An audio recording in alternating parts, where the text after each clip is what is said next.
Harry Potter and the Goblet of Fire. Chapter 1. The Riddle House. The villagers of Little Hangleton still called it the Riddle House, even though it had been many years since the Riddle family had lived there. It stood on a hill overlooking the village, some of its windows boarded, tiles missing from its roof, and ivy spreading unchecked over its face. Once a fine-looking manor, and easily the largest and grandest building for miles around, the Riddle House was now damp, derelict, and unoccupied. The Little Hangletons all agreed that the old house was creepy.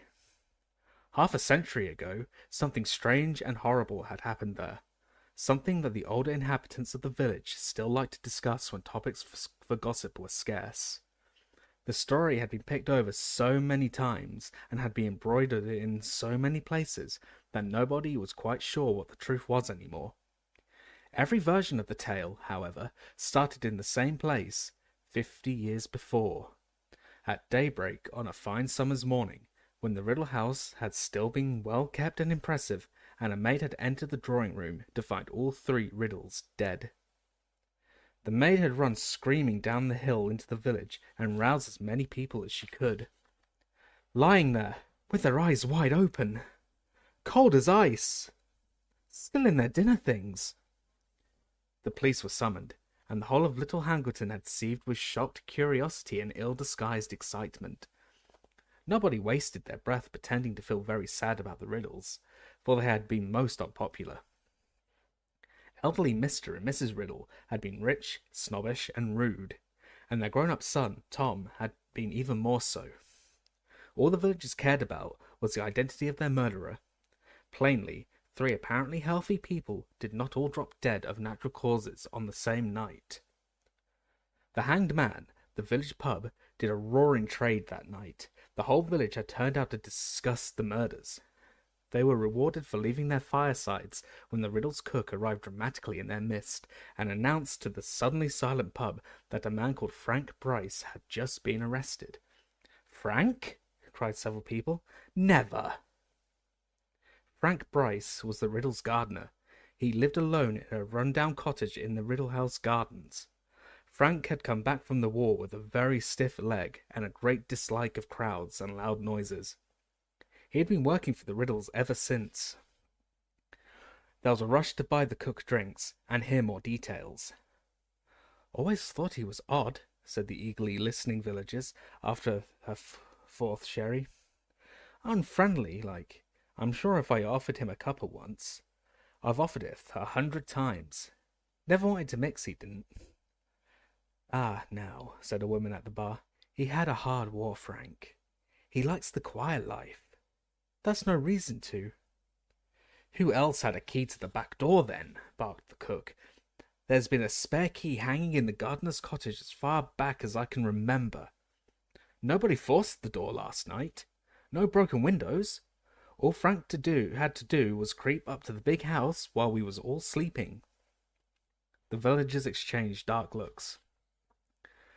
"I always thought he had a nasty look about him, right enough," grunted a man at the bar. "War turned him funny, if you ask me," said the landlord. "Told you I wouldn't like to get on the wrong side of Frank, didn't I, Dot?" said an excited woman in the corner. "Horrible temper," said Dot, nodding fervently. "I remember when he was a kid." By the following morning, hardly anyone in Little Hangleton doubted that Frank Bryce had killed the Riddles. But over in the neighbouring town of Great Hangleton, in the dark and dingy police station, Frank was stubbornly repeating again and again that he was innocent, and that the only person he had seen near the house on the day of the Riddles' deaths had been a teenage boy. A stranger, dark-haired and pale. Nobody else in the village had seen any such boy, and the police were quite sure that Frank had invented him. Then, just when things were looking very serious for Frank, the report on the Riddles' bodies came back and changed everything. The police had never read an odder report. A team of doctors had examined the bodies and had concluded that none of the Riddles had been poisoned, stabbed, shot, strangled, suffocated, or, as far as they could tell, harmed at all.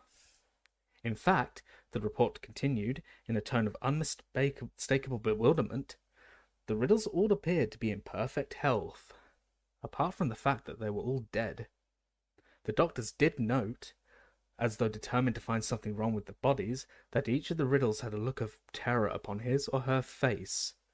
But as the frustrated police said, whoever heard of 3 people being frightened to death?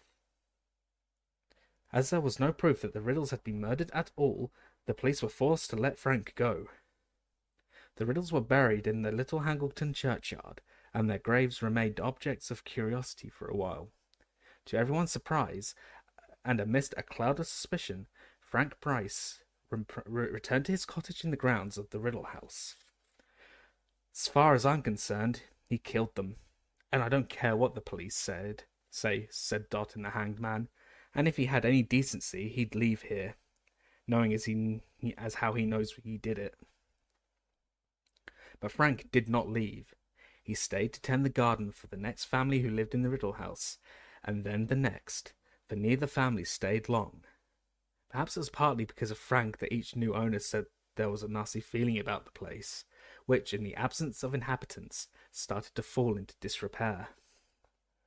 The wealthy man who owned the Riddle House these days neither lived there nor put it to any use.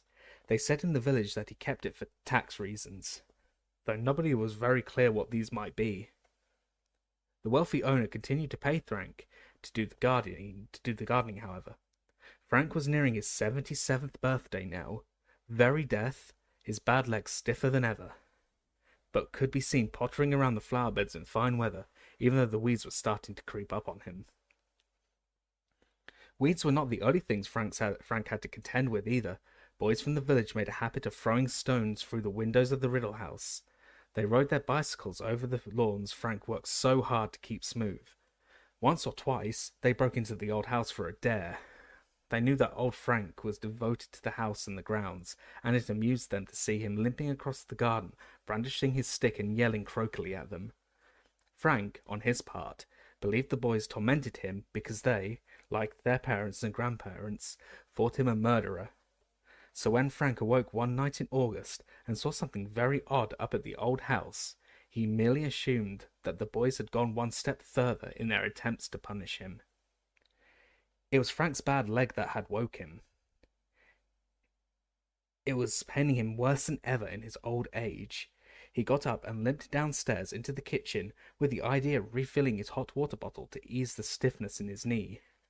Standing at the sink, filling the kettle, he looked up at the Riddle House and saw lights glimmering in its upper windows. Frank knew at once what was going on. The boys had broken into the house again, and by judging by the flickering quality of the light, they had started a fire. Frank had no telephone, and, in any case, he had deeply mistrusted the police ever since they had taken him in for questioning about the Riddle's deaths.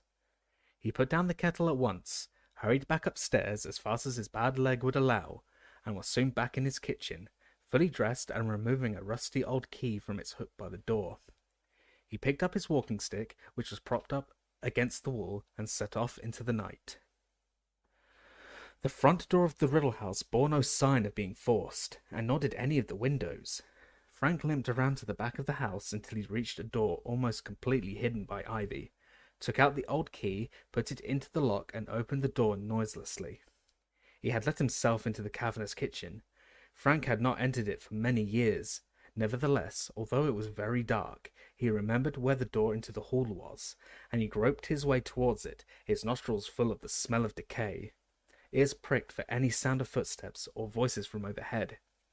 He reached the hall, which was a little lighter owing to the large mullioned windows either side of the front door, and started to climb the stairs, blessing the dust which lay thick upon the stone, because it muffled the sound of his feet and stick. On the landing, Frank turned right, and saw at once where the intruders were. At the very end of the passage, a door stood ajar, and a flickering light shone through the gap, casting a long silver slither of gold across the black floor.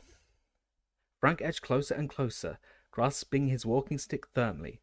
Several feet from the entrance, he was able to see a narrow slice of the room beyond. The fire, he now saw, had been lit in the grate. That surprised him. He stopped moving and listened intently, for a man's voice spoke within the room. It sounded timid and fearful. "There is a little more in the bottle, my lord, if you are still hungry." "Later," said the second voice. This too belonged to a man, but it was strangely high-pitched and cold as a sudden blast of icy wind. Something about that voice made the sparse hairs on the back of Frank's neck stand up. "Move me closer to the fire, Wormtail." Frank turned his right ear towards the door, the better to hear. There came the chink of a bottle being put down upon some hard surface, and then the dull scraping noise of a heavy chair being dragged across the floor. Frank caught a glimpse of a small man, his back to the door, pushing the chair into place. He was wearing a long black cloak, and there was a bald patch at the back of his head. Then he disappeared from sight again. "Where is Nagini?" said the cold voice. I don't know, my lord," said the first voice nervously. "She set out to explore the house, I think." "You will milk her before we retire, Wormtail," said the second voice. "I will need feeding in the night. The journey has tired me greatly." Brow furrowed.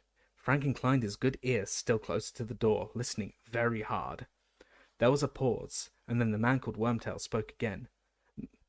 My lord, may I ask how long we are going to stay here?" "A week," said the cold voice. "Perhaps longer. The place is moderately comfortable, and the plan cannot proceed yet. It would be foolish to act before the Quidditch World Cup is over." Frank inserted a gnarled finger into his ear and rotated it, owing, no doubt, to a build-up of earwax. He had heard the word Quidditch, which was not a word at all. The Quidditch World Cup, my lord?" said Wormtail. Frank dug his fingers still more vigorously into his ear. "Forgive me, but I do not understand. Why should we wait until the World Cup is over?" "Because, fool, at this very moment, wizards are pouring into the country from all over the world, and every meddler from the Ministry of Magic will be on duty, on watch for signs of unusual activity, checking and double-checking identities. They will be obsessed with security, lest the muggles notice anything. So we wait." Frank stopped trying to clear his ear out. He had distinctly heard the words Ministry of Magic, Wizards, and Muggles. Plainly, each of these expressions meant something secret, and Frank could think of only two sorts of people who would speak in code: spies and criminals. Frank tightened his hold on his walking stick once more, and listened more closely still. "Your lordship is still determined, then?" Wormtail said quietly. "Certainly I am determined, Wormtail." There was a note of menace in the cold voice now. A slight pause followed, and then Wormtail spoke, the words tumbling from him in a rush, as though he was forcing himself to say this before he lost his nerve. "It could be done without Harry Potter, my lord." Another pause, more protracted, and then, "Without Harry Potter?" breathed the second voice softly. "I see." "My lord, I do not say this out of concern for the boy," said Wormtail, his voice rising squeakily. "The boy is nothing to me, nothing at all. It is merely that if we were to use another witch or wizard, any wizard, the thing could be done so much more quickly. If you allowed me to leave you for a short while, you know that I can disguise myself most effectively. I could be back here in as little as 2 days with a suitable person." "I could use another wizard," said the second voice softly. "That is true." "My lord, it makes sense," said Wormtail, sounding thoroughly relieved now. "Laying hands on Harry Potter would be so difficult. He is so well protected." "And so you volunteer to go and fetch me a substitute? I wonder. Perhaps the task of nursing me has become wearisome for you, Wormtail. Could this suggestion of abandoning the plan be nothing more than an attempt to desert me? My lord, I have no wish to leave you. None at all. Do not lie to me, hissed the second voice. I can always tell, Wormtail. You are regretting that you ever returned to me. I revolt you. I see you flinch when you look at me, feel you shudder when you touch me. No, my devotion to your lordship. Your devotion is nothing more than cowardice. You would not be here if you had anywhere else to go. How am I to survive without you when I need feeding every few hours? Who is to milk Nagini? But you seem so much stronger, my lord. Liar, breathed the second voice. I am no stronger, and a few days alone would be enough to rob me of the little health I have regained under your clumsy care. Silence! Wormtail, who had been spluttering incoherently, fell silent at once. For a few seconds, Frank could hear nothing but the fire crackling. Then the second man spoke once more, in a whisper that was almost a hiss. I have my reasons for using the boy, as I have already explained to you, and I will use no other. I have waited 13 years. A few more months will make no difference. As for the protection surrounding the boy, I believe my plan will be effective. All that is needed is a little courage from you, Wormtail. Courage you will find, unless you wish to feel the full extent of Lord Voldemort's wrath. My lord, I must speak, said Wormtail, panic in his voice now. All through our journey, I have gone over the plan in my head. My lord, Bertha Jorkins's disappearance will not go unnoticed for long. If we proceed, if I curse... If, whispered the second voice, if you follow the plan, Wormtail, the Ministry need never know that anyone else has disappeared. You will do it quietly, and without fuss. I only wish that I could do it myself. But in my present condition... Come, Wormtail, one more obstacle removed and our path to Harry Potter is clear. I am not asking you to do it alone. By that time, my faithful servant will have rejoined us. I am a faithful servant, said Wormtail, the merest trace of sullenness in his voice. Wormtail, I need someone with brains, somebody whose loyalty has never wavered. And you, unfortunately, fulfill neither requirement. I found you, said Wormtail, and there was a definitely a sulky edge to his voice now. I was the one who found you. I brought you Bertha Jorkins. That is true, said the second man, sounding amused. A stroke of brilliance I would not have thought possible from you, Wormtail. Though, if truth be told, you were not aware how useful she would be when you caught her, were you? I thought she might be useful, my lord. Liar, said the second voice again, the cruel amusement more pronounced than ever. However, I do not deny that her information was invaluable. Without it, I could never have formed our plan, and for that you will have your reward, Wormtail. I will allow you to perform an essential task for me, one that many of my followers would give their right hands to perform. Really, my lord? What? Wormtail sounded terrified again. Ah, Wormtail, you don't want me to spoil the surprise. Your part will come at the very end.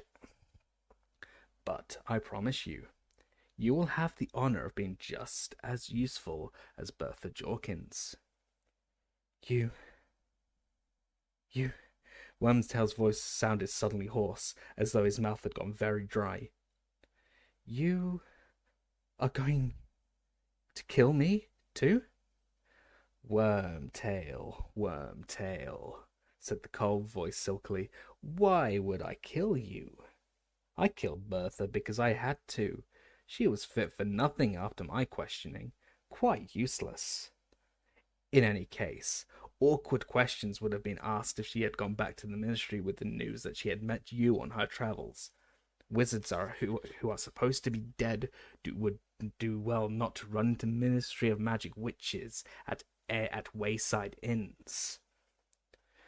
Wormtail muttered something so quietly that Frank could not hear it, but it made the second man laugh, an entirely mirthless laugh, cold as his speech. We could have modified her memory, but memory charms can be broken by a powerful wizard, as I proved when I questioned her. It would be an insult to her memory not to use the information I extracted from her, Wormtail. Out in the corridor, Frank suddenly became aware that the hand gripping his walking stick was slippery with sweat. The man with the cold voice had killed a woman. He was talking about it without any kind of remorse, with amusement. He was dangerous, a madman, and he was planning more murders. This boy, Harry Potter, whoever he was in danger. Frank knew what he must do. Now, if ever, was the time to go to the police.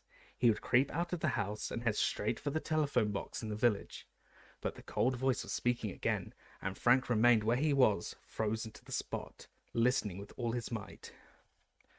One more curse. My faithful servant at Hogwarts. Harry Potter is as good as mine, Wormtail. It is decided. There will be no more argument. But quiet. I think I hear Nagini. And the second man's voice changed. He started making noises such as Frank had never heard before. He was hissing and spitting without drawing breath. Frank thought he must be having some sort of fit or seizure.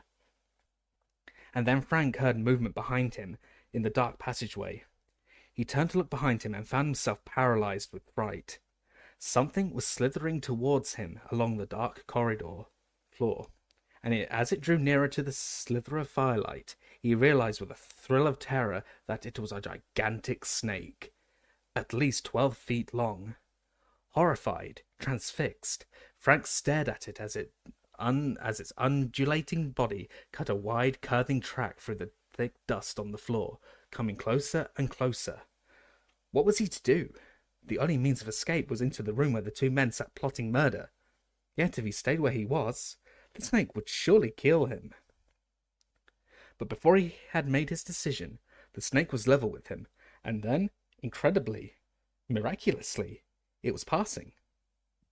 It was following the spitting, hissing noises made by the cold voice beyond the door, and in seconds, the tip of its diamond-patterned tail had vanished through the gap. There was sweat on Frank's forehead now, and the hand on his walking stick was trembling. Inside the room, the cold voice was continuing to hiss, and Frank was visited by a strange idea, an impossible idea. This man could talk to snakes. Frank didn't understand what was going on. He wanted more than anything to be back in his bed with his hot water bottle. The problem was that his leg didn't seem to want to move. As he stood there shaking and trying to master himself, the cold voice switched abruptly to English again. Nagini has interesting news, Wormtail, it said. Indeed, my lord? Said Wormtail. Indeed, yes, said the voice. According to Nagini, there is an old muggle standing right outside this room, listening to every word we say. Frank didn't have a chance to hide himself. There were footsteps, and then the door of the room was flung wide open. A short, balding man with greying hair, a pointed nose and small, watery eyes stood before Frank, a mixture of fear and alarm on his face. Invite him inside, Wormtail. Where are your manners? The cold voice was coming from the ancient armchair before the fire, but Frank couldn't see the speaker. The snake, on the other hand, was curled up on the rotting hearth rug, like some horrible travesty of a pet dog. Wormtail beckoned Frank into the room, though still deeply shaken. Frank took a firmer grip upon his walking stick and limped over the threshold. The fire was the only source of light in the room. It was casting long, spidery shadows upon the walls. Frank stared at the back of the armchair. The man inside it seemed to be even smaller than his servant, for Frank couldn't even see the back of his head. "You heard everything, Muggle?" said the cold voice. "What's that you're calling me?" said Frank defiantly, for now he was inside the room. Now that the time had come for some sort of action, he felt braver. It had always been so in the war. "I am calling you a Muggle," said the voice coolly. "It means that you are not a wizard." "I don't know what you mean by wizard," said Frank, his voice growing steadier. "All I know is I've heard enough to interest the police tonight, I have. You've done murder, and you're planning more. And I'll tell you this too," he added on a sudden inspiration. "My wife knows I'm up here, and if I don't come back—" "You have no wife," said the cold voice very quietly. "Nobody knows you are here. You told nobody that you were coming. Do not lie to Lord Voldemort, Muggle, for he knows. He always knows." "Is that right?" said Frank roughly. "Lord, is it? Well, I don't think much of your manners, my lord. Turn around and face me like a man, why don't you?" "But I am not a man, Muggle," said the cold voice, barely audible now over the crackling of the flames. "I am much, much more than a man. However, why not? I will face you. Wormtail, come turn my chair around." The servant gave a whimper. "You heard me, Wormtail." Slowly, with his face screwed up, as though he would rather have done anything than approach his master and the hearth rug where the snake lay, the small man walked forwards and began to turn the chair. The snake lifted its ugly triangular head and hissed slightly as the legs of the chair snagged on its rug. And then the chair was facing Frank, and he saw what was sitting in it. His walking stick fell to the floor with a clatter. He opened his mouth and let out a scream. He was screaming so loudly that he never heard the words the thing in the chair spoke as it raised a wand. There was a flash of green light, a rushing sound, and Frank Bryce crumpled. He was dead before he hit the floor. 200 miles away, the boy called Harry Potter woke with a start. Chapter 2. The Scar. Harry lay flat on his back, breathing hard as though he had been running. He had awoken from a vivid dream with his hands pressed over his face. The old scar on his forehead, which was shaped like a bolt of lightning, was burning beneath his fingers as though someone had just pressed a white-hot wire to his skin. He sat up, one hand still on his scar, the other reaching out in the darkness for his glasses, which were on the bedside table. He put them on, and his bedroom came into clearer focus, lit by a faint, misty orange light that was filtering through the curtains from the street lamp outside the window. Harry ran his fingers over the scar again. It was still painful. He turned on the lamp beside him, scrambled out of bed, crossed the room, opened his wardrobe and peered into the mirror on the inside of the door. A skinny boy of 14 looked back at him, his bright green eyes puzzled under his untidy black hair. He examined the lightning bolt scar of his reflection more closely. It looked normal, but it was still stinging. Harry tried to recall what he'd been dreaming about before he had awoken. It had seemed so real. There had been 2 people he knew, and 1 he didn't. He concentrated hard, frowning, trying to remember. The dim picture of a darkened room came to him. There had been a snake on the hearth rug, a small man called Peter, nicknamed Wormtail, and a cold, high voice. The voice of Lord Voldemort. Harry felt as though an ice cube had slipped down into his stomach at the very thought. He closed his eyes tightly and tried to remember what Voldemort had looked like, but it was impossible. All Harry knew was at the moment when Voldemort's chair had swung around, and he, Harry, had seen what was sitting in it, he had felt a spasm of horror which had awoken him. Or had that been the pain in his scar? And who had the old man been? For there had definitely been an old man. Harry had watched him fall to the ground. It was all becoming confused. Harry put his face into his hands, blocking out his bedroom, trying to hold on to the picture of that dimly lit room, but it was like trying to keep water in his cupped hands. The details were now trickling away as fast as he tried to hold on to them. Voldemort and Wormtail had been talking about someone they had killed, though Harry could not remember the name, and they had been plotting to kill someone else. Him. Harry took his face out of his hands, opened his eyes, and stared around his bedroom as though expecting to see something unusual there. As it happened, there were an extraordinary number of unusual things in this room. A large wooden trunk stood open at the foot of his bed, revealing a cauldron, broomstick, black robes, and assorted spellbooks. Rolls of parchment littered that part of his desk that was not taken up by the large, empty cage in which his snowy owl Hedwig usually perched. On the floor beside his bed, a book lay open. He had been reading it before he fell asleep the previous night. The pictures in this book were all moving. Men in bright orange robes were zooming in and out of sight on broomsticks, throwing a red ball to each other. Harry walked over to the book, picked it up, and watched one of the wizards score a spectacular goal by putting the ball through a 50-foot-high hoop. Then he snapped the book shut. Even Quidditch, in Harry's opinion the best sport in the world, couldn't distract him at the moment. He placed Flying with the Cannons on his bedside table, crossed to the window, and drew back the curtains to survey the street below. Privet Drive looked exactly as a respectable suburban street would be expected to look in the early hours of Saturday morning. All the curtains were closed. As far as Harry could see through the darkness, there wasn't a living creature in sight. Not even a cat. And yet, Harry went restlessly back to his bed and sat down on it, running a finger over his scar again. It wasn't the pain that bothered him. Harry was no stranger to pain and injury. He had lost all the bones from his right arm once, and had them painfully regrown in a night. The same arm had been pierced by a venomous foot-long fang not long afterwards. Only last year, Harry had fallen 50 feet from an airborne broomstick. He was used to bizarre accidents and injuries. They were unavoidable if you attended Hogwarts School of Witchcraft and Wizardry, and had a knack for attracting a lot of trouble. No, the thing that was bothering Harry was that the last time his scar had hurt him, it had been because Voldemort had been close by. But Voldemort couldn't be here now. The idea of Voldemort lurking in Privet Drive was absurd. Impossible. Harry listened closely to the silence around him. Was he half expecting to hear the creak of a stair, or the swish of a cloak? And then he jumped slightly as he heard his cousin Dudley give a tremendous grunting snort from the next room. Harry shook himself mentally. He was being stupid.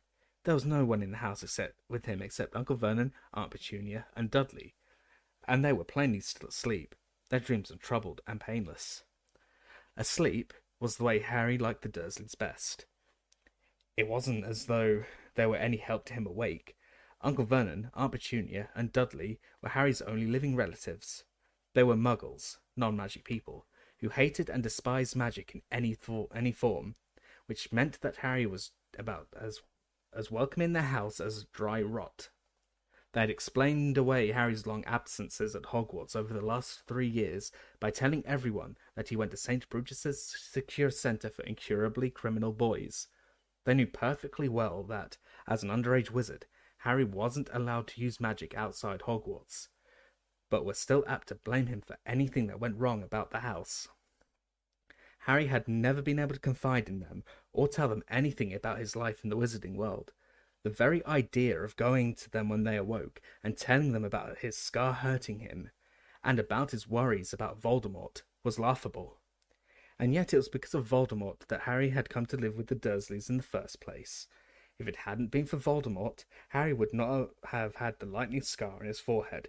If it hadn't been for Voldemort, Harry would still have had parents. Harry had been a year old the night that Voldemort, the most powerful dark wizard for a century, a wizard who had been gaining power steadily for 11 years, arrived at his house and killed his father and mother. Voldemort had then turned his wand on Harry. He had performed the curse that had disposed of many full-grown witches and wizards in its steady rise to power. And incredibly, it had not worked. Instead of killing the small boy, the curse had rebounded upon Voldemort. Harry had survived with nothing but a lightning-shaped cut on his forehead, and Voldemort had been reduced to something barely alive. His powers gone, his life almost extinguished, Voldemort had fled. The terror in which the secret community of witches and wizards had lived for so long had lifted. Voldemort's followers had disbanded, and Harry Potter had become famous.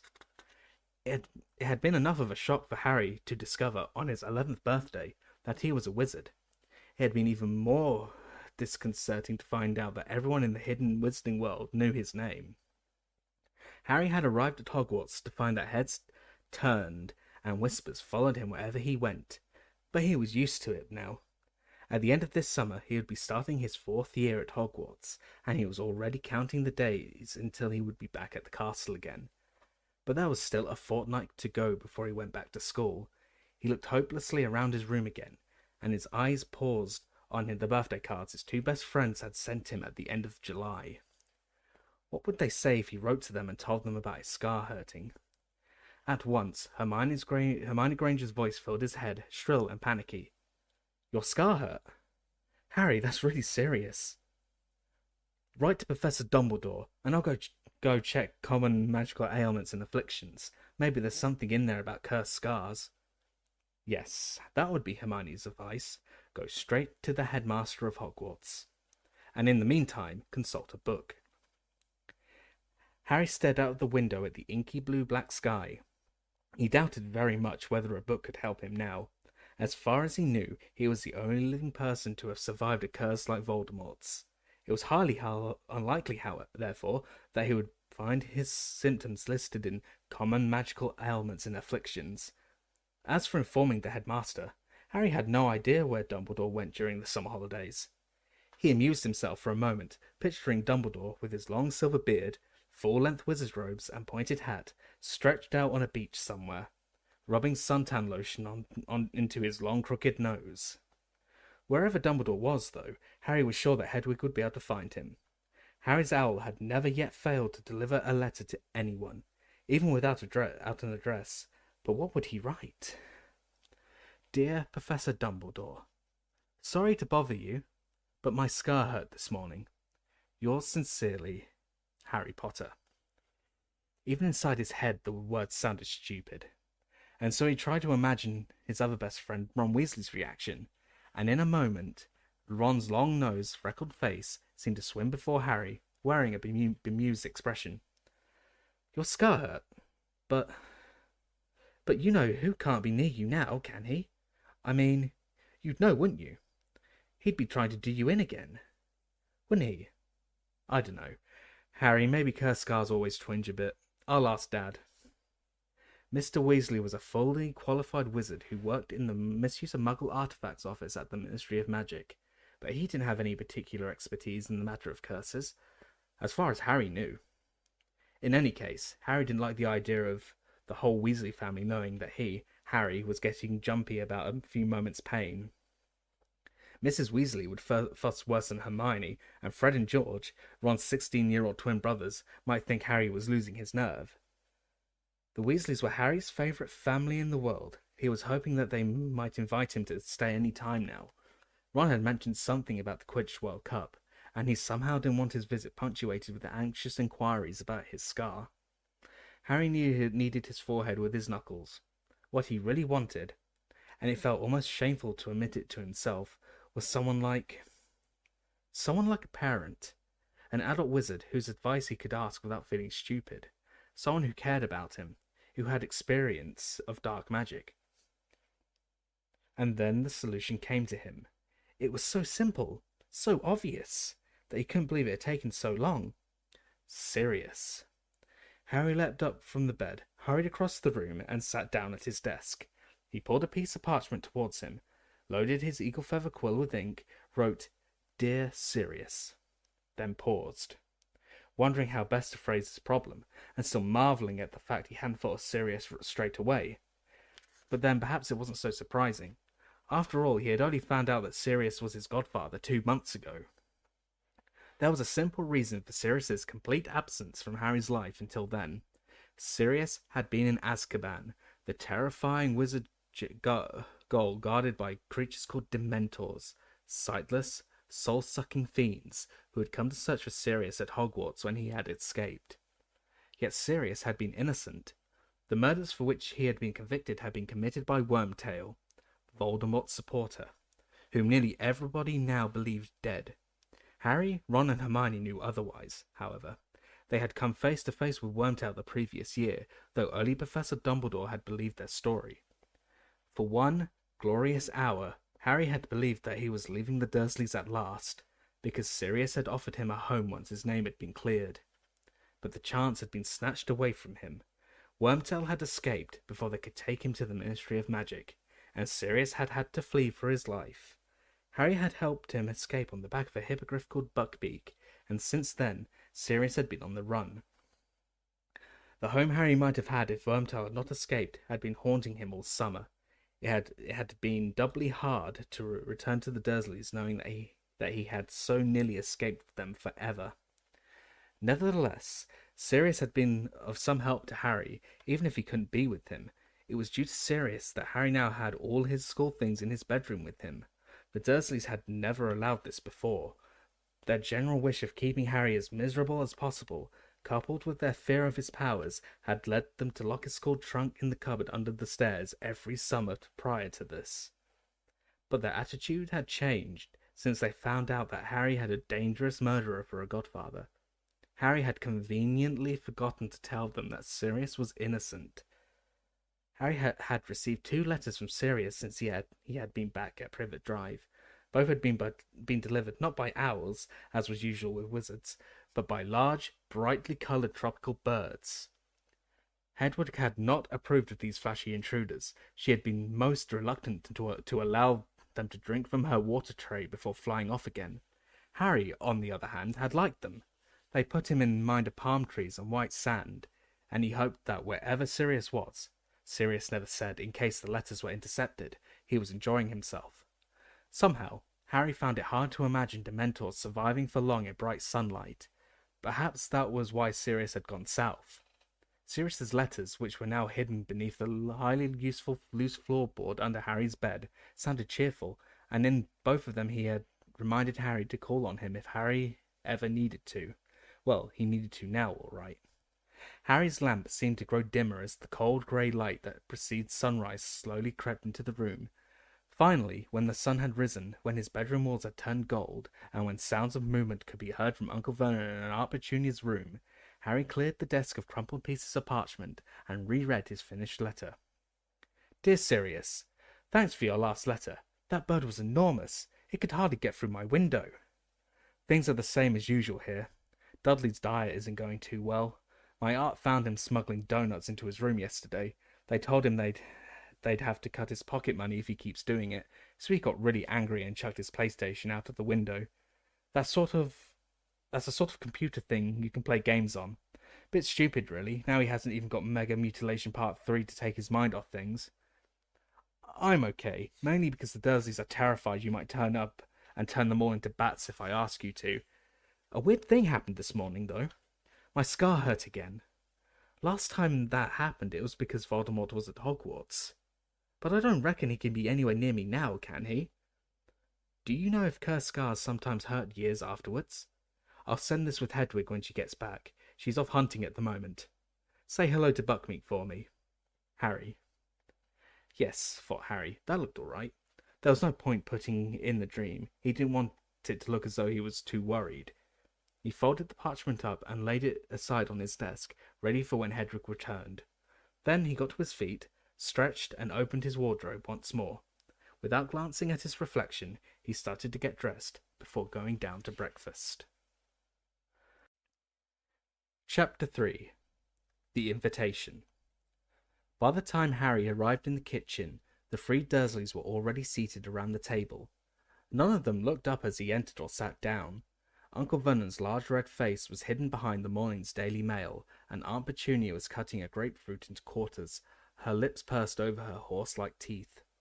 Dudley looked furious and sulky, and somehow seemed to be taking up even more space than usual. This was saying something, as he always took up an entire side of the square table by himself. When Aunt Petunia put a quarter of unsweetened grapefruit onto Dudley's plate with a tremulous, "There you are, Diddy darling," Dudley glowered at her. His life had taken a most unpleasant turn ever since he had come home for the summer with his end-of-year report.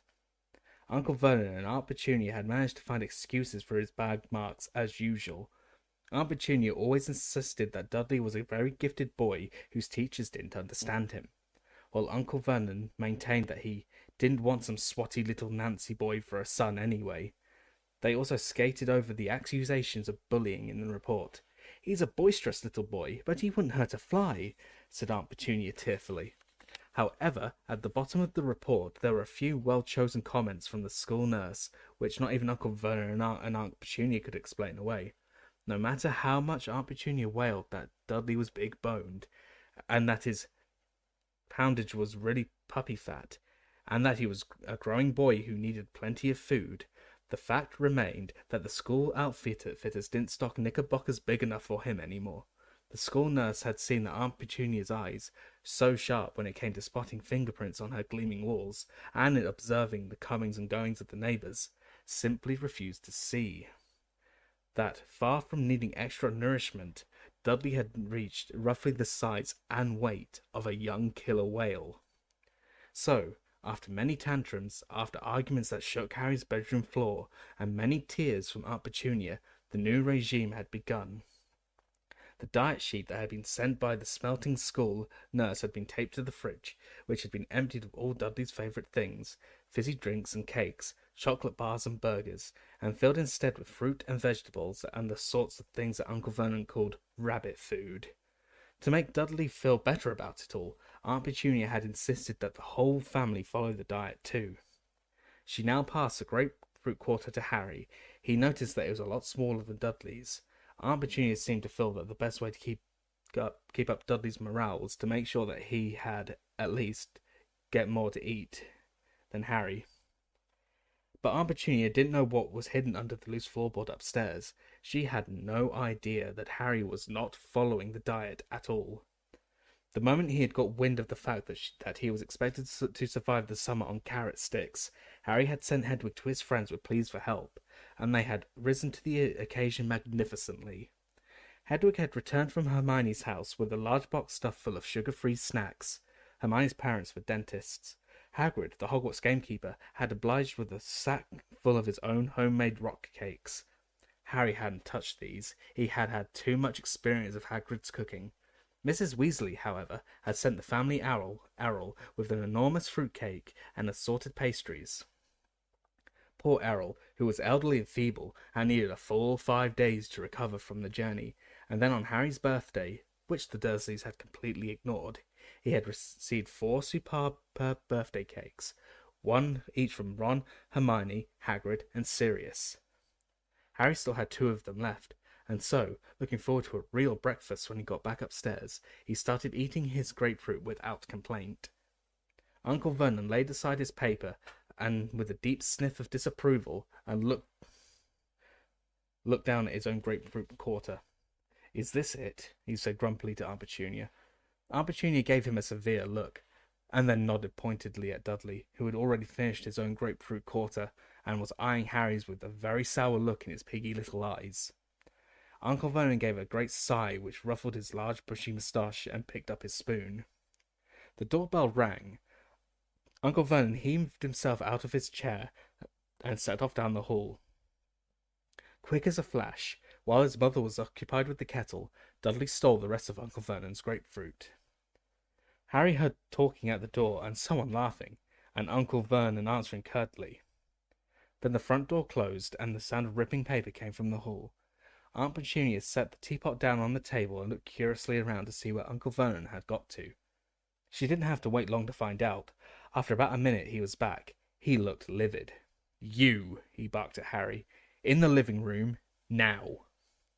Bewildered, wondering what on earth he was supposed to have done this time, Harry got up and followed Uncle Vernon out of the kitchen and into the next room. Uncle Vernon closed the door sharply behind both of them. "So," he said, marching over to the fireplace and turning to face Harry, as though he was about to pronounce him under arrest. "So, Harry would have dearly loved to have said, "So what?" But he didn't feel that Uncle Vernon's temper should be tested this early in the morning, especially when it was already under severe strain from the lack of food. That he therefore settled for looking politely puzzled. "This just arrived," said Uncle Vernon. He brandished a piece of purple writing paper at Harry. "A letter. About you." Harry's confusion increased. Who would be writing to Uncle Vernon about him? Who did he know who sent letters by the postman? Uncle Vernon glared at Harry, then looked down at the letter and began to read aloud. "Dear Mr. and Mrs. Dursley, we have never been introduced, but I am sure you have heard a great deal from Harry about my son Ron. As Harry might have told you, the final of the Quidditch World Cup takes place next Monday night, and my husband, Arthur, has just managed to get prime tickets through his connections at the Department of Magical Games and Sports. I do hope you will allow us to take Harry to the match, as this really is a once-in-a-lifetime opportunity. Britain hasn't hosted the Cup for 30 years, and tickets are extremely hard to come by. We would of course be glad to have Harry stay for the remainder of the summer holidays, and to see him safely onto the train back to school. It would be best for Harry to send us your answer as quickly as possible in the normal way, because the Muggle postman has never delivered to our house, and I am not sure he even knows where it is. Hoping to see Harry soon. Yours sincerely, Molly Weasley. P.S. I do hope we've put enough stamps on." Uncle Vernon finished reading, put his hand back into his breast pocket and drew out something else. "Look at this," he growled. He held up the envelope in which Mrs. Weasley's letter had come, and Harry had to fight down a laugh. Every bit of it was covered in stamps, except for a square inch on the front, into which Mrs. Weasley had squeezed the Dursleys' address in minute writing. "She did put enough stamps on, then," said Harry, trying to sound as though Mrs. Weasley was a mistake anyone could make. His uncle's eyes flashed. "The postman noticed," he said through gritted teeth. "Very interested to know where this letter came from, he was. That's why he rang the doorbell. Seemed to think it was funny." Harry didn't say anything. Other people might not understand why Uncle Vernon was making a fuss about too many stamps, but Harry had lived with the Dursleys too long not to know how touchy they were about anything even slightly out of the ordinary. Their worst fear was that anyone would find out that they were connected, however distinctly, with people like Mrs. Weasley. Uncle Vernon was still glaring at Harry, who tried to keep his expression neutral. If he didn't do or say anything stupid, he might just be in for the treat of a lifetime. He waited for Uncle Vernon to say something, but he merely continued to glare. Harry decided to break the silence. "So, can I go, then?" he asked. A slight spasm crossed Uncle Vernon's large purple face. The moustache bristled. Harry thought he knew what was going on behind the moustache. A furious battle as two of Uncle Vernon's most fundamental instincts came into conflict. Allowing Harry to go would make Harry happy, something Uncle Vernon had struggled against for 13 years. On the other hand, allowing Harry to disappear to the Weasleys for the rest of the summer would get rid of him 2 weeks earlier than anyone could have hoped, and Uncle Vernon hated having Harry in the house. To give himself thinking time, it seemed, he looked down at Mrs. Weasley's letter again. "Who is this woman?" he said, staring at the signature with distaste. "You've seen her," said Harry. "She's my friend Ron's mother. She was meeting him off the school train at the end of last term." He had almost said Hogwarts Express, but that was a sure way to get his uncle's temper up. Nobody ever mentioned the name of Harry's school aloud in the Dursleys' household. Uncle Vernon screwed up his enormous face as though trying to remember something very unpleasant. "Dumpy sort of woman," he growled finally. "Load of children with red hair." Harry frowned. He thought it was a bit rich of Uncle Vernon to call anyone dumpy, when his own son Dudley had finally achieved what he'd been threatening to do since the age of 3, and become wider than he was tall. Uncle Vernon was perusing the letter again. "Quidditch," he muttered under his breath. "Quidditch, what is this rubbish?" Harry felt a second stab of annoyance. "It's a sport," he said shortly. "Played on broom—" All right, said Uncle Vernon loudly. Harry saw with some satisfaction that his uncle looked vaguely panicky. Apparently his nerves wouldn't stand the sound of the word broomsticks in his living room. He took refuge in perusing the letter again. Harry saw his lips form the words, "Send us your answer in the normal way." He scowled. What does she mean, the normal way? He spat. Normal for us, said Harry, and before his uncle could stop him, he added, you know, owl post. That's what's normal for wizards. Uncle Vernon looked outraged, as if Harry had just uttered a disgusting swear word. Shaking with anger, he shot a nervy look through the window, as though expecting to see some of the neighbours with their ears pressed against the glass. How many times do I have to tell you not to mention that unnaturalness under my roof? He hissed, his face now a rich plum colour. You stand there, in the close Petunia and I have put on your ungrateful back. Only after Dudley finished with them, said Harry coldly, and, indeed, he was dressed in a sweatshirt so large for him that he had to roll back the sleeves 5 times so as to be able to use his hands, and which fell past the knees of his extremely baggy jeans. I will not be spoken to like that, said Uncle Vernon, trembling with rage. But Harry wasn't going to stand for this.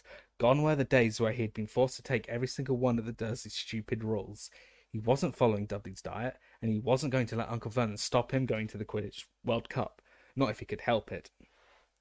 Harry took a deep, steadying breath and then said, Okay, I can't see the World Cup. Can I go now, then?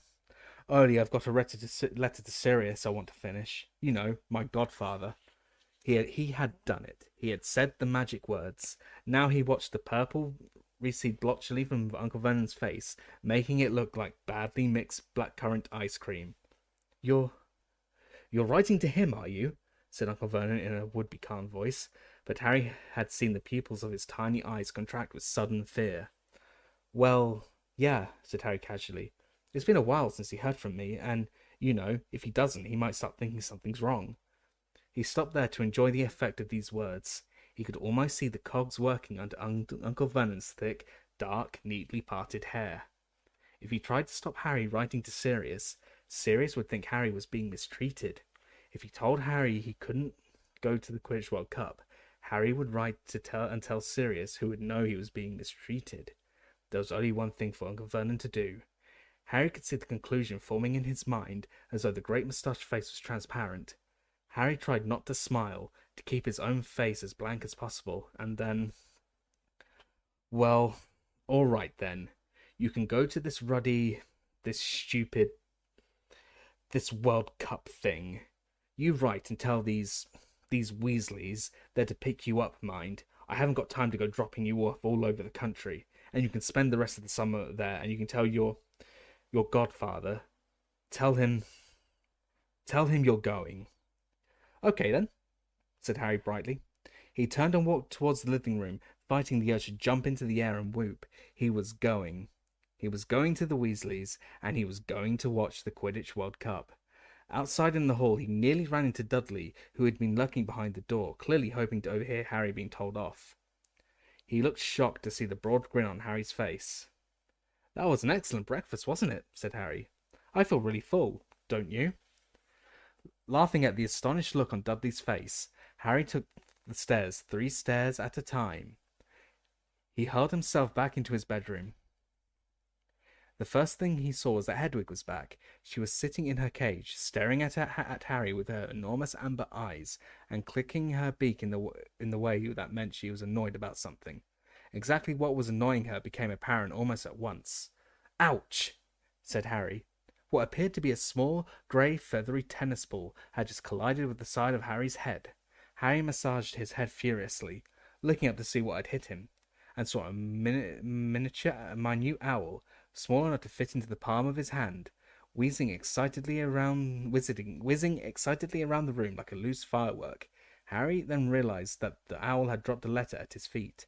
Harry bent down, recognized Ron's handwriting, and tore open the envelope. Inside was a hastily scribbled note.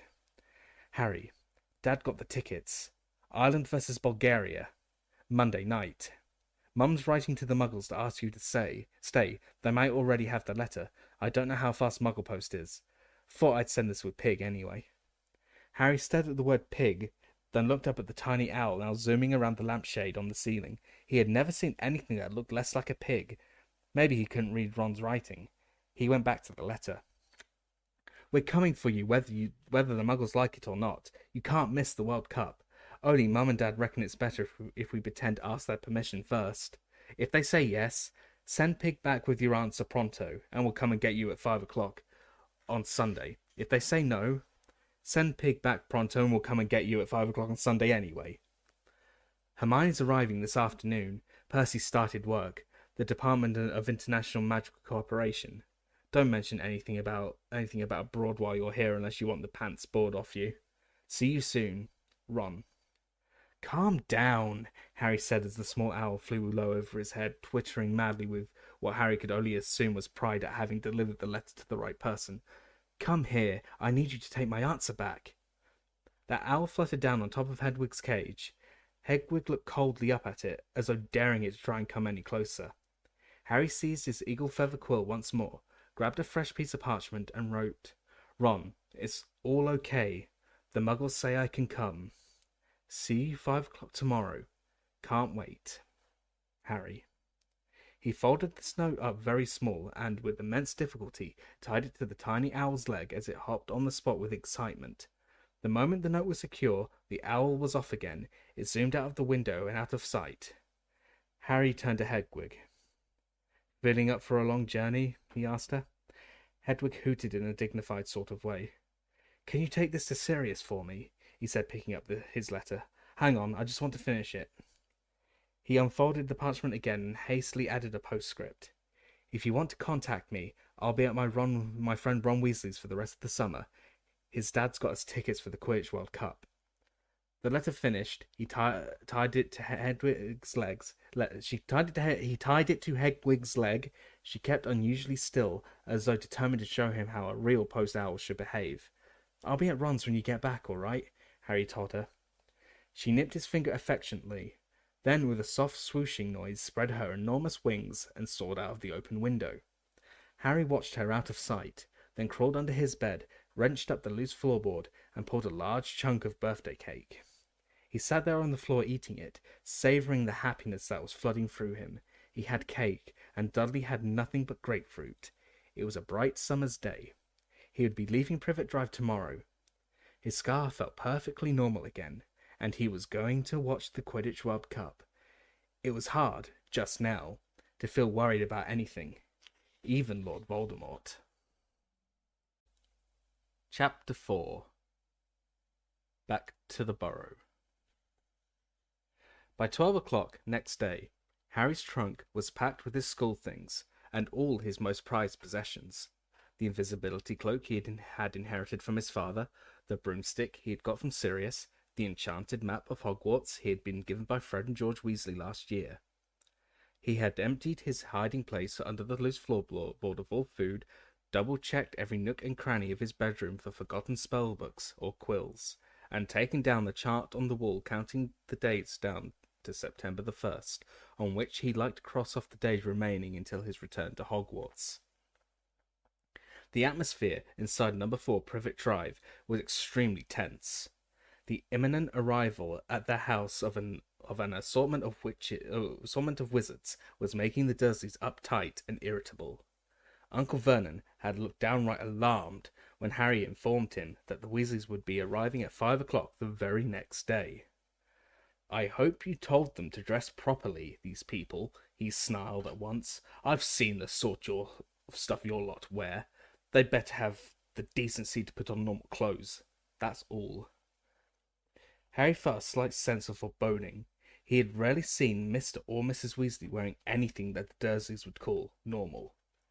Their children might don Muggle clothing during the holidays, but Mr. and Mrs. Weasley usually wore long robes in varying states of shabbiness. Harry wasn't bothered about what the neighbours would think, but he was anxious about how rude the Dursleys might be to the Weasleys if they turned up looking like their worst idea of wizards. Uncle Vernon had put on his best suit. To some people, this might have looked like a gesture of welcome, but Harry knew it was because Uncle Vernon wanted to look impressive and intimidating. Dudley, on the other hand, looked somehow diminished. This was not because the diet was at last taking effect, but due to fright. Dudley had emerged from his last encounter with a fully grown wizard with a curly pig's tail poking out the seat of his trousers, and Aunt Petunia and Uncle Vernon had had to pay for its removal at a private hospital in London. It wasn't altogether surprising, therefore, that Dudley kept running his hand nervously over his backside and walking sideways from room to room so to not present the same target to the enemy. Lunch was an almost silent meal. Dudley didn't even protest at the food. Cottage cheese and grated celery. Aunt Petunia wasn't eating anything at all. Her arms were folded, her lips were pursed, and she seemed to be chewing her tongue, as though biting back the furious diatribe she longed to throw at Harry. "They'll be driving, of course," Uncle Vernon barked across the table. Said Harry. He hadn't thought of that. How were the Weasleys going to pick him up? They didn't have a car anymore. The old Ford Anglia they had once owned was currently running wild in the Forbidden Forest at Hogwarts, but Mr. Weasley had borrowed a Ministry of Magic car last year. Possibly he would do the same today. "I think so," said Harry. Uncle Vernon snorted into his moustache. Normally, Uncle Vernon would have asked what car Mr. Weasley drove. He tended to judge other men on how big and expensive their cars were. But Harry doubted whether Uncle Vernon would have taken to Mr. Weasley even if he drove a Ferrari. Harry spent most of the afternoon in his bedroom. He couldn't stand watching Aunt Petunia peer out through the net curtains every few seconds, as though there had been worrying about an escaped rhinoceros. Finally, at 5:15, Harry went back downstairs and into the living room. Aunt Petunia was compulsively straightening cushions. Uncle Vernon was pretending to read the paper, but his tiny eyes were not moving, and Harry was sure he was really listening with all his might to the sound of an approaching car. Dudley was crammed into an armchair, his porky hands beneath him clamped firmly around his bottom. Harry couldn't take the tension. He left the room and went and sat on the stairs in the hall, his eyes on his watch and his heart pumping fast from excitement and nerves. But 5 o'clock came and then went. Uncle Vernon, perspiring silently in his suit, opened the front door, peered up and down the street, then withdrew his head quickly. "They're late," he snarled at Harry. "I know," said Harry. "Maybe, the traffic's bad or something."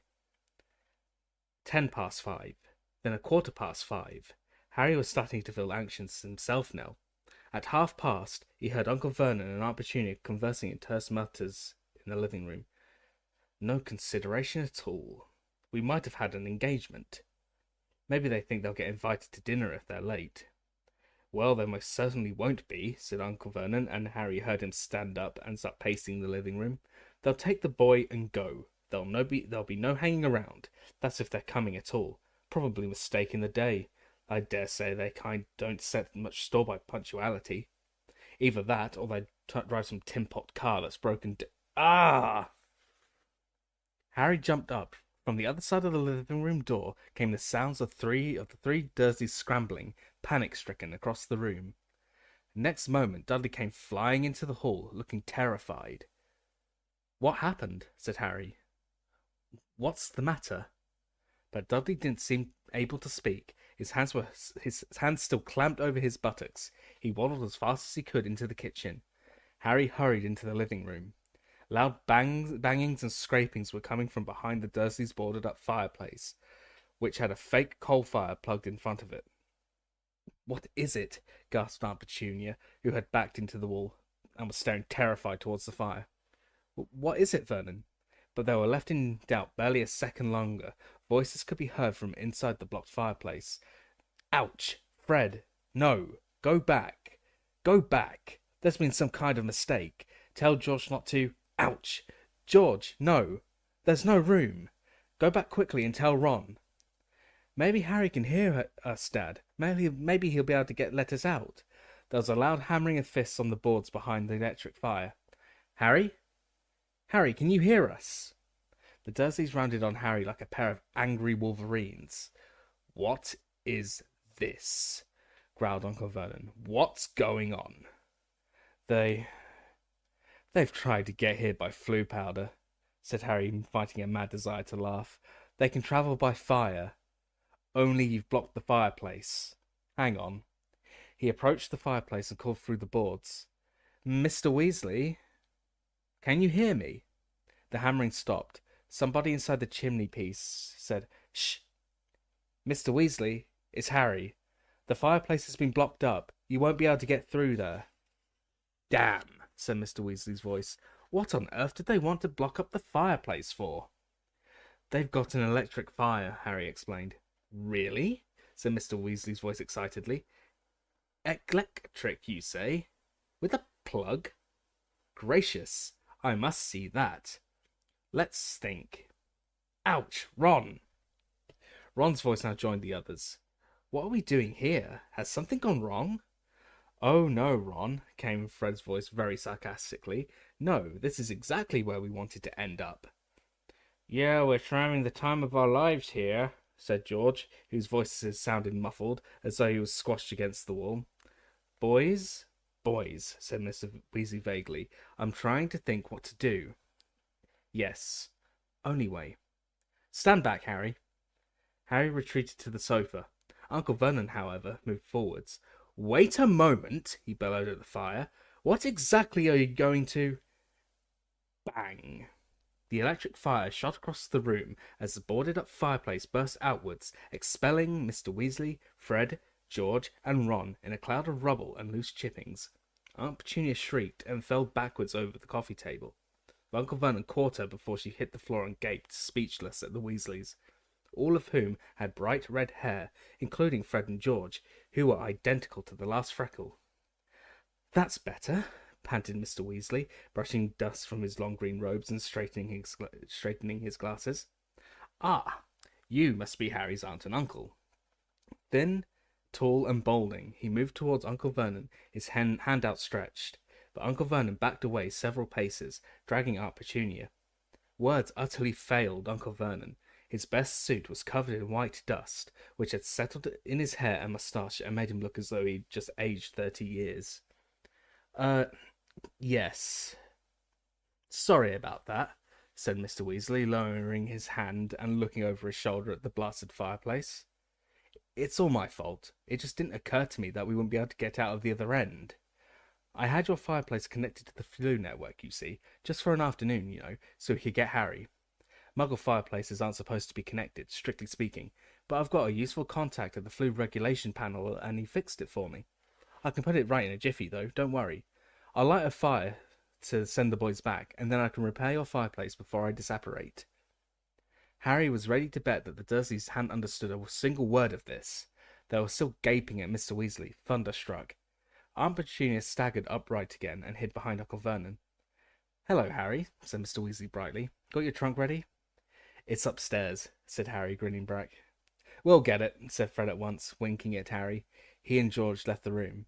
They knew where Harry's bedroom was, having once rescued him from it in the dead of night. Harry suspected that Fred and George were hoping for a glimpse of Dudley. They had heard a lot about him from Harry. "Well," said Mr. Weasley, swinging his arms slightly, while he tried to find words to break the very nasty silence. Very nice place you've got here."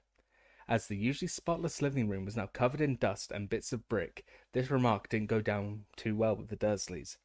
Uncle Vernon's face purpled once more, and Aunt Petunia started chewing her tongue again. However, they seemed too scared to actually say anything. Mr. Weasley was looking around. He loved everything to do with Muggles. Harry could see him itching to go and examine the television and the video recorder. "They run off electricity, do they?" he said knowledgeably. "Ah, yes, I can see the plugs. I collect plugs," he added to Uncle Vernon, "and batteries. Got a very large collection of batteries. My wife thinks I'm mad, but there you are." Uncle Vernon clearly thought Mr. Weasley was mad too.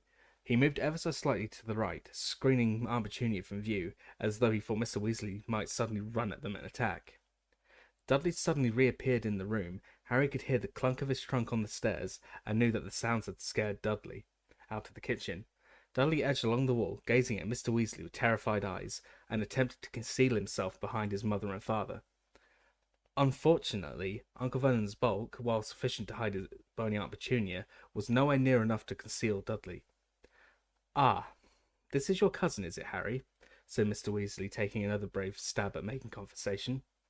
"Yeah," said Harry, "that's Dudley." He and Ron exchanged glances and then quickly looked away from each other. The temptation to burst out laughing was almost overwhelming. Dudley was still clutching his bottom as though afraid it might fall off. Mr. Weasley, however, seemed genuinely concerned at Dudley's peculiar behaviour. Indeed, from the tone of his voice when he next spoke, Harry was quite sure that Mr. Weasley thought Dudley was quite as mad as the Dursleys thought he was. Except Mr. Weasley felt sympathy rather than fear. "Having a good holiday, Dudley?" he said kindly.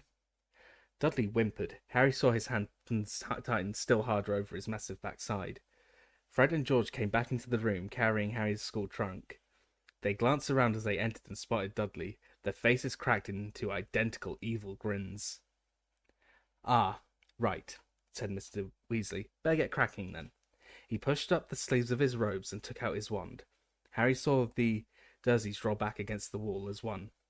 "Incendio," said Mr. Weasley, pointing his wand at the hole in the wall behind him. Flames rose at once in the fireplace, crackling merrily as though they had been burning for hours. Mr. Weasley took a small drawstring bag from his pocket, untied it, took a pinch of the powder inside, and threw it into the flames, which turned emerald green and roared higher than ever. "Off you go then, Fred," said Mr. Weasley. "Coming," said Fred. "Oh no, hang on." A bag of sweets had spilled out of Fred's pocket, and the contents were now rolling in every direction. Big, fat toffees in brightly coloured wrappers. Fred scrambled around, cramming them back into his pocket, then gave the Dursleys a cheery wave, stepped forward, and walked right into the fire, saying, "The burrow." Aunt Petunia gave a little shuddering gasp. There was a whooshing sound, and Fred vanished. "Right then, George," said Mr. Weasley, "you in the trunk." Harry helped George carry the trunk forward into the flames, and turn it onto its end so that he could hold it better. Then, with a second whoosh, George had cried, "The burrow," and vanished too. "Ron, you next," said Mr. Weasley. "See you," said Ron brightly to the Dursleys. He grinned broadly at Harry, and then stepped into the fire, shouted, "The burrow," and disappeared. Now Harry and Mr. Weasley alone remained. "Well, bye then," Harry said to the Dursleys. They didn't say anything at all. Harry moved towards the fire, but just as he reached the edge of the hearth, Mr. Weasley put out a hand and held him back. He was looking at the Dursleys in amazement. "Harry said goodbye to you," he said. "Didn't you hear him?" "It doesn't matter," Harry muttered to Mr. Weasley. "Honestly, I don't care." Mr. Weasley did not remove his hand from Harry's shoulder. "You aren't going to see your nephew till next summer," he said to Uncle Vernon in mild indignation. "Surely you're going to say goodbye." Uncle Vernon's face worked furiously. The idea of being taught consideration by a man who had just blasted away half his living room wall seemed to be causing him intense suffering. But Mr. Weasley's wand was still in his hand, and Uncle Vernon's tiny eyes darted to it once before he said, very resentfully, "Goodbye, then." "See you," said Harry, putting one foot beneath it into the green flames, which felt pleasantly like warm breath. At that moment, however, a horrible gagging sound erupted behind him, and Aunt Petunia started to scream. Harry wheeled around. Dudley was no longer standing behind his parents. He was kneeling beside the coffee table, and he was gagging and spluttering on a foot-long, purple, slimy thing that was protruding from his mouth. One bewildered second later, Harry realized that the foot-long thing was Dudley's tongue, and that a brightly coloured toffee wrapper lay on the floor before him. Aunt Petunia hurled herself onto the ground beside Dudley, seizing the end of his swollen tongue, and attempted to wrench it out of his mouth.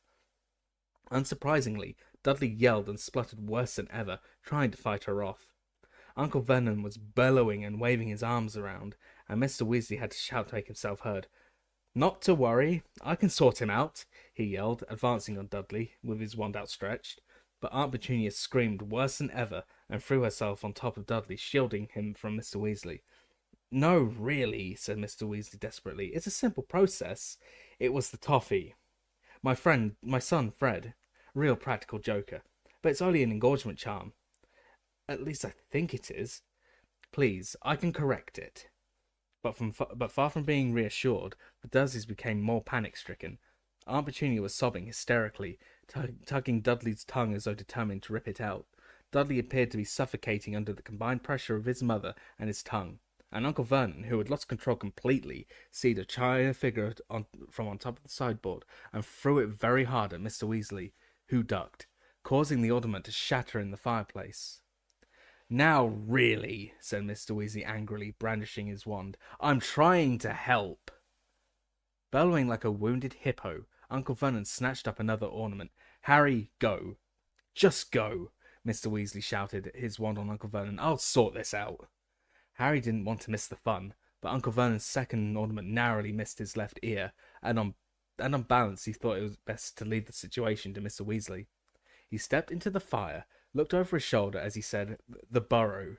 His last fleeting glimpse of the living room was of Mr. Weasley blasting a third ornament out of Uncle Vernon's hand with his wand, Aunt Petunia screaming and lying on top of Dudley, and Dudley's tongue lolling around like a great slimy python. But next moment, Harry had begun to spin very fast, and the Dursleys' living room was whipped out of sight in a rush of emerald green flames. Chapter 5. Weasley's Wizard Wheezes. Harry spun faster and faster, elbows tucked tightly to his sides, blurred fireplaces flashing past him, until he started to feel sick and closed his eyes. Then, when at last he felt himself slowing down, he threw out his hands and brought himself to a halt in time to prevent himself falling face forwards out of the Weasleys' kitchen fire. "Did he eat it?" said Fred excitedly, holding out a hand to pull Harry to his feet. "Yeah," said Harry, straightening up. "What was it?" Tongue toffee," said Fred brightly. "George and I invented them. We've been looking for someone to test them on all summer." The tiny kitchen exploded with laughter. Harry looked around and saw that Ron and George were sitting at the scrubbed wooden table with two red-haired people Harry had never seen before, though he knew immediately who they must be. Bill and Charlie, the two eldest Weasley brothers. "How are you doing, Harry?" said the nearer of the two, grinning at him and holding out a large hand, which Harry shook, feeling calluses and blisters over his fingers. This had to be Charlie, who worked with dragons in Romania. Charlie was built like the twins, shorter and stockier than Percy and Ron, who were both long and lanky. He had a broad, good-natured face, which was weather-beaten and so freckly that he looked almost tanned. His arms were muscly, but one of them had a large shiny burn on it. Bill got to his feet, smiling, and also shook Harry's hand. Bill came as something of a surprise. Harry knew that he worked for the Wizarding Bank, Gringotts, that he had been head boy of Hogwarts, and had always imagined Bill to be an older version of Percy, fussy about rule-breaking and fond of bossing everyone around. However, Bill was, there was no other word for it, cool. He was tall, with long hair that he had tied back in a ponytail. He was wearing an earring with what looked like a fang dangling from it. His clothes would not have looked out of place at a rock concert, except that Harry recognized his boots to be made not of leather, but of dragon hide. Before any of them could say anything else, there was a faint popping noise, and Mr. Weasley appeared out of thin air at George's shoulder. He was looking angrier than Harry had ever seen him. "That wasn't funny, Fred," he shouted. "What on earth did you give that muggle boy?" "I didn't give him anything," said Fred with another evil grin. "I just dropped it. It was his fault he went and ate it. I never told him to." "You dropped it on purpose," roared Mr. Weasley. "You knew he'd eat it. You knew he was on a diet." "How big did his tongue get?" George asked eagerly. "It was 4 foot long before his parents would let me shrink it." Harry and the Weasleys roared with laughter again. "It isn't funny," Mr. Weasley shouted. "That sort of behaviour seriously undermines wizard-muggle relations. I spent half my life campaigning against the mistreatment of muggles, and my own sons." "We didn't give it to him because he was a muggle," said Fred indignantly. "No, we gave it to him because he's a great bullying git," said George. "Isn't he, Harry?" "Yeah, he is, Mr. Weasley," said Harry earnestly. "That's not the point," raged Mr. Weasley. "You wait until I tell your mother." "Tell me what?" said a voice behind them. Mrs. Weasley had just entered the kitchen. She was a short, plump woman with a very kind face, though her eyes were presently narrowed with suspicion. "Oh, hello, Harry dear," she said, spotting him and smiling. Then her eyes snapped back to her husband. "Tell me what, Arthur?" Mr. Weasley hesitated. Harry could tell that, however angry he was with Fred and George, he hadn't really intended to tell Mrs. Weasley what had happened. There was a silence, while Mr. Weasley eyed his wife nervously. Then 2 girls appeared in the kitchen doorway behind Mrs. Weasley. One, with very bushy brown hair and rather large front teeth, was Harry and Ron's friend, Hermione Granger. The other, who was small and red-haired, was Ron's younger sister, Ginny. Both of them smiled at Harry, who grinned back, which made Ginny go scarlet. She had been very taken with Harry ever since his first visit to the Burrow. "Tell me what, Arthur?" Mrs. Weasley repeated in a dangerous sort of voice. "It's nothing, Molly," mumbled Mr. Weasley.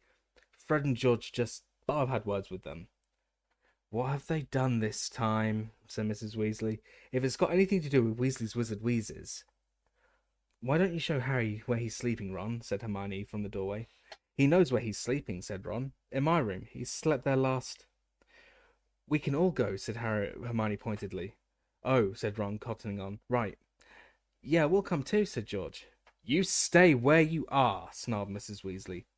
Harry and Ron edged out of the kitchen, and they, Hermione and Ginny, set off along the narrow hallway up the rickety staircase that zigzagged through the house to the upper stories. "What are Weasley Wizard Wheezes?" Harry asked as they climbed.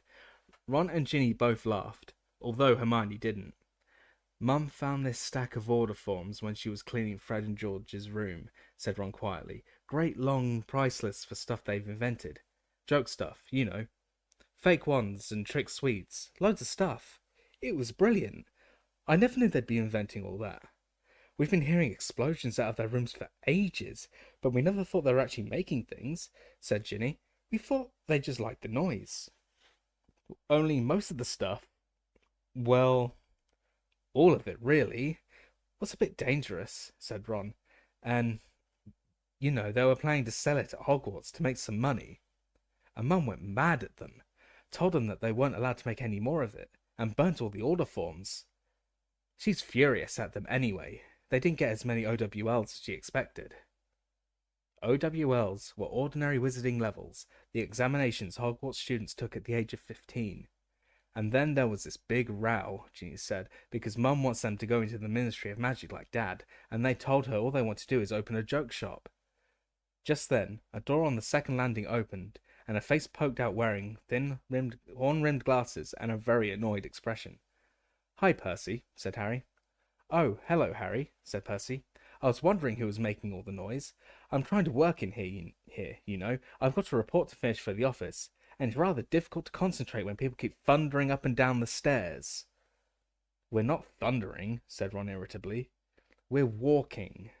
Sorry if we've disturbed the top-secret workings of the Ministry of Magic." "What are you working on?" said Harry. "A report for the Department of International Magical Cooperation," said Percy smugly. "We're trying to standardize Condren thickness. Some of these foreign imports are just a shade too thin. Leakages have been increasing at a rate of almost 3% a year." "That'll change the world, that report will," said Ron. "Front page of the Daily Prophet, I expect. Cauldron leaks." Percy went slightly pink. "You might sneer, Ron," he said heatedly, "but unless some sort of international law is imposed, we might well find the market flooded with flimsy, shallow-bottomed products which it's seriously in danger." Yeah, all right," said Ron, and he started off upstairs again. Percy slammed his bedroom door shut. As Harry, Hermione, and Ginny followed Ron up for even more flights of stairs, shouts from the kitchen below echoed up to them. It sounded as though Mr. Weasley had told Mrs. Weasley about the toffees. The room at the top of the house where Ron slept looked as much as it had done the last time that Harry had come to stay. The same posters of Ron's favourite Quidditch team, the Chudley Cannons, were whirling and waving on the walls and sloping ceiling, and the fish tank on the windowsill, which had previously held frog spawn, now contained one extremely large frog. Ron's old rat, Scabbers, was here no more, but instead there was the tiny grey owl that had delivered Ron's letter to Harry in Privet Drive. It was hopping up and down in a small cage, and twittering madly. "Shut up, pig," said Ron, edging his way between two of the four beds that had been squeezed into the room. "Fred and George are in here with us, because Bill and Charlie are in their room," he told Harry. "Percy gets to keep his room all to himself because he's got to work." Why are you calling that owl pig?" Harry asked Ron. "Because he's being stupid," said Ginny. "Its proper name is Pigwidgeon." "Yeah, and that's not a stupid name at all," said Ron sarcastically. "Ginny named him," he explained to Harry. "She reckons it's sweet. And I tried to change it, but it was too late. He won't answer to anything else. So now he's Pig. I've got to keep him up here because he annoys Errol and Hermes. He annoys me too, come to that." Pigwidgeon zoomed happily around his cage, hooting shrilly. Harry knew Ron too well to take him seriously. He had moaned continually about his old rat Scabbers, but had been most upset when Hermione's cat, Crookshanks, appeared to have eaten him. "Where's Crookshanks?" Harry asked Hermione now. "Out in the garden, I expect," she said. "He likes chasing gnomes. He's never seen any before." "Percy's enjoying work, then," said Harry, sitting down on one of the beds and watching the Chudley cannons zooming in and out of the posters on the ceiling. "Enjoying it?" said Ron darkly. "I don't reckon he'd come home if Dad didn't make him. He's obsessed. Just don't get him onto the subject of his boss. According to Mr. Crouch, as I was saying to Mr. Crouch, Mr. Crouch is of the opinion, Mr. Crouch was telling me. They'll be announcing their engagement any day now." "Have you had a good summer, Harry?" said Hermione. "Did you get our food parcels and everything?" "Yeah, thanks a lot," said Harry. "They saved my life, those cakes." "And have you heard from—" Ron began, but a look from Hermione, he fell silent. Harry knew Ron had been about to ask about Sirius. Ron and Hermione had been so deeply involved in helping Sirius escape from the Ministry of Magic that they were almost as concerned about Harry's godfather as he was. However, discussing him in front of Ginny was a bad idea. Nobody but themselves and Professor Dumbledore knew about how Sirius had escaped, or believed in his innocence. "I think they've stopped arguing," said Hermione, to cover the awkward moment, because Ginny was looking curiously from Ron to Harry. "Shall we go down and help your mum with dinner?" "Yeah, all right," said Ron. The four of them left Ron's room and went back downstairs, to find Mrs. Weasley alone in the kitchen, looking extremely bad-tempered. "We're eating out in the garden," she said when they came in. "There's just not room for 11 people in here. Could you take the plates outside, girls? Bill and Charlie are setting up the tables. Knives and forks, please, you two," she said to Ron and Harry, pointing her wand a little more vigorously than she had intended at a pile of potatoes in the sink, which shot out of their skins so fast they ricocheted off the walls and ceilings. "Oh, for heaven's sake," she snapped, now directing her wand at a dustpan, which hopped off the side and started skating across the floor, sweeping up the potatoes.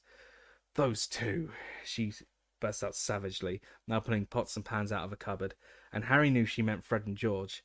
"I don't know what's going to happen to them. I really don't.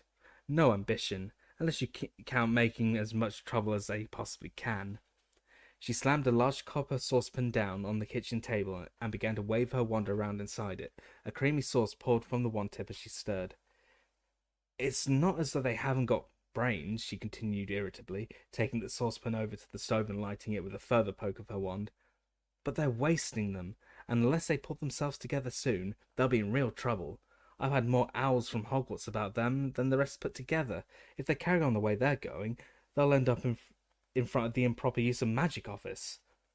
Mrs. Weasley jabbed her wand at the cutlery drawer, which shot open. Harry and Ron both jumped out of the way as several knives soared out of it, flew across the kitchen and began chopping the potatoes, which had just been tipped back into the sink by the dustpan.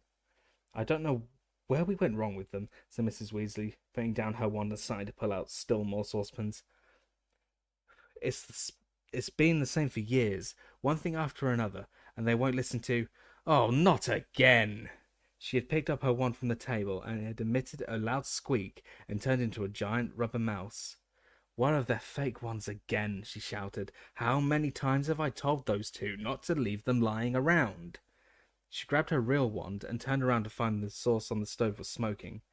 "Come on," Ron said hurriedly to Harry, seizing a handful of cutlery from the open drawer.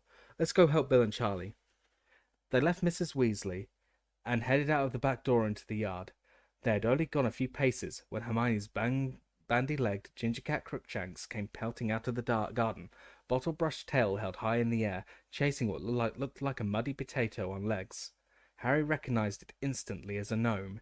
Barely 10 inches high, its horny little feet pattered very fast as it sprinted across the yard and dived headlong into one of the Wellington boots that lay scattered around the door. Harry could hear the gnome giggling madly as Crookshanks inserted a paw into the boot, trying to reach it. Meanwhile, a very loud crashing noise was coming from the other side of the house.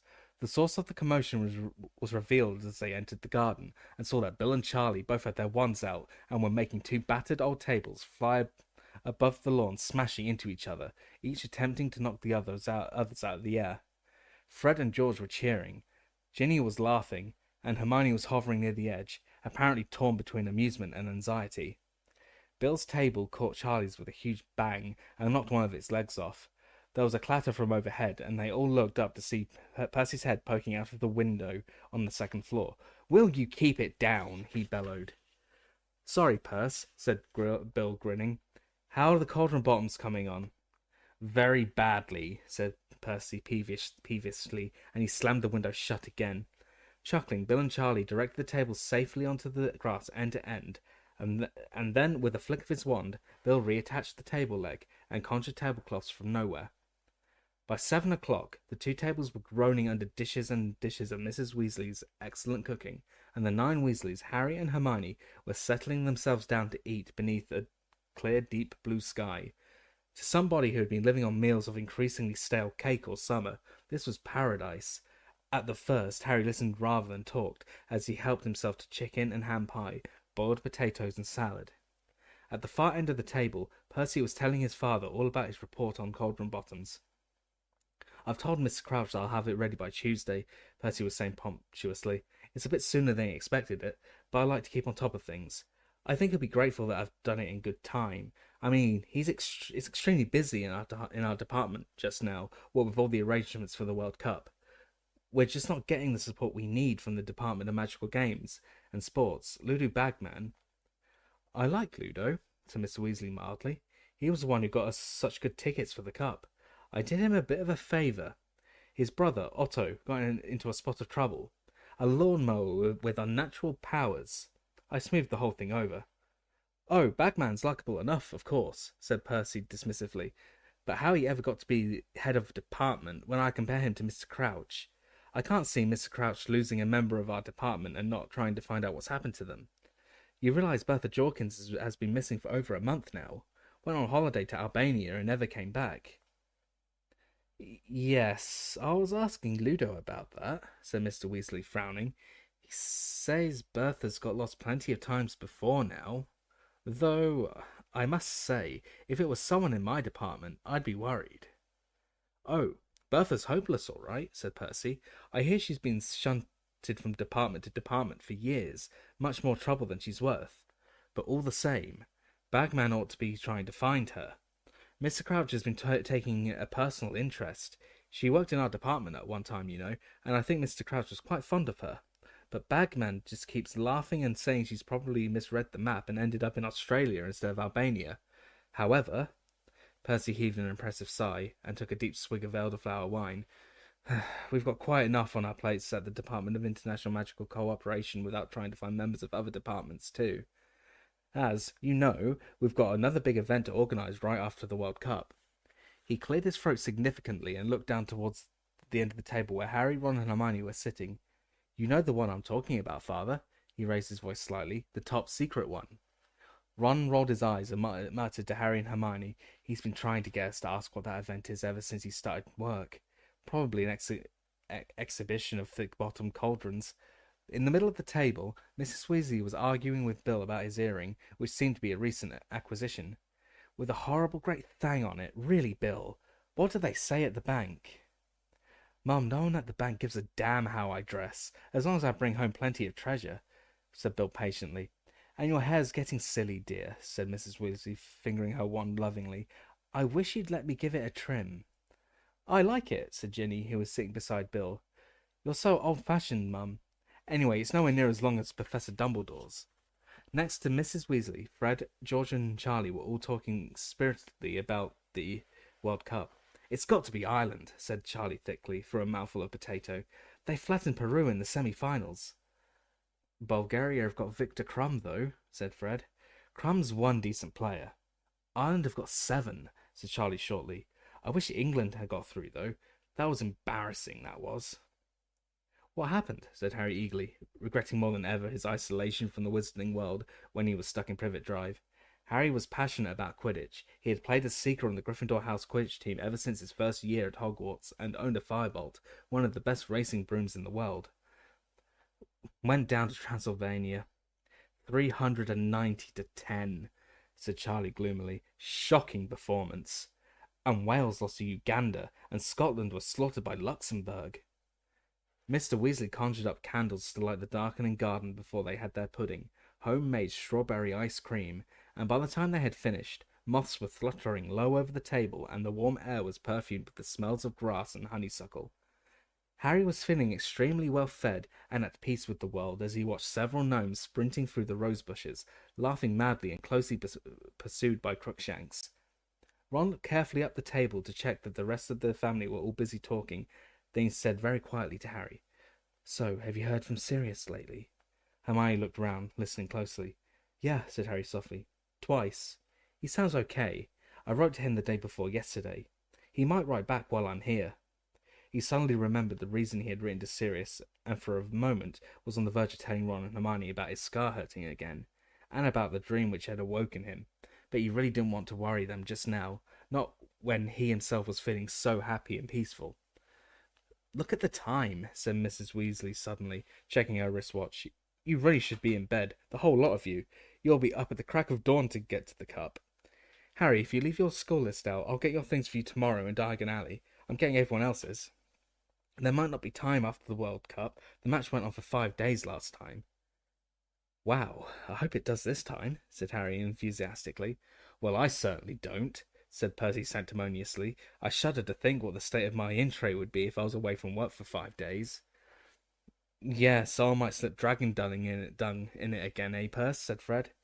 "That was a sample of fertilizer from Norway," said Percy going very red in the face. "It was nothing personal." "It was," Fred whispered to Harry as they got up from the table. "We sent it." Chapter 6. The Portkey. Harry felt as though he had barely lain down to sleep in Ron's room when he was being shaken awake by Mrs. Weasley. "Time to go, Harry dear," she whispered, moving away to wake Ron. Harry felt around for his glasses, put them on and sat up. It was still dark outside. Ron muttered indistinctly as his mother roused him. At the foot of Harry's mattress he saw 2 large, dishevelled shapes emerging from tangles of blankets. "It's time already," said Fred groggily. They dressed in silence, too sleepy to talk. Then, yawning and stretching, the 4 of them headed downstairs into the kitchen. Mrs. Weasley was stirring the contents of a large pot on the stove, while Mr. Weasley was sitting at the table, checking a sheaf of large parchment tickets. He looked up as the boys entered, and spread his arms so they could see his clothes more clearly. He was wearing what appeared to be a golfing jumper and a very old pair of jeans, slightly too big for him, and held up with a thick leather belt. "What do you think?" he asked anxiously. "We're supposed to go incognito. Do I look like a muggle, Harry?" "Yeah," said Harry, smiling. "Very good." "Where are Bill and Charlie and Percy?" said George, failing to stifle a huge yawn. "Well, they're apparating, aren't they?" said Mrs. Weasley, heaving the large pot over to the table and starting to ladle porridge into bowls, so they can have a bit of a lie-in. Harry knew that apparating was very difficult. It meant disappearing from one place and reappearing almost instantly in another. "So, they're still in bed," said Fred grumpily, pulling his bowl of porridge towards him. "Why can't we apparate too?" "Because you're not of age and you haven't got your test," snapped Mrs. Weasley. "And where have those girls got to?" She bustled out of the kitchen, and they heard her climbing the stairs. "You have to pass a test to apparate?" Harry asked. "Oh, yes," said Mr. Weasley, tucking the tickets safely into the back pocket of his jeans. "The Department of Magical Transportation had to fine a couple of people the other day for apparating without a license. It's not easy apparition, and when it's not done properly, it can lead to nasty complications. This pair I'm talking about went and splinched themselves." Around the table, everyone except Harry winced. Splinched?" said Harry. "They left half of themselves behind," said Mr. Weasley, now spooning large amounts of treacle onto his porridge. "So, of course, they were stuck. Couldn't move either way. Had to wait for the accidental magic reversal squad to sort them out. Meant a fair old bit of paperwork, I can tell you, what with the muggles who spotted the body parts they'd left behind." Harry had a sudden vision of a pair of legs and an eyeball lying abandoned on the pavement of Privet Drive. "Were they okay?" he asked, startled. "Oh, yes," said Mr. Weasley matter-of-factly, "but they got a heavy fine, and I don't think they'll be trying it again in a hurry. You don't want to mess around with apparition. There are plenty of adult wizards who don't bother with it. Prefer blue brooms. Slower, but safer. But Bill and Charlie and Percy can all do it. Charlie had to take the test twice, said Fred, grinning. He failed first time. Apparated 5 miles south of where he meant to. Right on top of some poor old dear doing her shopping, remember? Yes, well, he passed second time, said Mrs. Weasley, marching back into the kitchen amid hearty sniggers. Percy only passed 2 weeks ago, said George. He's been apparating downstairs every morning since, just to prove he can. There were footsteps down the passageway, and Hermione and Ginny came into the kitchen, both looking pale and drowsy. Why do we have to be up so early? Ginny said, rubbing her eyes and sitting down at the table. We've got a bit of a walk, said Mr. Weasley. Walk? Said Harry. What? Are we walking to the World Cup? No, that's miles away, said Mr. Weasley, smiling. We only need to walk a short way. It's just that it's very difficult for a large number of wizards to congregate without attracting Muggle attention. We have to be very careful about how we travel at the best of times, and on a huge occasion like the Quidditch World Cup. George, said Mrs. Weasley sharply, and they all jumped. What? Said George, in an innocent tone that deceived nobody. What is that in your pocket? Nothing. Don't you lie to me. Mrs. Weasley pointed her wand at George's pocket and said, Accio. Several small, brightly coloured objects zoomed out of George's pocket. He made a grab for them, but missed, and they sped straight into Mrs. Weasley's outstretched hand. We told you to destroy them, said Mrs. Weasley furiously, holding up what were unmistakably more Tun-Tung toffees. We told you to get rid of the lot. Empty your pockets. Go on, both of you. It was an unpleasant scene. The twins had evidently been trying to smuggle as many toffees out of the house as possible, and it was only by using her summoning charm that Mrs. Weasley managed to find them all. Accio! Accio! Accio! She shouted, and toffees zoomed from all sorts of unlikely places, including the lining of George's jacket and the turn-ups of Fred's jeans. We spent 6 months developing those, Fred shouted at his mother as she threw the toffees away. Oh, a fine way to spend 6 months, she shrieked. No wonder you didn't get more OWLs. All in all, the atmosphere was not very friendly as they made their departure. Mrs. Weasley was still glowering as she kissed Mr. Weasley on the cheek, though not nearly as much as the twins, who had each hoisted their rucksacks onto their backs and walked out without a word to her. Well, have a lovely time, said Mrs. Weasley. And behave yourselves, she called after the twins' retreating backs, but they did not look back or answer. I'll send Bill, Charlie, and Percy along around midday, Mrs. Weasley said to Mr. Weasley, as he, Harry, Ron, Hermione, and Ginny set off across the dark yard after Fred and George. It was chilly, and the moon was still out. Only a dull, greenish tinge along the horizon to their right showed that daybreak was drawing closer. Harry, having been thinking about thousands of wizards speeding towards the Quidditch World Cup, sped up to walk with Mr. Weasley. So, how does everyone get there without all the muggles noticing? He asked. It's been a massive organisational problem, sighed Mr. Weasley. The trouble is, about 100,000 wizards turn up to the World Cup, and of course, we just haven't got a magical site big enough to accommodate them all.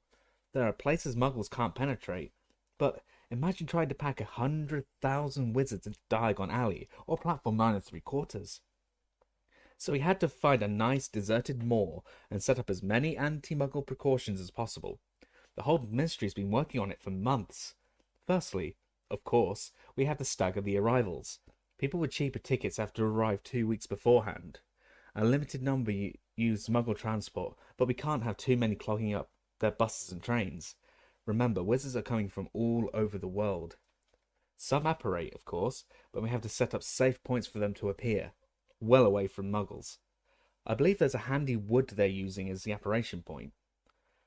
For those who don't want to apparate, or can't, we use port keys. They're objects that are used to transport wizards from one spot to another at a pre-arranged time. You can do large groups at a time if you need to. There have been 200 port keys placed at strategic points around Britain, and the nearest one to us is up the top of Stoat's Head Hill, so that's where we're headed. Mr. Weasley pointed ahead of them where a large black mass rose beyond the village of Ottery St. Catchpole.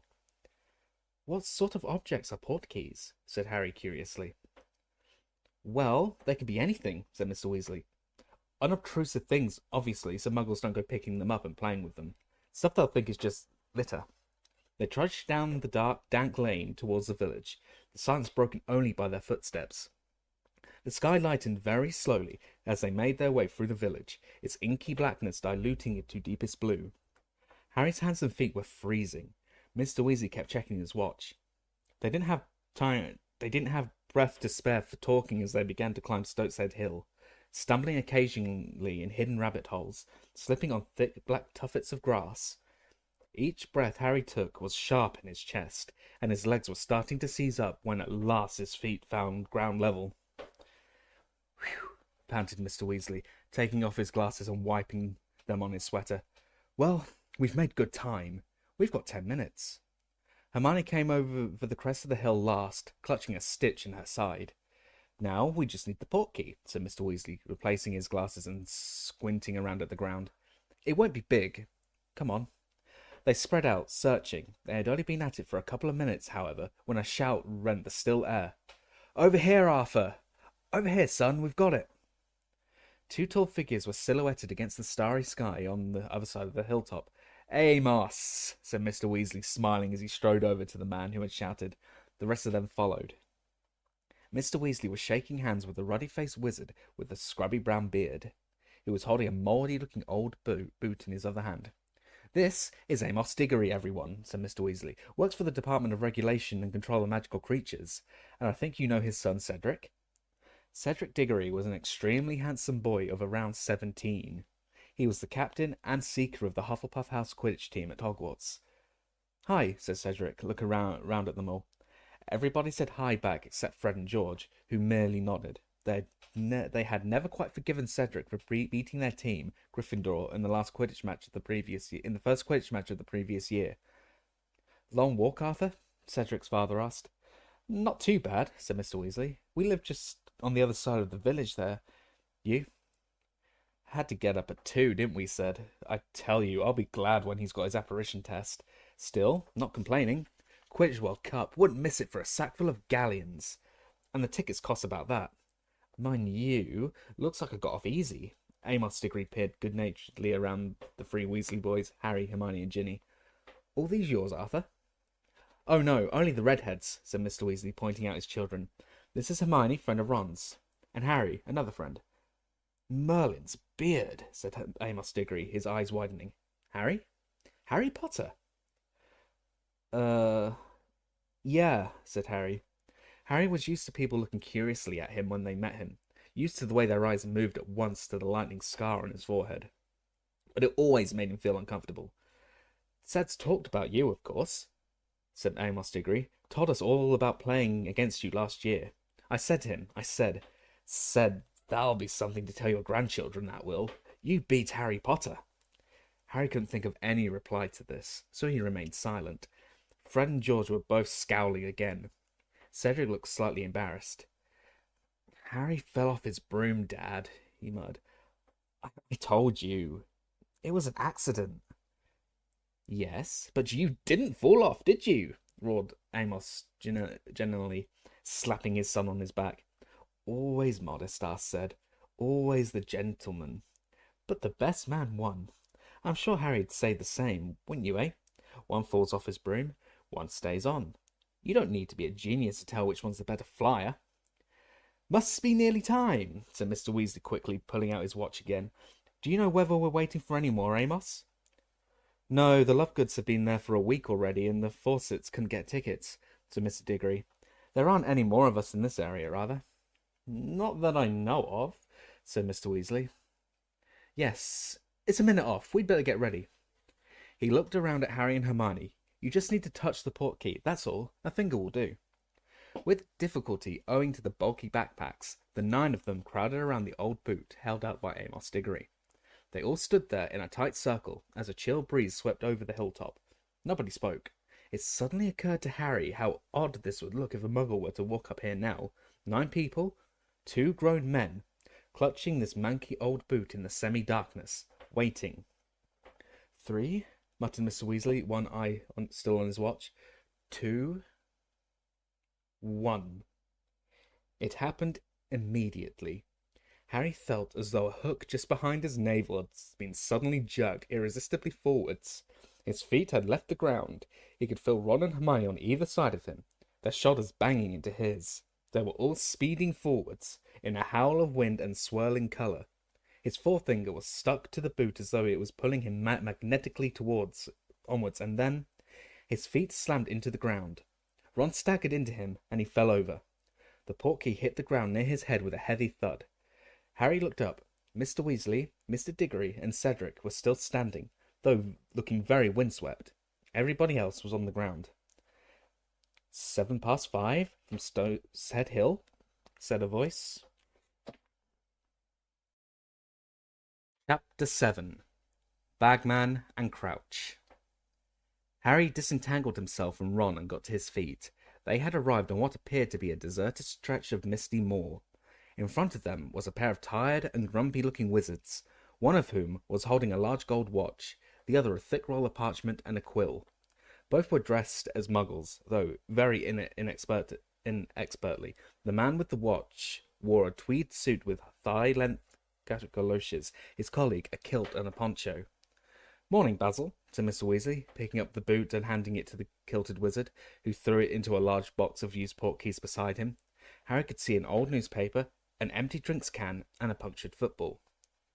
"Hello there, Arthur," said Basil wearily. "Not on duty, eh? It's all right for some. We've been here all night. You better get out of the way. We've got a big party coming in from the Black Forest at 5:15. Hang on, I'll find your campsite. Weasley. He consulted his parchment list. About a quarter of a mile's walk over there. First field you come to. Site manager's called Mr. Roberts. Diggory. Second field. Ask for Mr. Payne." "Thanks, Basil," said Mr. Weasley as he beckoned everyone to follow him. They set off across the deserted moor, unable to make out much through the mist. After about 20 minutes, a small stone cottage next to a gate swam into view. Beyond it, Harry could just make out the ghostly shapes of hundreds and hundreds of tents, rising up the gentle slope of a large field towards a dark wood on the horizon. They said goodbye to the Diggorys and approached the cottage door. A man was standing in the doorway, looking out at the tents. Harry knew at a glance that this was the only real muggle for several acres. When he heard their footsteps, he turned his head to look at them. "Morning," said Mr. Weasley brightly. "Morning," said the muggle.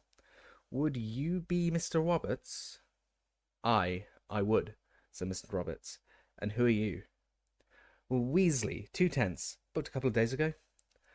"Aye," said Mr. Roberts, consulting a list tacked to the door. "You've got a space up by the wood there. Just the one night?"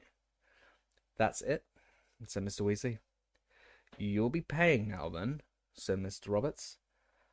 "Ah, right. Certainly," said Mr. Weasley. He retreated a short distance from the cottage and beckoned Harry towards him. "Help me, Harry," he muttered, pulling a roll of muggle money from his pocket and starting to peel the notes apart. "This one's a 10? Ah, yes, I see the little number on it now. So this is a 5. A 20, Harry corrected him in an undertone, uncomfortably aware of Mr. Roberts trying to catch every word. "Ah, yes, so it is. I don't know these little bits of paper." "You foreign?" said Mr. Roberts as Mr. Weasley returned with the correct notes. "Foreign?" repeated Mr. Weasley, puzzled. "You're not the first one who's had trouble with money," said Mr. Roberts, scrutinizing Mr. Weasley closely. "I had 2 try and pay me with great gold coins the size of hubcaps 10 minutes ago." "Did you really?" said Mr. Weasley nervously. Mr. Roberts rummaged around in the tin for some change. "Never been this crowded," he said suddenly, looking out over the misty field again. "Hundreds of pre-bookings. People usually just turn up." "Is that right?" said Mr. Weasley, his hand held out for his change.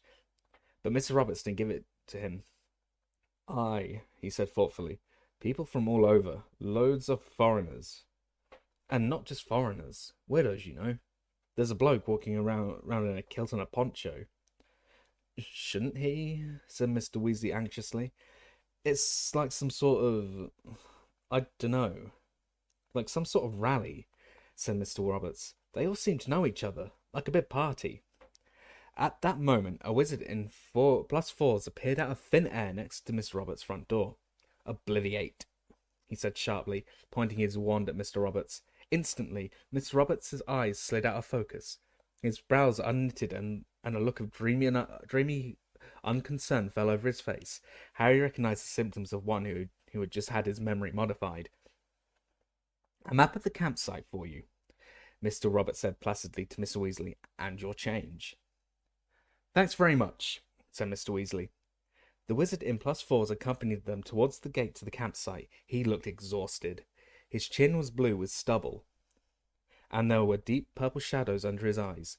Once out of earshot of Mr. Roberts, he muttered to Mr. Weasley, "Been having a lot of trouble with him.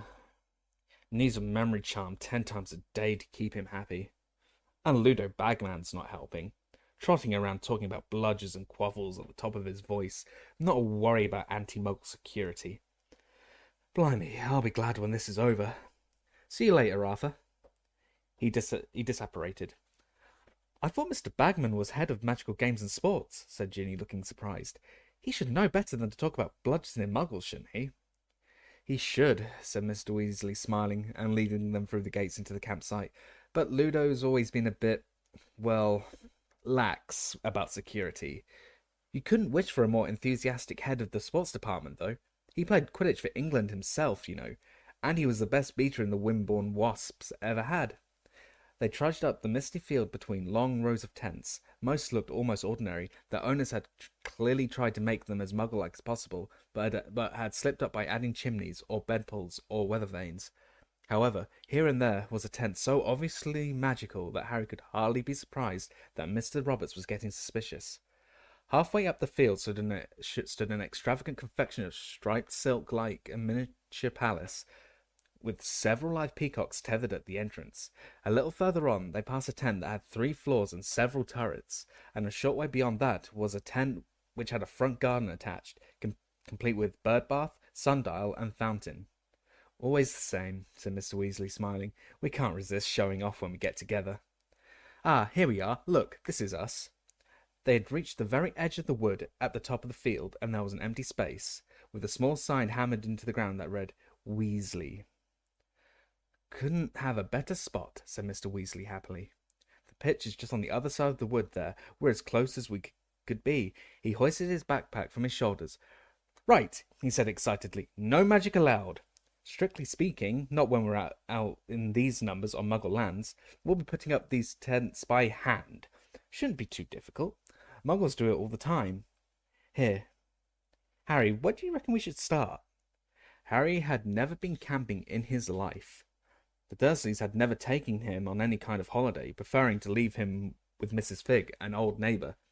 However, he and Hermione worked out where most of the poles and pegs should go, and though Mr. Weasley was more of a hindrance than a help, because he got thoroughly overexcited when it came to using the mallet, they finally managed to erect a pair of shabby 2-man tents.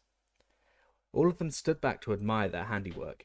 Nobody looking at these tents would guess they belonged to wizards, Harry thought. But the trouble was that once Bill, Charlie, and Percy arrived, they would be a party of 10.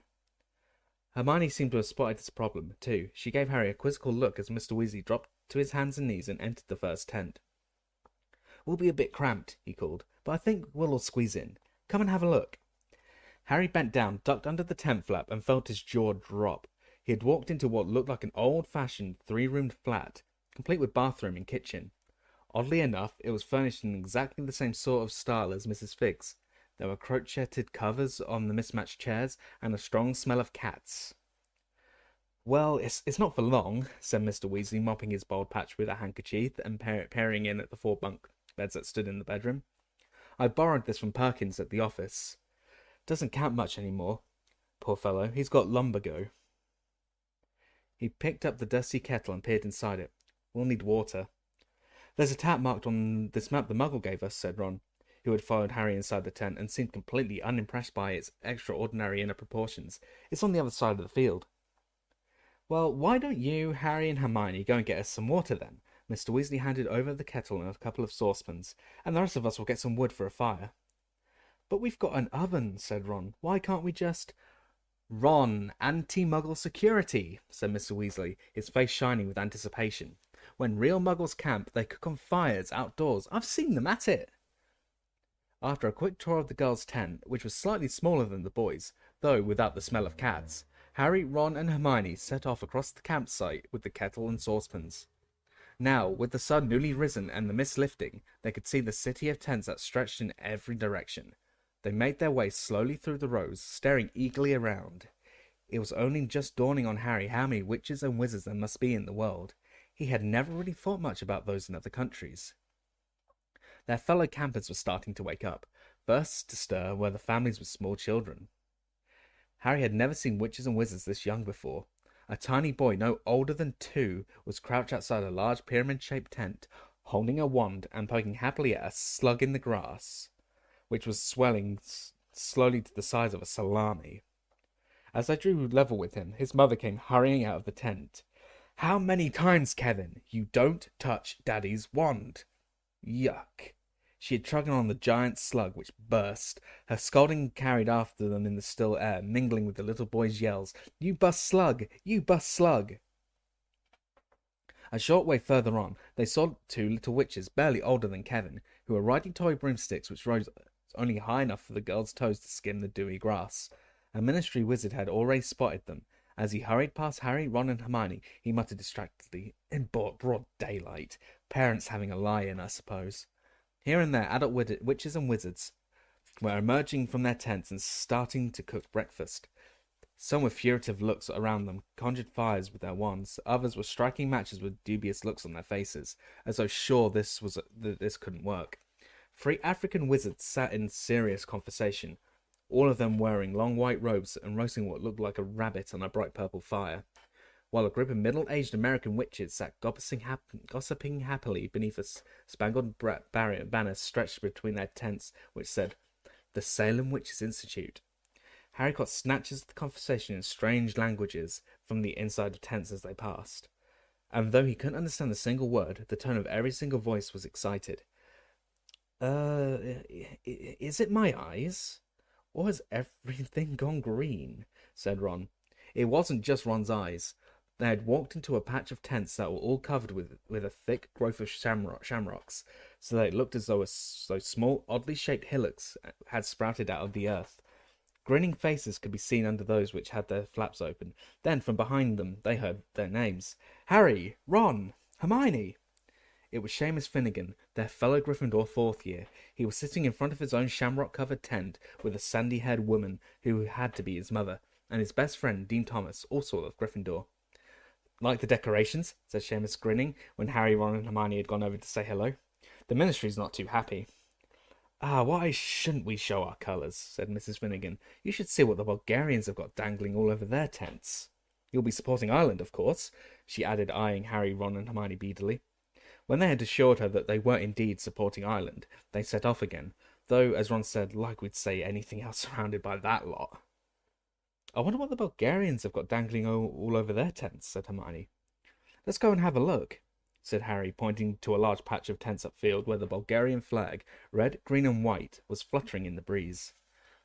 The tents here had not been bedecked with plant life, but each and every one of them had the same poster attached to it. A poster of a very surly face with heavy black eyebrows. The picture was, of course, moving, but all it did was blink and scowl. "Crumb," said Ron quietly. "What?" said Hermione. "Crumb," said Ron. "Victor Crumb, the Bulgarian seeker."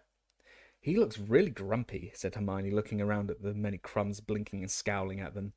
"Really grumpy?" Ron raised his eyes to the heavens. "Who cares what he looks like? He's unbelievable. He's really young too, only just 18 or something. He's a genius. You wait until tonight, you'll see."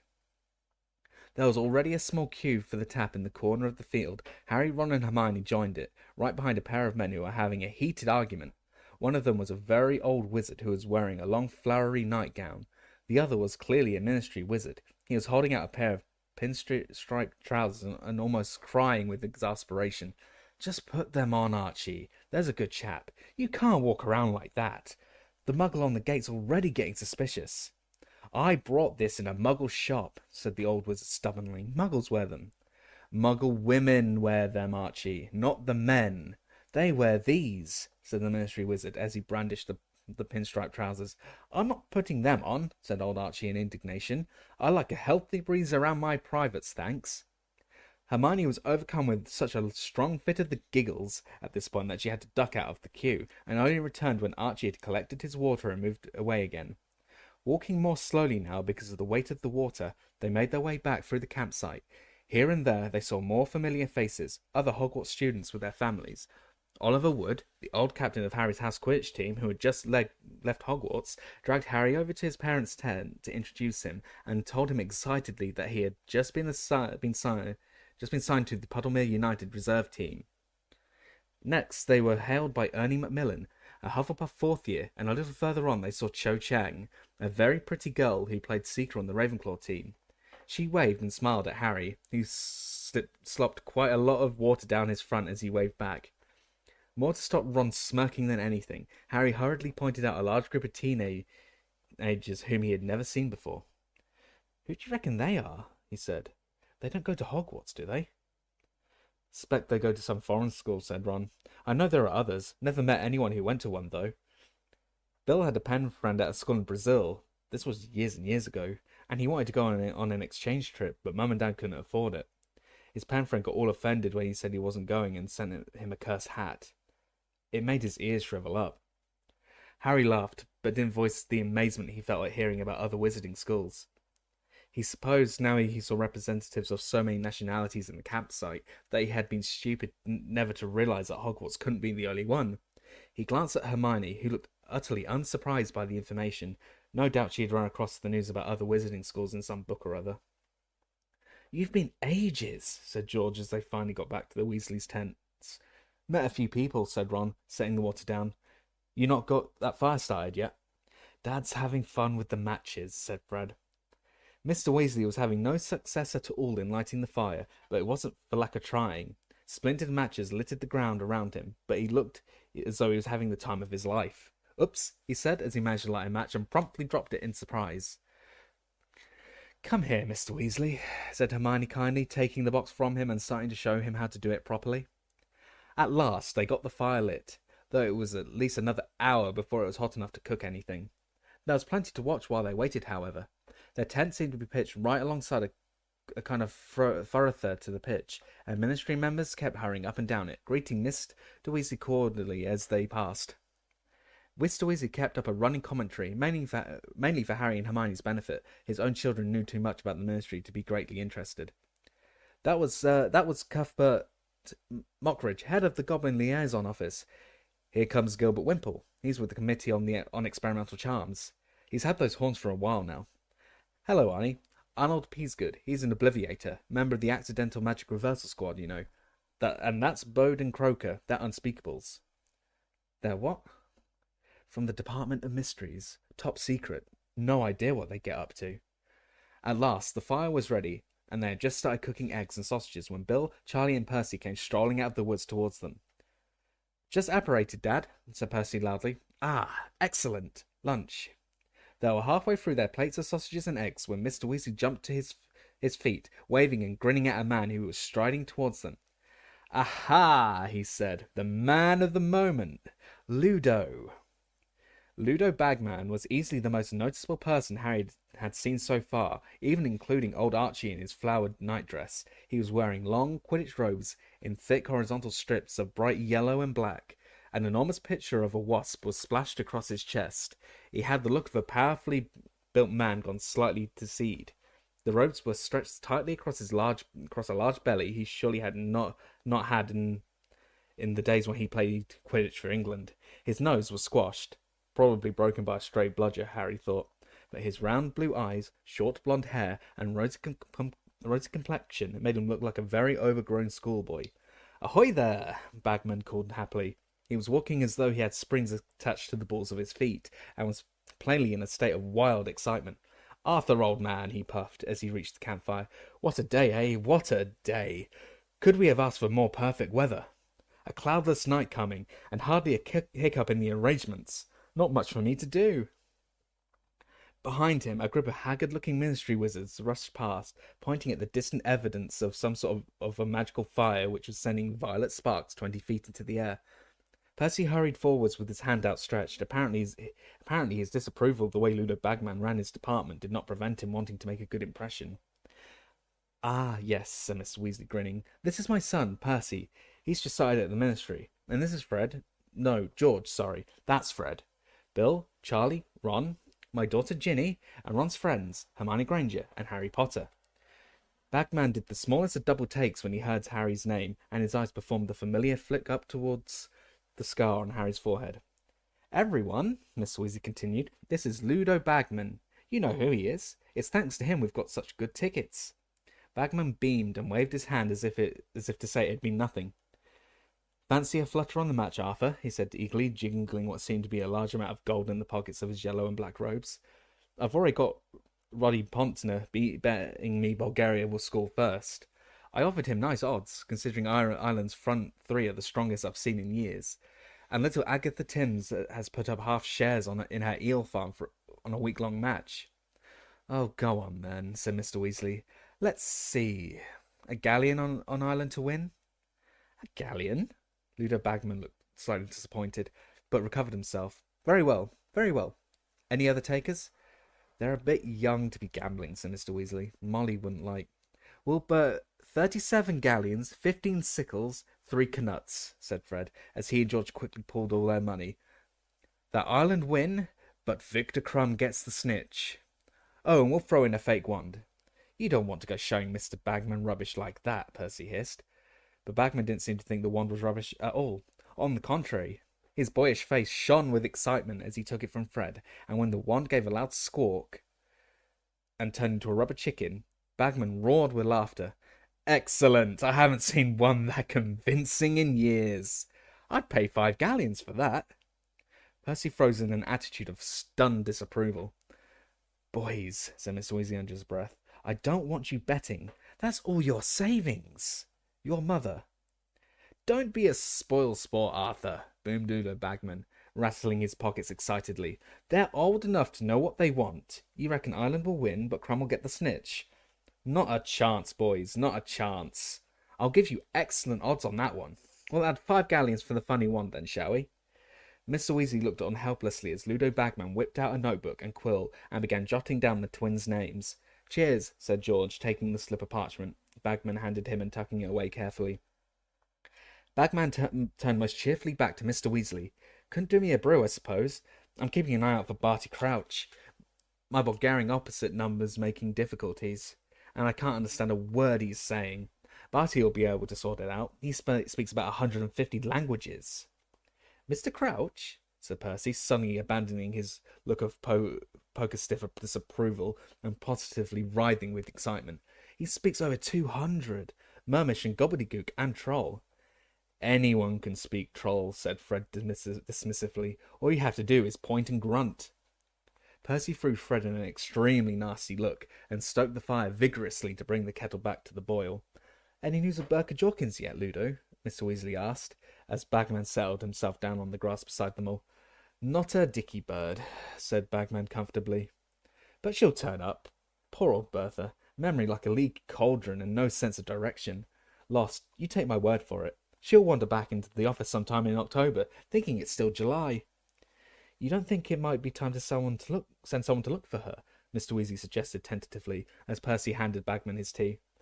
"Barty Crouch keeps saying that," said Bagman, his round eyes widening innocently. "But we really can't spare anyone at the moment." "Oh, talk of the devil, Barty!" A wizard had just apparated at their fireside, and he could not have made more of a contrast with Ludo Bagman, sprawled on the grass in his old wasp robes. Barty Crouch was a stiff, upright, elderly man, dressed in an impeccably crisp suit and tie. The parting in his short grey hair was almost unnaturally straight, and his narrow-toothed brush moustache looked as though he trimmed it using a slide rule. His shoes were very highly polished. Harry could see at once why Percy idolized him. Percy was a great believer in rigidly following rules, and Mr. Crouch had compiled with the rule about Muggle dressing so thoroughly that he could have passed as a bank manager. Harry doubted even Uncle Vernon could have spotted him for what he really was. "Pull up a bit of grass, Barty," said Ludo, brightly patting the ground behind him. "No, thank you, Ludo," said Crouch. "There was a bite of impatience in his voice. "I've been looking for you everywhere. The Bulgarians are insisting we add another 12 seats to the top box." "Oh, is that what they're after?" said Bagman. "I thought the chap was asking to borrow a pair of tweezers. Bit of a strong accent." "Mr. Crouch," said Percy breathlessly, sunk into a kind of half bow which made him look like a hunchback, "would you like a cup of tea?" "Oh," said Mr. Crouch, looking over at Percy in mild surprise. Yes. Thank you, Weatherby." Fred and George choked it into their own cups. Percy, very pink around the ears, busied himself with the kettle. "Oh, and I've been wanting a word with you too, Arthur," said Mr. Crouch, his sharp eyes falling upon Mr. Weasley. "Ali Basir's on the warpath. He wants a word with you about your embargo on flying carpets." Mr. Weasley heaved a deep sigh. "I sent him an owl about that just last week. If I've told him once, I've told him 100 times. Carpets are defined as a Muggle artifact by the Registry of Prescribed Charmable Objects, but will he listen?"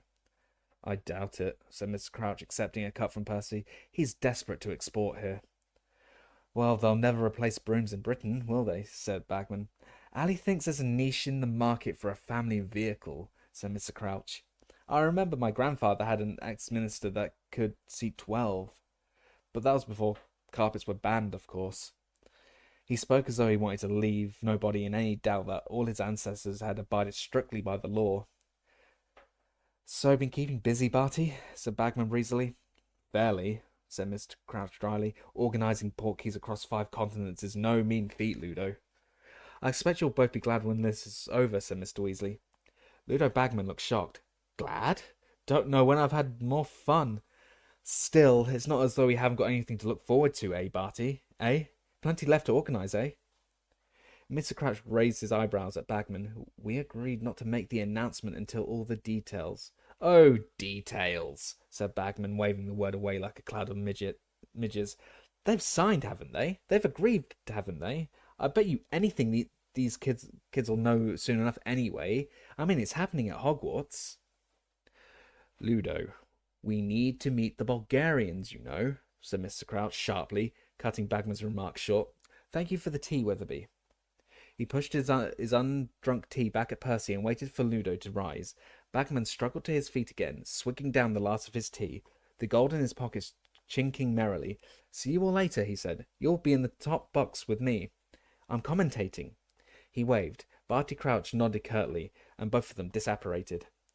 "What's happening at Hogwarts, Dad?" said Fred at once. "What were they talking about?"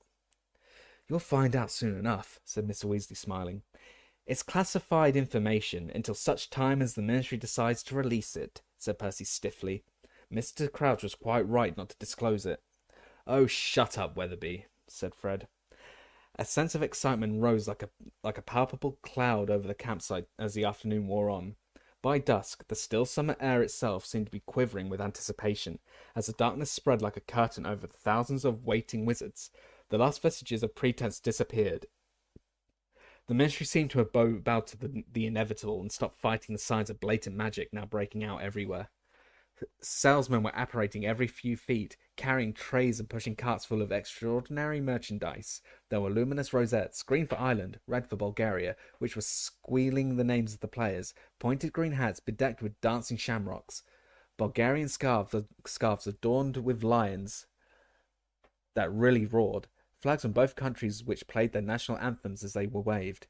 There were tiny models of firebolts, which really flew, and collectible figures of famous players, which strolled across the palm of your hand, preening themselves. "Been saving my pocket money all summer for this," Ron told Harry, as they and Hermione strolled through the salesmen buying souvenirs. Though Ron purchased himself a dancing shamrock hat and a large green rosette, he also bought a small figure of Victor Crumb, the Bulgarian seeker. The miniature Crumb walked backwards and forwards over Ron's hand, scowling up at the green rosette above him. "Wow, look at these," said Harry, hurrying over to a cart piled high with what looked like brass binoculars, except they were covered in all sorts of weird knobs and dials. "Omnioculars," said the salesman eagerly. "You can replay action, slow everything down, and they flash up a play-by-play breakdown if you need it. Bargain! 10 galleons each." "Wish I hadn't bought this now," said Ron, gesturing at his dancing shamrock hat and gazing longingly at the omnioculars. "3 pairs," said Harry firmly to the wizard. No, don't bother, said Ron, going red. He was always touchy about the fact that Harry, who had inherited a small fortune from his parents, had much more money than he did. You won't be getting anything for Christmas, Harry told him, thrusting omninoculars into his and Hermione's hands. For about 10 years, mind. Fair enough, said Ron, grinning. Oh, thanks, Harry, said Hermione, and I'll get us some programs. Look. Their money bags considerably lighter. They went back to the tents. Bill, Charlie, and Ginny were all sporting green rosettes too, and Mr. Weasley was carrying an Irish flag. Fred and George had no souvenirs as they had given Bagman all their gold.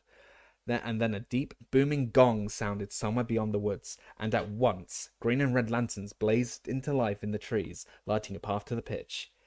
It's time, said Mr. Weasley, looking as excited as any of them. Come on, let's go. Chapter 8. The Quidditch World Cup.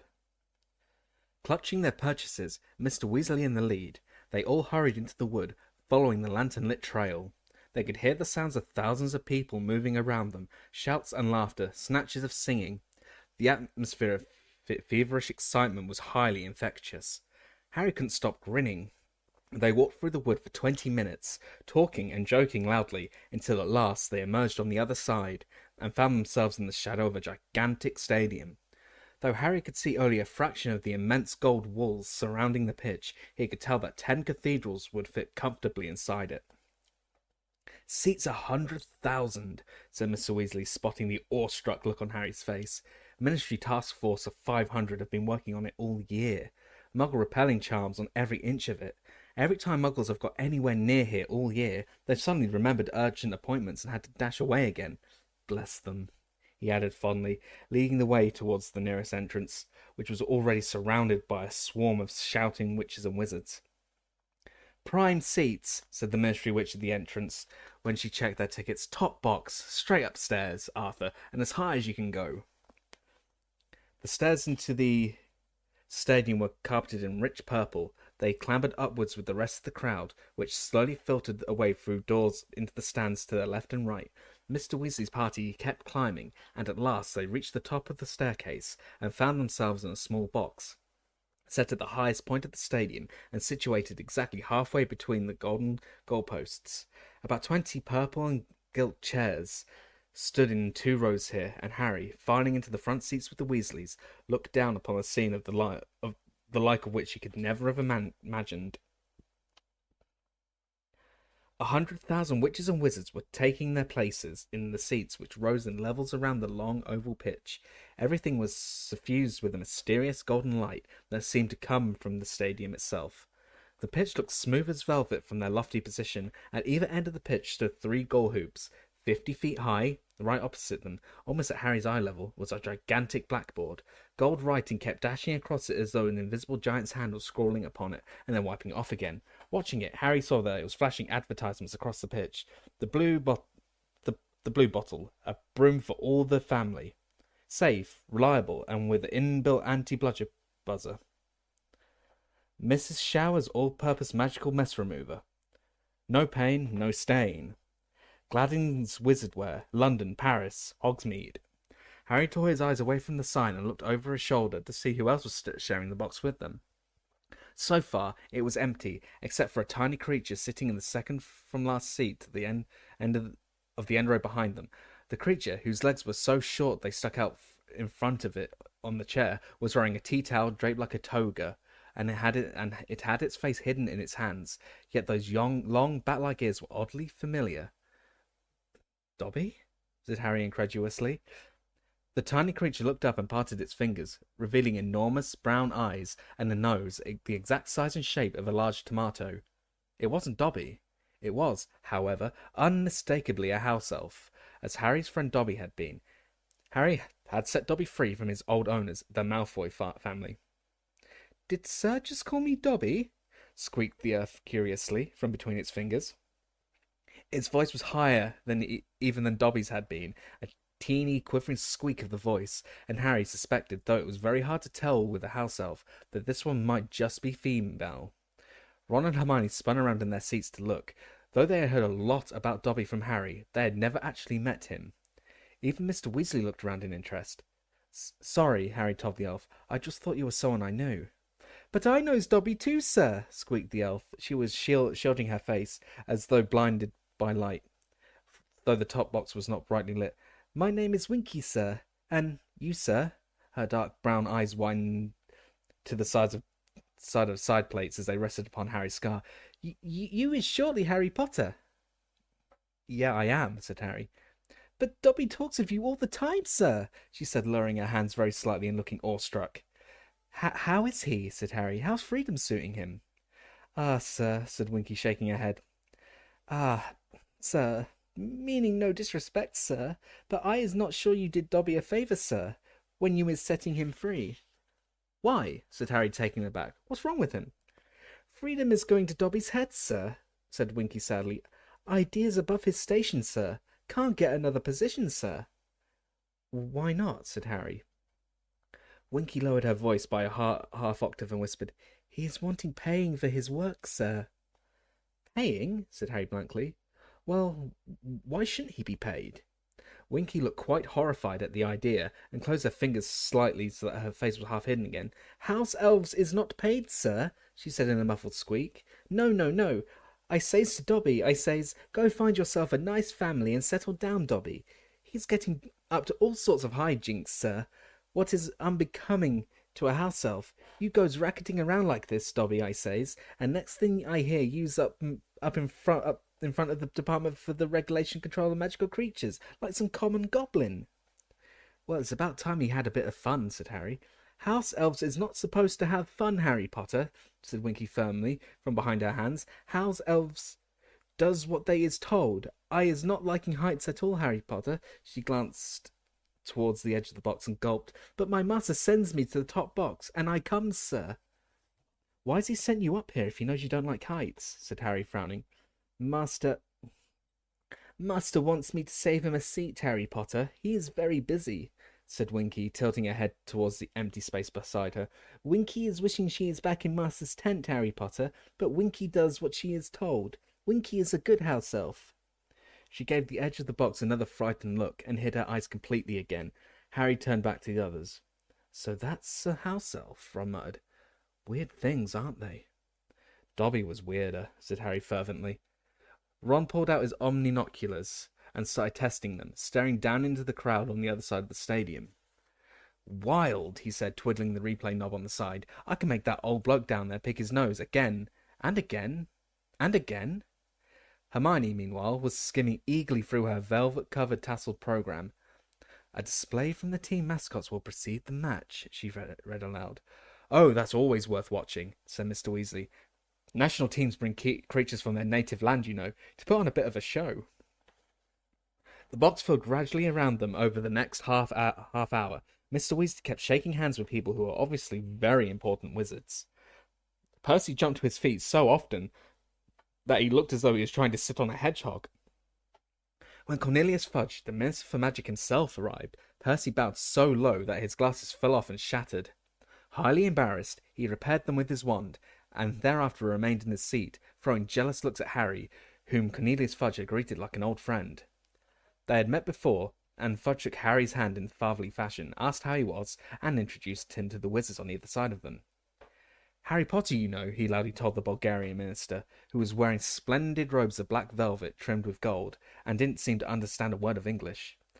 Harry Potter. Oh, come on now, you know who he is. The boy he survived, you know who. You do know who he is.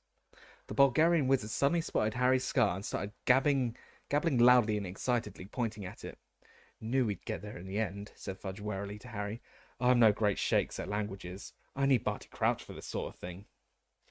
Ah, I see his house elf saving him a seat. Good job, too. These Bulgarian blighters have been trying to cage all the best places. Ah, and here's Lucius. Harry, Ron and Hermione turned quickly, edging along the second row to 3 still empty seats right behind Mr. Weasley, were none other than Dobby, the house elf's old owners, Lucius Malfoy, his son Draco, and a woman Harry supposed must be Draco's mother. Harry and Draco Malfoy had been enemies ever since their very first journey to Hogwarts. A pale boy with a pointed face and white blonde hair, Draco greatly resembled his father. His mother was blonde, too, tall and slim. She would have been nice looking if she hadn't been wearing a look that suggested that there was a nasty smell under her nose. "Ah, fudge," said Mr. Malfoy, holding out his hand as he reached the Minister for Magic. "How are you? I don't think you've met my wife, Narcissa, or our son, Draco." How do you do? How do you do?" said Fudge, smiling and bowing to Mrs. Malfoy. "And allow me to introduce you Mr. Oberslank. Obolonsk. Mr. Well, he's the Bulgarian Minister for Magic, and he can't understand a word I'm saying anyway, so never mind. And let's see who else. You know Arthur Weasley, I dare say." It was a tense moment. Mr. Malfoy and Mr. Weasley looked at each other, and Harry vividly recalled the last time that they had come face to face. It had been in Flourish and Blotz's bookshop, and they had a fight. Mr. Malfoy's cold grey eyes swept over Mr. Weasley and then up and down the row. "Good Lord, Arthur," he said softly, "what did you have to sell to get seats in the top box? Surely your house wouldn't have fetched this much." Fudge, who wasn't listening, said, "Lucius has just given a very generous contribution to St. Mungo's Hospital for Magical Maladies and Injuries, Arthur. He's here as my guest." How nice," said Mr. Weasley with a very strained smile. Mr. Malfoy's eyes had returned to Hermione, who went slightly pink, but stared determinedly back at him. Harry knew exactly what was making Mr. Malfoy's lip curl. The Malfoys prided themselves on being purebloods. In other words, they considered anyone of Muggle descent, like Hermione, second class. However, under the gaze of the Minister for Magic, Mr. Malfoy didn't dare say anything. He nodded sneeringly to Mr. Weasley and continued down the line to his seats. Draco shot Harry, Ron, and Hermione one contemptuous look, then settled himself between his mother and father. "Slimy gits," Ron muttered as he, Harry, and Hermione turned to face the pitch again. Next moment, Ludo Bagman had charged into the box. "Everyone ready?" he said, his round face gleaming like a great excited Edam. "Minister, ready to go?" "Ready when you are, Ludo," said Fudge comfortably. Ludo whipped out his wand, directed it at his own throat, and said, "Sonorous," and then spoke over the roar of sound that was now filling the packed stadium. His voice echoed over them, booming into every corner of the stands. "Ladies and gentlemen, welcome! Welcome to the final of the 422nd Quidditch World Cup." The spectators screamed and clapped. Thousands of flags waved, adding their discordant national anthems to the racket. The huge blackboard opposite them was wiped clear of its last message. Bertie Bott's every flavour beans, a risk with every mouthful, and now showed Bulgaria 0, Ireland 0. And now, without further ado, allow me to introduce the Bulgarian team mascots. The right-hand side of the stands, which was a solid block of scarlet, roared its approval. "I wonder what they've bought," said Mr. Weasley, leaning forwards in his seat. "Ah!" He suddenly whipped off his glasses and polished them hurriedly on his robes. "Vila." "What are Vila?" But 100 Vila were now gliding out onto the pitch, and Harry's question was answered for him. Vila were women, the most beautiful women Harry had ever seen, except they couldn't be human. This puzzled Harry for a moment, while he tried to guess what exactly they could be. What could make their skin shine moon bright like that, or their white gold hair fan out behind them without wind? But then the music started, and Harry stopped worrying about them not being human. In fact, he stopped worrying about anything at all. The Vila had started to dance, and Harry's mind had gone completely and blissfully blank. All that mattered in the world was that he kept watching the Vila, because if they stopped dancing, terrible things would happen. And as the Vila danced faster and faster, wild, half-formed thoughts started chasing through Harry's dazed mind. He wanted to do something very impressive, right now. Jumping from the box into the stadium seemed a good idea, but would it be good enough? "Harry, what are you doing?" said Hermione's voice from a long way off. The music stopped. Harry blinked. He was standing up, and one of his legs was resting on the wall of the box. Next to him, Ron was frozen in an attitude that looked as though he was about to dive from a springboard. Angry yells were filling the stadium. The crowd didn't want the Vila to go. Harry was with them. He would, of course, be supporting Bulgaria, and he wondered vaguely why he had a large green shamrock pinned to his chest. Ron, meanwhile, was absent-mindedly shredding the shamrocks on his hat. Mr. Weasley, smiling slightly, leaned over to Ron and tugged the hat out of his hands. "You'll be wanting that," he said, "once the island have had their say." "Huh?" said Ron, staring open-mouthed at the Veela, who had now lined up along one side of the pitch. Hermione made a loud tutting noise. She reached up and pulled Harry back into his seat. "Honestly," she said. "And now," roared Ludo Bagman's voice, "kindly put your wands in the air for the Irish national team mascots." Next moment, what seemed to be a great green and gold comet had come zooming into the stadium. It did one circuit of the stadium, then split into two smaller comets, each hurtling towards the goalposts. A rainbow arc suddenly across the pitch, connecting the two balls of light. The crowd oohed and ahed, as though at a firework display. Now the rainbow faded and the balls of light reunited and merged. They had formed a great shimmering shamrock, which rose up into the sky and began to soar over the stands. Something like golden rain seemed to be falling from it. "Excellent!" yelled Ron, as the shamrock soared over their heads, and heavy gold coins rained from it, bouncing off their heads and seats. Squinting up at the shamrock, Harry realized that it was actually composed of thousands of tiny little bearded men with red waistcoats, each carrying a minute lamp of gold or green. "Leprechauns," said Mr. Weasley over the tumultuous applause of the crowd, many of whom were still fighting and rummaging around under their chairs to retrieve the gold. "There you go," Ron yelled happily, stuffing a fistful of gold coins into Harry's hand. "For the omnioculars. Now you've got to buy me a Christmas present. Ha!" The great shamrock dissolved. The leprechauns drifted down onto the pitch on the opposite side from the Veela and settled themselves cross-legged to watch the match. "And now, ladies and gentlemen, kindly welcome the Bulgarian national Quidditch team. I give you Dimitrov," a scarlet-clad figure on a broomstick, moving so fast it was blurred, shot out onto the pitch from an entrance far below, to wild applause from the Bulgarian supporters. "Ivanova," a second scarlet-robed player zoomed out. "Zograf, Levski, Volkanov, Volkov, and Crumb." That's him, yelled Ron, following Crumb with his omnioculars. Harry quickly focused his own. Victor Crumb was thin, dark, and sallow-skinned, with a large curved nose and thick black eyebrows. He looked like an overgrown bird of prey. It was hard to believe he was only 18. "And now, please greet the Irish national Quidditch team," yelled Bagman, "presenting Connolly, Ryan, Troy, Mullet, Moran, Quigley, and Lynch."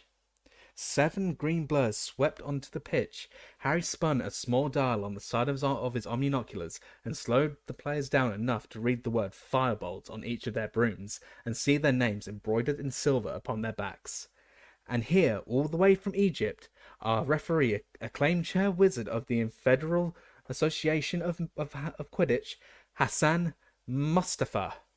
A small and skinny wizard, completely bald, but with a moustache to rival Uncle Vernon's, wearing robes of pure gold to match the stadium, strode out onto the pitch. A silver whistle was protruding from under the moustache, and he was carrying a large wooden crate under one arm, his broomstick under the other. Harry spun the speed dial on his omnioculars back to normal, watching closely, and Mustafa mounted his broomstick and kicked the crate open. 4 balls burst into the air, the scarlet quaffle, the 2 black bludgers, and Harry saw it for the briefest moment before it sped out of sight, the minuscule winged golden snitch. With a sharp blast on his whistle, Mustafa shot into the air after the balls. "They're off!" screamed Bagman, "and it's Mullet, Troy, Moran, Dimitrov, back to Mullet, Troy, Levski, Moran." It was Quidditch as Harry had never seen it played before. He was pressing his omnioculars so hard to his eyes that his glasses were cutting into the bridge of his nose. The speed of the players was incredible. The chasers were throwing the quaffle to each other so fast that Bagman only had time to say their names. Harry spun the slow dial on the right of his omnioculars again, pressed the play-by-play button on the top, and he was immediately watching in slow motion, while glittering purple lettering flashed across the lenses, and the noise of the crowd pounding against his eardrums. Hawk's Head attacking formation, he read, as he watched the three Irish chasers zoom closely together, Troy in the centre, slightly ahead of Mullet and Moran, beating down upon the Bulgarians. Hawk's cuffed ploy flashed up next, as Troy made as though to dart upwards with the quaffle, drawing away the Bulgarian chaser Ivanova, and dropping the quaffle to Moran. One of the Bulgarian beaters, Volkov, swung hard at a passing bludger with his small club, knocking it into Moran's path. Moran ducked to avoid the bludger and dropped the quaffle, and Levski, soaring beneath it, caught it. "Troy scores!" roared Bagman, and the stadium shuddered with a roar of applause and cheers. 10-0 to Ireland. "What?" Harry yelled, looking wildly around through his omninoculars. "But Levski's got the quaffle." "Harry, if you're not going to watch at normal speed, you're going to miss things," shouted Hermione, who was dancing up and down, waving her arms in the air, while Troy did a lap of honour of the pitch. Harry looked quickly over the top of his omninoculars and saw that the leprechauns, watching from the sidelines, had all risen into the air again and formed a great glittering shamrock. Across the pitch, the Vila were watching them sulkily. Furious with himself, Harry spun his speed dial back to normal as play resumed. Harry knew enough about Quidditch to see that the Irish chasers were superb. They worked as a seamless team, appearing to read each other's minds by the way they positioned themselves, and the rosette on Harry's chest kept squeaking their names, Troy, Mullet, Moran, and within 10 minutes Ireland had scored twice more, bringing their lead to 30-0, and causing a thunderous tide of roars and applause from the green-clad supporters. The match became still faster, but more brutal. Volkov and Volkanov, the Bulgarian beaters, were whacking the bludgers as fiercely as possible at the Irish chasers, and were starting to prevent them using some of their best moves.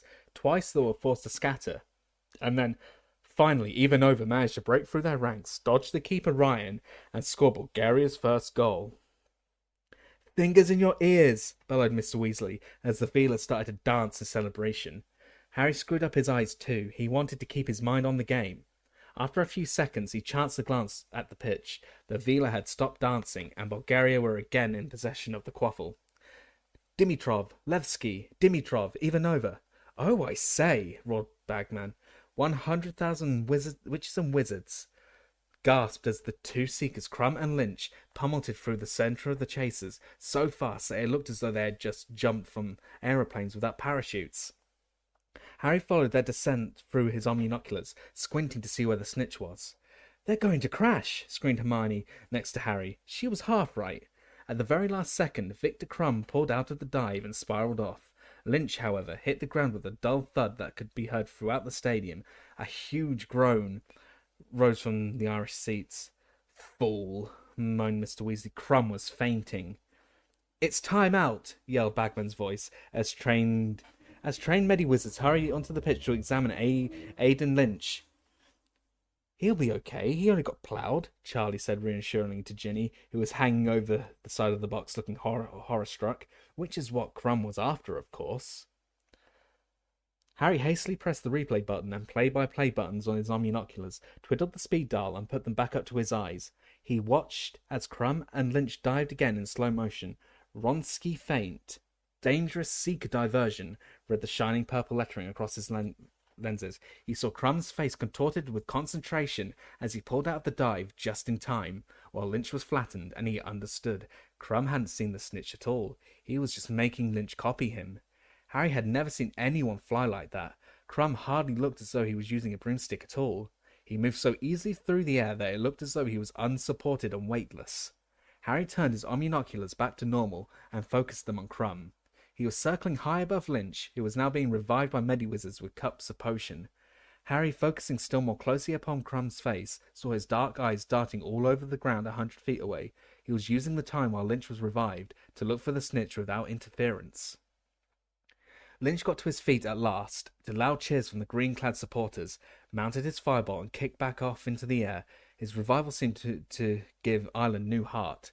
When Mustafa blew his whistle again, the chasers moved into action with a skill unrivaled by anything Harry had seen so far. After 15 more fast and furious minutes, Ireland had pulled ahead by 10 more goals. They were now leading by 130 points to 10, and the game was starting to get dirtier. As Mullet shot towards the goalposts yet again, Clutching the quaffle tightly under her arm, the Bulgarian keeper Zograth flew out to meet her. Whatever happened was over so quickly, Harry didn't catch it, but a scream of rage from the Irish crowd and Mustafa's long shrill whistle blast told him it had been a foul. And Mustafa takes the Bulgarian keeper to task for cobbing excessive use of elbows, Bagman informed the roaring spectators, and, yes, it's a penalty to Ireland. The leprechauns, who had risen angrily into the air like a swarm of glittering hornets when Mullet had been fouled, now darted together to form the words "ha ha ha." The Vila on the other side of the pitch leapt to their feet, tossed their hair angrily, and started to dance again. As one, the Weasley boys and Harry stuffed their fingers into their ears, but Hermione, who hadn't bothered, was soon tugging on Harry's arm. He turned to look at her, and she pulled his fingers impatiently out of his ears. "Look at the referee," she said, giggling. Harry looked down at the pitch. Hassan Mustafa had landed right in front of the dancing Vila, and was acting very oddly indeed. He was flexing his muscles and smoothing his moustache excitedly. "Now, we can't have that," said Ludo Bagman, though he sounded highly amused. "Somebody slap the referee." A Mediwizard came tearing across the pitch, his fingers stuffed in his own ears, and kicked Mustafa hard on the shins. Mustafa seemed to come to himself. Harry, watching through his omnioculars again, saw that he looked exceptionally embarrassed, and was shouting at the Vila, who had stopped dancing and were looking mutinous. "And unless I'm much mistaken, Mustafa is actually attempting to send off the Bulgarian team mascots," said Bagman's voice. "Now there's something we haven't seen before. Oh, this could turn nasty." It did. The Bulgarian beaters, Volkov and Volkanov, had landed either side of Mustafa and began arguing furiously with him, gesticulating towards the leprechauns, who had now gleefully formed the words he.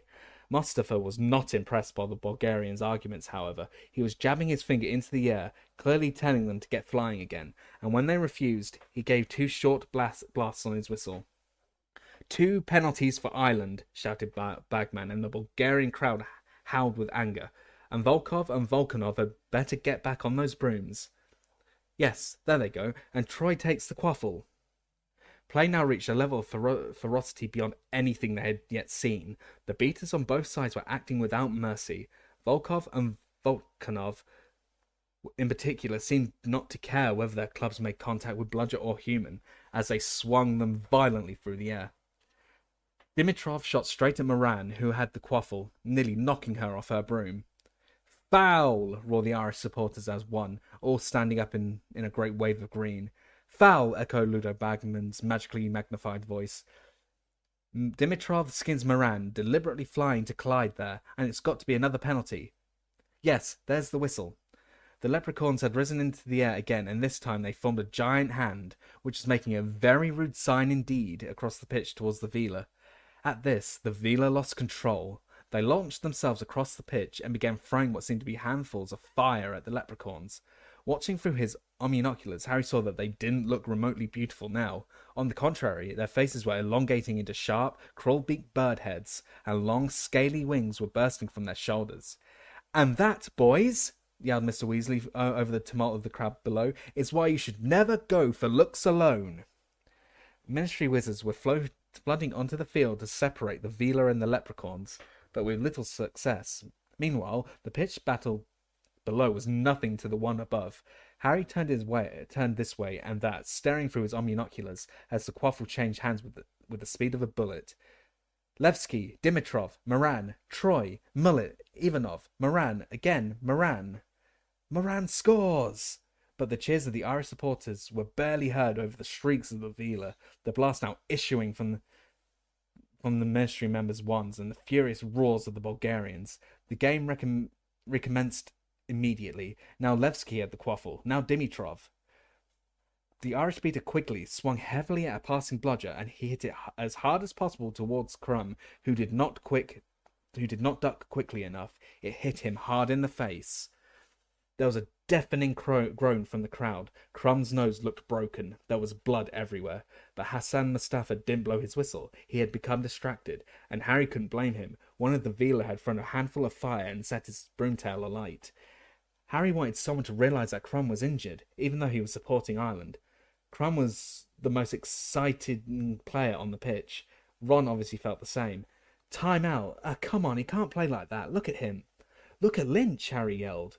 For the Irish seeker had suddenly gone into a dive, and Harry was quite sure this was no Wronski feint. This was the real thing.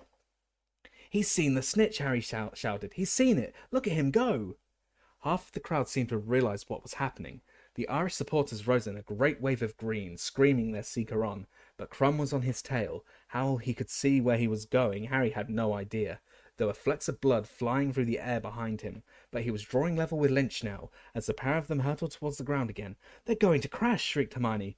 They're not, roared Ron. Lynch is, yelled Harry, and he was right. For the second time, Lynch hit the ground with tremendous force, and was immediately stampeded by a horde of angry Veela. The snitch! Where's the snitch? Bellowed Charlie along the row. He's got it. Crumb's got it. It's all over, shouted Harry. Crumb, his red rum shining with blood from his nose, was rising gently into the air, his fist held high, a glint of gold in his hand. The scoreboard was flashing Bulgaria, 160. Ireland, 170. Across the crowd, who didn't seem to have realised what had happened. Then slowly, as though a great jumbo jet was revving up, the rumbling from the Ireland supporters grew louder and louder and erupted into screams of delight.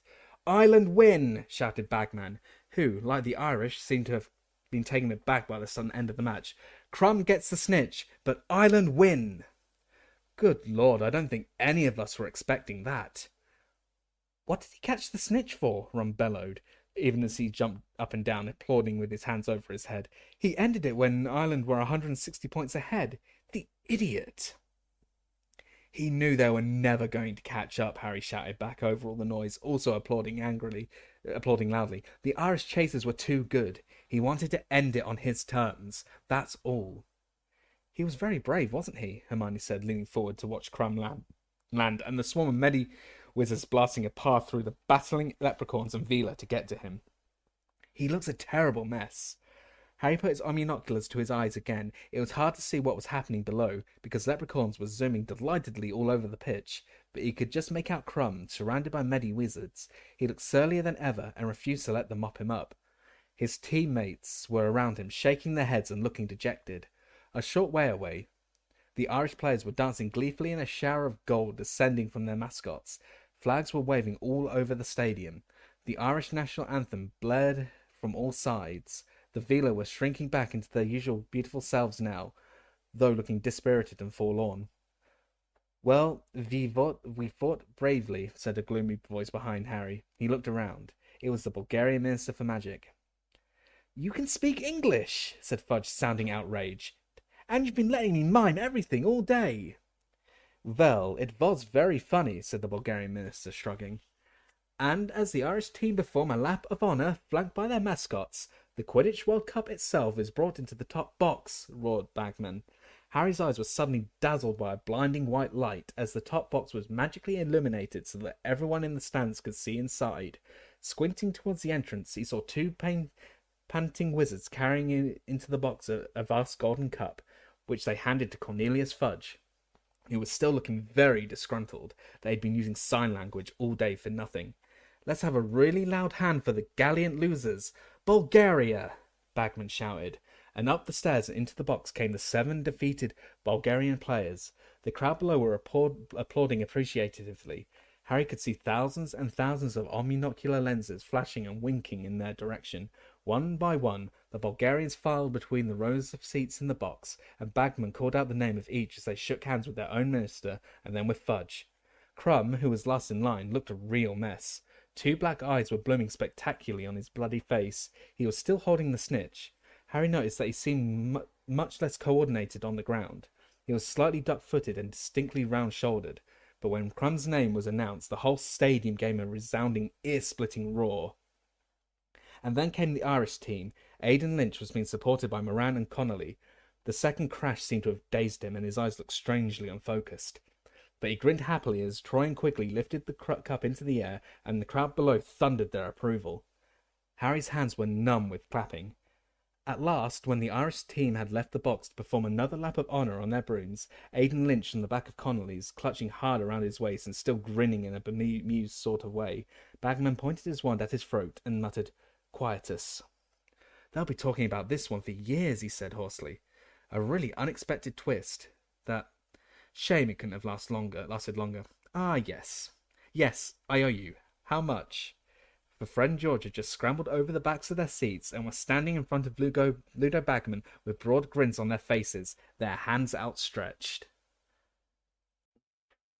Chapter 9. The Dark Mark. "Don't tell your mother you've been gambling," Mr. Weasley implored Fred and George, as they all made their way slowly down the purple-carpeted stairs. "Don't worry, Dad," said Fred gleefully. "We've got big plans for this money. We don't want it confiscated." Mr. Weasley looked for a moment as though he was going to ask what these big plans were, but seemed to decide, upon reflection, that he didn't want to know. They were soon caught up in the crowds, now flooding out of the stadium and back to their campsites. Raucous singing was borne towards them on the night air as they retraced their steps along the lantern-lit path, and leprechauns kept shooting over their heads, cackling and waving their lanterns. When they finally reached the tents, nobody felt like sleeping at all, and, given the level of noise around them, Mr. Weasley agreed that they could all have one last cup of cocoa together before turning in.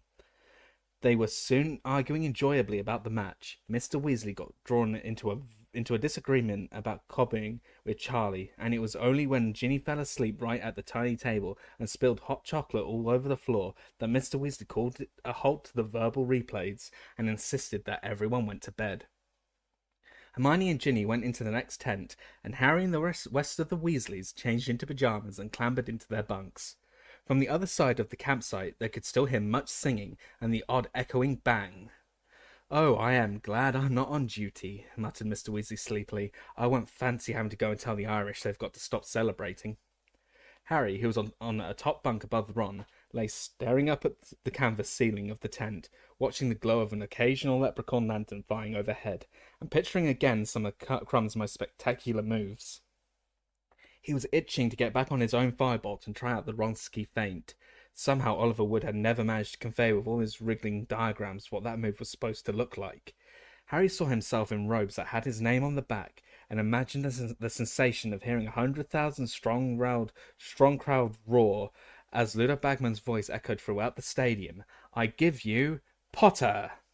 Harry never knew whether he had actually dropped off to sleep or not. His fantasies of flying like Crumb might well have slipped into actual dreams.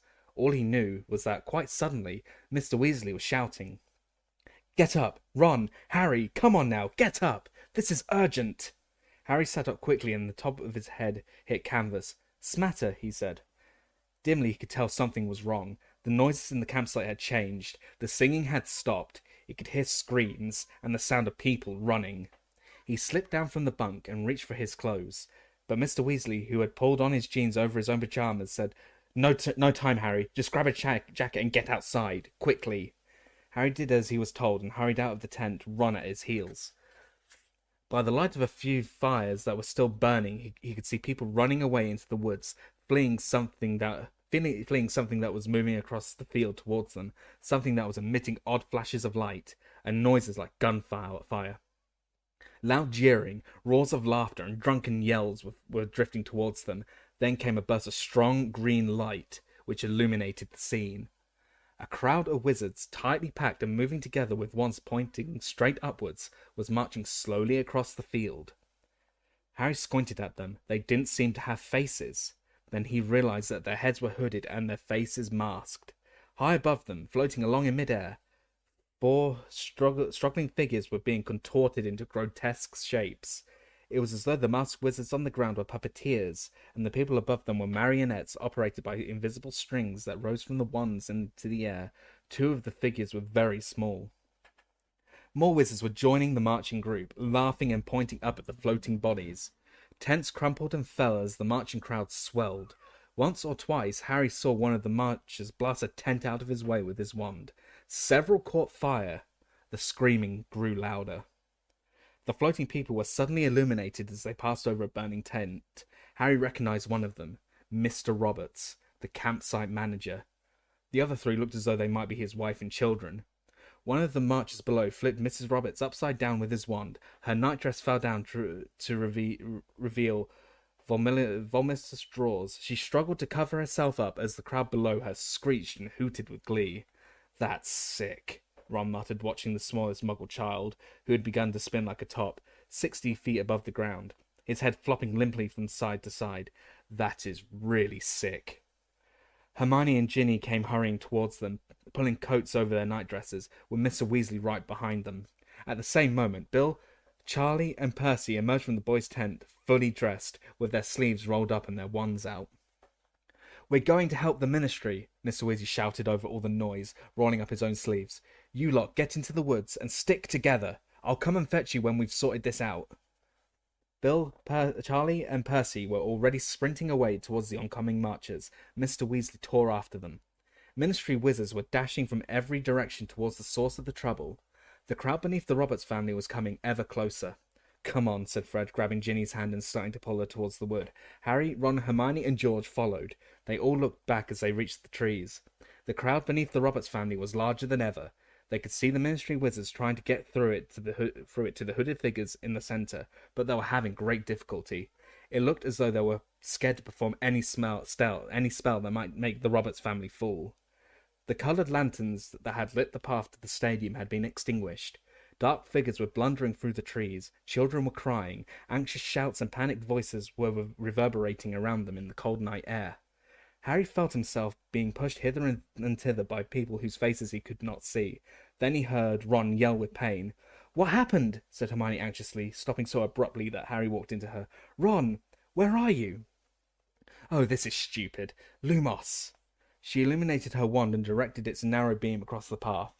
Ron was lying sprawled on the ground. "Tripped over a tree root," he said angrily, getting to his feet again. "Well, with feet that size, hard not to," said a drawling voice from behind them. Harry, Ron, and Hermione turned sharply.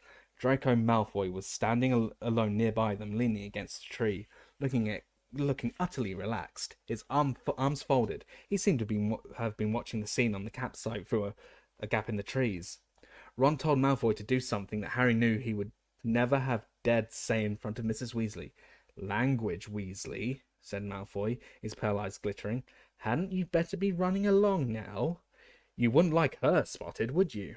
He nodded at Hermione, and at the same moment, a blast like a bomb sounded from the campsite, and a flash of green light momentarily hit the trees around them.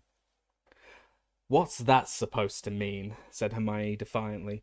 "Granger, they're after muggles," said Malfoy. "Do you want to be showing off your knickers in mid-air? Because if you do, hang around. They're moving this way, and it would give us all a laugh." "Hermione's a witch," Harry snarled. "Have it your own way, Potter," said Malfoy, grinning maliciously. "If you think they can't spot a mudblood, stay where you are." "You watch your mouth," shouted Ron. Everybody present knew that mudblood was a very offensive term for a witch or wizard of Muggle parentage. "Never mind, Ron," said Hermione quickly, seizing Ron's arm to restrain him as he took a step towards Malfoy. There came a bang from the other side of the trees that was louder than anything they had heard. Several people nearby screamed. Malfoy chuckled softly. "Scare easily, don't they?" he said lazily. "I suppose your daddy told you all to hide. What's he up to? Trying to rescue the muggles?" "Where are your parents?" said Harry, his temper rising. "Out there wearing masks, are they?" Malfoy turned his face to Harry, still smiling. "Well, if they were, I wouldn't be likely to tell you, would I, Potter?" "Oh, come on," said Hermione with a disgusted look at Malfoy. "Let's go and find the others." Keep that big bushy head down, Granger," sneered Malfoy. "Come on," Hermione repeated, and she pulled Harry and Ron off up the path again. "I'll bet you anything his dad is one of that masked lot," said Ron hotly. "Well, with any luck, the Ministry will catch him," said Hermione fervently. "Oh, I can't believe this. Where have the others got to?" Fred, George, and Ginny were nowhere to be seen, though the path was packed with plenty of other people, all of them looking nervously over their shoulders towards the commotion back at the campsite. A huddle of teenagers in pajamas were arguing vociferously a little way along the path. When they saw Harry, Ron, and Hermione, a girl with thick curly hair turned and quickly said, "O.S. Madame Maxime, knows Ivan's Perdue. Uh, what? Said Ron. Oh, the girl who had spoken turned her back on him, and as they walked on, they distinctly heard her say, Hogwarts. Beaubaton, muttered Hermione. Sorry? Said Harry. They must go to Beaubaton, said Hermione. You know, Beaubaton's Academy of Magic. I read about it in an appraisal of magical education in Europe. Oh, yeah, right, said Harry. Fred and George can't have gone that far, said Ron, pulling up his wand, lighting it like Hermione, and squinting up the path. Harry dug in the pockets of his jacket for his own wand, but it wasn't there. The only things he could find were his omnioculars. Oh no, I don't believe it. I've lost my wand. You're kidding. Ron and Hermione raised their wands high enough to spread the narrow beams of light further on the ground. Harry looked all around him, but his wand was nowhere to be seen. Maybe it's back in the tent. Maybe it fell out of your pocket when we were running, Hermione suggested anxiously. Yeah, said Harry. Maybe. He usually kept his wand with him at all times in the wizarding world, and finding himself without it in the midst of a scene like this made him feel very vulnerable. A rustling noise made all three of them jump. Winky the house elf was fighting her way out of a clump of bushes nearby. She was moving in a most peculiar fashion. Apparently with great difficulty, it was as though someone invisible was trying to hold her back. There is bad wizards about, she squeaked distractedly as she leant forwards and laboured to keep running. People high in the air. Winky is getting out of the way. After she disappeared into the trees on the other side of the path, panting and squeaking as she fought the force that was restraining her. What's up with her? Said Ron, looking curiously after Winky. Why can't she run properly? Bet she didn't ask permission to hide, said Harry. He was thinking of Dobby. Every time he had tried to do something the Malfoys wouldn't like, he'd been forced to start beating himself up. You know, though, house elves get a very raw deal, said Hermione indignantly.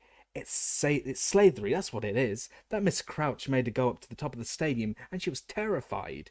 And he's got her bewitched so she can't even run when they're trampling tents. Why doesn't anyone do something about it? Well, the elves are happy, aren't they? Said Ron. You heard old Winky back in the match. House elves is not supposed to have fun. That's what she likes, being bossed around. It's people like you, Ron, Hermione began hotly, who prop up rotten and unjust systems just because they're too lazy to. Another loud bang echoed from the edge of the wood. Let's just keep moving, shall we? Said Ron, and Harry saw him glance edgily at Hermione. Perhaps there was truth in what Malfoy had said. Perhaps Hermione was in more danger than they were. They set off again, Harry still searching his pockets, even though he knew his wand wasn't there. They followed the dark path deeper into the wood, still keeping an eye out for Fred, George, and Ginny. They passed a group of goblins who were cackling over a sack of gold they had undoubtedly won betting on the match, and who seemed quite unperturbed by the trouble on the campsite. Further still along the path, they walked into a patch of silvery light, and when they looked through the trees, they saw three tall and beautiful Veela standing in a clearing, surrounded by a gaggle of young wizards, all of whom were talking very loudly. I pour down about 100 sacks of galleons a year, one of them shouted. I'm a dragon killer for the Committee of the Disposal of Dangerous Creatures. No, you're not, yelled his friend. You're a dishwasher at the Leaky Cauldron, but I'm a vampire hunter. I've killed about 90 so far. A third young wizard, whose pimples were visible even by the dim, silvery light of the Veela, now cut in. I'm about to become the youngest ever Minister for Magic, I am. Harry snorted with laughter. He recognized the pimply wizard. His name was Stan Shumpike, and he was in fact a conductor on the triple-decker night bus.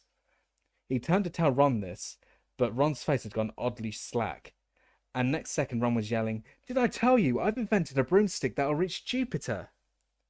Honestly, said Hermione again, and she and Harry grabbed Ron firmly by the arms, wheeled him around and marched him away. By the time the sounds of the Veela and their admirers had faded completely, they were in the very heart of the wood. They seemed to be alone now. Everything was much quieter. Harry looked around.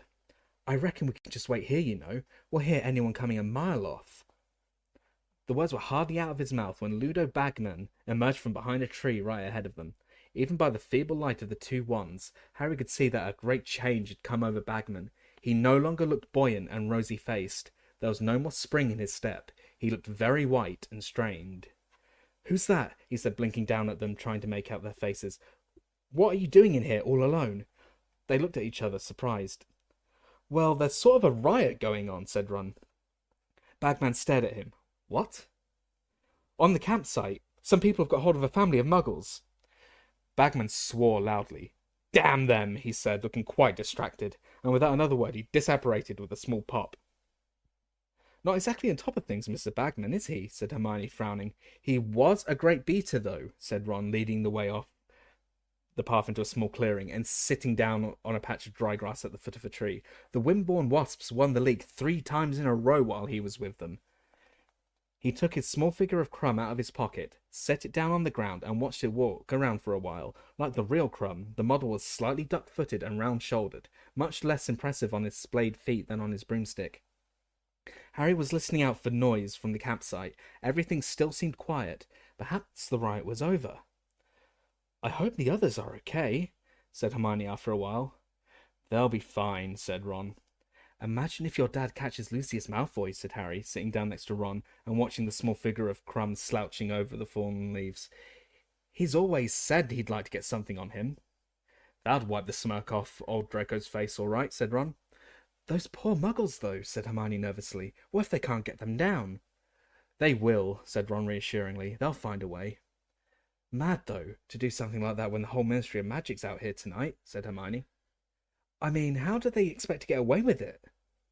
Do you think they've been drinking, or are they just—" But she broke off abruptly and looked over her shoulder. Harry and Ron looked quickly around too. It sounded as though someone was staggering towards their clearing. They waited, listening to the sounds of the uneven steps behind the dark trees, but the footsteps came to a sudden halt. "Hello?" called Harry. There was a silence. Harry got to his feet and peered around the tree. It was too dark to see very far, but he could sense somebody standing just beyond the range of his vision. "Who's there?" he said.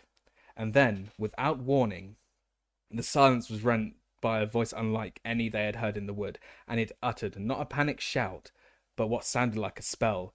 "Mors Mordre!" And something vast, green, and glittering erupted from the patch of darkness Harry's eyes had been struggling to penetrate. It flew up over the treetops and into the sky. "What the?" gasped Ron, as he sprang to his feet again, staring up at the thing that had appeared. For a split second, Harry thought it was another leprechaun formation. Then he realized that it was a colossal skull, composed of what looked like emerald stars, and a serpent protruding from its mouth like a tongue. As they watched, it rose higher and higher, blazing in a haze of greenish smoke, etched against the black sky like a new constellation. Suddenly, the wood all around them erupted with screams. Harry didn't understand why, but the only possible cause was the sudden appearance of the skull, which had now risen high enough to illuminate the entire wood, like some grisly neon sign. He scanned the darkness for the person who had conjured the skull, but he couldn't see anyone. "Who's there?" he called again. "Harry, come on, move!" Hermione had seized the back of his jacket and was tugging him backwards. "What's the matter?" Harry said, startled to see her face so white and terrified. "It's the Dark Mark, Harry," Hermione moaned, pulling him as hard as she could. "You know whose sign?" "Voldemort's." "Harry, come on!" Harry turned. Ron was hurriedly scooping up his miniature Crumb. The 3 of them started across the clearing, but before they had taken more than a few hurried steps, a series of popping noises announced the arrival of 20 wizards, appearing from thin air surrounding them. Harry whirled around, and in a split second he registered one fact. Each of these wizards had his wand out, and every wand was pointing right at himself, Ron, and Hermione. Without pausing to think, he yelled, "Duck!" and seized the other 2 and pulled them down into the ground. "Stupefy!" roared 20 voices. There was a blinding series of flashes, and Harry felt the hair on his head ripple as though a powerful wind had swept the clearing. Raising his head a fraction of an inch, he saw jets of fiery red light flying over them from the wizards' wands, crossing each other, bouncing off tree trunks, rebounding into the darkness. "Stop!" yelled a voice he recognized. "Stop! That's my son!" Harry's hair stopped blowing about. He raised his head a little higher. The wizard in front of them had lowered his wand. He rolled over and saw Mr. Weasley striding towards them, looking terrified. "Ron! Harry!" His voice sounded shaky. Hermione, are you all right? Out of the way, Arthur, said a cold, curt voice. It was Mr. Crouch. He and the other Ministry wizards were closing in on them. Harry got to his feet to face them. Mr. Crouch's face was taut with rage. Which one of you did it? He snapped, his sharp eyes darting between them. Which one of you conjured the dark mark? We didn't do that, said Harry, gesturing up at the skull. We didn't do anything, said Ron, who was rubbing his elbow and looking indignantly at his father. Why did you want to attack us for? Do not lie, sir, shouted Mr. Crouch. His wand was still pointing directly at Ron, and his eyes were popping. He looked slightly mad. You have been discovered at the scene of the crime. Barty, whispered a witch in a long woolen dressing gown. They're kids, Barty. They'd never been able to. Where did the mark come from, you three? Said Mr. Weasley quickly. Over there, said Hermione shakily, pointing at the place where they had heard the voice. There was someone behind the trees. They shouted words. An incantation. Oh, stood over there, did they? Said Mr. Crouch, turning his popping eyes on Hermione now, disbelief etched over his face. Said an incantation, did they? You seem very well informed about how that mark is summoned, Missy. But none of the Ministry wizards, apart from Mr. Crouch, seemed to think it remotely likely that Harry, Ron, or Hermione had conjured the skull. On the contrary, at Hermione's words, they had all raised their wands again and were pointing in the direction she had indicated, squinting through the dark trees. We're too late, said the witch in the woolen dressing gown, shaking her head. They'll have disapparated. I don't think so, said a wizard with a scrubby brown beard. It was Amos Diggory, Cedric's father. Our stunners went right through those trees. There's a good chance we got them. Amos, be careful, said a few of the wizards warningly, as Mr. Diggory squared his shoulders, raised his wand, marched across the clearing, and disappeared into the darkness. Hermione watched him vanish with her hands over her mouth. A few seconds later, they heard Mr. Diggory shout, Yes, we've got them! There's someone here, unconscious! But... Blimey. You've got someone, shouted Mr. Crouch, sounding highly disbelieving. Who? Who is it? They heard snapping twigs, the rustling of leaves, and then crouching footsteps as Mr. Diggory re-emerged from behind the trees. He was carrying a tiny, limp figure in his arms. Harry recognized the tea towel at once. It was Winky. Mr. Crouch did not move or speak as Mr. Diggory deposited Mr. Crouch's elf on the ground at his feet. The other Ministry wizards were all staring at Mr. Crouch. For a few seconds, Mr. Crouch remained transfixed, his eyes blazing in his white face as he stared down at Winky. Then he appeared to come to life again. This cannot be, he said jerkily. No. He moved quickly around Mr. Diggory and strode off towards the place where he found Winky. No point, Mr. Crouch, Mr. Diggory called after him. There's no one else there. But Mr. Crouch did not seem prepared to take his word for it. They could hear him moving around, the rustling of leaves as he pushed the bushes aside, searching. Bit embarrassing, Mr. Diggory said grimly, looking down at Winky's unconscious form. Barty Crouch's house elf, I mean to say. Come off it, Amos, said Mr. Weasley quietly. You don't seriously think it was the elf? The dark mark's a wizard's sign. It requires a wand. Yes, said Mr. Diggory, and she had a wand. What? Said Mr. Weasley. Here, look. Mr. Diggory held up a wand and showed it to Mr. Weasley. Had it in her hand. So that's clause 3 of the Code of Wand Use broken for a start. No non-human creature is permitted to carry or use a wand. Just then there was another pop, and Ludo Bagman apparated right next to Mr. Weasley, looking breathless and disorientated. He spun on the spot, goggling upwards at the emerald green skull. The dark mark, he panted, almost trampling Winky as he turned inquiringly to his colleagues. Who did it? Did you get them? Barty, what's going on? Mr. Crouch had returned empty-handed. His face was still ghostly white, and his hands and his toothbrush moustache were both twitching. Where have you been, Barty? Said Bagman. Why weren't you in the match? Your elf was saving you a seat, too. Gulping gargoyles. Bagman had just noticed Winky lying at his feet. What happened to her? I have been busy, Ludo, said Mrs. Crouch, still talking in the same jerky fashion, barely moving his lips, and my elf has been stunned. Stunned? By you lot, you mean? But why? Comprehension dawned suddenly on Bagman's round, shiny face. He looked up at the skull, down at Winky, and then at Mr. Crouch. "No," he said. "Winky? Conjure the Dark Mark? She wouldn't know how. She'd need a wand for a start." "And she had one," said Mr. Diggory. "I found her holding one, Ludo. If it's all right with you, Mr. Crouch, I think we should hear what she's got to say for herself." Crouch gave no sign that he had heard Mr. Diggory, but Mr. Diggory seemed to take his silence for assent. He raised his own wand, pointed it at Winky, and said, "Renovate." Winky stirred feebly. Her great brown eyes opened, and she blinked several times in a bemused sort of way. Watched by the silent wizards, she raised herself shakily into a sitting position. She caught sight of Mr. Diggory's feet, and slowly, tenuously, raised her eyes to stare up into his face. Then, more slowly still, she looked up into the sky. Harry could see the floating skull reflected twice in her enormous glassy eyes. She gave a gasp, looked wildly around the crowded clearing, and burst into terrified sobs. "Elf," said Mr. Diggory sternly, "do you know who I am? I'm a member of the Department for the Regulation and Control of Magical Creatures." Winky began to rock backwards and forwards on the ground, her breath coming in sharp bursts. Harry was reminded forcibly of Dobby in his moments of terrified disobedience. "As you see, Elf, the Dark Mark was conjured here a short while ago," said Mr. Diggory, "and you were discovered moments later, right beneath it. An explanation, if you please." I is not doing it, sir," Winky gasped. "I is not knowing how, sir." "You were found with a wand in your hand," barked Mr. Diggory, brandishing it in front of her, and as the wand caught the green light that was filling the clearing from the skull above, Harry recognized it. "Hey, that's mine," he said. Everyone in the clearing looked at him. "Excuse me?" said Mr. Diggory incredulously.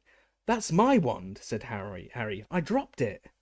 "You dropped it," repeated Mr. Diggory in disbelief.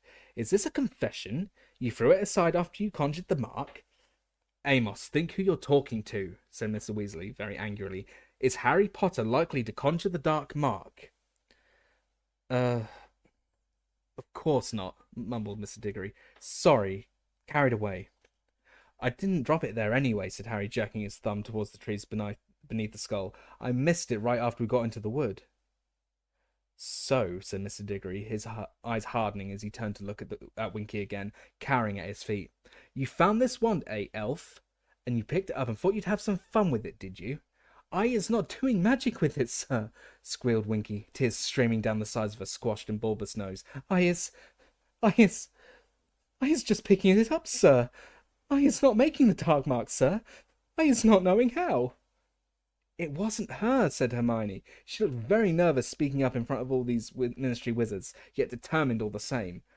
"Winky's got a squeaky little voice, and the voice we heard during the incantation was much deeper."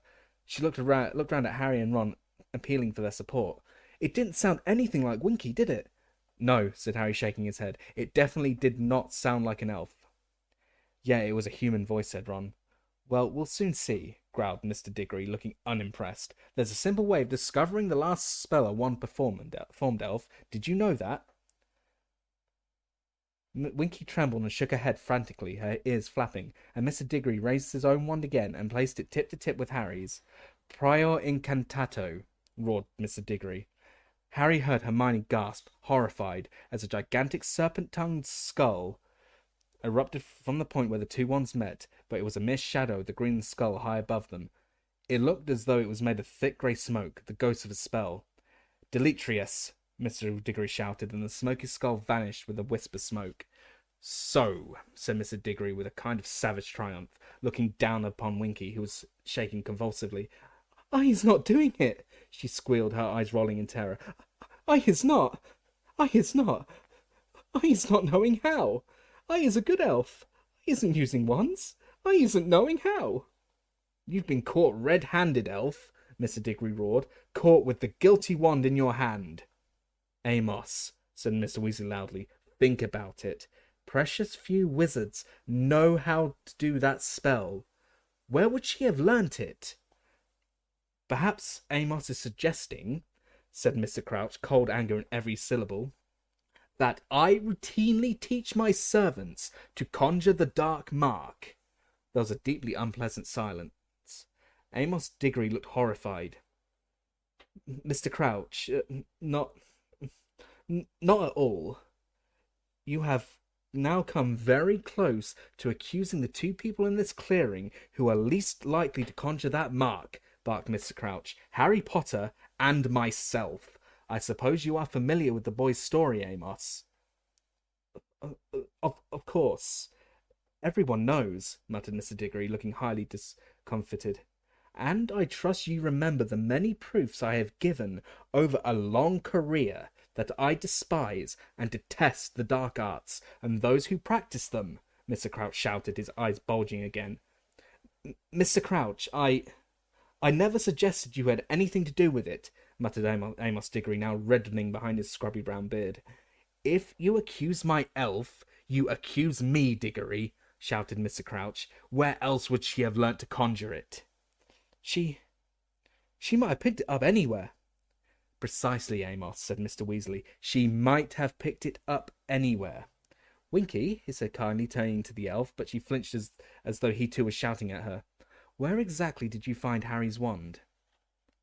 Winky was twisting the hem of her tea towel so violently that it was fraying beneath her fingers. I is finding it. Finding it there, sir, she whispered. There. In the trees, sir. You see, Amos, said Mr. Weasley, whoever conjured the mark could have disapparated right after they'd done it, leaving Harry's wand behind. A clever thing to do, not using their own wand, which could have betrayed them. And Winky here had the misfortune to come across the wand moments later and pick it up. But then she'd have been feet away from the real culprit, said Mr. Diggory impatiently. Elf, did you see anyone? Winky began to tremble worse than ever. Her giant eyes flickered from Mr. Diggory to Ludo Bagman and on to Mr. Crouch. She gulped and said, I see no one, sir. No one. Amos, said Mr. Crouch curtly, I am fully aware that in the ordinary course of events you would want to take Winky into your department for questioning. I ask you, however, to allow me to deal with her. Mr. Diggory looked as though he didn't think much of the suggestion at all, but it was clear to Harry that Mr. Crouch was such an important member of the Ministry that he did not dare refuse him. You may rest assured that she will be punished, Mr. Crouch added coldly. Master, Winky stammered, looking up at Mr. Crouch, her eyes brimming with tears. Master, please. Mr. Crouch stared back, his face somehow sharpened. Each line upon it was more deeply etched. There was no pity in his gaze. Winky has behaved tonight in a manner I would not have believed possible, he said slowly. I told her to remain in the tent. I told her to stay there while I went to sort out the trouble. And I find that she has disobeyed me. This means clothes. No, shrieked Winky, prostrating herself at Mr. Crouch's feet. No, master. Not clothes. Not clothes. Harry knew that the only way to turn a house elf free was to present it with proper garments. It was pitiful to see the way Winky clutched at her tea towel as she sobbed over Mr. Crouch's feet. But she was frightened, Hermione burst out angrily, glaring at Mr. Crouch. Your elf's scared of heights, and those wizards in masks were levitating people. You can't blame her for wanting to get out of their way.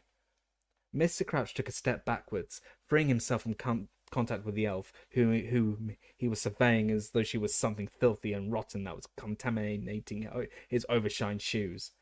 I have no use for a house elf who disobeys me, he said coldly, looking up at Hermione. I have no use for a servant who forgets what is due her master and to her master's reputation. Winky was crying so hard that her sobs echoed around the clearing. There was a very nasty silence, which was ended by Mr. Weasley, who said quietly, Well, I think I'll take my lot back to the tent if nobody's got any objections. Amos, that wand's told us all it can. If Harry could have it back, please. Mr. Diggory handed Harry his wand, and Harry pocketed it. Come on, you three, Mr. Weasley said quietly, but Hermione didn't seem to want to move. Her eyes were still upon the sobbing elf. Hermione, Mr. Weasley said more urgently. She turned and followed Harry and Ron out of the clearing and off through the trees. What's going to happen to Winky? Said Hermione, the moment they had left the clearing. I don't know, said Mr. Weasley. The way they were treating her, said Hermione furiously. Mr. Diggory calling her elf all the time, and Mr. Crouch. He knows she didn't do it, and he's still going to sack her. He didn't care how frightened she'd been, or how upset she was. It was like she wasn't even human. Well, she's not, said Ron. Hermione rounded on him. That doesn't mean she hasn't got feelings, Ron. It's disgusting the way. Hermione, I agree with you, said Mr. Weasley quickly, beckoning her on. But now is not the time to discuss elf rights. I want to get back to the tent as fast as we can. What happened to the others? We lost them in the dark, said Ron. Dad, why was everyone so uptight about that skull thing? I'll explain everything back in the tent, said Mr. Weasley tensely. But when they reached the edge of the wood, their progress was impeded. A large crowd of frightened-looking witches and wizards was congregated there, and when they saw Mr. Weasley coming towards them, many of them surged forwards. What's going on in there? Who conjured it? Arthur, it's not him. Of course it's not him, said Mr. Weasley impatiently. We don't know who it was. It looks like they disapparated. Now, excuse me, please. I want to get to bed.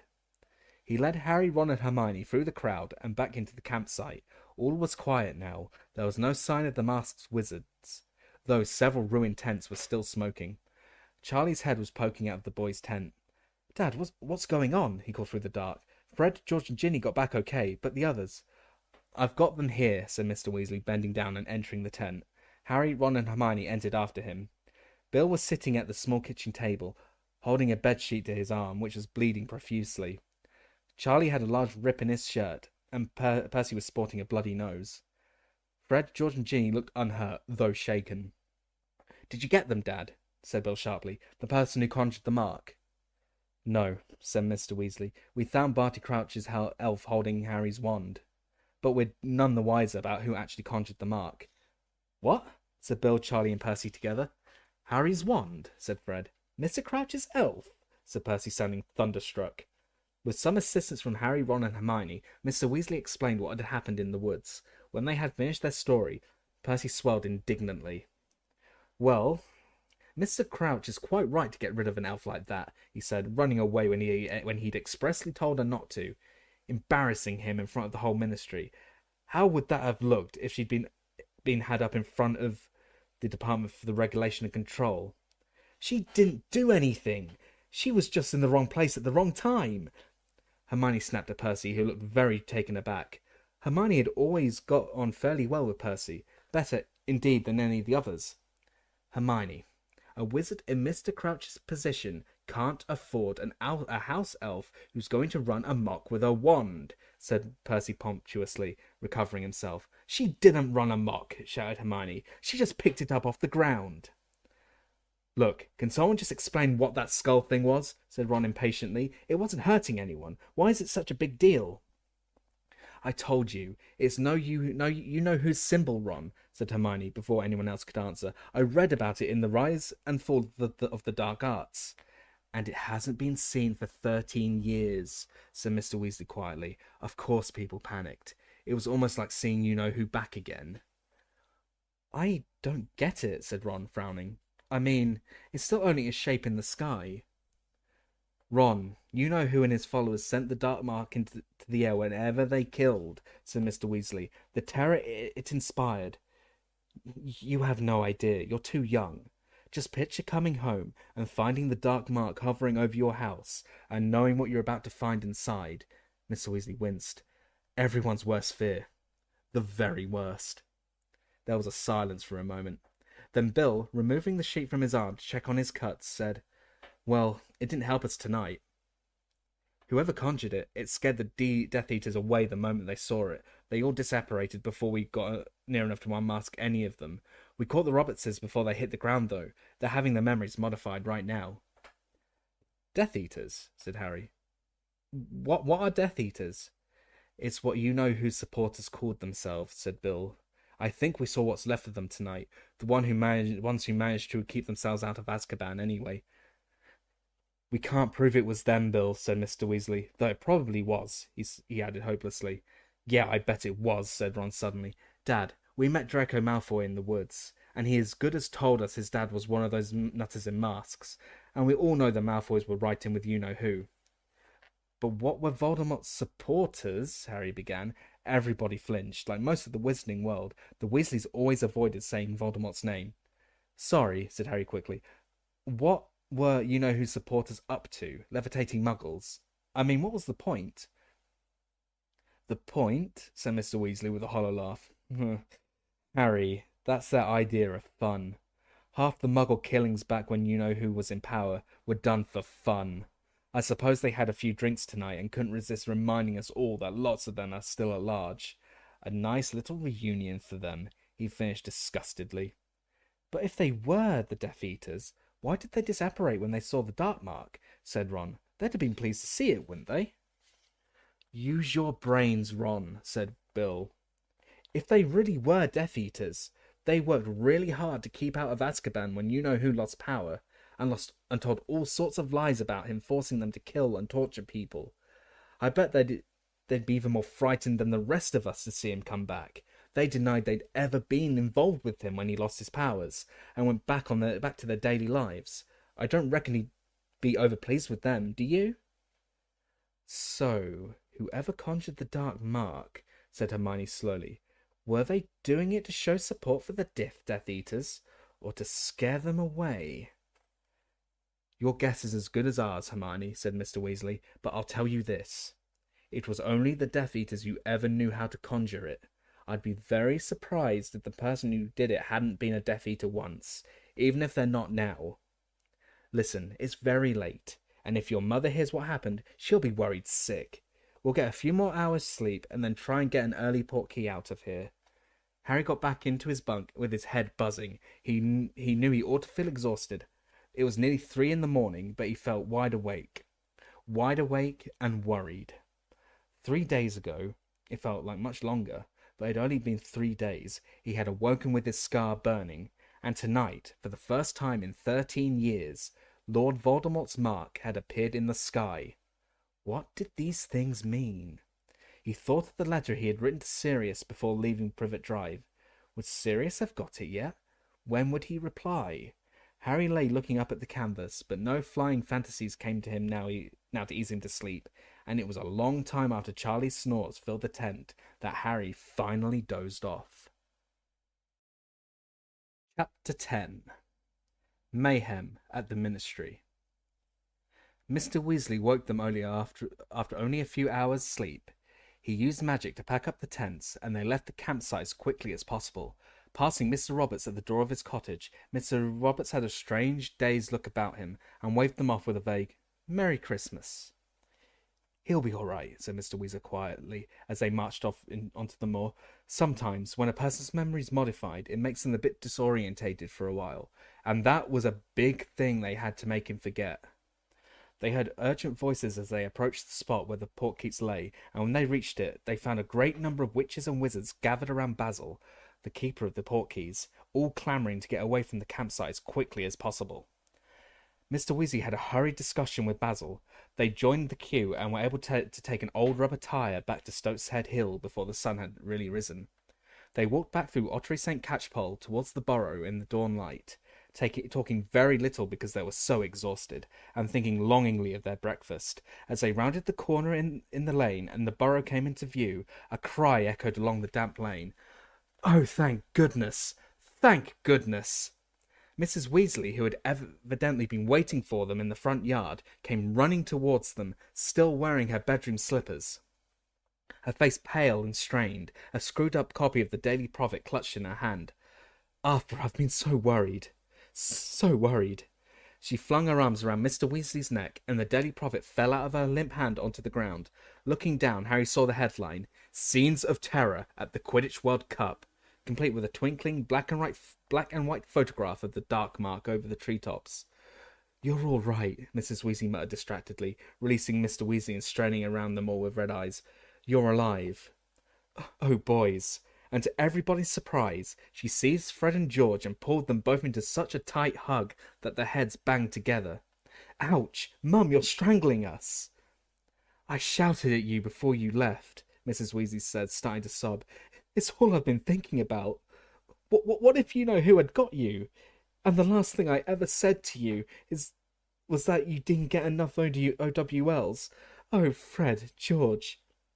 "Come on now, Molly, we're all perfectly okay," said Mr. Weasley soothingly, prizing her off the twins and leading her back towards the house. "Bill," he added in an undertone, "pick up that paper. I want to see what it says."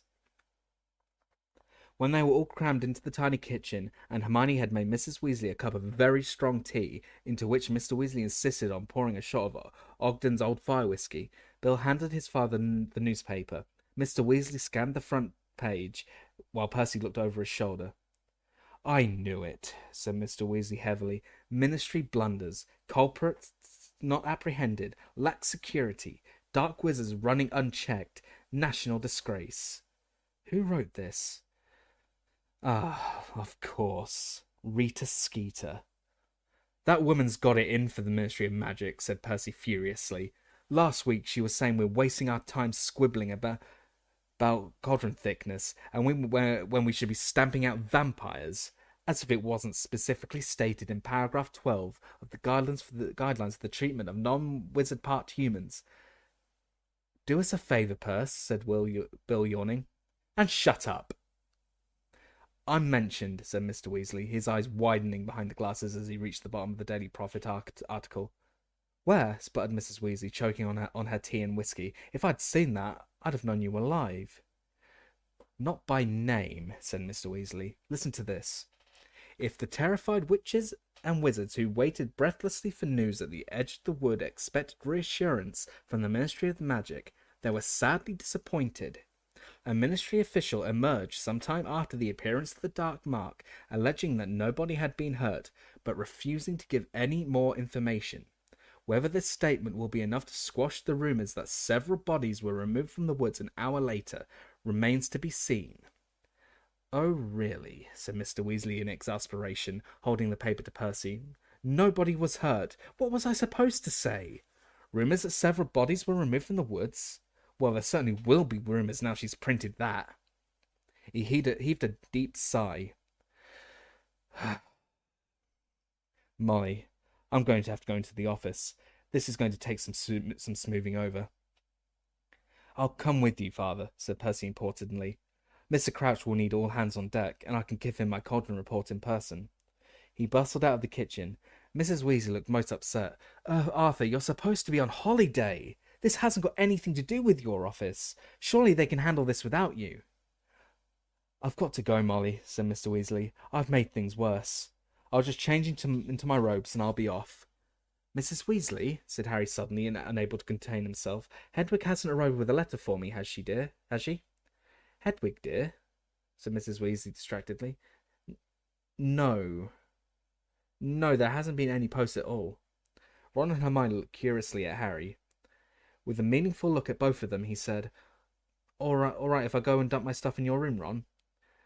"Yeah, I think I will too," said Ron at once. "Hermione?" "Yes," she said quickly, and the three of them marched out of the kitchen and up the stairs. "What's up, Harry?" said Ron, the moment they had closed the door of the attic room behind them. "There's something I haven't told you," Harry said. "On Saturday morning, I woke up with my scar hurting again." Ron and Hermione's reactions were almost exactly as Harry had imagined them back in his bedroom in Privet Drive. Hermione gasped and started making suggestions at once, mentioning a number of reference books, and everybody from Albus Dumbledore to Madame Pomfrey, the Hogwarts matron. Ron looked simply dumbstruck. "But he wasn't there, was he? You know who? I mean, last time your scar kept hurting, he was at Hogwarts, wasn't he?" "I'm sure he wasn't in Privet Drive," said Harry, "but I was dreaming about him. Him and Peter, you know, Wormtail. I can't remember all of it now, but they were plotting to kill someone." He had teetered for a moment on the verge of saying me, but couldn't bring himself to make Hermione look any more horrified than she already did. "It was only a dream," said Ron bracingly. "Just a nightmare." "Yeah, but was it though?" said Harry, turning to look out of the window at the brightening sky. It's weird, isn't it? My scar hurts, and 3 days later the Death Eaters are on the march, and Voldemort's sign's up in the sky again. Don't say his name, Ron hissed through gritted teeth. And remember what Professor Trelawney said, Harry went on, ignoring Ron. At the end of last year. Professor Trelawney was a divination teacher at Hogwarts. Hermione's terrified look vanished as she let out a derisive snort. Oh, Harry, you aren't going to pay any attention to anything that old fraud says. You weren't there, said Harry. You didn't hear her. This time was different. I told you. She went into a trance. A real one. And she said the Dark Lord would rise again, greater and more terrible than ever before, and he'd managed it because his servant was going back to him. And that night, Wormtail escaped. There was a silence in which Ron fidgeted absent-mindedly with a hole in his Chudley Cannon's bread spread. Why were you asking if Hedwig had come, Harry? Hermione asked. Are you expecting a letter? I told Sirius about my scar, said Harry, shrugging. I'm waiting for an answer. Good thinking, said Ron, his expression clearing. I bet Sirius will know what to do. I hoped he'd get back to me quickly, said Harry. But we don't know where Sirius is. He could be in Africa or somewhere, couldn't he? Said Hermione reasonably. Hedwig's not going to manage that journey in a few days. Yeah, I know, said Harry, but there was a leaden feeling in his stomach as he looked out of the window at the Hedwig-free sky. Come and have a game of Quidditch in the orchard, Harry, said Ron. Come on, 3-on-3. Bill and Charlie and Fred and George will play. You can try out the Bronski feint. Ron, said Hermione in an I don't think you're being very sensitive sort of voice. Harry doesn't want to play Quidditch right now. He's worried and he's tired. We all need to go to bed. Yeah, I want to play Quidditch, said Harry suddenly. Hang on, I'll get my firebolt. Hermione left the room, muttering something which sounded very much like boys. Neither Mr. Weasley nor Percy was at home much over the following week. Both left the house each morning before the rest of the family got up and returned well after dinner every night. It's been absolute uproar, Percy told them importantly, the Sunday evening before they were due to return to Hogwarts. I've been putting out fires all week. People keep sending howlers and of course, if you don't open a howler straight away, it explodes. Scorch marks all over my desk and my best quill reduced to cinders. Why are they all sending howlers? Asked Ginny, who was mending her copy of 1000 Magical Herbs and Fungi with spello tape on the rug in front of the living room fire. Complaining about security at the World Cup, said Percy. They want compensation for their ruined property. Mundungus Fletcher's put in a claim for a 12-bedroom tent and with an ensuite jacuzzi, but I've got his number. I know for a fact he was sleeping under a cloak propped on sticks. Mrs. Weasley glanced at the grandfather clock in the corner. Harry liked this clock. It was completely useless if you wanted to know the time, but otherwise very informative. It had 9 golden hands, and each of them was engraved with one of the Weasley family's names. There were no numerals around the face, but descriptions of where each family member might be: home, school, and work. But there was also lost, hospital, prison, and in the position where the number 12 would be on the normal clock, mortal peril. 8 of the hands were currently pointing at the home position, but Mr. Weasley's, which was the longest, was still pointing at work. Mrs. Weasley sighed. Your father hasn't had to go into the office at weekends since the days of you-know-who, she said. They're working him far too hard. His dinner's going to be ruined if he doesn't come home soon. Well, father feels he's got to make up for his mistake at the match, doesn't he? Said Percy. If truth be told, he was a tad unwise to make a public statement without clearing it with his head of department first. Don't you dare blame your father for what that wretched Skeeter woman wrote, said Mrs. Weasley, flaring up at once. If Dad hadn't said anything, old Rita would have just said it was disgraceful that nobody from the ministry had commented, said Bill, who was playing chess with Ron. Rita Skeeter never makes anyone look good. Remember, she invented all the Gringotts. She interviewed all the Gringotts curse breakers once and called me a long-haired pillock. Well, it is a bit long, dear, said Mrs. Weasley gently. If you just let me... No, Mum. Rain lashed against the living room window. Hermione was immersed in the Standard Book of Spells, Grade 4, copies of which Mr. Weasley had bought for her, Harry, and Ron in Diagon Alley. Charlie was darning a fireproof balaclava. Harry was polishing his firebolt. The broomstick servicing kit Hermione had given him for his 13th birthday opened at his feet. Fred and George were sitting in a far corner, quills out, talking in whispers, their heads bent over a piece of parchment. "What are you two up to?" said Mrs. Weasley sharply, her eyes on the twins. "Homework," said Fred vaguely. "Don't be ridiculous. You're still on holiday," said Mrs. Weasley. "Yeah, we left it a bit late," said George. "You're not by any chance writing out a new order form, are you?" said Mrs. Weasley shrewdly. "You wouldn't be thinking of restarting Weasley Wizards Wheezes by any chance?" "Now, Mum," said Fred, looking up at her, a pained look on his face, "if the Hogwarts Express crashed tomorrow and George and I died, how would you feel knowing that the last thing we ever heard from you was an unfounded accusation?" Everyone laughed, even Mrs. Weasley. "Oh, your father's coming," she said suddenly, looking up at the clock again. Mr. Weasley's hand had suddenly spun from work to travelling. A second later it shuddered to a halt on home with the others, and they heard him calling from the kitchen. "Coming, Arthur," called Mrs. Weasley, hurrying out of the room.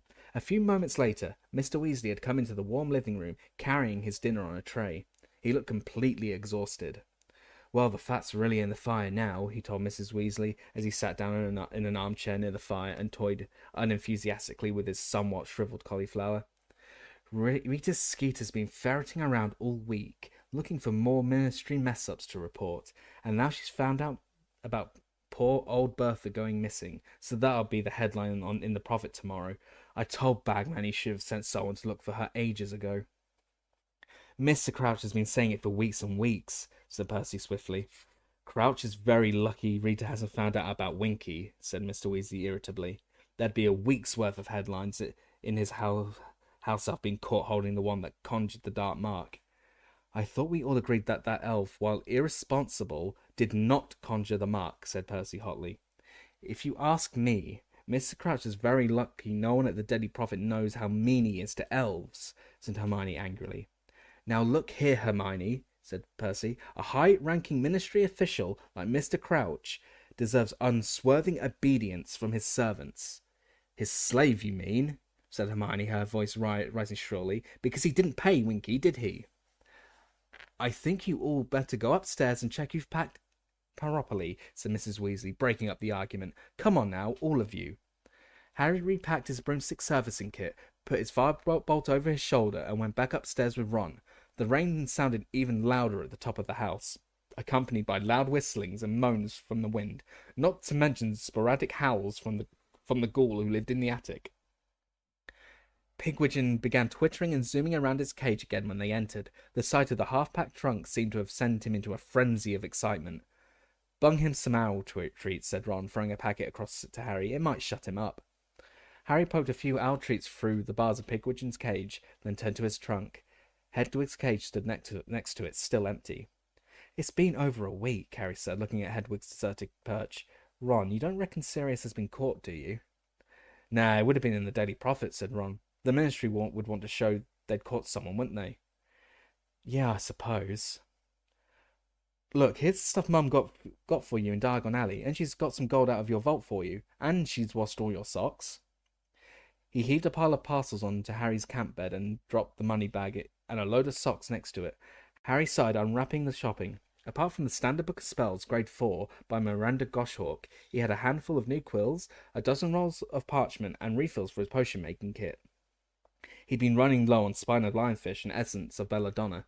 He was just piling underwear in his cauldron when Ron made a loud noise of disgust behind him. "What is that supposed to be?" He was holding up something that looked to Harry like a long, maroon velvet dress. It had a mouldy-looking lace frill at the collar and matching lace cuffs. There was a knock on the door, and Mrs. Weasley entered, carrying an armful of freshly laundered Hogwarts robes. "Here you are," she said, sorting them into two. "Now, mind you pack them properly so they don't crease." "Mum, you've given me Ginny's new dress," said Ron, holding it out to her. "Of course I haven't," said Mrs. Weasley. "That's for you. Dress robes." "What?" said Ron, looking horror-struck. "Dress robes," repeated Mrs. Weasley. "It says on your school list that you're supposed to have dress robes this year. Robes for formal occasions." "You've got to be kidding," said Ron in disbelief. "I'm not wearing that. No way." "Everyone wears them, Ron," said Mrs. Weasley crossly. "They're all like that. Your father's got some for smart parties." "I'll go starkers before I put that on," said Ron stubbornly. "Don't be so silly," said Mrs. Weasley. "You've got to have dress robes. They're on your list. I got some for Harry, too. Show him, Harry."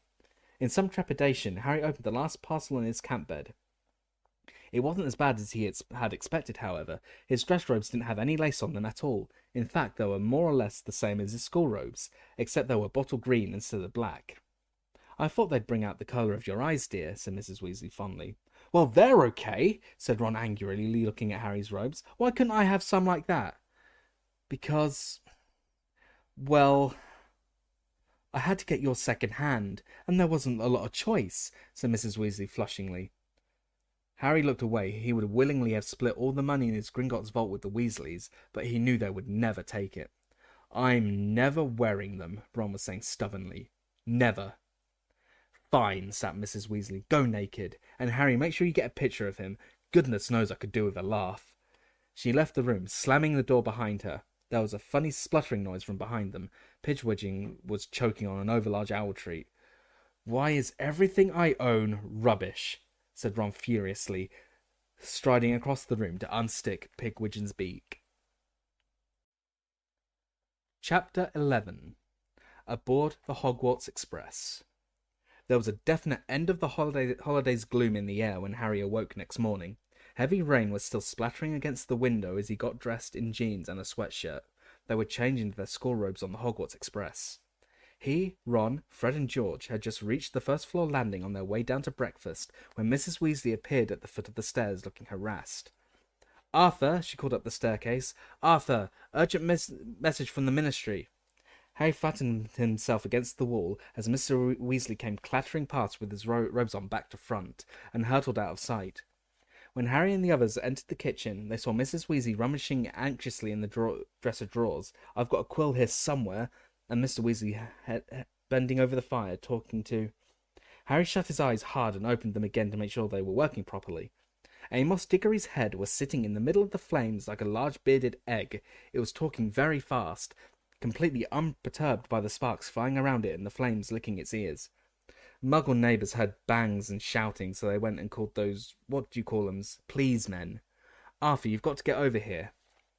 "Here," said Mrs. Weasley breathlessly, pushing a piece of parchment, a bottle of ink and a crumpled quill into Mr. Weasley's hands. "It's a real stroke of luck. I heard about it," said Mr. Diggory's head. "I had come into the office early to send a couple of owls, and I found the improper use of magic lots all setting off. If Rita Skeeter gets hold of this one, Arthur." "What does Mad Eye say happened?" asked Mr. Weasley, unscrewing the ink bottle, loading up his quill and preparing to take notes. Mr. Diggory's head rolled its eyes. "Says he heard an intruder in his yard. Says they were creeping towards the house, but they were ambushed by his dustbins." "What did the dustbins do?" asked Mr. Weasley, scribbling frantically. "Made one hell of a noise and fired rubbish everywhere, as far as I can tell," said Mr. Diggory. "Apparently one of them was still rocketing around when the police men showed up." Mr. Weasley groaned. "And what about the intruder?" "Arthur, you know Mad Eye," said Mr. Diggory's head, rolling his eyes again. "Someone creeping into his yard at the dead of night? More likely there's a very shell-shocked cat wandering around somewhere, covered in potato peelings. But if the improper use of magic lot get their hands on Mad Eye, he's had it. Think of his record. We've got to get him off on a minor charge, something in your department. What are exploding dustbins worth?" "Might be a caution," said Mr. Weasley, still writing very fast, his brow furrowed. "Mad Eye didn't use his wand. He didn't actually attack anyone." "I'll bet he leapt out of bed and started jinxing everything he could reach through the window," said Mr. Diggory. "But they'll have a job proving it. There aren't any casualties." "All right, I'm off," Mr. Weasley said, and he stuffed the parchment with his notes into his pocket and dashed out of the kitchen again. Mr. Diggory's head looked around at Mrs. Weasley. "Sorry about this, Molly," it said more calmly, "bothering you so early and everything. But Arthur's the only one who can get Mad Eye off. And Mad Eye's supposed to be starting his new job today. Why, he had to choose last night." "Never mind, Amos," said Mrs. Weasley. "Sure you won't have a bit of toast or anything before you go?" "Oh, go on then," said Mr. Diggory. Mrs. Weasley took a piece of buttered toast from a stack on the kitchen table, put it into the fire tongs and transferred it into Mr. Diggory's mouth. "Thanks," he said in a muffled voice, and then, with a small pop, vanished. Harry could hear Mr. Weasley calling hurried goodbyes to Bill, Charlie, Percy, and the girls. Within 5 minutes he was back in the kitchen, his robes on the right way now. dragging a comb through his hair. "I'd better hurry. You have a good term, boys," said Mr. Weasley to Harry, Ron, and the twins, dragging a cloak over his shoulders and preparing to disapparate. "Molly, are you going to be all right taking the kids to King's Cross?" "Of course I will," she said. "You just look after Mad-Eye. We'll be fine."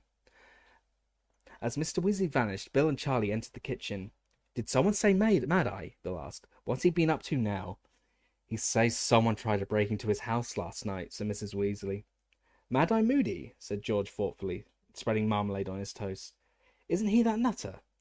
"Your father thinks very highly of Mad-Eye Moody," said Mrs. Weasley sternly. "Yeah, well, Dad collects plugs, doesn't he?" said Fred quietly, as Mrs. Weasley left the room. "Birds of a feather." "Moody was a great wizard in his time," said Bill. "He's an old friend of Dumbledore's, isn't he?" said Charlie. "Dumbledore's not what you'd call normal, though, is he?" said Fred. "I mean, I know he's a genius and everything." "Who is Mad-Eye?" asked Harry. "He's retired. Used to work at the Ministry," said Charlie. "I met him once when Dad took me in to work with him. He was an Auror, one of the best. A dark wizard catcher," he added, seeing Harry's blank look. "Half the cells in Azkaban are full because of him. He made himself loads of enemies, though. The families of people he caught mainly. And I heard he's been getting really paranoid in his old age. Doesn't trust anyone anymore. Sees dark wizards everywhere." Bill and Charlie decided to come and see everyone off at King's Cross Station, but Percy, apologizing most profusely, said he really needed to get to work. "I just can't justify taking more time off at the moment," he told them. "Mr. Crouch is really starting to rely on me." "Yeah, you know what, Percy?" said George seriously. "I reckon he'll know your name soon." Mrs. Weasley had braved the telephone in the village post office to order 3 ordinary Muggle taxis to take them into London. "Arthur tried to borrow ministry cars for us," Mrs. Weasley whispered to Harry as they stood in the rain-washed yard, watching the taxi drivers heaving 6 heavy Hogwarts trunks into their cars. "But there weren't any to spare. Oh dear, they don't look happy, do they?" Harry didn't like to tell Mrs. Weasley that Muggle taxi drivers rarely transported overexcited owls, and Pigwidgeon was making an ear-splitting racket, nor did it help that a number of Dr. Filibuster's fabulous wet start, no-heat fireworks went off unexpectedly when Fred's trunk sprang open, causing the driver carrying it to yell with fright and pain as Crookshanks clawed his way up the man's leg. The journey was uncomfortable, owing to the fact that they were jammed in the back of the taxis with their trunks.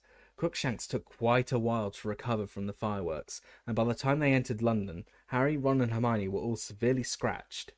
They were very relieved to get out at King's Cross, even though the rain was coming down harder than ever, and they got soaked carrying their trunks across the busy road and into the station. Harry was used to getting onto platform 9 3/4 by now. It was a simple matter of walking straight through the apparently solid barrier dividing platforms 9 and 10. The only tricky part was doing this in an unobtrusive way, so as to avoid attracting Muggle attention. They did it in groups today. Harry, Ron and Hermione, the most conspicuous as they were accompanied by Pigwidgeon and Crookshanks, went first. They leant casually against the barrier, chatting unconcernedly, and slid sideways through it, and as they did so, platform 9 3/4 materialized in front of them. The Hogwarts Express, a gleaming scarlet steam engine, was already there, clouds of steam billowing from it, through which the many Hogwarts students and parents on the platform appeared like dark ghosts. Pigwidgeon became noisier than ever in response to the hooting of many owls through the mist. Harry, Ron and Hermione set off to find seats, and were soon stowing their luggage in a compartment halfway along the train. When they hopped back down onto the platform to say goodbye to Mrs. Weasley, Bill and Charlie, "I might be seeing you all sooner than you think," said Charlie, grinning as he hugged Ginny goodbye. "Why?" said Fred keenly. "You'll see," said Charlie. "Just don't tell Percy I mentioned it. It's classified information until such time as the Ministry sees fit to release it, after all." "Yeah, I sort of wish I was back at Hogwarts this year," said Bill, hands in his pockets, looking almost wistfully at the train. "Why?" said George impatiently. "You're going to have an interesting year," said Bill, his eyes twinkling. "I might even get time off to come and watch it for a bit." "Watch a bit of it." "A bit of what?" said Ron. But at that moment the whistle blew, and Mrs. Weasley chivied them towards the train doors. "Thanks for having us stay, Mrs. Weasley," said Hermione as they climbed on board, closed the door and leant out of the window to talk to her. "Yeah, thanks for everything, Mrs. Weasley," said Harry. "Oh, it's my pleasure, dears," said Mrs. Weasley. "I'd invite you for Christmas, but... well, I expect you're all going to want to stay at Hogwarts, what with one thing and another." "Mum," said Ron irritably, "what do you three know that we don't?" "You'll find out this evening, I expect," said Mrs. Weasley, smiling. "It's going to be very exciting, mind you, and I'm glad they've changed the rules." "What rules?" said Harry, Ron, and Fred together. "I'm sure Professor Dumbledore will tell you. Now, behave, won't you? Won't you, Fred? And you, George?" The pistons hissed loudly and the train began to move. "Tell us what's happening at Hogwarts!" Fred bellowed out of the window, as Mrs. Weasley, Bill, and Charlie sped away from them. "What rules are they changing?" But Mrs. Weasley only smiled and waved. Before the train had rounded the corner, she, Bill, and Charlie had disappeared. Harry, Ron, and Hermione went back to their compartment. The thick rain still splattering the windows made it very difficult to see out of them. Ron undid his trunk, pulled out his maroon dress robes, and flung them over Pidgeot's cage to muffle his hooting. "Bagman wanted to tell us what's happening at Hogwarts," he said grumpily, sitting down next to Harry. "At the World Cup, remember? But my own mother won't say. Wonder what..." "Shh!" Hermione whispered suddenly, pressing her finger to her lips and pointing towards the compartment next to theirs. Harry and Ron listened, and heard a familiar drawling voice drifting in through the open door. "Father actually considered sending me to Durmstrang rather than Hogwarts, you know. He knows the headmaster, you see. Well, you know his opinion of Dumbledore. That man's such a mudblood lover, and Durmstrang doesn't admit that sort of riffraff. But Mother didn't like the idea of me going to school so far away. Father says Durmstrang takes a far more sensible line than Hogwarts about the dark arts. Durmstrang students actually learn them, not just the defense rubbish we do." Hermione got up, tiptoed to the compartment door, and slid it shut, blocking out Malfoy's voice. "So he thinks Durmstrang would have suited him, does he?" she said angrily. "I wish he had gone, then we wouldn't have to put up with him." "Durmstrang's another wizarding school," said Harry. "Yes," said Hermione sniffily, "and it's got a horrible reputation. According to an appraisal of magical education in Europe, it puts a lot of emphasis on the dark arts." "I think I've heard of it," said Ron vaguely. "Where is it? What country?" "Well, nobody knows, do they?" said Hermione, raising her eyebrows. Why not?" said Harry. "There's traditionally been a lot of rivalry between all the magic schools. Durmstrang and Beauxbaton like to conceal their whereabouts so nobody can steal their secrets." And said Hermione matter-of-factly. "Come off it," said Ron, starting to laugh. "Durmstrang's got to be about the same size as Hogwarts. How are you going to hide a dirty great castle?" "But Hogwarts is hidden," said Hermione in surprise. "Everyone knows that." "Well, everyone who's read Hogwarts history, anyway." "Just you, then," said Ron. "So, go on. How'd you hide a place at Hogwarts?" "It's bewitched," said Hermione. "If a muggle looks at it, all they see is a mouldering old ruin with a sign over the entrance saying, 'Danger, do not enter, unsafe.' So Durmstrang will just look like a ruin to an outsider too." "Maybe," said Hermione, shrugging. "Or it might have muggle repelling charms on it, like the World Cup stadium, and to keep foreign witches from finding it, they've made it unplottable." "Come again?" "Well, you have to enchant a building so it's impossible to plot on a map, can't you?" If you say so," said Harry. "But I think Durmstrang must be somewhere in the far north," said Hermione thoughtfully. "Somewhere very cold, because they've got fur capes as part of their uniforms." "Ah, think of the possibilities," said Ron dreamily. "It would have been so easy to push Malfoy off a glacier and make it look like an accident. Shame his mother likes him." The rain became heavier and heavier as the train moved further north. The sky was so dark and the windows so steamy that the lanterns were lit by midday. The lunch trolley came rattling along the corridor, and Harry bought a large stack of cauldron cakes for them to share. Several of their friends looked in on them as the afternoon progressed, including Seamus Finnegan, Dean Thomas, and Neville Longbottom, a round-faced, extremely forgetful boy who had been brought up by his formidable witch of a grandmother.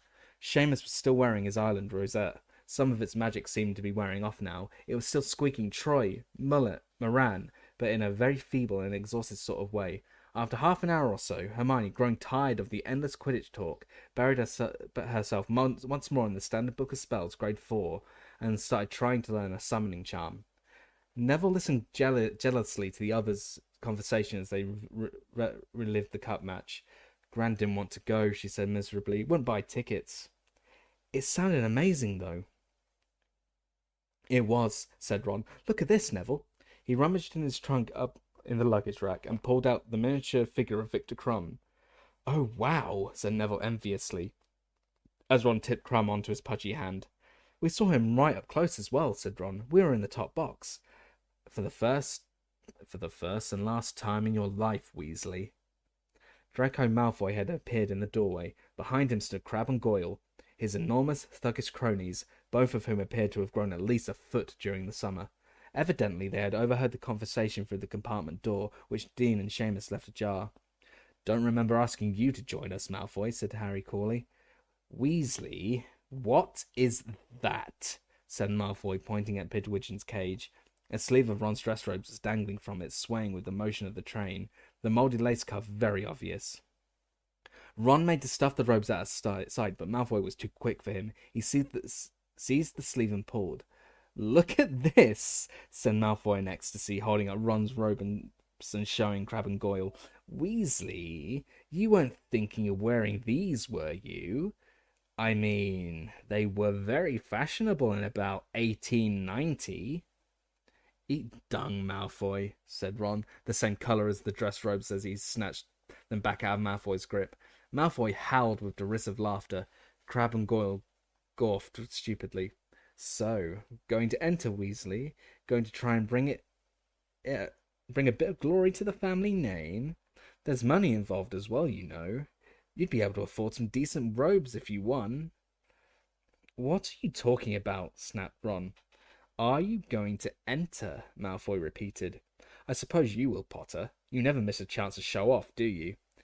Either explain what you're on about or go away, Malfoy, said Hermione testily over the top of the Standard Book of Spells Grade 4.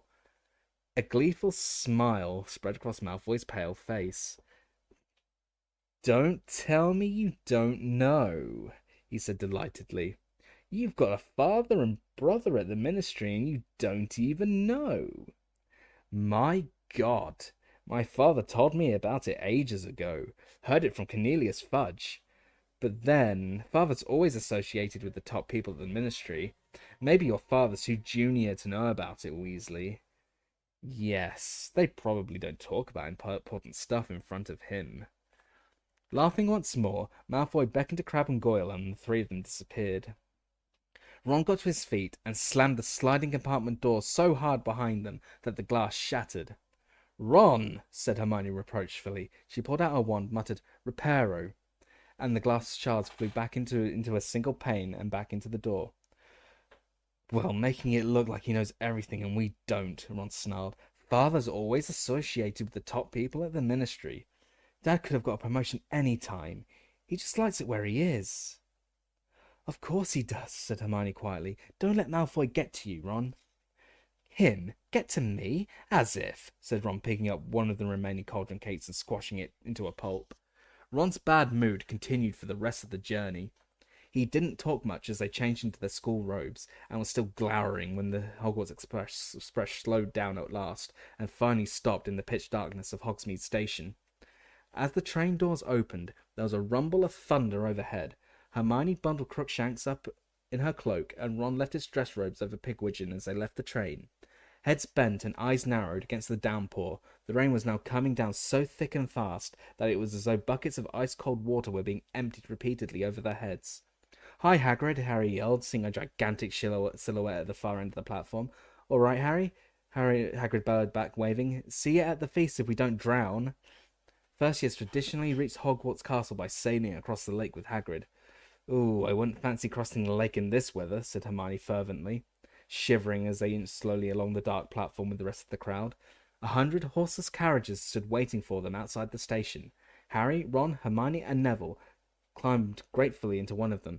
The door shut with a snap, and a few moments later, with a great lurch, the long procession of carriages was rumbling and splashing its way up the track towards Hogwarts Castle. Chapter 12. The Triwizard Tournament. Through the gates, Flanked with statues of winged boars, and up the sweeping drive the carriages trundled, swaying dangerously in what was fast becoming a gale. Leaning against the window, Harry could see Hogwarts coming nearer, its many lighted windows blurred and shimmering behind the thick curtain of rain. Lightning flashed across the sky as their carriage came to a halt before the great oak front doors, which stood at the top of a flight of stone steps. People who had occupied the carriages in front were already hurrying up the stone steps into the castle. Harry, Ron, Hermione, and Neville jumped down from their carriage and dashed up the steps too, looking up only when they were safely inside the cavernous, torchlit entrance hall, with its magnificent marble staircase. "Blimey," said Ron, shaking his head and sending water everywhere. "If that keeps up, the lake's going to overflow. I'm so... Ah!" A large, red, water-filled balloon had dropped from out of the ceiling onto Ron's head and exploded.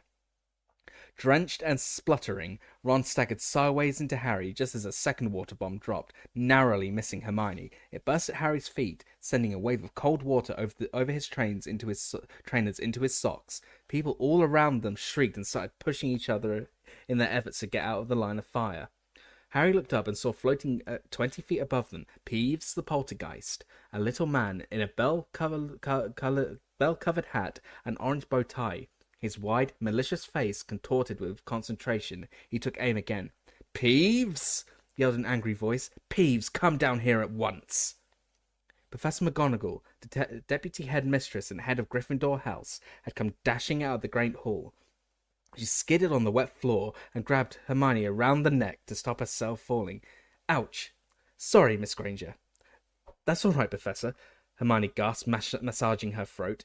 "Peeves, get down here now!" barked Professor McGonagall, straightening her pointed hat and glaring upwards through her square-rimmed spectacles. "Not doing nothing," cackled Peeves, lobbing a water bomb at several fifth-year girls, who screamed and dived into the great hall. "Already wet, aren't they, little squirts? Whee!" And he aimed another bomb at a group of second-years who had just arrived. "I shall call the headmaster," shouted Professor McGonagall. "I'm warning you, Peeves." Peeves stuck out his tongue, threw the last of his water bombs into the air, and zoomed off up the marble staircase, cackling insanely. "Well, move along then," said Professor McGonagall sharply to the beraggled crowd. "Into the great hall, come on." Harry, Ron, and Hermione slipped and slid across the entrance hall and through the double doors on the right, Ron muttering furiously under his breath as he pushed his sopping hair off his face. The great hall looked as its usual splendid self, decorated for the start of term feast.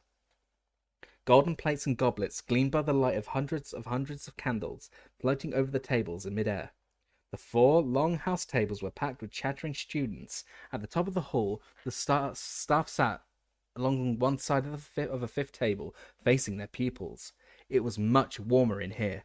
Harry, Ron, and Hermione walked past the Slytherins, the Ravenclaws, and the Hufflepuffs, and sat down with the rest of the Gryffindors at the far side of the hall, next to nearly headless Nick, the Gryffindor ghost.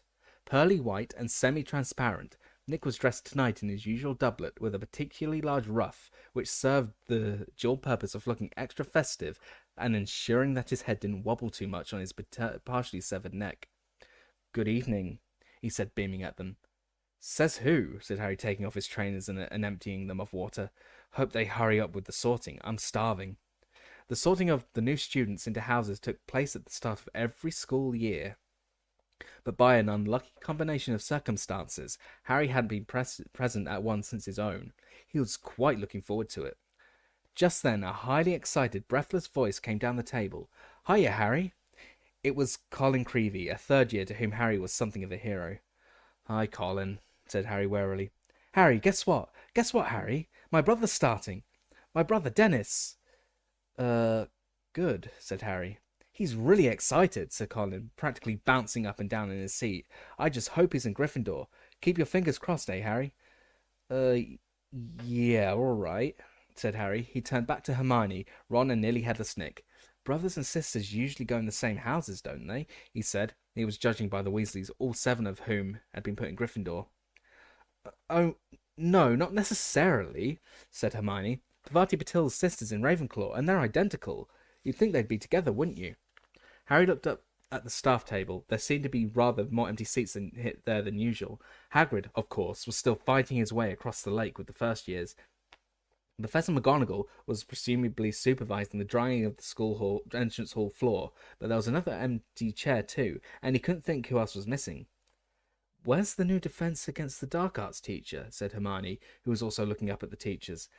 They had never yet had a defense against the dark arts teacher who had lasted more than 3 terms. Harry's favourite by far had been Professor Lupin, who had resigned last year. He looked up and down the staff table. There was definitely no new face there. "Maybe they couldn't get anyone," said Hermione, looking anxious. Harry scanned the table more carefully. Tiny little Professor Flitwick, the charms teacher, was sitting on a large pile of cushions beside Professor Sprout, the herbology teacher, whose hat was askew over her flyaway grey hair. She was talking to Professor Sinistra of the astronomy department. On Professor Sinistra's other side was the sallow-faced, hook-nosed, greasy-haired potions master, Snape, Harry's least favourite person at Hogwarts. Harry's loathing of Snape was matched only by Snape's hatred of him, a hatred which had, if possible, intensified last year, when Harry had helped Sirius escape right under Snape's overlarge nose. Snape and Sirius had been enemies since their own school days.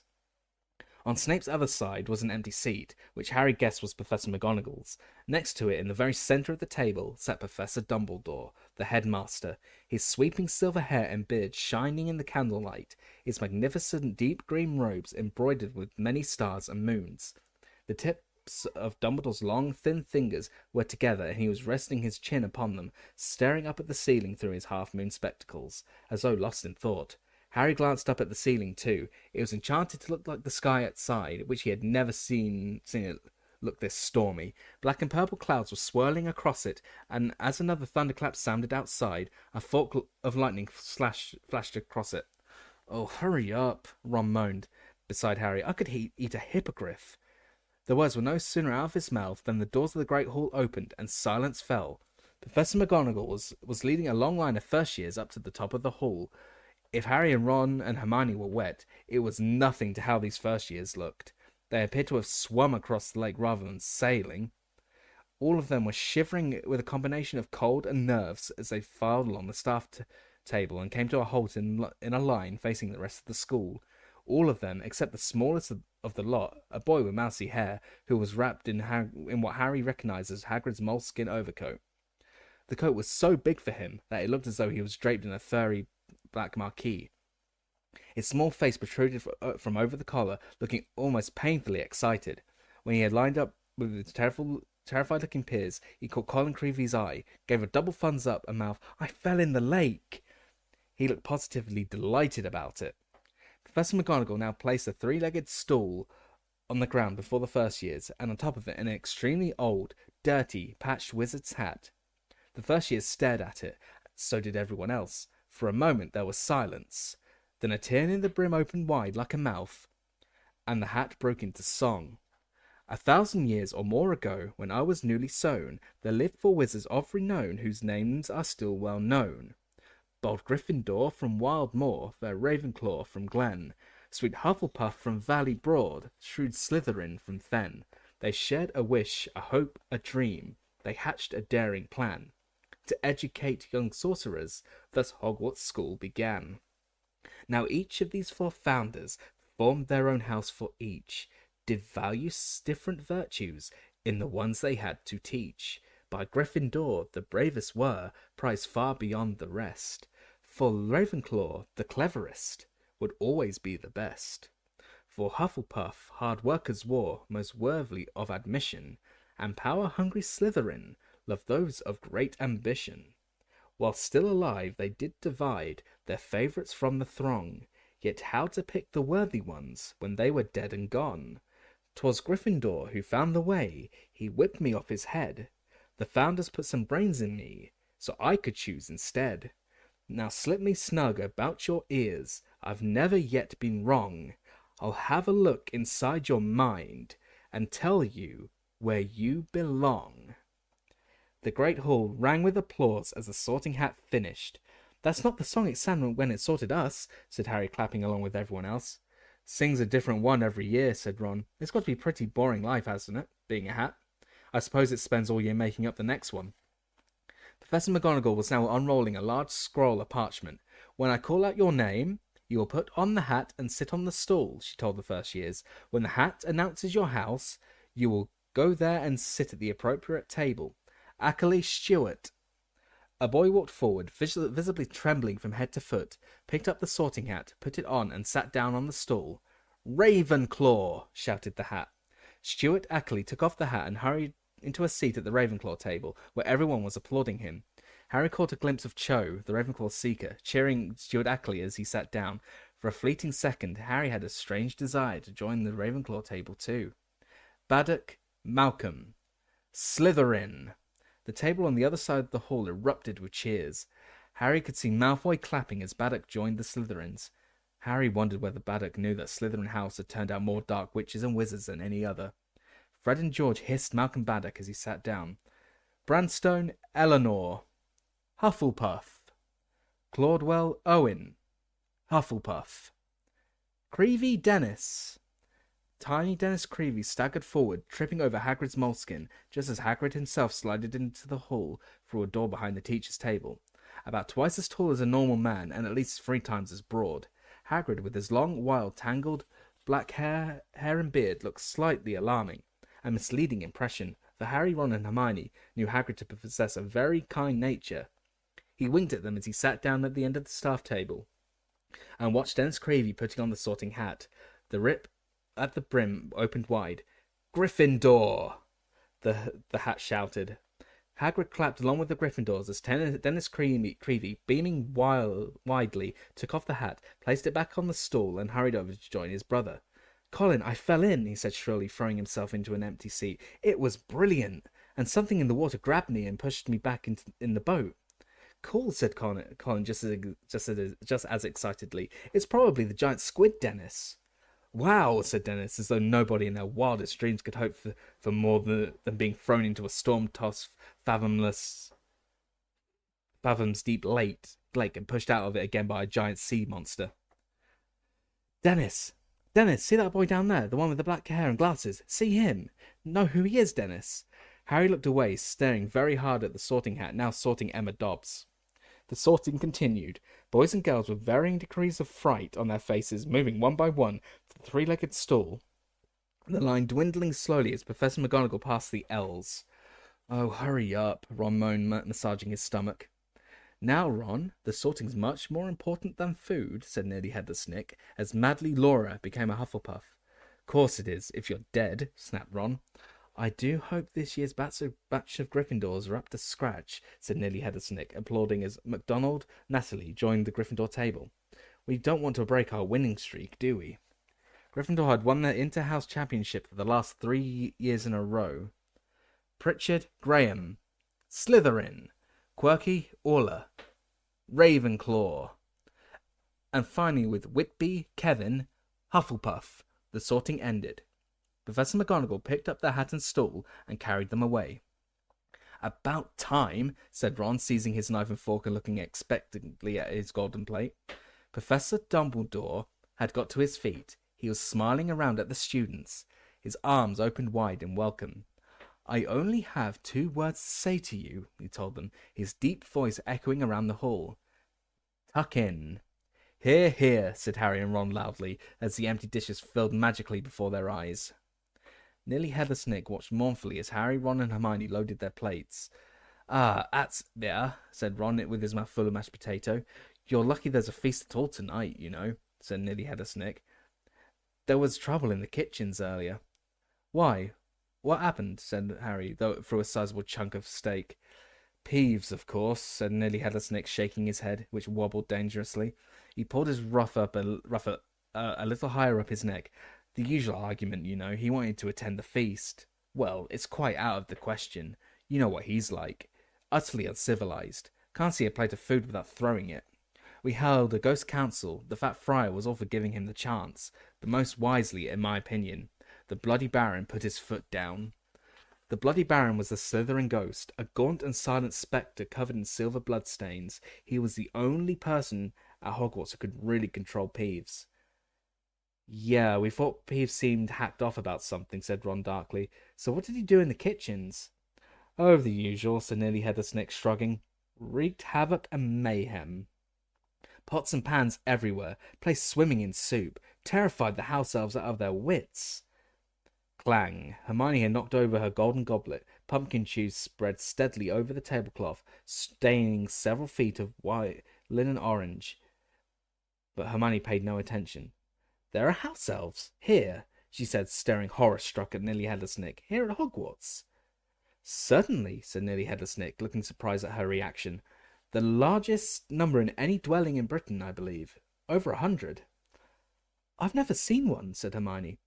"Well, they hardly ever leave the kitchen by day, do they?" said Nearly Headless Nick. "They come out at night and do a bit of cleaning, see to the fires and so on. I mean, you're not supposed to see them, are you? That's the mark of a good house elf, isn't it? That you don't know it's there." Hermione stared at him. "But they get paid," she said. "They get holidays, don't they? And sick leave, and pensions and everything." Nearly Headless Nick chortled so much that his ruff slipped and his head flopped off, dangling an inch or so of ghostly skin and muscle that still attached it to his neck. "Sick leave and pensions?" he said, pushing his head back onto his shoulders and securing it once more with his ruff. "House elves don't want sick leave and pensions."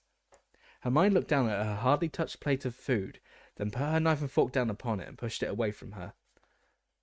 "Oh, come on, Hermione," said Ron, accidentally spraying Harry with bits of Yorkshire pudding. "Oops. Sorry, Harry," he swallowed. "You won't get them sick leave by starving yourself." "Slave labour," said Hermione, breathing hard through her nose. "That's what made this dinner. Slave labour." And she refused to eat another bite. The frame was still drumming heavily against the high, dark windows. Another clap of thunder shook the windows, and the stormy ceiling flashed, illuminating the golden plates as the remains of the first course vanished and were replaced instantly with puddings. "Treacle tart, Hermione," said Ron deliberately, wafting its smell towards her. "Spotted Dick. Look, chocolate gâteau." But Hermione gave him a look so reminiscent of Professor McGonagall that he gave up. When the puddings, too, had been demolished, and the last crumbs had faded off the plates, leaving them sparkling clean, Albus Dumbledore got to his feet again. The buzz of chatter filling the hall eased almost at once, so that only the howling wind and pounding rain could be heard. "So," said Dumbledore, smiling round at them all, "now that we are all fed and watered—" said Hermione. "I must once more ask for your attention while I give out a few notices. Mr. Filch, the caretaker, has asked me to tell you that the list of objects forbidden inside the castle this year has been extended to include screaming yo-yos, fanged frisbees, and ever-bashing boomerangs. The full list comprises some 437 items, I believe, and can be viewed in Mr. Filch's office if anybody would like to check it."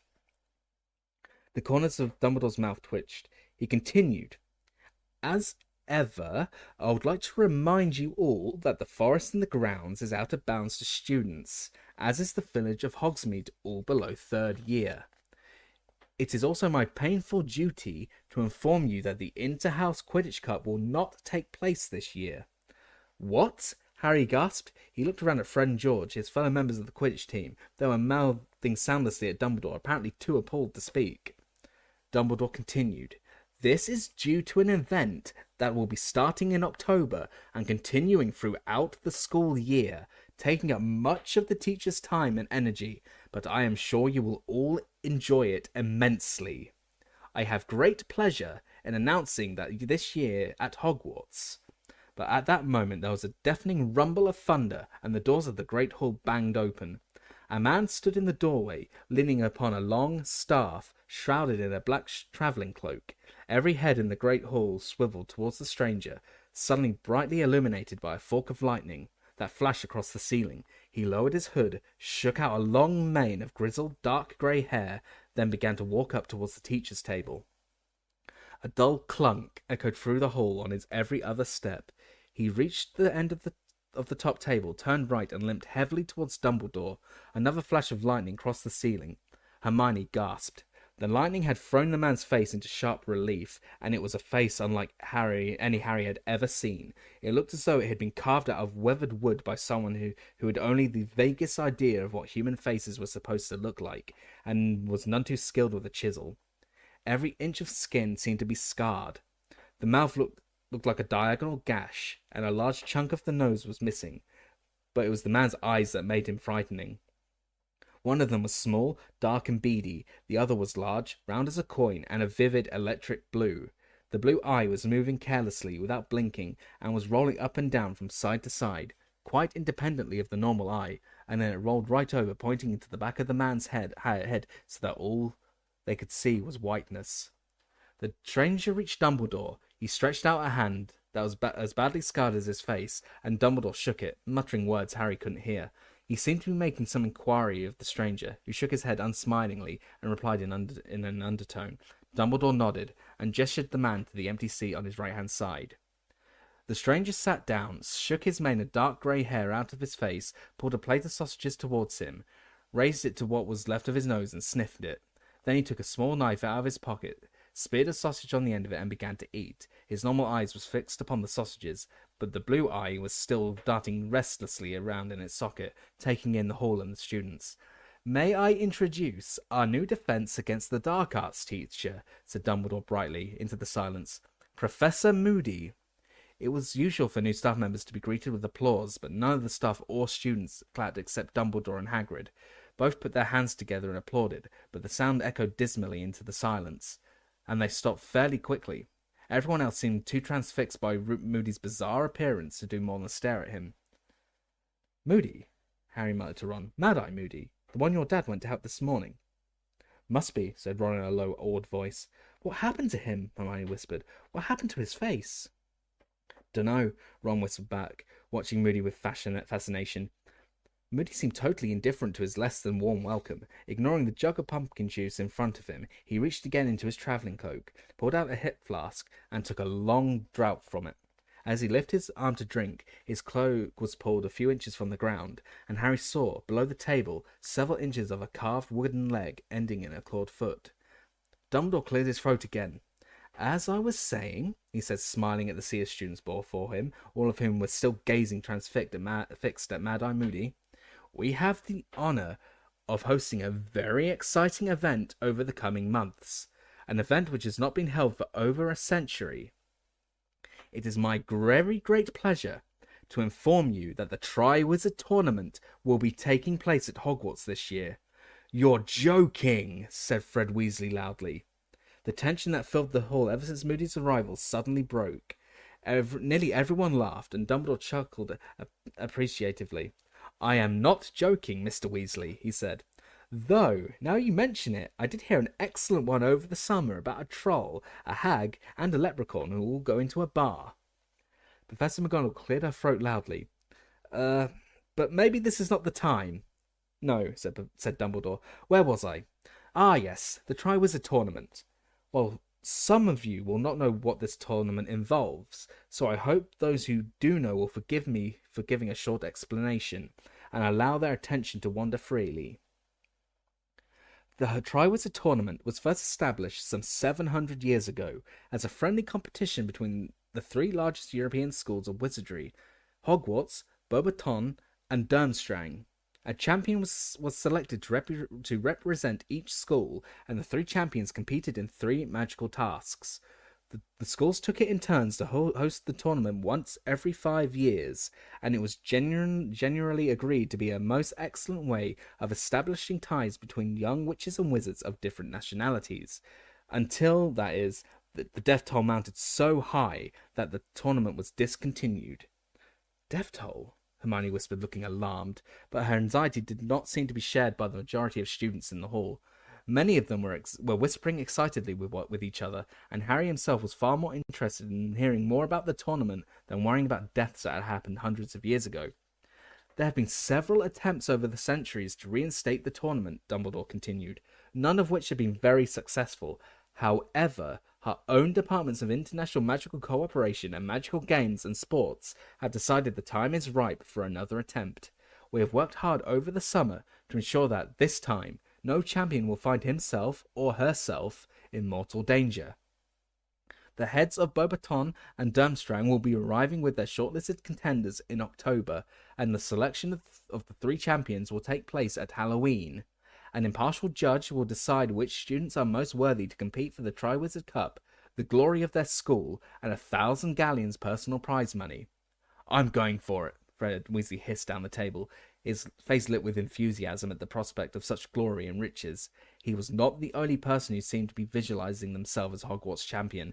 At every house table, Harry could see people either gazing raptly at Dumbledore or else whispering fervently to their neighbours. But then Dumbledore spoke again, and the hall quietened once more. Eager though I know all of you will be to bring the Triwizard Cup to Hogwarts, he said, the heads of the participating schools, along with the Ministry of Magic, have agreed to impose an age restriction on contenders this year. Only students who are of age, that is to say 17 years or older, will be allowed to put forward their names for consideration. This, Dumbledore raised his voice slightly, for several people had made their noises of outrage at these words, and the Weasley twins were suddenly looking furious, is a measure we feel is necessary, given that the tournament tasks will still be difficult and dangerous, whatever precautions we take, and it is highly unlikely that students below 6th and 7th year will be able to cope with them. I will personally be ensuring that no underage student hoodwinks our impartial judge into making them Hogwarts champion. His light blue eyes twinkled as they flickered over Fred and George's mutinous faces. I therefore beg you not to waste your time submitting yourself if you are under 17. The delegations from Beauxbaton and Durmstrang will be arriving in October, remaining with us for the greater part of this year. I know that you will all extend every courtesy to our foreign guests while they are with us, and I will give your wholehearted support to the Hogwarts champion when he or she is selected. And now it is late, and I know how important it is to you all to be alert and rested as you enter your lessons tomorrow morning. Bedtime. Chop chop. Dumbledore sat down again and turned to talk to Mad-Eye Moody.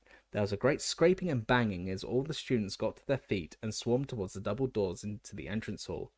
They can't do that, said George Weasley, who had not joined the crowd moving to the door, but was standing up and glaring at Dumbledore. With 17 in April, why can't we have a shot? They're not stopping me entering, said Fred stubbornly, also scowling at the top table. The champions will get to do all sorts of stuff you'll never be allowed to do normally, and 1,000 galleons prize money. Yeah, said Ron, a faraway look on his face. Yeah, 1,000 galleons prize money. Yeah, 1,000 galleons. Come on, said Hermione. We'll be the only ones left here if you don't move. Harry, Ron, and Hermione, Fred and George set off for the entrance hall. Fred and George debating the ways in which Dumbledore might stop those who were under 17 entering the tournament. Who's this impartial judge who's going to decide who the champions are? Said Harry. Dunno, said Fred, but it's them we'll have to fall. I reckon a couple of drops of aging potion might do it, George. Dumbledore knows you're not of age, though, said Ron. Yeah, but he's not the one who decides who the champion is he? Said Fred shrewdly. Sounds to me like once this judge knows who wants to enter, he'll choose the best from each school and never mind how old they are. Dumbledore's trying to stop us giving our names. People have died, though, said Hermione in a worried voice, as they walked through a door concealed behind a tapestry and started up another narrower staircase. Yeah, said Fred airily. But that was years ago, wasn't it? Anyway, where's the fun without a bit of risk? Hey, Ron, what if we find out how to get around Dumbledore? Fancy entering? What do you reckon? Ron asked Harry. Could be cool to enter, wouldn't it? But I suppose they might want someone older. Don't know if we've learnt enough. I definitely haven't, came Neville's gloomy face from behind Fred and George. I expect my grand want me to try, though. She's always gone on about how I should uphold the family honour. I'll just have to... Oops. Neville's foot had sunk right through a step halfway up the staircase. There are many of these trick stairs at Hogwarts. It was a second nature to most of the old students to jump this particular step, but Neville's memory was notoriously poor.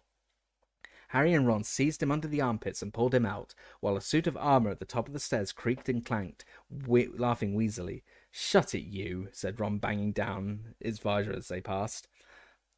They made their way up to the entrance of Gryffindor Tower, which was concealed behind a large portrait of a fat lady in a pink silk dress. Password? She said as they approached. Balderdash, said George. A prefect downstairs told me. The portrait swung forward to reveal a hole in the wall through which they all climbed.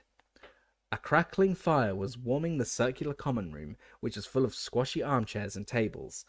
Hermione cast the merrily dancing flames a dark look, and Harry distinctly heard her mutter slave labour before bidding them good night and disappearing through the doorway to the girls' dormitories. Harry, Ron, and Neville climbed up the last spiral staircase until they reached their own dormitory, which was situated at the top of the tower. 5 four-poster beds with deep crimson hangings stood against the walls, each with its owner's trunk at the foot. Dean and Seamus were already getting into bed. Seamus had pinned his iron rosette to his headboard, and Dean had tacked up a poster of Victor Crumb over his bedside table. His old poster of West Ham football team was pinned right next to it. Mental, Ron sighed, shaking his head at the completely stationary soccer players. Harry, Ron, and Neville got into their pyjamas and into bed. Someone, a house elf no doubt, had placed warming pans between the sheets. It was extremely comfortable, lying there in bed and listening to the storm raging outside. I might go in for it, you know, Ron said sleepily through the darkness. In friend George find out how to. The tournament, you never know, do you? Suppose not, Harry rolled over in bed. A series of dazzling new pictures forming in his mind's eye. He had hoodwinked the impartial judge into believing he was 17. He had become Hogwarts champion. He was standing in the grounds, his arm raised in triumph in front of the whole school, all of whom were applauding and screaming. He had just won the Triwizard Tournament. Cho's face stood out particularly clearly in the blurred crowd, her face glowing with admiration. Harry grinned into his pillow, exceptionally glad that Ron couldn't see what he could. Chapter 13. Mad-Eye Moody. The storm had blown itself out by the following morning. Though the ceiling in the Great Hall was still gloomy, heavy clouds of pewter grey swirled overhead as Harry, Ron, and Hermione examined their new timetables at breakfast. A few seats along, Fred, George, and Lee Jordan were discussing magical methods of aging themselves and bluffing their way into the Triwizard Tournament. Today's not bad. Outside all morning, said Ron, who was running his finger down his timetable. Herbology with the Hufflepuffs and Care of Magical Creatures. Damn it, we're still with the Slytherins. Double divination this afternoon, Harry groaned, looking down. Divination was his least favourite subject, apart from potions. Professor Trelawney kept predicting Harry's death, which he found extremely annoying. You should have given it up like me, shouldn't you? Said Hermione briskly, buttering herself some toast. Then you'd be doing something sensible, like arithmancy. You're eating again, I notice, said Ron, watching Hermione add liberal amounts of jam to her buttered toast. I've decided there are better ways of making a stand about elf rights, said Hermione haughtily. Yeah, and you were hungry, said Ron, grinning. There was a sudden rustling noise above them, and 100 owls came soaring through the open windows, carrying the morning mail. Instinctively, Harry looked up, but there was no sign of white among the mass of brown and grey.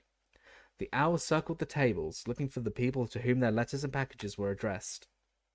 A large tawny owl soared down to Neville Longbottom and deposited a parcel in his lap. Neville almost always forgot to pack something. On the other side of the hall, Draco Malfoy's eagle owl had landed on his shoulder, carrying what looked like his usual supply of sweets and cakes from home. Trying to ignore the sinking feeling of disappointment in his stomach, Harry returned to his porridge. Was it possible that something had happened to Hedwig, and that Sirius hadn't even got his letter?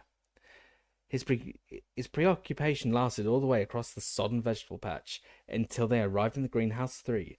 But here he was distracted by Professor Sprout showing the class the ugliest plants Harry had ever seen. Indeed, they looked less like plants than thick black giant slugs protruding vertically out of the soil. Each was squirming slightly, and had a number of large shiny swellings upon it, which appeared to be full of liquid. Bubotubers, Professor Sprout told them briskly. They need squeezing. You will collect the pus. The what? Said Seamus Finnegan, sounding revolted. The pus, Finnegan. Pus, said Professor Sprout. And it's extremely valuable, so don't waste it. You will collect the pus, I say, in these bottles. Wear your dragon hide gloves. It can do funny things to the skin when undiluted. Bubotuber pus. Squeezing the Bubotubers was disgusting, but oddly satisfying. As each swelling was popped, a large amount of thick, yellowish-green liquid burst forth, which smelled strongly of petrol. They caught it in the bottles as Professor Sprout had indicated, and by the end of the lesson had collected several pints. This'll keep Madame Pomfrey happy, said Professor Sprout, stopping the last bottle with a cork. An excellent remedy for the more stubborn forms of acne, Bubatuber pus. should stop students resorting to desperate measures to rid themselves of pimples. Like poor Eloise Midgen, said Hannah Abbott, a Hufflepuff in a hushed voice. She tried to curse hers off. Silly girl, said Professor Sprout, shaking her head. But Madame Pomfrey thinks her nose back to normal, fix her nose back on in the end. A booming bell echoed from the castle across the wet grounds, signalling the end of the lesson, and the class separated, the Hufflepuffs climbing the stone steps of Transfiguration, and the Gryffindors heading in the other direction, down the sloping lawn towards Hagrid's small wooden cabin, which stood on the edge of the Forbidden Forest. Hagrid was standing outside his hut, one hand on the collar of his enormous black boarhound Fang. There were several open wooden crates on the ground at his feet, and Fang was whimpering and straining at his collar, apparently keen to investigate the contents more closely. As they drew nearer, an odd rattling noise reached their ears, punctuated by what sounded like minor explosions. "Morning," Hagrid said, grinning at Harry, Ron and Hermione. "Better wait for the Slytherins, they won't want to miss this. Blast-ended Scroots." "Come again?" said Ron. Hagrid pointed down into the crates. "Ugh," squealed Lavender Brown, jumping backwards. Just about summed up the blast-ended Scroots, in Harry's opinion. They looked like deformed, shell-less lobsters, horribly pale and slimy-looking, with legs sticking out in very odd places and no visible heads. There were about 100 of them in each crate, each about 6 inches long, crawling over each other, bumping blindly into the sides of the boxes. They were giving off a very powerful smell of rotting fish. Every now and then, sparks would fly out at the end of a Scroot, and with a small putt, it would be propelled forward several inches. "Only just hatched," said Hagrid proudly, so you'll be able to raise them yourselves. "Thought we'd make a bit of a project of it." "And why would we want to raise them?" said a cold voice. The Slytherins had arrived. The speaker was Draco Malfoy. Crabbe and Goyle were chuckling appreciatively at his words. Hagrid looked stumped at the question. "I mean, what do they do?" asked Malfoy. "What's the point of them?" Hagrid opened his mouth, apparently thinking hard. There was a few seconds' pause, then he said roughly, "That's next lesson, Malfoy. You're just feeding 'em today. Now you want to try 'em on a few different things. I've never had 'em before. Not sure what they'll go for. I've got ant eggs and frog livers and a bit of grass snake. Just try 'em out with a bit of each." "First pus and now this," smuttered Seamus. Nothing but deep affection for Hagrid could have made Harry, Ron and Hermione pick up squelchy handfuls of frog liver and lower them into the crates to tempt the blast-ended Scroots. Harry couldn't suppress the suspicion that the whole thing was entirely pointless, because Scroots didn't seem to have mouths. "Ouch!" yelled Dean Thomas after about 10 minutes. "It got me!" Hagrid hurried over, looking anxious. "Its end exploded," said Dean angrily, showing Hagrid a burn on his hand. "Ah, yeah, that can happen when they blast off," said Hagrid, nodding. "Ugh," said Lavender Brown again. "Ugh, Hagrid, what's that pointy thing on it?" "Ah, some of them have got stings," said Hagrid enthusiastically. Lavender quickly withdrew her hand from the box. "I reckon they're the males. The females got sort of sucker things on their bellies. I think they might be to suck blood."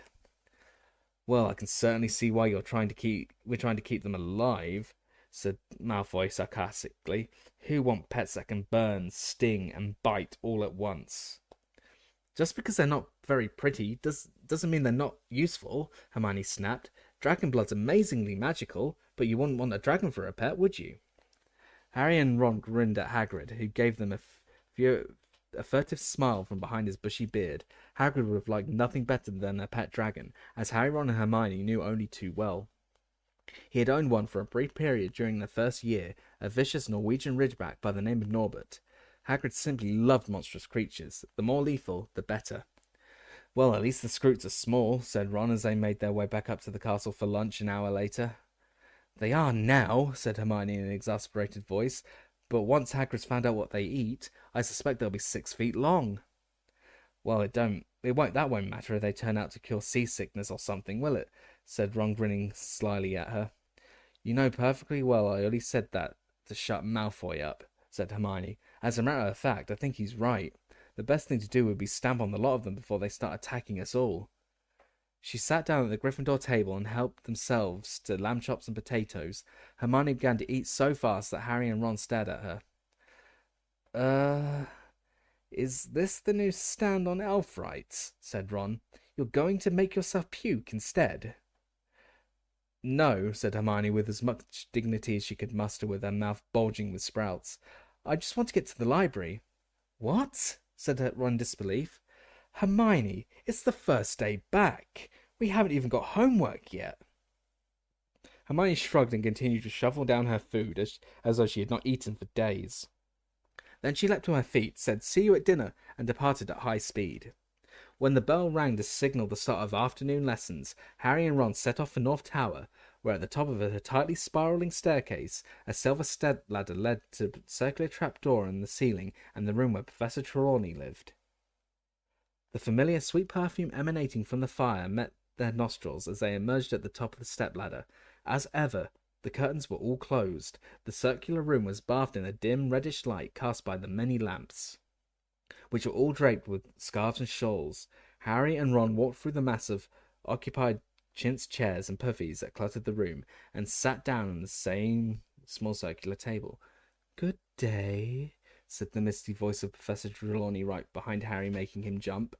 A very thin woman with enormous glasses that made her eyes appear far too large for her face. Professor Trelawney was peering down at Harry with the tragic expression she always wore whenever she saw him. The usual large amount of beads, chains, and bangles glittered upon her person in the firelight. "You are preoccupied, my dear," she said mournfully to Harry. "My inner eye sees past your brave face to the troubled soul within, and I regret to say that your worries are not baseless. I see difficult times ahead for you. Alas, most difficult. I fear the thing you dread will indeed come to pass, and perhaps sooner than you think." Her voice dropped to almost a whisper. Ron rolled his eyes at Harry. He looked stonily back. Professor Trelawney swept past them and seated herself in a large winged armchair before the fire, facing the class. Lavender Brown and Bhavati Patil, who deeply admired Professor Trelawney, were sitting on puffies very close to her. "My dears, it is time for us to consider the stars," she said. "The movements of the planets and the mysterious portents they reveal only to those who understand the steps of the celestial dance. Human destiny may be deciphered by the planetary rays which intermingle." But Harry's thoughts had drifted. The perfumed fire always made him feel sleepy and dull-witted, and Professor Trelawney's rambling talks on fortune-telling never held him exactly spellbound, though he couldn't help thinking about what she had just said to him. "I fear the thing you dread will indeed come to pass."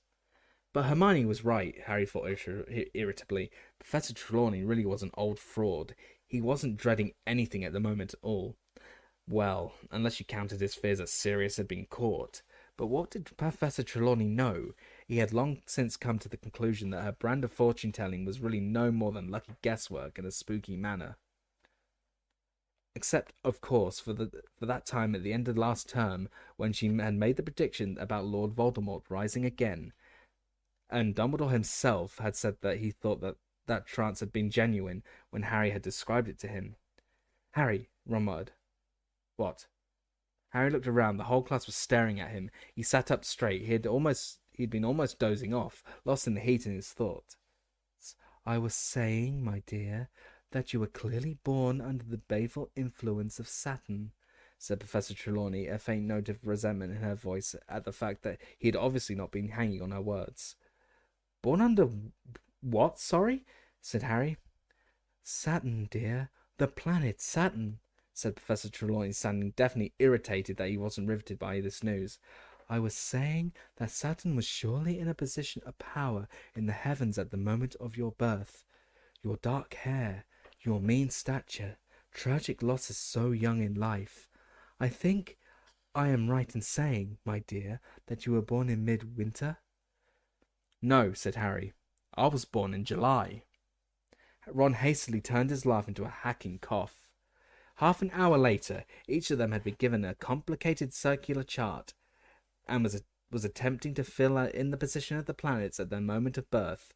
It was dull work, requiring much consultation of timetables and circulation of angles.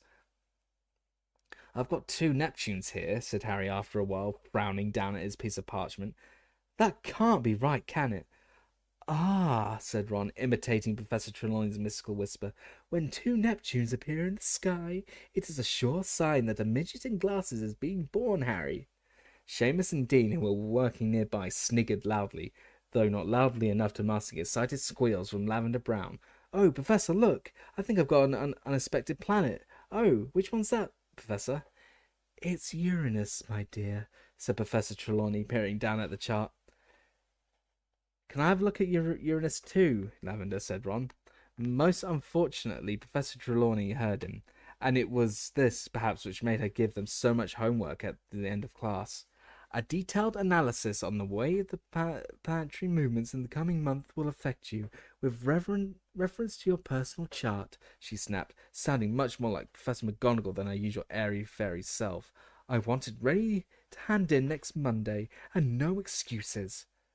Miserable old bat, said Ron bitterly, as they joined the crowds ascending the staircases back to the Great Hall and dinner. That'll take all weekend, that will. Lots of homework, said Hermione brightly, catching up with them. Professor Vector didn't give us any at all. Well, bully for Professor Vector, said Ron moodily. They reached the entrance hall, which was packed with people queuing for dinner. They had just joined the end of the line when a loud voice rang out behind them. Weasley! Hey, Weasley! Harry, Ron and Hermione turned. Malfoy, Crabbe and Goyle were standing there, each looking thoroughly pleased about something. What? Said Ron shortly. Your dad's in the paper, Weasley, said Malfoy, brandishing a copy of the Daily Prophet and speaking very loudly so that everyone in the packed entrance hall could hear. Listen to this. Further mistakes at the Ministry of Magic. It seems as though the Ministry of Magic's troubles are not yet at an end, writes Rita Skeeter, special correspondent. Recently under fire for its poor crowd control at the Quidditch World Cup and still unable to account for the disappearance of one of its witches, the Ministry was plunged into fresh embarrassment yesterday when the antics of Arnold Weasley of the misuse of Muggle Artifacts Office. Malfoy looked up. Imagine them not even getting his name right, Weasley. It's almost as though he's a complete non-entity, isn't it? He growled. Everyone in the entrance hall was listening now. Malfoy straightened the paper with a flourish and read on. Arnold Weasley, who was charged with possession of a flying car 2 years ago, was yesterday involved with a tussle with several Muggle lawkeepers, policemen, over a number of highly aggressive dustbins.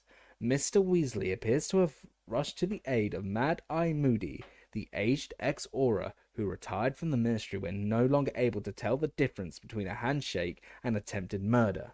Unsurprisingly, Mr. Weasley found, upon arrival at Mr. Moody's heavily guarded house, that Mr. Moody had once again raised a false alarm.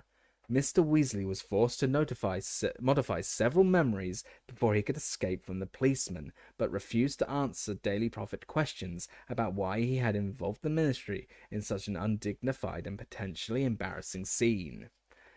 And there's a picture, Weasley, said Malfoy, flipping the paper over and holding it up. A picture of your parents outside their house.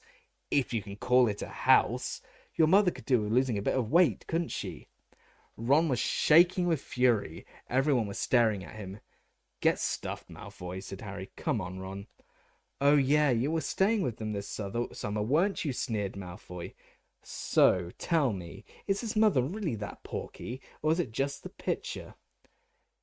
You know your mother, Malfoy, said Harry. Both he and Hermione had grabbed the back of Ron's robes to stop him launching himself at Malfoy. That expression she's got. Like she's got dung under her nose. Has she always looked like that, or was it just because you were with her? Malfoy's pale face went slightly pink. Don't you dare insult my mother, Potter. Keep your fat mouth shut, then, said Harry, turning away. Bang! Several people screamed. Harry felt something white-hot graze the side of his face. He plunged his hand into his robes for his wand, but before he'd even touched it, he heard a second loud bang, and a roar which echoed through the entrance hall. Oh, no you don't, laddie! Harry spun around. Professor Moody was limping down the marble staircase. His wand was out, and it was pointing right at a pure white ferret, which was shivering on the stone-flagged floor, exactly where Malfoy had been standing. There was a terrified silence in the entrance hall. Nobody but Moody was moving a muscle.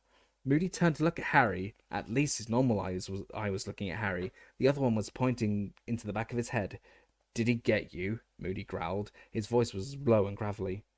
"No," said Harry. "Missed." "Leave it!" Moody shouted.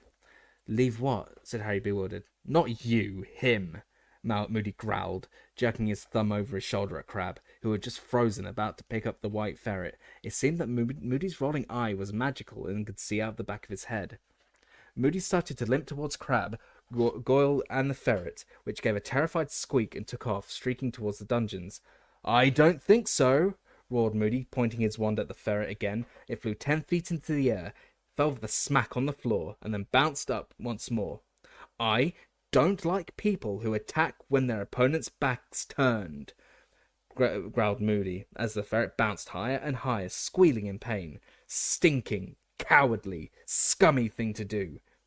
The ferret flew through the air, its legs and tail flailing helplessly. "Never do that again," said Moody, speaking each word as the ferret hit the stone floor and bounced upwards again. "Professor Moody," said a shocked voice. Professor McGonagall was coming down the marble staircase with her arms full of books. "Hello, Professor McGonagall," said Moody calmly, bouncing the ferret higher still. What are you doing?" said Professor McGonagall, her eyes following the bouncing ferret's progress through the air. "Teaching," said Moody. "Teach? Moody, is that a student?" shrieked Professor McGonagall, the books spilling out of her arms. "Yep," said Moody. "No!" cried Professor McGonagall, running down the stairs and pulling out her wand. A moment later, with a loud snapping noise, Draco Malfoy had reappeared, lying in a heap on the floor with his sleek blonde hair all over his now brilliantly pink face. He got to his feet, wincing. "Moody, we never use transfiguration as a punishment," said Professor McGonagall weakly. "Surely Professor Dumbledore told you that?" "He might have mentioned it, yeah," said Moody, scratching his chin unconcernedly. "But I thought a good sharp shock." "We give detentions, Moody, or speak to the offender's head of house." "I'll do that then," said Moody, staring at Malfoy with great dislike. Malfoy, whose pale eyes were still watering with pain and humiliation, looked malevolently up at Moody and muttered something in which the words "my father" were distinguishable. "Oh, yeah," said Moody quietly, limping forward a few steps, the dull clunk of his wooden leg echoing around the hall. "Well, I know your father of old, boy. You tell him Moody's keeping a close eye on his son. You tell him that from me. Now, your head of house will be Snape, will it?" "Yes," said Malfoy resentfully. "Another old friend," growled Moody. "I've been looking forward to a chat with old Snape. Come on, you." And he seized Malfoy's upper arm and marched him off towards the dungeons. Professor McGonagall stared anxiously after them for a few moments, then waved her wand at her fallen books, causing them to soar up into the air and back into her arms. "Don't talk to me," Ron said quietly to Harry and Hermione as they sat down at the Gryffindor table a few minutes later, surrounded by the excited talk on all sides about what had just happened. "Why not?" said Hermione in surprise. "Because I want to fix that in my memory forever," said Ron, his eyes closed and an uplifted expression on his face.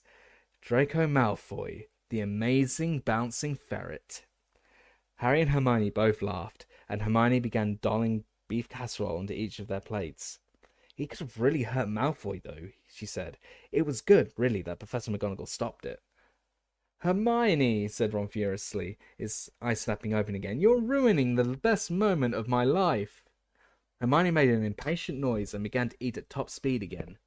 "Don't tell me you're going back to the library this evening," said Harry, watching her. "Got to," said Hermione thickly. "Loads to do." "But you told us, Professor Vector. It's not schoolwork," she said. Within 5 minutes she had cleared her plate and departed. No sooner had she gone than her seat was taken by Fred Weasley. "Moody," he said. "How cool is he?" "Beyond cool," said George, sitting down opposite Fred. "Super cool," said the twins' best friend, Lee Jordan, sliding into the seat beside George. "We had him this afternoon," he told Harry and Ron. "What was it like?" said Harry eagerly. Fred, George, and Lee exchanged a look full of meaning. "Never had a lesson like it," said Fred. "He knows, man," said Lee. "He knows what?" said Ron, leaning forward. "Knows what it's like to be out there doing it," said George impressively. Doing what? Said Harry. Fighting the dark arts, said Fred. He's seen it all, said George. Amazing, said Lee. Ron dived into his bag for his timetable. We haven't got him till Thursday, he said in a disappointed voice. Chapter 14. The Unforgivable Curses. The next 2 days passed without great incident, unless you counted Neville melting his 6th cauldron in potions. Professor Snape, who seemed to have attained new levels of vindictiveness over the summer, gave Neville detention, and Neville returned from it in a state of nervous collapse, having been made to disembowel a barrel full of horned toads. You know why Snape's in such a foul mood, don't you? Said Ron to Harry, as they watched Hermione teaching Neville a scouring charm to remove the toad guts from under his fingernails. Yeah, said Harry. Moody. It was common knowledge that Snape really wanted the dark arts job. He had now failed to get it for the 4th year running. Snape had disliked all of their previous dark arts teachers, and shown it, but he seemed strangely wary of displaying animosity to Mad-Eye Moody. Indeed, whenever Harry saw the two of them together at mealtimes, or when they passed in the corridors, he had a distinct impression that Snape was avoiding Moody's eye, whether magical or normal. I reckon Snape's a bit scared of him, you know, Harry said thoughtfully. Imagine if Moody turned Snape into a horned toad, said Ron, his eyes misting over, and bounced them all around his dungeon. The Gryffindor 4th years were looking forward to Moody's first lesson so much that they arrived early after lunch on Thursday and queued up outside his classroom before the bell had even rung. The only person missing was Hermione, who turned up just in time for the lesson. Been in the library? Harry finished her sentence for her. Come on, quick, or we won't get decent seats. They hurried into 3 chairs right in front of the teacher's desk, took out their copies of The Dark Forces, A Guide to Self-Protection, and waited, unusually quiet. Soon they heard Moody's distinctive clunking footsteps coming down the corridor. As he entered the room, looking as strange and frightening as ever, they could just see his clawed wooden foot protruding from underneath his robes. You can put those away, he growled, stumping over to his desk and sitting down. Those books, you won't need them. They returned the books to their bags, Ron looking excited. Moody took out a register, shook his long mane of grizzled hair out of his twisted and scarred face, and began to call out names, his normal eye moving steadily down the list, while his magical eye swiveled around, fixing upon each student as he or she answered. Right then, he said, when the last person had declared themselves present, I've had a letter from Professor Lupin about this class. Seems you've had a pretty thorough grounding in tackling dark creatures. You've covered boggarts, redcaps, hinkypunks, grindylows, kappas, and werewolves. Is that right? There was a general murmur of assent. But you're behind, very behind, on dealing with curses, said Moody. So I'm here to bring you up to scratch on what wizards can do to each other. I've got 1 year to teach you how to deal with dark... What are you saying? What, aren't you staying? Ron blurted out. Moody's magical eyes spun around to stare at Ron. Ron looked extremely apprehensive, but after a moment Moody smiled. The first time Harry had seen him do so, the effect was to make his heavily scarred face look more twisted and contorted than ever. But it was nevertheless a relief to show that he ever did anything as friendly as smile. Ron looked deeply relieved. You'll be Arthur Weasley's son, eh? Moody said. Your father got me out of a very tight corner a few days ago. Yeah, I'm staying just the 1 year. Special favour to Dumbledore. 1 year, and then back to my quiet retirement. He gave a harsh laugh, and then clapped his gnarled hands together. So, straight into it. Curses. They come in many strengths and forms. Now, according to the Ministry of Magic, I'm supposed to teach you counter curses and leave it at that. I'm not supposed to show you what illegal dark curses look like until you're in the 6th year. You're not supposed to be old enough to deal with it till then. But Professor Dumbledore's got a higher opinion of your nerves. He reckons you can cope. And I say, the sooner you know what you're up against, the better. How are you supposed to defend yourself against something you've never seen? A wizard who's about to put an illegal curse on you isn't going to tell you what he's about to do. He's not going to do it nice and polite to your face. You'll need to be prepared. You need to be alert and watchful. You need to put that away, Miss Brown, when I'm talking. Lavender jumped and blushed. She had been showing Parvati her completed horoscope under her desk. Apparently Moody's magical eyes could see through solid wood, as well as out of the back of his head. So, do any of you know which curses are most heavily punished by wizarding law? Several hands rose tentatively into the air, including Ron's and Hermione's. Moody pointed at Ron, though his magical eye was still fixed on Lavender. Said Ron tentatively. My dad told me about one. Is it called the Imperious Curse or something? Ah, yes, said Moody appreciatively. Your father would know that one. Gave the ministry a lot of trouble at one time. The Imperious Curse. Moody got heavily to his mismatched feet, opened his desk drawer, and took out a glass jar. 3 large black spiders were scuttling around inside it. Harry felt Ron recoil slightly next to him. Ron hated spiders. Moody reached into the jar, caught one of the spiders, and held it in the palm of his hand so that they could all see it. He then pointed his wand at it and muttered, Imperio. The spider leapt from Moody's hand on a fine shred of silk and began to swing backwards and forwards as though on a trapeze. It stretched out its legs rigidly, then did a backflip, breaking the thread and landing on the desk, where it began to cartwheel in circles. Moody jerked his wand, and the spider rose onto 2 of its hind legs and went into what was unmistakably a tap dance. Everyone was laughing, everyone except Moody. Think it's funny, do you? He growled. You'd like it, would you, if I did it to you? The laugh died away almost instantly. Total control, said Moody quietly, as the spider balled itself up and began to roll over and over. I could make it jump out the window, drown itself, throw itself down one of your throats. Ron gave an involuntary shudder. Years back, there are a lot of witches and wizards being controlled by the Imperious Curse, said Moody, and Harry knew he was talking about the days in which Voldemort had been all-powerful.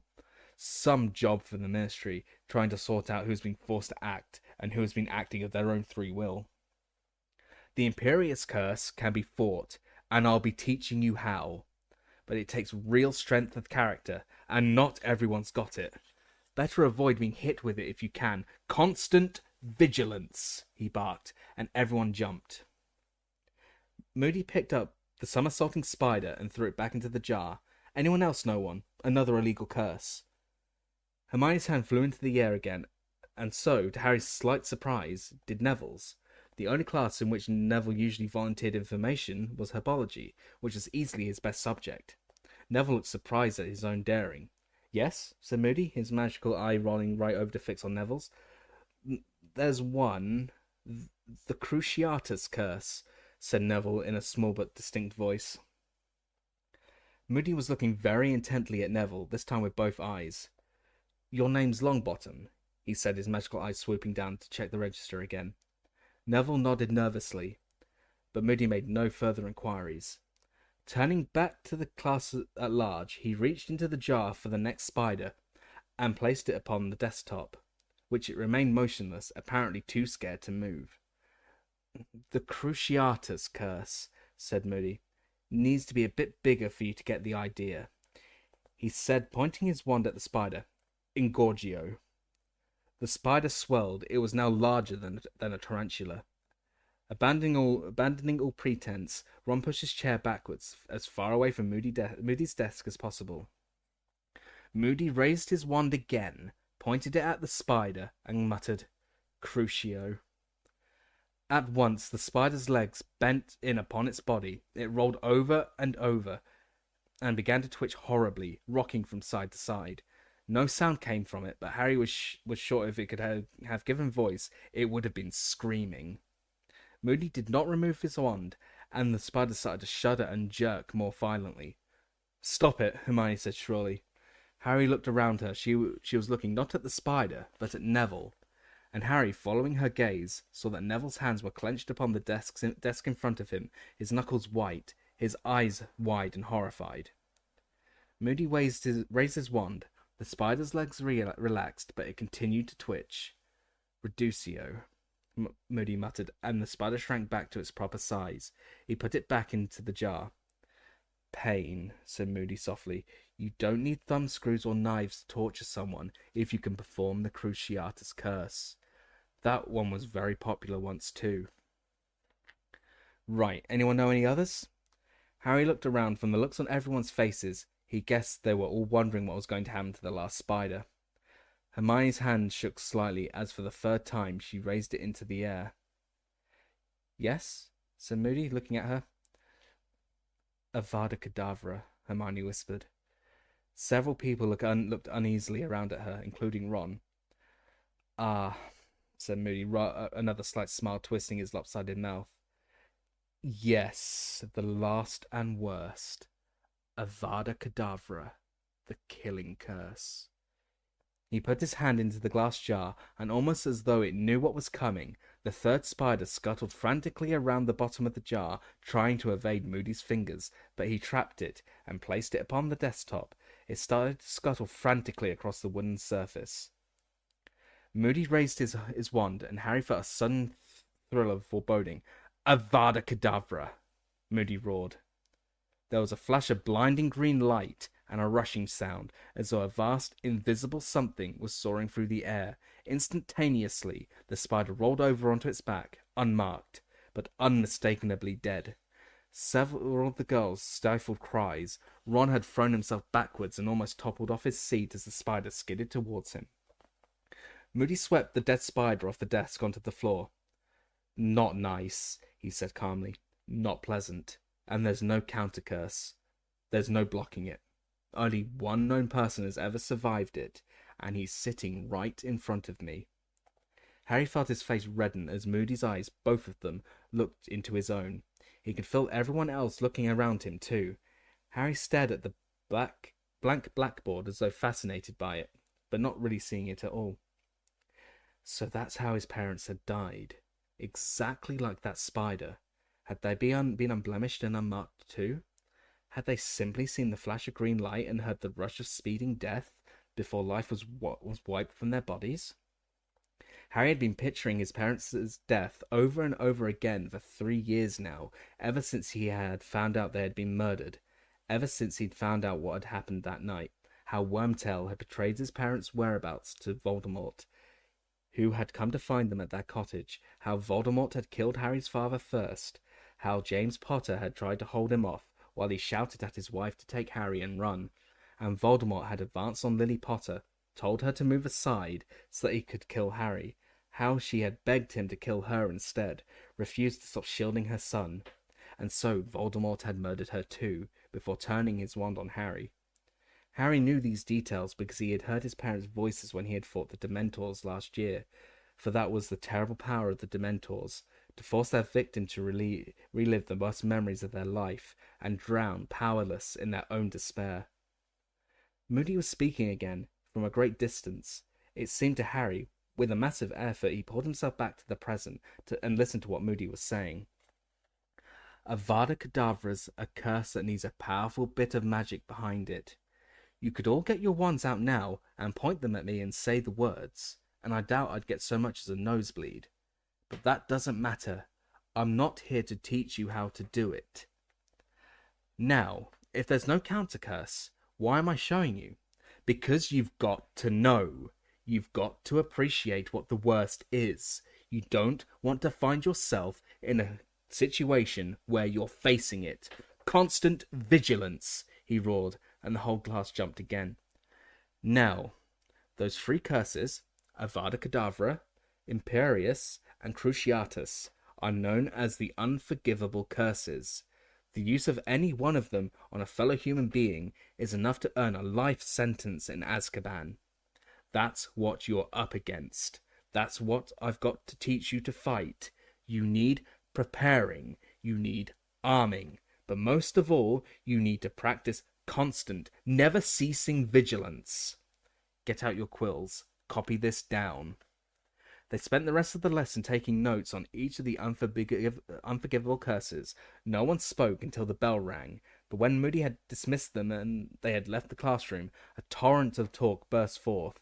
Most people were discussing the curses in awed voices. Did you see it twitch? And when he killed it, just like that?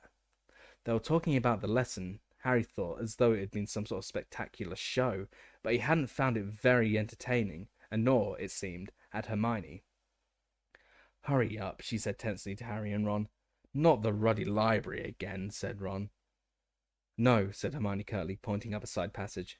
"Neville." Neville was standing alone, halfway up the passage, staring at the stone wall opposite him, with the same horrified, wide-eyed look he had worn when Moody had demonstrated the Cruciatus curse. "Neville?" Hermione said gently. Neville looked around.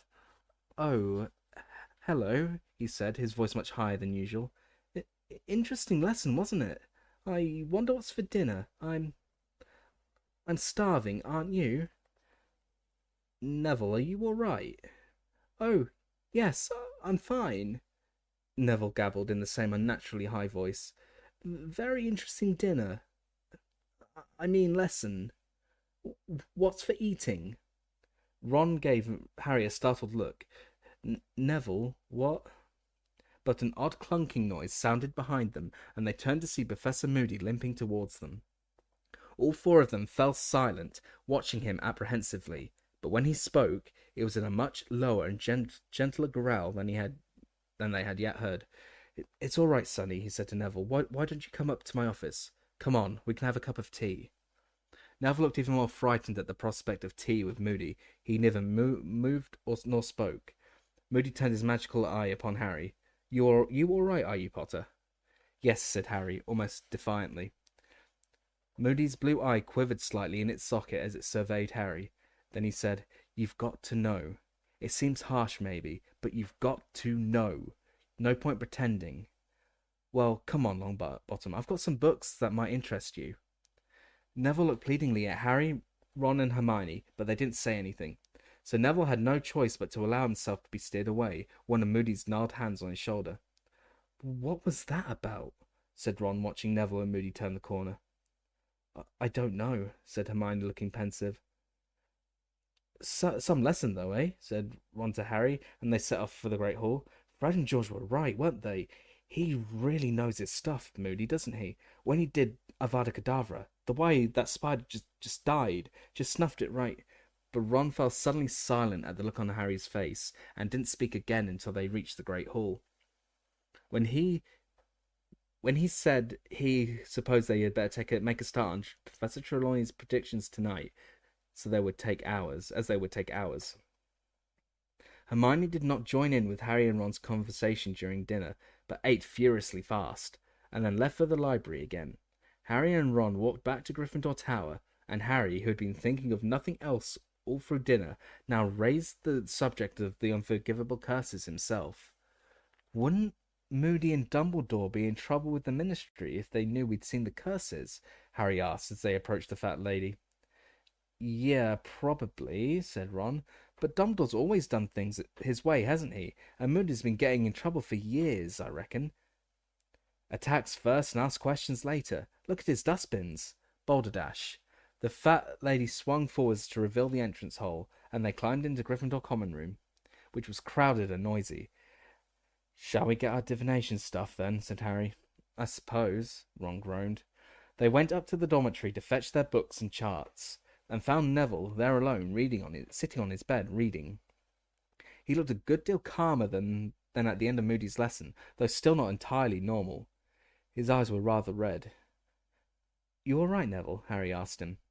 "Oh, yes," said Neville. "I'm fine, thanks. Just reading this book Professor Moody lent me."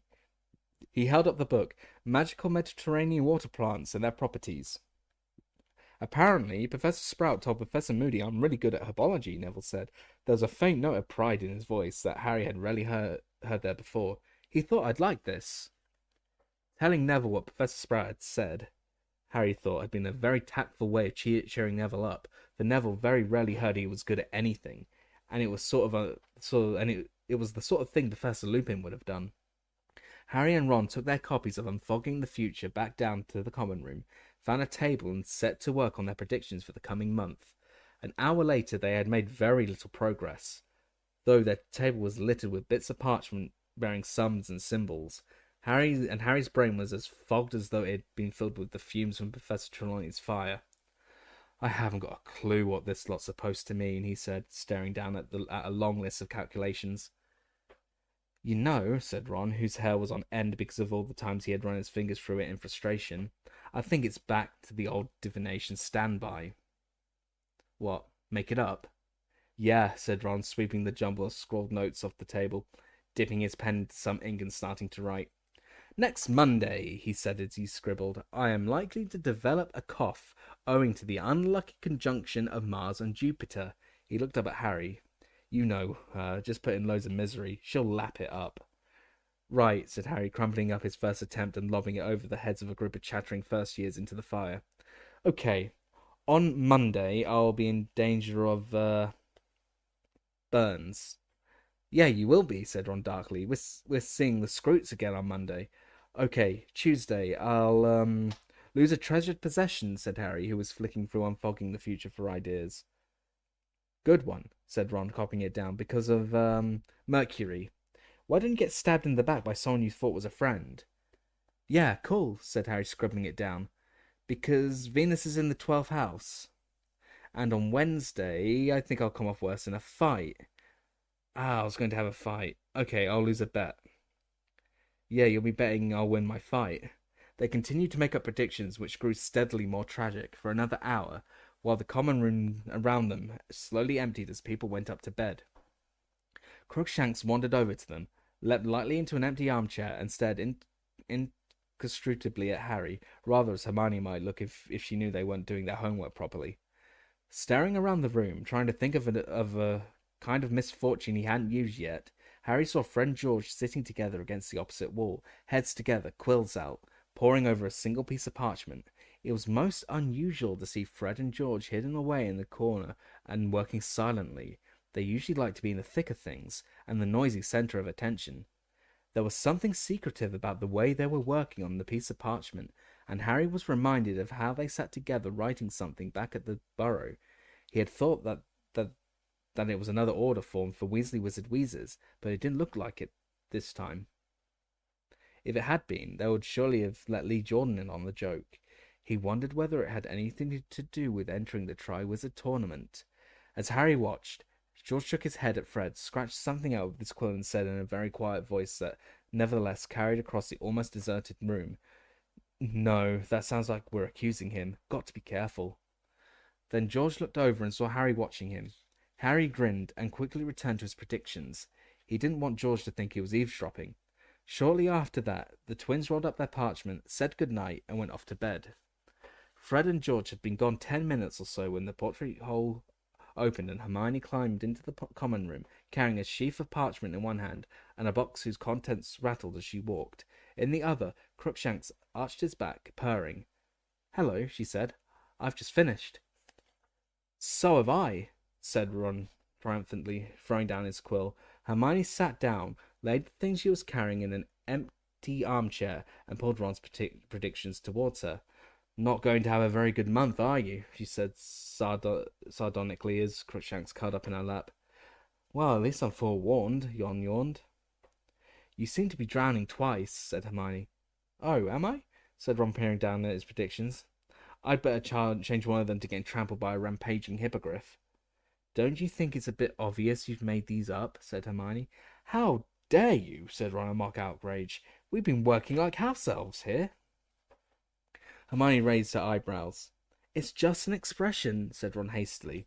Harry laid down his quill too, having just finished predicting his own death by decapitation. What's in the box? He asked, pointing at it. Funny you should ask, said Hermione with a nasty look at Ron. She took off the lid and showed them the contents. Inside were about 50 badges, all of different colours, but all bearing the same letters. S-P-E-W. Spew, said Harry, picking up a badge and looking at it. What's this about? Not spew, said Hermione impatiently. It's S-P-E-W. Stands for the Society for the Promotion of Elvish Welfare. Never heard of it, said Ron. Well, of course you haven't, said Hermione briskly. I've only just started it. Yeah? Said Ron in mild surprise. How many members have you got? Well, if the two of you join...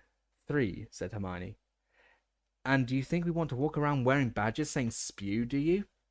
SPEW, said Hermione hotly. I was going to put stop the outrageous abuse of our fellow magical creatures campaign for a change in their legal status, but that wouldn't fit. So that's the heading of our manifesto. She brandished the sheaf of parchment at them. I've been researching it thoroughly in the library. Elf enslavement goes back centuries. I can't believe no one's done anything about it before now. Hermione, open your ears, said Ron loudly. They like it. They like being enslaved. Our short-term aims, said Hermione, speaking even more loudly than Ron, and acting as though she hadn't heard a word, are to secure house elves, fair wages, and working conditions.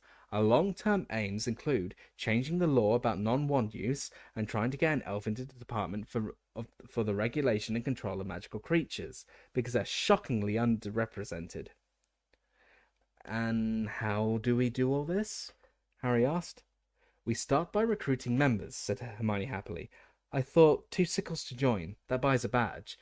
And the proceeds can fund our leaflet campaign. You're treasurer, Ron. I've got you a collecting tin upstairs. And Harry, your secretary, so you might want to write down everything I'm saying now as a record of our first meeting. There was a pause in which Hermione beamed at the pair of them, and Harry sat torn between exasperation at Hermione and amusement at the look on Ron's face. The silence was broken, not by Ron, who in any case looked as though he was temporarily dumbstruck, but by a soft tap-tap on the window. Harry looked across the now empty common room and saw, illuminated by the moonlight, a snowy owl perched on the windowsill. Hedwig! He shouted, and he launched himself out of his chair across the room to pull open the window. Hedwig flew inside, soared across the room, and landed on the table on top of Harry's predictions. About time, said Harry, hurrying over to her. She's got an answer, said Ron excitedly, pointing at the grubby piece of parchment tied to Hedwig's leg. Harry hastily untied it and sat down to read it, whereupon Hedwig fluttered onto his knee, hooting softly. What does it say? Hermione asked breathlessly. The letter was very short, and looked as though it had been scrawled in a great hurry.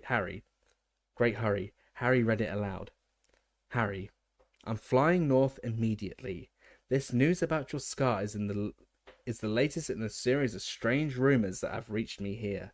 If it hurts again, go straight to Dumbledore.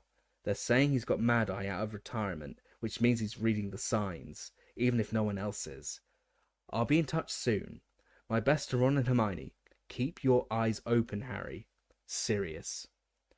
Harry looked up at Ron and Hermione, who stared back at him. He's flying north, Hermione whispered. He's coming back. Dumbledore's reading what signs? Said Ron, looking perplexed. Harry, what's up? But Harry had just hit himself in the forehead with his fist, jolting Hedwig out of its lap. I shouldn't have told him, said Harry furiously. What are you on about? Said Ron in surprise.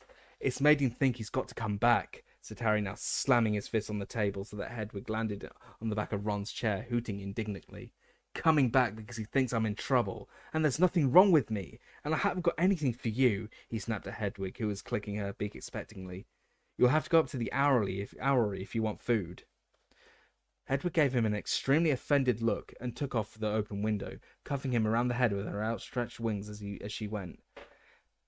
Harry, Hermione began in a pacifying sort of voice. I'm going to bed, said Harry shortly. See you in the morning. Upstairs in the dormitory, he pulled on his pyjamas and got into his four-poster, but he didn't feel remotely tired. If Sirius came back and got caught, it would be Harry's fault. Why hadn't he kept his mouth shut? A few seconds' pain and he'd had to blab, if he just had the sense to keep it to himself. He heard Ron come into the dormitory a short while later, but did not speak to him. For a long time, Harry lay staring up at the dark canopy of his bed. The dormitory was completely silent, and had he been less preoccupied, Harry would have realized that the absence of Neville's usual snores meant that he was not the only one lying awake. Chapter 15. Beauxbaton and Durmstrang. Early next morning, Harry woke with a plan fully formed in his mind, as though his sleeping brain had been working on it all night.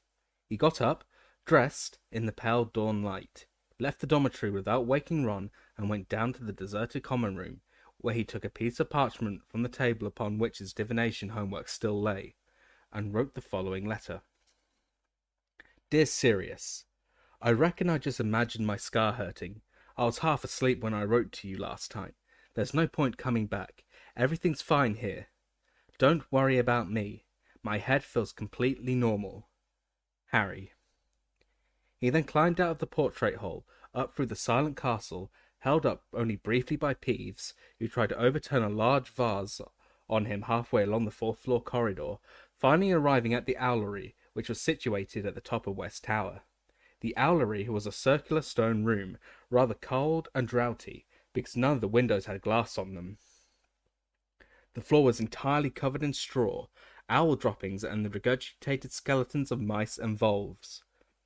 Hundreds upon hundreds of owls, of every breed imaginable, were nestled here on perches that rose right up to the top of the tower.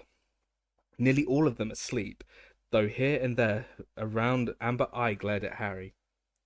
He spotted Hedwig nestled between a barn owl and a tawny, and hurried over to her, sliding a little on the dropping-strewn floor.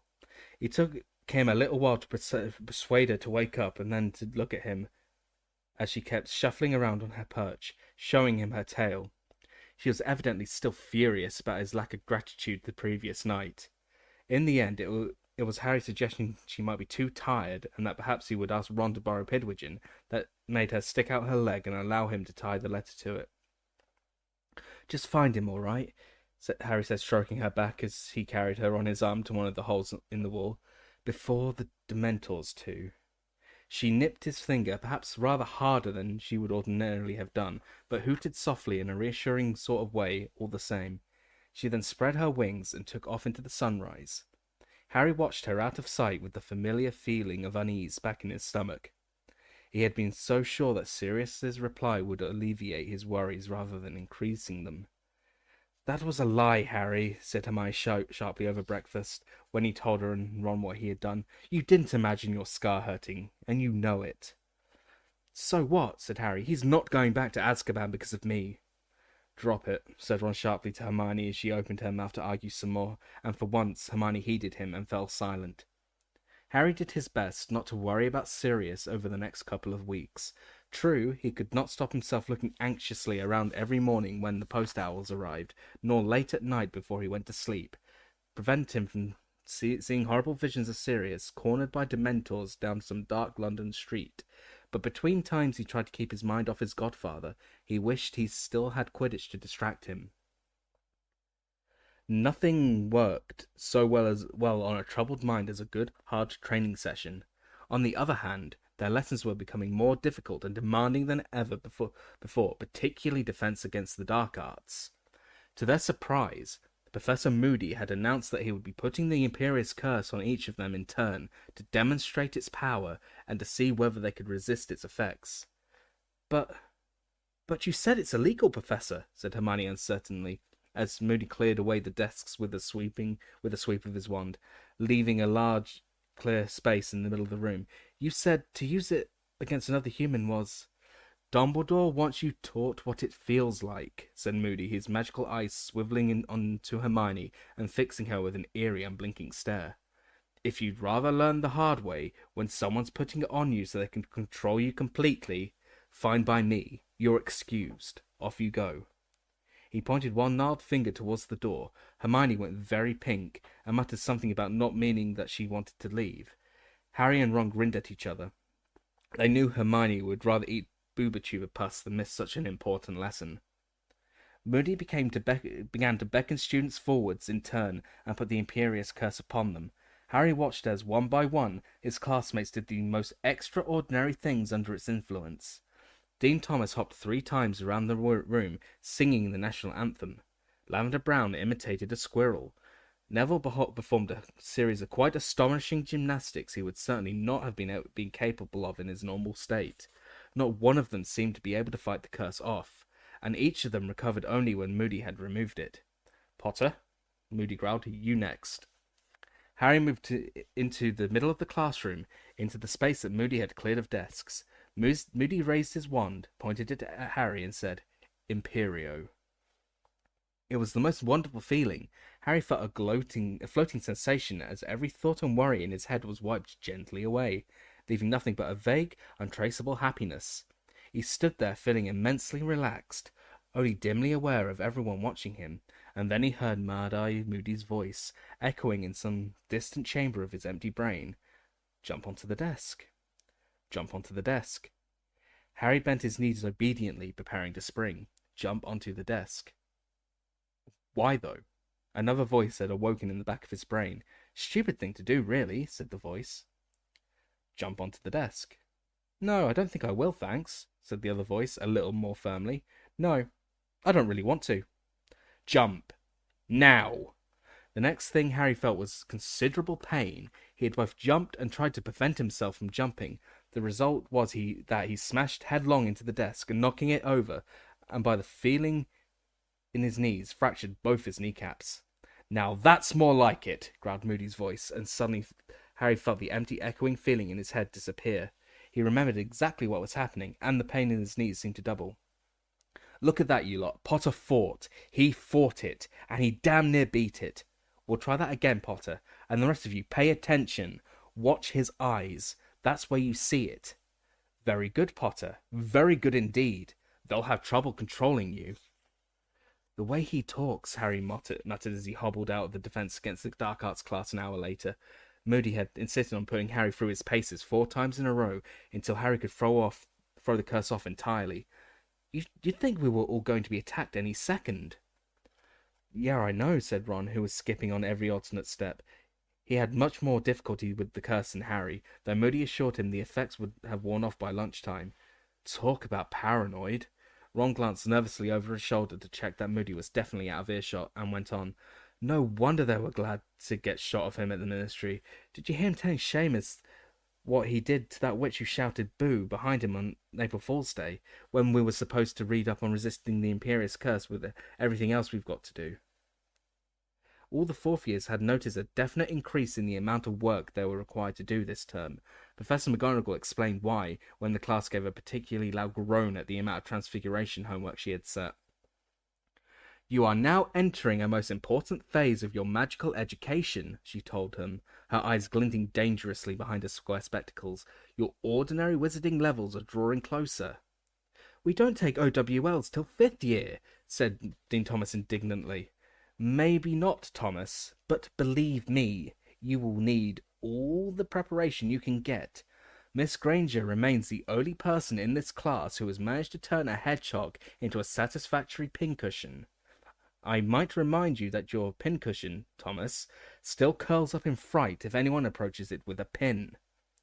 Hermione, who had turned rather pink again, seemed to be trying not to look too pleased with herself. Harry and Ron were deeply amused when Professor Trelawney told them that they had received top marks for their homework in their next divination class. She read out large portions of their predictions, commending them for their unflinching acceptance of the horrors in store for them, but they were less amused when she asked them to do the same thing for the month after next. Both of them were running out of ideas for catastrophes. Meanwhile, Professor Binns, the ghost who taught history of magic, had them writing weekly essays on the goblin rebellions of the 18th century. Professor Snape was forcing them to research antidotes. They took this seriously, as he had hinted that he might be poisoning one of them before Christmas to see if their antidote worked. Professor Flitwick had asked them to read 3 extra books in preparation for their lesson in summoning charms. Even Hagrid was adding to their workload. The blast-scented Scroots were growing at a remarkable pace, given that nobody had yet discovered what they ate. Hagrid was delighted, and, as part of their project, suggested that they come down to his hut on alternate evenings to observe the Scroots and make notes on their extraordinary behaviour. I will not, said Draco Malfoy flatly, when Hagrid had proposed this with the air of Father Christmas pulling an extra-large toy out of his sack. I see enough of these foul things during lessons, thanks. Hagrid's smile faded from his face. You'll do what you're told, he growled, or I'll be taking a leaf out of Professor Moody's book. I hear you make a good ferret, Malfoy. The Gryffindors roared with laughter. Malfoy flushed with anger, but apparently the memory of Moody's punishment was still sufficiently painful to stop him retorting. Harry, Ron, and Hermione returned to the castle at the end of the lesson in high spirits. Seeing Hagrid put down Malfoy was particularly satisfying, especially because Malfoy had done his very best to get Hagrid sacked the previous year. When they arrived in the entrance hall, they found themselves unable to proceed owing to the large crowd of students congregating there, all milling around a large sign which had been erected at the foot of the marble staircase. Ron, the tallest of the three, stood on tiptoe to see over the heads in front of them and read the sign aloud to the other two. Triwizard Tournament. The delegations from Beauxbaton and Durmstrang will be arriving at 6 o'clock on Friday, 30th of October. Lessons will end half an hour early. Brilliant, said Harry. It's potions last thing on Friday. Snape won't have time to poison us all. Students will return their bags and books to their dormitories and assemble in front of the castle to greet our guests before the welcoming feast. Only a week away, said Ernie Macmillan of Hufflepuff, emerging from the crowd, his eyes gleaming. I wonder if Cedric knows. Think I'll go and tell him. Cedric? Said Ron blankly as Ernie hurried off. Diggory, said Harry. He must be entering the tournament. That idiot! Hogwarts champion? Said Ron as they pushed their way through the chattering crowd towards the staircase.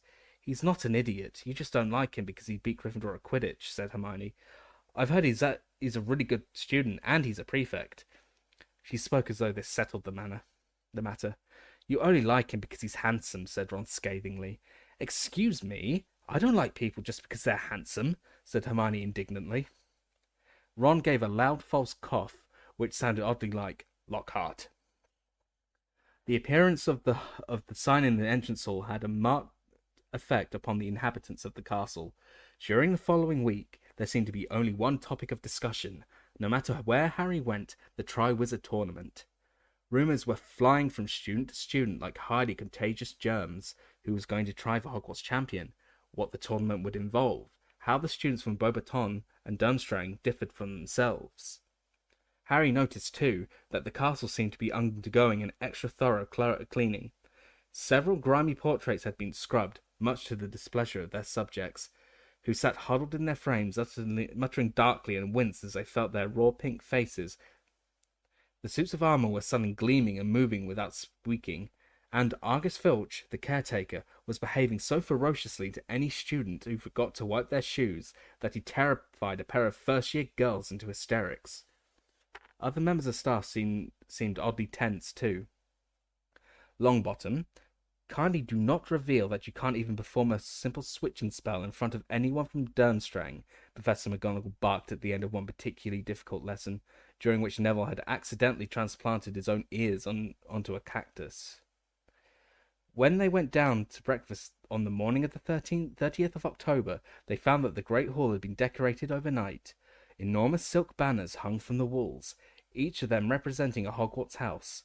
Red with a gold lion for Gryffindor, blue with a bronze eagle for Hufflepuff, yellow with a black badger for blue with a bronze eagle for Ravenclaw, the yellow with the black badger for Hufflepuff, and green with the silver serpent for Slytherin. Behind the teacher's table, the largest banner of all bore the Hogwarts coat of arms: lion, eagle, badger, and snake, united around a large letter H. Harry, Ron, and Hermione spotted Fred and George at the Gryffindor table. Once again, most unusually, they were sitting apart from everyone else and conversing in low voices. Ron led the way over to them. It's a bummer, all right, George was saying gloomily to Fred, but if he won't talk to us in person, we'll have to send him the letter after all.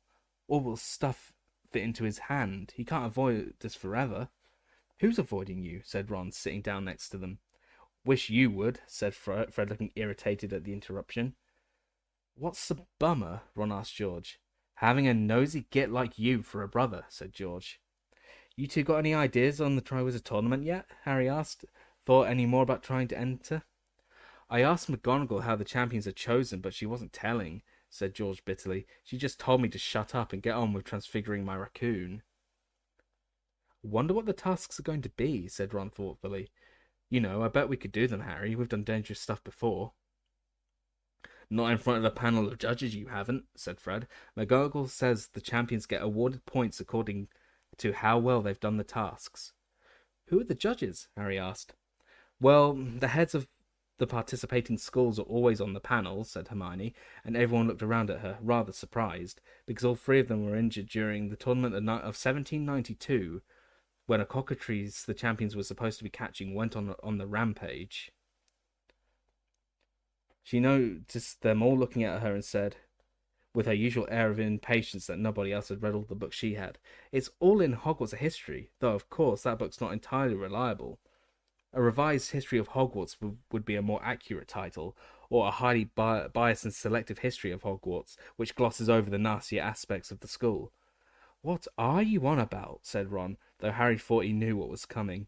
"House elves," said Hermione loudly, and proving Harry right. "Not once in over 1,000 pages does Hogwarts a history mention that they were all colluding in the oppression of 100 slaves." Harry shook his head and applied himself to his scrambled eggs. His and Ron's lack of enthusiasm had done nothing whatsoever to curb Hermione's determination to pursue justice for house elves. True, both of them had paid 2 sickles for an SPEW badge, but they had only done it to keep her quiet. Their sickles had been wasted, however. If anything, they seemed to have made Hermione more vicarious. She had been badgering Harry and Ron ever since, firstly to wear the badges, then to persuade others to do the same. She had also taken to rattling around the Gryffindor common room every evening, cornering people and shaking the collecting tin under their noses. "You do realize that your sheets are changed, your fires lit, your classrooms cleaned, and your food cooked by a group of magical creatures who are unpaid and enslaved," she kept saying fiercely. Some people like Neville had paid up just to stop Hermione glowering at them. A few seemed mildly interested in what she had to say, but were reluctant to take more of an active role in campaigning. Many regarded the whole thing as a joke. Ron now rolled his eyes at the ceiling, which was flooding them all in autumn sunlight, and Fred became extremely interested in his bacon. Both twins had refused to buy an SPEW badge. George, however, leant towards Hermione. "Listen, have you ever been down in the kitchens, Hermione?" "No, of course not," said Hermione curtly. "I hardly think students are supposed to." "Well, we have," said George, indicating Fred. "Loads of times, to nick food. And we've met them, and they're happy. They think they've got the best job in the world." "That's because they're uneducated and brainwashed," Hermione began hotly, but her next few words were drowned by the sudden swooshing noise from overhead, which announced the arrival of the post owls. Harry looked up at once, and saw Hedwig soaring towards him. Hermione stopped talking abruptly. She and Ron watched Hedwig anxiously as she fluttered down onto Harry's shoulder, folded her wings, and held out her leg warily. Harry pulled off Sirius's reply and offered Hedwig his bacon rinds, which she ate gratefully. Then, checking that Fred and George were safely immersed in further discussions about the Triwizard Tournament, Harry read out Sirius's letter in a whisper to Ron and Hermione. "Nice try, Harry. I'm back in the country and well hidden. I want you to keep me posted on everything that's going on at Hogwarts. Don't use Hedwig. Keep changing owls. And don't worry about me. Just watch out for yourself. Don't forget what I said about your scar. Sirius." "Why'd you have to keep changing owls?" Ron asked in a low voice. "Hedwig will attract too much attention," said Hermione at once. "She stands out. A snowy owl that keeps returning to wherever he's hiding. I mean, they're not native birds, are they?" Harry rolled up the letter and slipped it inside his robes, wondering whether he felt more or less worried than before. He supposed that Sirius managing to get back without being caught was something. He couldn't deny either that the idea that Sirius was much nearer was reassuring. At least he wouldn't have to wait so long for a response every time he wrote. "Thanks, Hedwig," he said, stroking her. She hooted sleepily, dipped her beak briefly into his goblet of orange juice, then took off again, clearly desperate for a good long sleep in the owlery. There was a pleasant feeling of anticipation in the air that day. Nobody was very attentive in classes, being much more interested in the arrival that evening of the people from Beauxbaton and Durmstrang. Even potions was more bearable than usual, as it was half an hour shorter. When the bell rang early, Harry, Ron, and Hermione hurried up to Gryffindor Tower, deposited their bags and books as they had been instructed, pulled on their cloaks, and rushed back downstairs into the entrance hall. The heads of houses were ordering their students into lines. "Weasley, straighten your hat," Professor McGonagall snapped at Ron. "Miss Batil, take that ridiculous thing out of your hair." Parvati scowled and removed a large ornamental butterfly from the end of her plate. "Follow me, please," said Professor McGonagall. "First years in front, no pushing." They filed down the front steps and lined up in front of the castle. It was a cold, clear evening. Dusk was falling, and a pale, transparent-looking moon was already shining over the Forbidden Forest. Harry, standing between Ron and Hermione in the fourth row from the front, saw Dennis Creevey positively shivering with anticipation among the other first years. "Nearly 6, said Ron, checking his watch and then staring down the drive which led to the front gates. "How do you reckon they're coming? The train?" "I doubt it," said Hermione. "How then? Broomsticks?" Harry suggested, looking up at the starry sky. "I don't think so. Not from that far away." "A portkey?" Ron suggested. "Or they could apparate. Maybe you're allowed to do it under 17 wherever they come from." "You can't apparate inside the Hogwarts grounds. How often do I have to tell you?" said Hermione impatiently. They scanned the darkening grounds excitedly, but nothing was moving. Everything was still, silent and quiet, as usual. Harry was starting to feel cold. He wished they'd hurry up. Maybe the foreign students were preparing a dramatic entrance. He remembered what Mr. Weasley had said back on the campsite before the Quidditch World Cup. Always the same. We can't resist showing off when we get together. And then Dumbledore called out from the back row, where he stood with the other teachers. "Aha! Unless I am very much mistaken, the delegation from Beauxbaton approaches." "Where?" said many students eagerly, all looking in different directions. "There!" yelled a sixth year, pointing over the forest. Something large, much larger than a broomstick, or indeed 100 broomsticks, was hurtling across the deep blue sky towards the castle, growing larger all the time. "It's a dragon!" shrieked one of the first years, losing her head completely. "Don't be stupid, it's a flying house," said Dennis Creevey. Dennis's guess was closer. As the gigantic black shape skimmed over the treetops of the Forbidden Forest, and the light shining from the castle windows hit it, they saw a gigantic, powder blue, horse-drawn carriage, the size of a large house, soaring towards them, pulled through the air by a dozen winged horses, all palominos, and each the size of an elephant. The front 3 rows of students drew backwards as the carriage hurtled ever lower, coming in to land at a tremendous speed. Then, with an almighty crash that made Neville jump backwards onto a Slytherin fifth year's foot, the horse's hooves, larger than dinner plates, hit the ground. A second later, the carriage landed too, bouncing upon its vast wheels, while the golden horses tossed their enormous heads and rolled large, fiery red eyes. Harry had just had time to see that the door of the carriage bore a coat of arms, 2 crossed golden wands, each emitting 3 stars, before it opened. A boy in pale blue robes jumped down from the carriage, bent forwards, fumbled for a moment with something on the carriage floor, and unfolded a set of golden steps. He sprang back respectfully.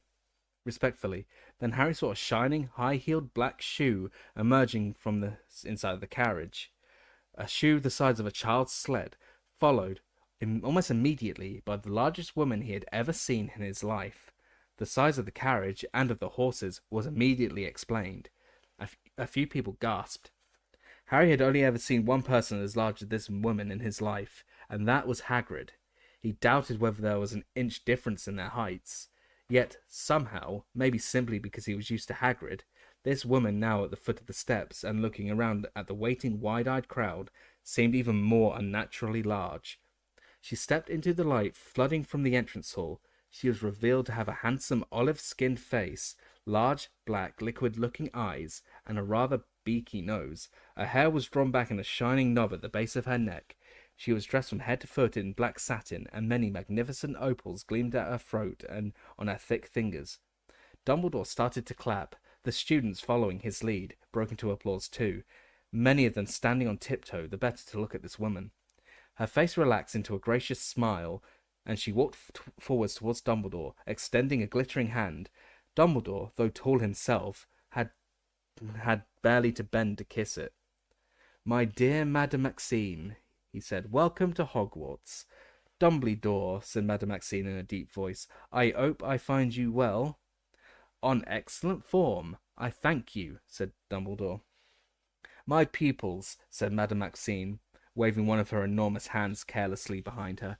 Harry, whose attention had been focused completely upon Madame Maxime, now noticed that around a dozen boys and girls, all by the look of them in their late teens, had emerged from the carriage and were now standing behind Madame Maxime.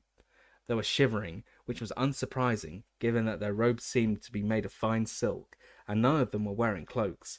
A few of them had wrapped scarves and shawls around their heads. From what Harry could see of their faces, they were standing in Madame Maxime's enormous shadow. They were staring up at Hogwarts with apprehensive looks on their faces.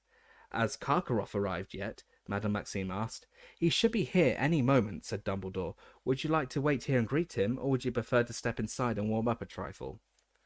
"Warm up, I think," said Madame Maxime, "but the horses—" "Our Care of Magical Creatures teacher will be delighted to take care of them," said Dumbledore, "the moment he has returned from dealing with a slight situation which has arisen with some of his other, charges." "Scroots," Ron muttered to Harry, grinning. "My steeds require a forceful handling," said Madame Maxime, looking as though she doubted whether any Care of Magical Creatures teacher at Hogwarts could be up to the job. "They are very strong." "I assure you that Hagrid will be well up to the job," said Dumbledore, smiling. "Very well," said Madame Maxime, bowing slightly. "Will you please inform this Hagrid that the horses drink only single malt whiskey?" "It will be attended to," said Dumbledore, also bowing. "Come," said Madame Maxime imperiously to her students, and the Hogwarts crowd parted to allow her and her students to pass up the stone steps. "How big do you reckon Durmstrang's horses are going to be?" Seamus Finnegan said, leaning around Lavender and Parvati to address Harry and Ron. "Well, if they're any bigger than this lot, even Hagrid won't be able to handle them," said Harry. "That's if he hasn't been attacked by his Scroots. Wonder what's up with them." "Maybe they've escaped," said Ron hopefully. "Oh, don't say that," said Hermione with a shudder. "Imagine that lot loose in the grounds." They stood shivering slightly now, waiting for the Durmstrang party to arrive. Most people were gazing hopefully up at the sky. A few minutes later, the silence was broken only by Madame Maxime's huge horses snorting and stamping. But then, "Can you hear something?" said Ron suddenly. Harry listened. A loud and oddly eerie noise was drifting towards them from out of the darkness, a muffled rumbling and sucking sound, as though an immense vacuum cleaner was moving along a riverbed. "The lake!" yelled Lee Jordan, pointing down at it. "Look at the lake!" From their position at the top of the lawns overlooking the grounds, they had a clear view of the small black surface of the water, except that the surface was suddenly not smooth at all. Some disturbance was taking place deep in the center. Great bubbles were forming on the surface. Waves were now washing over the muddy banks, and then out of the very middle of the lake a whirlpool appeared, as if a giant plug had just been pulled out of the lake's floor. What seemed to be a long, black pole began to rise slowly out of the heart of the whirlpool, and then Harry saw the rigging. "It's a mast," he said to Ron and Hermione. Slowly, magnificently, the ship rose out of the water, gleaming in the moonlight. It had a strangely skeletal look about it, as though it was a resurrected wreck, and the dim, misty light shimmering at its portholes looked like ghostly eyes. Finally, with a great sloshing noise, the ship emerged entirely, bobbing in on the turbulent water, and began to glide towards the bank. A few moments later, they heard the splash of an anchor being thrown down in the shallows, and the thud of a plank being lowered onto the bank. People were disembarking. They could see their silhouettes passing the lights in the ship's portholes. All of them, Harry noticed, seemed to be built along the lines of Crabbe and Goyle. But then, as they drew nearer, walking up the lawns into the light streaming from the entrance hall, they saw that their bulk was really due to the fact that they were wearing cloaks of some kind of shaggy, matted fur. But the man who was leading them up to the castle was wearing furs of a different sort, sleek and silver, like his hair. "Dumbledore," he called heartily as he walked up the slope. "How are you, my dear fellow? How are you?" "Blooming, thank you, Professor Karkaroff," Dumbledore replied. Karkaroff had a unctuous voice. When he stepped into the light pouring from the front doors of the castle, they saw that he was tall and thin, like Dumbledore, but his white hair was short, and his goatee, finishing in a small curl, did not entirely hide his rather weak chin. When he reached Dumbledore, he shook hands with both of his own. "Dear old Hogwarts," he said, looking up at the castle and smiling. His teeth were rather yellow, and Harry noticed that his smile did not extend to his eyes, which remained cold and shrewd. "How good it is to be here! How good!" "Victor, come along into the warmth. You don't mind, Dumbledore? Victor has a slight head cold." Karkaroff beckoned forwards one of his students. As the boy passed, Harry caught the glimpse of a prominent curved nose and thick black eyebrows. He didn't need the punch on the arm Ron gave him, or the hiss in his ear, to recognize that profile. Harry, it's Crumb! Chapter 16. The Goblet of Fire. I don't believe it, said Ron in a stunned voice as the Hogwarts students filed back up the steps behind the party from Durmstrang. Crumb, Harry! Victor Crumb! For heaven's sake, Ron, he's only a Quidditch player, said Hermione. Only a Quidditch player? Ron said, looking at her as though he couldn't believe his ears. Hermione, he's one of the best seekers in the world. I had no idea he was still at school. They had recrossed the entrance hall with the rest of the Hogwarts students, heading for the Great Hall. Harry saw Lee Jordan jumping up and down on the soles of his feet to get a better look at the back of Crumb's head. Several sixth-year girls were frantically searching their pockets as they walked. Oh, I don't believe it. I haven't got a single quill on me. Do you think he'd sign my hat in lipstick? Really, Hermione said loftily as they passed the girls, now squabbling over the lipstick. I'm getting his autograph if I can, said Ron. You haven't got a quill, have you, Harry? Nope, they're upstairs in my bag, said Harry. They walked over to the Gryffindor table and sat down. Ron took care to sit on the edge facing the doorway because Crumb and his fellow Durmstrang students were still gathered around it, apparently unsure about where they should sit. The students from Beauxbaton had chosen seats at the Ravenclaw table. They were looking around the Great Hall with glum expressions on their faces. 3 of them were still clutching scarves and shawls around their heads. It's not that cold, said Hermione irritably, who was watching them. Why didn't they bring cloaks? Over here! Come and sit over here, Ron hissed. Over here. Hermione, budge up, make a space. What? Too late, said Ron bitterly. Victor Crumb and his fellow Durmstrang students had settled themselves at the Slytherin table. Harry could see Malfoy, Crabbe and Goyle looking very smug about this. As he watched, Malfoy bent forwards to speak to Crumb. Yeah, that's right. Smarm up to him, Malfoy, said Ron scathingly. I bet Crumb can see right through him, though. Bet he gets people fawning over him all the time. Where do you reckon they're going to sleep? We could offer him a space in our dormitory, Harry. I wouldn't mind giving him my bed. I could keep on a camp bed. Hermione snorted. They look a lot happier than the Beauxbatons lot, said Harry. The Durmstrang students were pulling off their heavy furs and looking up at the starry black ceiling with expressions of interest. A couple of them were picking up the golden plates and goblets and examining them, apparently impressed. Up at the staff table, Filch the caretaker was adding chairs. He was wearing his mouldy old tailcoat in honour of the occasion.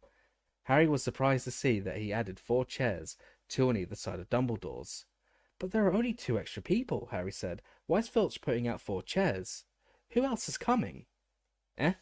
Said Ron vaguely. He was still staring vividly at Crumb. When all the students had entered the hall and settled down at their house tables, the staff entered, filing up to the top table and taking their seats. Last in line were Professor Dumbledore, Professor Karkaroff, and Madame Maxime. When their headmistress appeared, the pupils from Beauxbaton leapt to their feet. A few of the Hogwarts students laughed. The Beauxbatons party appeared quite unembarrassed, and did not resume their seats until Madame Maxime had sat down on Dumbledore's left-hand side. Dumbledore, however, remained standing, and a silence fell over the Great Hall. Good evening, ladies and gentlemen, ghosts, and, most particularly, guests, said Dumbledore, beaming around at the foreign students. I have great pleasure in welcoming you all to Hogwarts. I hope and trust that your stay here will be both comfortable and enjoyable. One of the Beauxbatons girls, still clutching a muffler around her head, gave what was unmistakably a derisive laugh. No one's making you stay, Hermione whispered, bristling at her. The tournament will be officially opened at the end of the feast, said Dumbledore. I now invite you all to eat, drink, and make yourselves at home. He sat down, and Harry saw Karkaroff lean forward at once to engage him in conversation.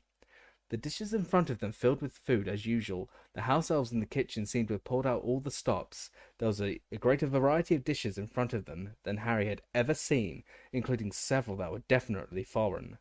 What's that? Said Ron, pointing at a large dish of some sort of shellfish stew that stood beside a large steak and kidney pudding. Bouillabaisse, said Hermione. Bless you, said Ron. It's French, said Hermione. I had it on holiday, summer before last. It's very nice. I'll take your word for it, said Ron, helping himself to black pudding. The Great Hall seemed somehow much more crowded than usual, even though there were barely 20 additional students there. Perhaps it was because their differently coloured uniforms stood out so clearly against the black of the Hogwarts robes. Now that they had removed their furs, the Durmstrang students were revealed to be wearing robes of a deep blood red. Hagrid sidled into the hall through a door behind the staff table, 20 minutes after the start of the feast. He slid into his seat at the end of the table and waved at Harry, Ron, and Hermione with a very heavily bandaged hand. Scroots doing all right, Hagrid? Harry called. Thriving, Hagrid called back happily. Yeah, I'll just bet they are, said Ron quietly. Looks like they've finally found the food they like, doesn't it? Hagrid's fingers. At that moment, a voice said, Excuse me, are you wanting to bully a busse? It was the girl from Beauxbatons who had laughed during Dumbledore's speech. She had finally removed her muffler. A long sheet of silvery blonde hair fell almost to her waist. She had large, deep blue eyes and very white, even teeth. Ron went purple. He stared up at her, opened his mouth to reply, but nothing came out except a faint, gurgling noise. Yeah, have it, said Harry, pushing the dish towards the girl. You have finished with it? Yeah, said Ron breathlessly. Yeah, it was excellent. The girl picked up the dish and carried it carefully off to the Ravenclaw table. Ron was still goggling at the girl as though he had never seen one before. Harry started to laugh. The sound seemed to jog Ron back to his senses. She's a Veela, he said hoarsely to Harry. Of course she isn't, said Hermione tartly. I don't see anyone else gaping at her like an idiot. But she wasn't entirely right about that. As the girl crossed the hall, many boys' heads turned, and some of them seemed to have become temporarily speechless, just like Ron. I'm telling you, that's not a normal girl, said Ron, leaning sideways so he could keep a clear view of her. They don't make them like that at Hogwarts. They make them okay at Hogwarts, said Harry, without thinking. Cho Chang appeared to be sitting only a few places away from the girl with the silvery hair. When you've both put your eyes back in, said Hermione briskly, you'll be able to see who's just arrived. She was pointing up at the staff table. The two remaining empty seats had just been filled. Ludo Bagman was now sitting on Professor Karkaroff's other side, and while Mr. Crouch, Percy's boss, was next to Madame Maxime. What are they doing here? Said Harry in surprise. They organised the Triwizard Tournament, didn't they? Said Hermione. I suppose they wanted to be here to see it start. When the second course arrived, they noticed a number of unfamiliar puddings too. Ron examined an odd sort of pale blanche man closely, then moved it carefully a few inches to his right, so that it would clearly be visible from the Ravenclaw table. The girl who looked like a Veela appeared to have eaten enough, however, and did not come to get it.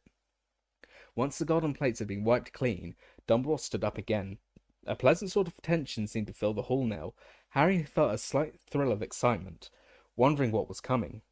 Several seats along from them, Fred and George were leaning forward, staring at Dumbledore with great concentration.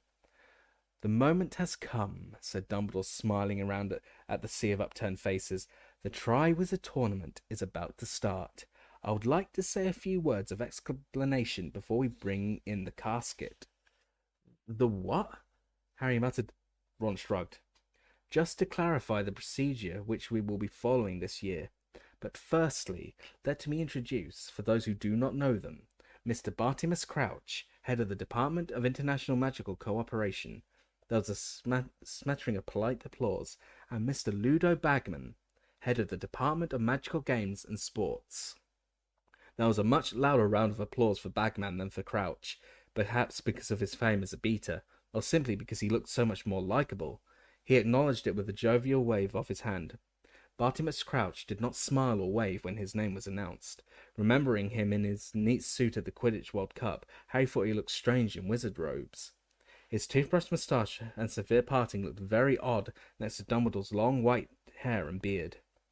Mr. Bagman and Mr. Crouch have worked tirelessly over the last few months on the arrangements for the Triwizard Tournament, Dumbledore continued, and they'll be joining myself, Professor Karkaroff, and Madame Maxime on the panel which will judge the champions' efforts. At the mention of the word champions, the attentiveness of the listening students seemed to sharpen. Perhaps Dumbledore had noticed their sudden stillness, but he smiled, and as he said, The casket, then, if you please, Mr. Filch." Filch, who had been lurking unnoticed in a far corner of the hall, now approached Dumbledore, carrying a great wooden chest encrusted with jewels. It looked extremely old. A murmur of excited interest rose from the watching students. Dennis Creevey actually stood on his chair to see it properly, but being so tiny, his head hardly rose above anyone else's.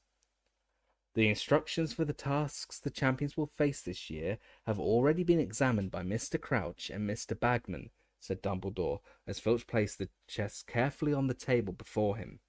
"And they have made the necessary arrangements for each challenge. There will be 3 tasks, spaced throughout the school year, and they will test the champions in many different ways: their magical prowess, their daring, their powers of deduction, and, of course, their ability to cope with danger." At his last word, the hall was filled with a silence so absolute that nobody seemed to be breathing. "As you know, the 3 champions compete in the tournament," Dumbledore went on calmly, "one from each of the participating schools. They will be marked on how well they perform each of the tournament tasks, and the champion with the highest total after task 3 will win the Triwizard Cup. The champions will be chosen by an impartial selector, the Goblet of Fire." Dumbledore now took out his wand and tapped 3 times upon the top of the casket. The lid creaked slowly open. Dumbledore reached inside it and pulled out a large, roughly hewn wooden cup. It would have been entirely unremarkable had it not been full to the brim with dancing blue-white flames. Dumbledore closed the casket and placed the goblet carefully on top of it, where it would be clearly visible to everyone in the hall. "Anybody wishing to submit themselves as champion must write their name and school clearly upon a slip of parchment and drop it into the goblet," said Dumbledore. "Aspiring champions have 24 hours in which to put their names forward. Tomorrow night, Halloween, the goblet will return the names of the 3 it is judged most worthy to represent their schools. The goblet will be placed in the entrance hall tonight, where it will be freely accessible to all those wishing to compete. To ensure that no underage student yields to temptation," said Dumbledore, "I will be drawing an age line around the Goblet of Fire once it has been placed in the entrance hall. Nobody under the age of 17 will be able to cross this line. Finally, I wish to impress upon any of you wishing to compete that this tournament is not to be entered into lightly.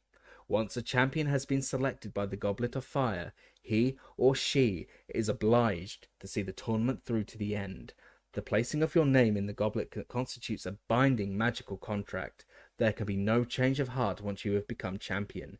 Please be very sure, therefore, that you are wholeheartedly prepared to play before you drop your name into the goblet. Now, I think it is time for bed. Good night to you all." "An age line," Fred Weasley said, his eyes glinting as they all made their way across the hall to the doors into the entrance hall. "Well, that should be followed by an aging potion, shouldn't it? And once your name's in that goblet, you're laughing. It can't tell whether you're 17 or not." "But I don't think anyone under 17 will stand a chance," said Hermione. "We just haven't learnt enough." "Speak for yourself," said George shortly. "You'll try and get in, won't you, Harry?" Harry thought briefly of Dumbledore's insistence that nobody under 17 should submit their name, but then the wonderful picture of himself winning the Triwizard Cup filled his mind again. He wondered how angry Dumbledore would be if someone younger than 17 did find a way to get over the age line. "Where is he?" said Ron, who wasn't listening to a word of this conversation, but looking through the crowd to see what had become of Crumb. "Dumbledore didn't say where the Durmstrang people are sleeping, did he?" But this query was answered almost instantly. They were level with the Slytherin table now, and Karkaroff had just bustled up to his students. "Back to the ship, then," he was saying. "Victor, how are you feeling? Did you eat enough? Should I send for some mulled wine from the kitchens?" Harry saw Crumb shake his head as he pulled his furs back on. "Professor, I would like some wine," said one of the other Durmstrang boys hopefully. "I wasn't offering it to you, Polyakov," snapped Karkaroff, his warmly paternal air vanishing in an instant. "I notice you have dribbled food all down the front of your robes again. Disgusting boy." Karkaroff turned and led his students towards the doors, reaching them at the exact same moment as Harry, Ron, and Hermione. Harry stopped to let him walk through first. "Thank you," said Karkaroff carelessly, glancing at him. And then Karkaroff rose. He turned his head back to Harry and stared at him as though he couldn't believe his eyes. Behind their headmaster, the students from Durmstrang came to a halt too. Karkaroff's eyes moved slowly up Harry's face and fixed upon his scar. The Durmstrang students were staring curiously at Harry too. Out of the corner of his eye, Harry saw comprehension dawn on a few of their faces. The boy with food all down his front nudged the girl next to him and pointed openly at Harry's forehead. "Yeah, that's Harry Potter," said a growling voice from behind them. Professor Karkaroff spun around. Mad-Eye Moody was standing there, leaning heavily on his staff, his magical eye glaring unblinkingly at the Durmstrang headmaster. The colour drained from Karkaroff's face as Harry watched. A terrible look of mingled fury and fear came over him. "You," he said, staring at Moody as though unsure he was really seeing him. "Me," said Moody grimly, "and, unless you've got anything to say to Potter, Karkaroff, you might want to move. You're blocking the doorway." It was true. Half the students in the hall were now waiting behind them, looking over each other's shoulders to see what was causing the hold-up. Without another word, Professor Karkaroff swept his students away with him. Moody watched him out of sight, his magical eye fixed upon his back, a look of intense dislike upon his mutilated face. As the next day was Saturday, most students would normally have breakfasted late. Harry, Ron and Hermione, however, were not alone in rising much earlier than they usually did at weekends. When they went down into the entrance hall, they saw about 20 people milling around it, some of them eating toast, all examining the Goblet of Fire. It had been placed in the centre of the hall on the stall that normally bore the sorting hat. A thin, golden line had been traced on the floor, forming a circle 10 feet around it in every direction. "Anyone put their name in yet?" Ron asked a third-year girl eagerly. "All the Durmstrang lot," she replied, "but I haven't seen anyone from Hogwarts yet." "Bet some of them put it in last night after we'd all gone to bed," said Harry. "I would have done it if it had been me. Wouldn't have wanted everyone watching. What if the goblet just gobbled you right back out again?" Someone laughed behind Harry. Turning, he saw Fred, George and Lee Jordan hurrying down the staircase, all three of them looking extremely excited. "Done it," Fred said in a triumphant whisper to Harry, Ron and Hermione. "Just taking it." "What?" said Ron. "The aging potion, dung brains," said Fred. "1 drop each," said George, rubbing his hands together with glee. "We only need to be a few months older." "We're going to split the 1,000 galleons between the 3 of us if one of us wins," said Lee, grinning broadly. "I'm not sure this is going to work, you know," said Hermione warningly. "I'm sure Dumbledore will have thought of this." Fred, George and Lee ignored her. "Ready?" Fred said to the other two, quivering with excitement. "Come on then, I'll go first." Harry watched fascinated as Fred pulled a slip of parchment out of his pocket bearing the words, "Fred Weasley, Hogwarts." Fred walked right up to the edge of the line and stood there, rocking on his toes like a diver preparing for a 50-foot drop. Then, with the eyes of every person in the Great Hall upon him, he took a great breath and stepped over the line. For a split second, Harry thought it had worked. George certainly thought so, for he let out a yell of triumph and leapt after Fred. The next moment there was a loud sizzling sound, and both twins were hurled out of the golden circle as though they had been thrown by an invisible shot-putter. They landed painfully, 10 feet away on the cold stone floor. And, to add insult to injury, there was a loud popping noise, and both of them sprouted identical long white beards. The entrance hall rang with laughter. Even Fred and George joined in, once they had got to their feet and taken a good look at each other's beards. "I did warn you," said a deep, amused voice, and everyone turned to see Professor Dumbledore coming out of the Great Hall.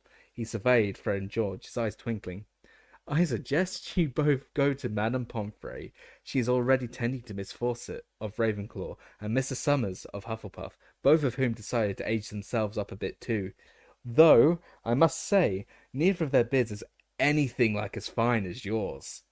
Fred and George set off for the hospital wing, accompanied by Lee, who was howling with laughter, and Harry, Ron and Hermione, also chortling, went in to breakfast. The decorations in the Great Hall had changed this morning. As it was Halloween, a cloud of live bats was fluttering around the enchanted ceiling, while hundreds of carved pumpkins leered from every corner. Harry led the way over to Dean and Seamus, who were discussing those Hogwarts students of 17 or over who might be entering. "There's a rumour going around. Warrington got up early and put his name in," Dean told Harry. "That big bloke from Slytherin who looks like a sloth." Harry, who had played Quidditch against Warrington, shook his head in disgust. "We can't have a Slytherin champion." All the Hufflepuffs are talking about Diggory, said Seamus contemptuously, but I wouldn't have thought he'd have wanted to risk his good looks. Listen, said Hermione suddenly. People were cheering out in the entrance hall. They all swiveled around in their seats and saw Angelina Johnson coming into the hall, grinning in an embarrassed sort of way. A tall black girl who played chaser on the Gryffindor Quidditch team. Angelina came over to them, sat down and said, "Well, I've done it. Just put my name in." "You're kidding," said Ron, looking impressed. "Are you 17 then?" asked Harry. Of course she is. Can't see a bit, can you?" said Ron. "I had my birthday last week," said Angelina. "Well, I'm glad someone from Gryffindor's entering," said Hermione. "I really hope you get it, Angelina." "Thanks, Hermione," said Angelina, smiling at her. "Yeah, better you than pretty boy Diggory," said Seamus, causing several Hufflepuffs passing their table to scowl heavily at him. "What are we going to do today, then?" Ron asked Harry and Hermione, when they had finished breakfast and were leaving the Great Hall. "We haven't been down to visit Hagrid yet," said Harry. "Okay," said Ron, "just as long as he doesn't ask us to donate a few fingers to the Scroots." A look of great excitement suddenly dawned on Hermione's face. "I just realised I haven't asked Hagrid to join SPEW yet," she said brightly. "Wait for me, will you, while I nip upstairs to get the badges?" "What's she like?" said Ron, exasperated as Hermione ran away up the marble staircase. "Hey, Ron," said Harry suddenly, "it's your friend." The students from Beauxbaton were coming through the front doors from the grounds, among them the Vila girl, who those gathered around the Goblet of Fire stood back to let them pass, watching eagerly. Madame Maxime entered the hall behind her students and organized them into a line. One by one, the Beauxbaton students stepped across the age line and dropped their slips of parchment into the blue-white flames. As each name entered the fire, it turned briefly red and emitted sparks. "What do you reckon will happen to the ones that aren't chosen?" Ron muttered to Harry, as the Vila girl dropped her parchment into the Goblet of Fire. "Reckon they'll go back to school, or hang around to watch the tournament?" "Dunno," said Harry. "Hang around, I suppose. Madame Maxime's staying to judge, isn't she?" When all the Beauxbaton students had submitted their names, Madame Maxime led them back out of the hall and into the grounds again. "Where are they sleeping, then?" said Ron, moving towards the front doors and staring after them. A loud rattling noise behind them announced Hermione's reappearance with the box of SPEW badges.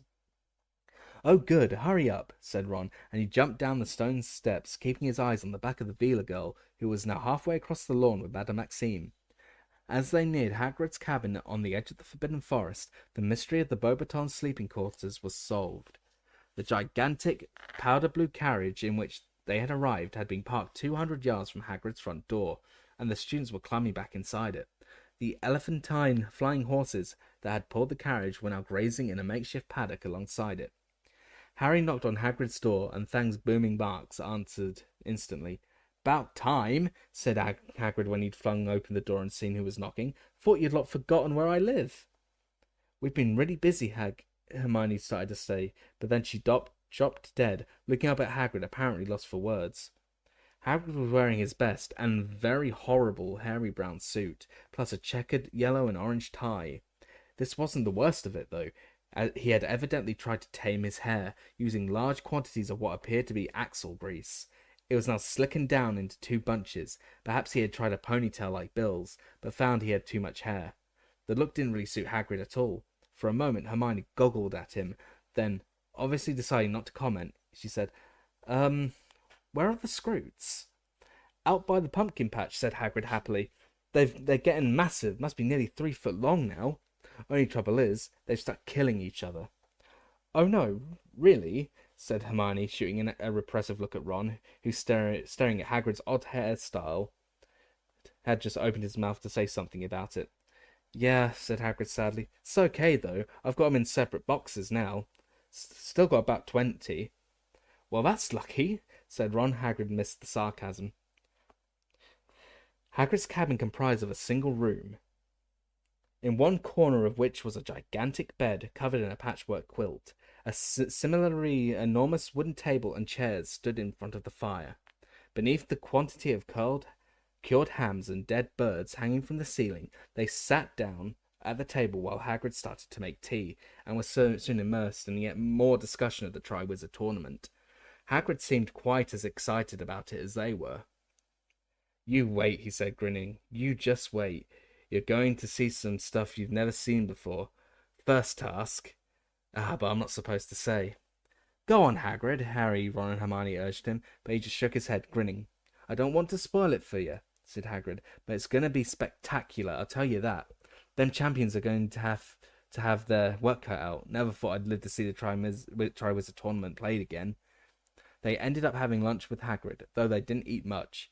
Hagrid had made what he said was beef casserole, but after Hermione unearthed a large talon in hers, she, Harry, and Ron rather lost their appetites.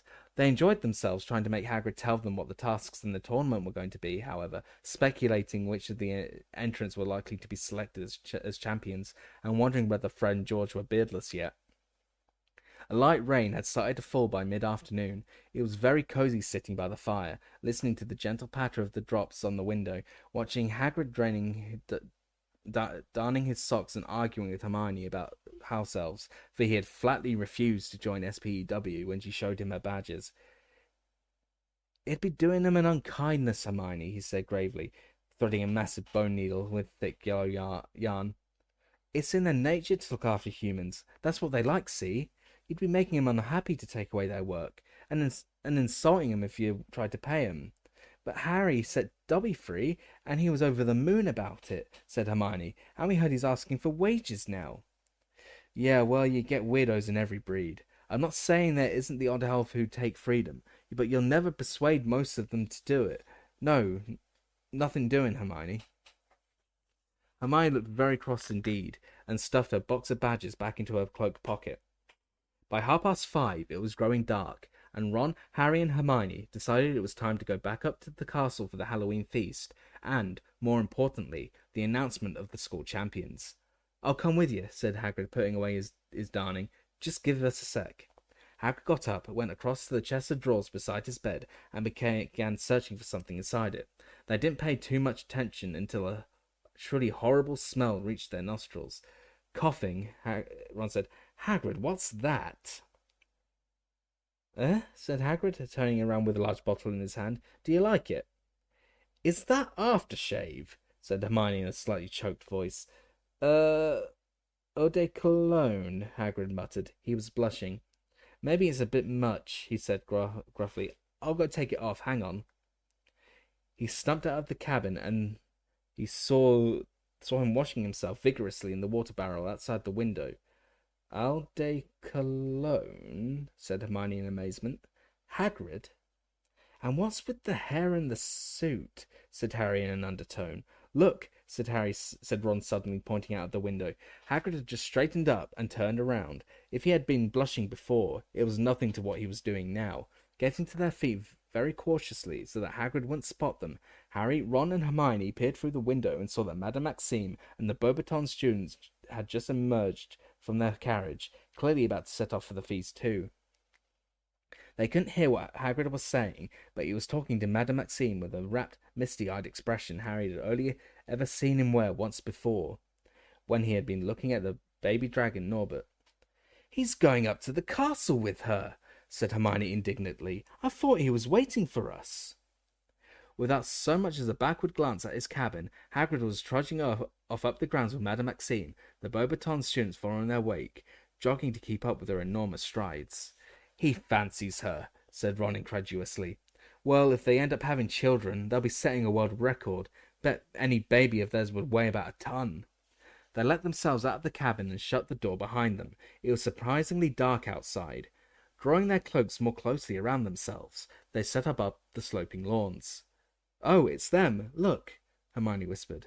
The Durmstrang party were walking up towards the castle from the lake. Victor Crumb was walking side by side with Karkaroff, and the other Durmstrang students were straggling along behind them. Ron watched Crumb excitedly, but Crumb did not look around as he reached the front doors a little ahead of Hermione, Ron, and Harry, and proceeded through them. When they entered the candlelit great hall, it was almost full. The Goblet of Fire had been moved. It was now standing in front of Dumbledore's empty chair at the teacher's table. Fred and George, clean-shaven again, seemed to have taken their disappointment fairly well. Hope it's Angelina, said Fred, as Harry, Ron, and Hermione sat down. So do I, said Hermione breathlessly. Well, we'll know soon. The Halloween feast seemed to take much longer than usual. Perhaps it was their perhaps because it was their second feast in 2 days. Harry didn't seem to fancy the extravagantly prepared food as much as he normally would have done. Like everyone else in the hall, judging by the constantly craning necks, the impatient expressions on every face, the fidgeting, and the standing up to see whether Dumbledore had finished eating yet, Harry simply wanted the plates to clear and to hear who had been selected as champions. At long last, the golden plates returned to their original spotless state.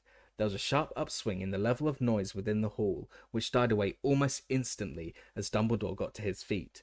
On either side of him, Professor Karkaroff and Madame Maxime looked as tense and expectant as anyone. Ludo Bagman was beaming and winking at various students. Mr. Crouch, however, looked quite uninterested, almost bored.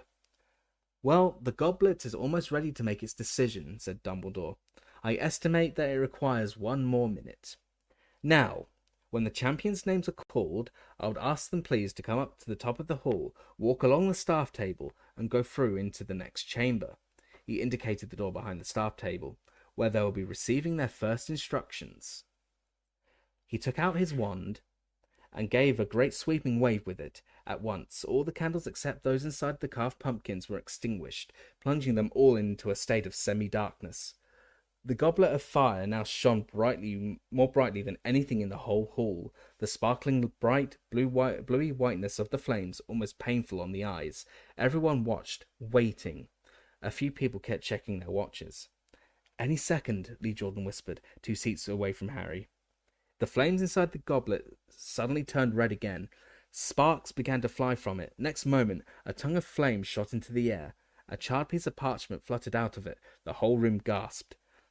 Dumbledore caught the piece of parchment and held it at arm's length, so that he could read it by the light of the flames, which had turned back to blue-white.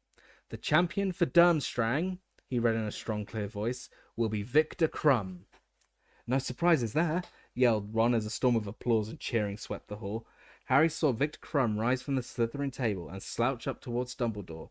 He turned right, walked along the staff table, and disappeared through the door into the next chamber. "Bravo, Victor!" boomed Karkaroff so loudly that everyone could hear him, even over all the applause. "Knew you had it in you." The clapping and chatting died down. Now everyone's attention was focused again on the goblet, which, seconds later, turned red once more. A second piece of parchment shot out of it, propelled by the flames. "The champion for Beauxbaton," said Dumbledore, "is Fleur Delacour." "It's her, Ron!" Harry shouted, as the girl who so resembled Avila got gracefully to her feet, shook back her sheet of silvery blonde hair, and swept up behind the Ravenclaw and Hufflepuff tables. "Oh, look, they're all disappointed," Hermione said over the noise, nodding towards the remainder of the Beauxbatons party. Disappointed was a bit of an understatement, Harry thought. 2 of the girls who had not been selected had dissolved into tears, and were sobbing with their heads in their arms. When Fleur Delacour, too, had vanished into the side chamber, silence fell again. But this time it was a silence so stiff with excitement you could almost taste it. The Hogwarts champion next. And the Goblet of Fire turned red once more. Sparks showered out of it. The tongue of flame shot high into the air, and from its tip Dumbledore pulled a 3rd piece of parchment. "The Hogwarts champion," he called, "is Cedric Diggory." "No!" said Ron loudly, but nobody heard him except Harry. The uproar from the next table was too great. Every single Hufflepuff had jumped to his or her feet, screaming and stamping, as Cedric made his way past them, grinning broadly, and headed off towards the chamber behind the teacher's table. Indeed, the applause for Cedric went on so long that it was some time before Dumbledore could make himself heard again. "Excellent!" Dumbledore called happily, as at last the tumult died down. "Well, we now have our 3 champions. I'm sure I can count upon all of you, including the remaining students from Beauxbaton and Durmstrang, to give your champions every ounce of support you can muster. By cheering your champion on, you will contribute in a very real..." But Dumbledore suddenly stopped speaking, and it was apparent to everybody what had distracted him. The fire in the goblet had just turned red again. Sparks were flying out of it. A long flame shot suddenly into the air, and borne upon it was another piece of parchment. Automatically, it seemed, Dumbledore reached out a long hand and seized the parchment. He held it out and stared at the name written upon it. There was a long pause. during which Dumbledore stared at the slip in his hands, and everyone in the room stared at Dumbledore. And then Dumbledore cleared his throat and read out, Harry Potter. Chapter 17. The Four Champions. Harry sat there, aware that every head in the great hall had turned to look at him. He was stunned. He felt numb. He was surely dreaming. He had not heard correctly. There was no applause. A buzzing, as though of angry bees, was starting to fill the hall. Some students were standing up to get a better look at Harry as he sat frozen in his seat. Up at the top table, Professor McGonagall got to her feet and swept past Ludo Bagman and Professor Karkaroff to whisper urgently to Professor Dumbledore, who bent his ear towards her, frowning slightly. Harry turned to Ron and Hermione. Beyond them, he saw the long Gryffindor table all watching him, open-mouthed. "I didn't put my name in," Harry said blankly. "You know I didn't." Both of them just stared blankly back. At the top table, Professor Dumbledore had straightened up, nodding to Professor McGonagall. "Harry Potter," he called again. "Harry, up here, if you please." "Go on," Hermione whispered, giving Harry a slight push. Harry got to his feet, trod on the hem of his robes, and stumbled slightly.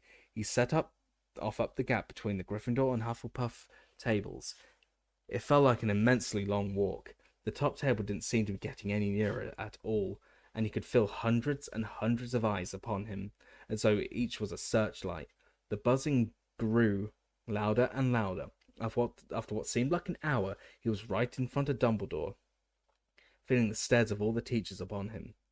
"Well, through the door, Harry," said Dumbledore. He wasn't smiling.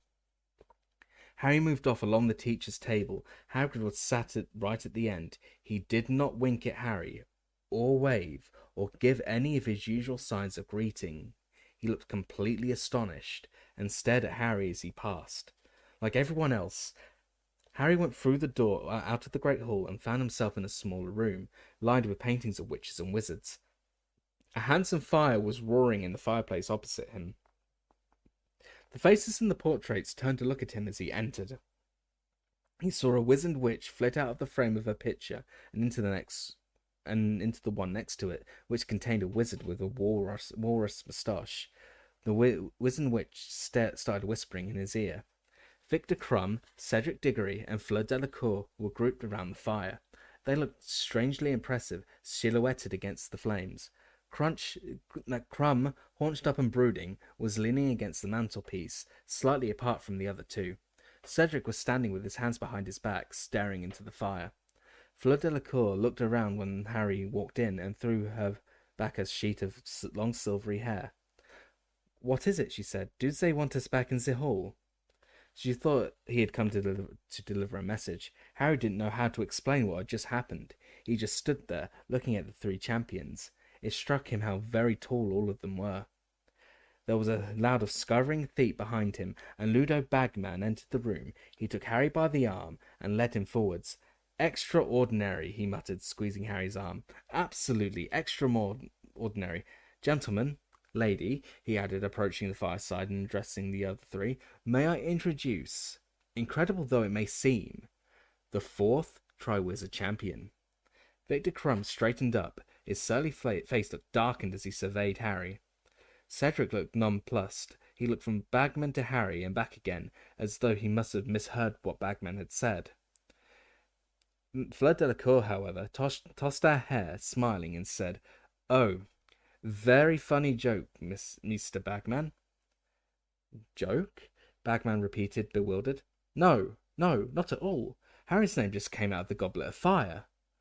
Crumb's thick eyebrows contracted slightly. Cedric was still looking politely bewildered. Fleur frowned. "But evidently there has been a mistake," she said contemptuously to Bagman. "He cannot compete. He is too young." "Well, it is amazing," said Bagman, rubbing his smooth chin and smiling down at Harry. "But as you know, the age restriction was only imposed this year as an extra safety measure, and his name came out of the goblet. And as his name's come out of the goblet, I don't think there can be any ducking out at this stage. It's down in the rules. You're obligated.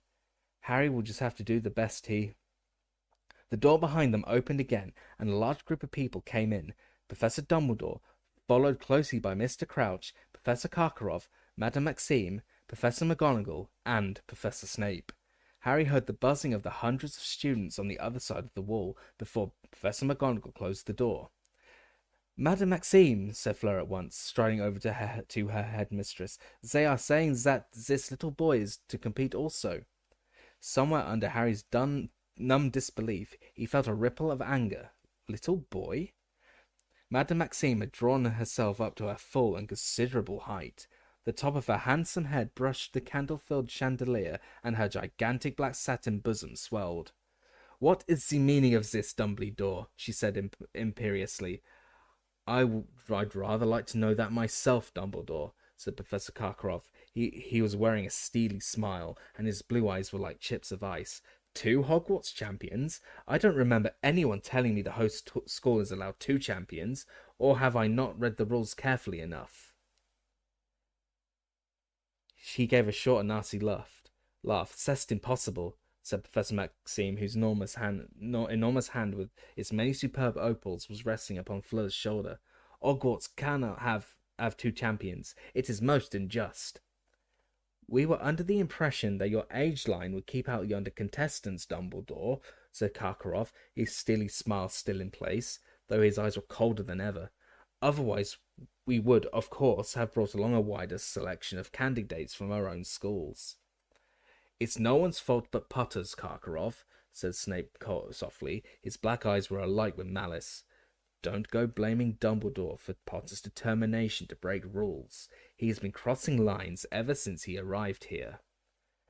"Thank you, Severus," said Dumbledore firmly, and Snape went quiet, though his eyes still glinted malevolently through his curtain of greasy black hair.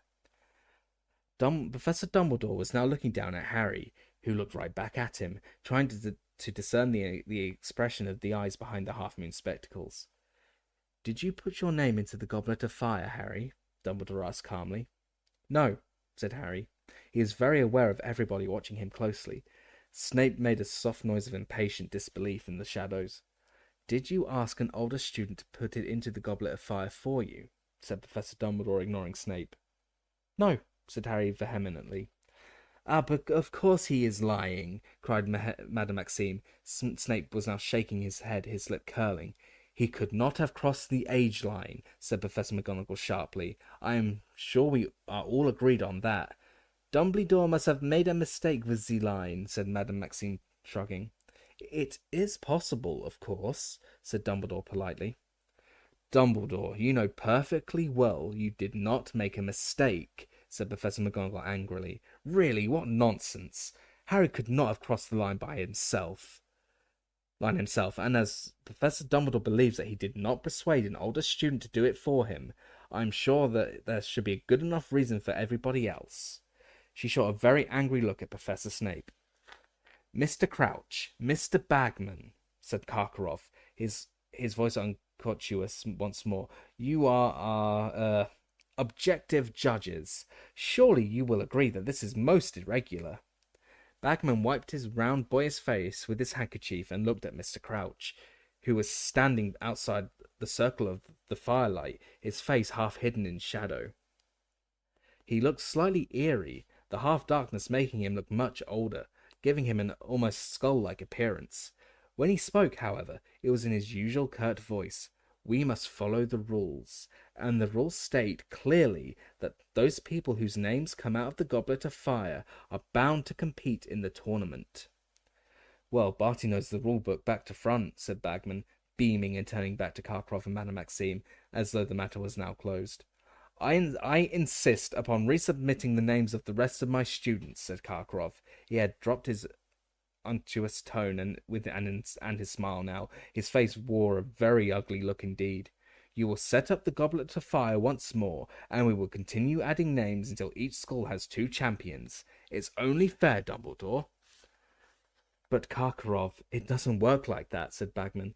"The Goblet of Fire has just gone out. It won't reignite until the start of the next tournament." "In which Durmstrang will most certainly not be competing," exploded Karkaroff. "After all our meetings and negotiations and compromises, I little expected something of this nature to occur. I have half a mind to leave now." "Empty threat, Karkaroff," growled a voice from near the door. "You can't leave your champion now. He's got to compete.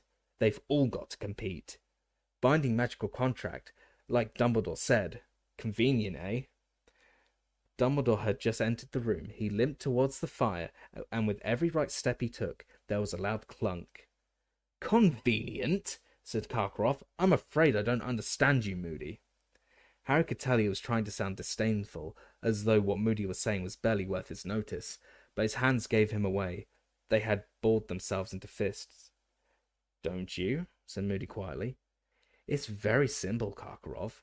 Someone put Potter's name in the goblet knowing he'd have to compete if it ever came out.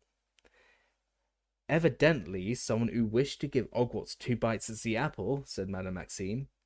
"I quite agree, Madame Maxime," said Karkaroff, bowing to her. "I shall be lodging complaints with the Ministry of Magic and the International Confederation of Wizards. If anyone's got reason to complain, it's Potter," growled Moody. "But, funny thing, I don't hear him saying a word." "Why should he complain?" burst out Fleur Delacour, stamping her foot. "He has the chance to compete, hasn't he?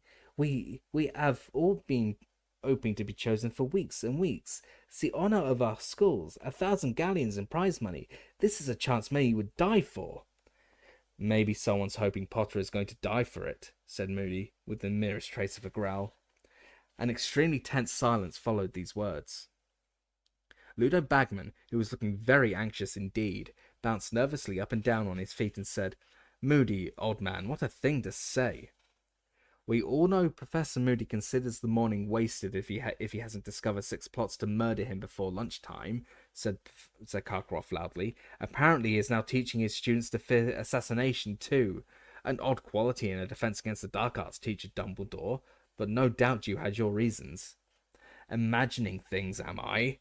growled Moody. "Seeing things, eh? It was a skilled witch or wizard who put the boy's name in that goblet."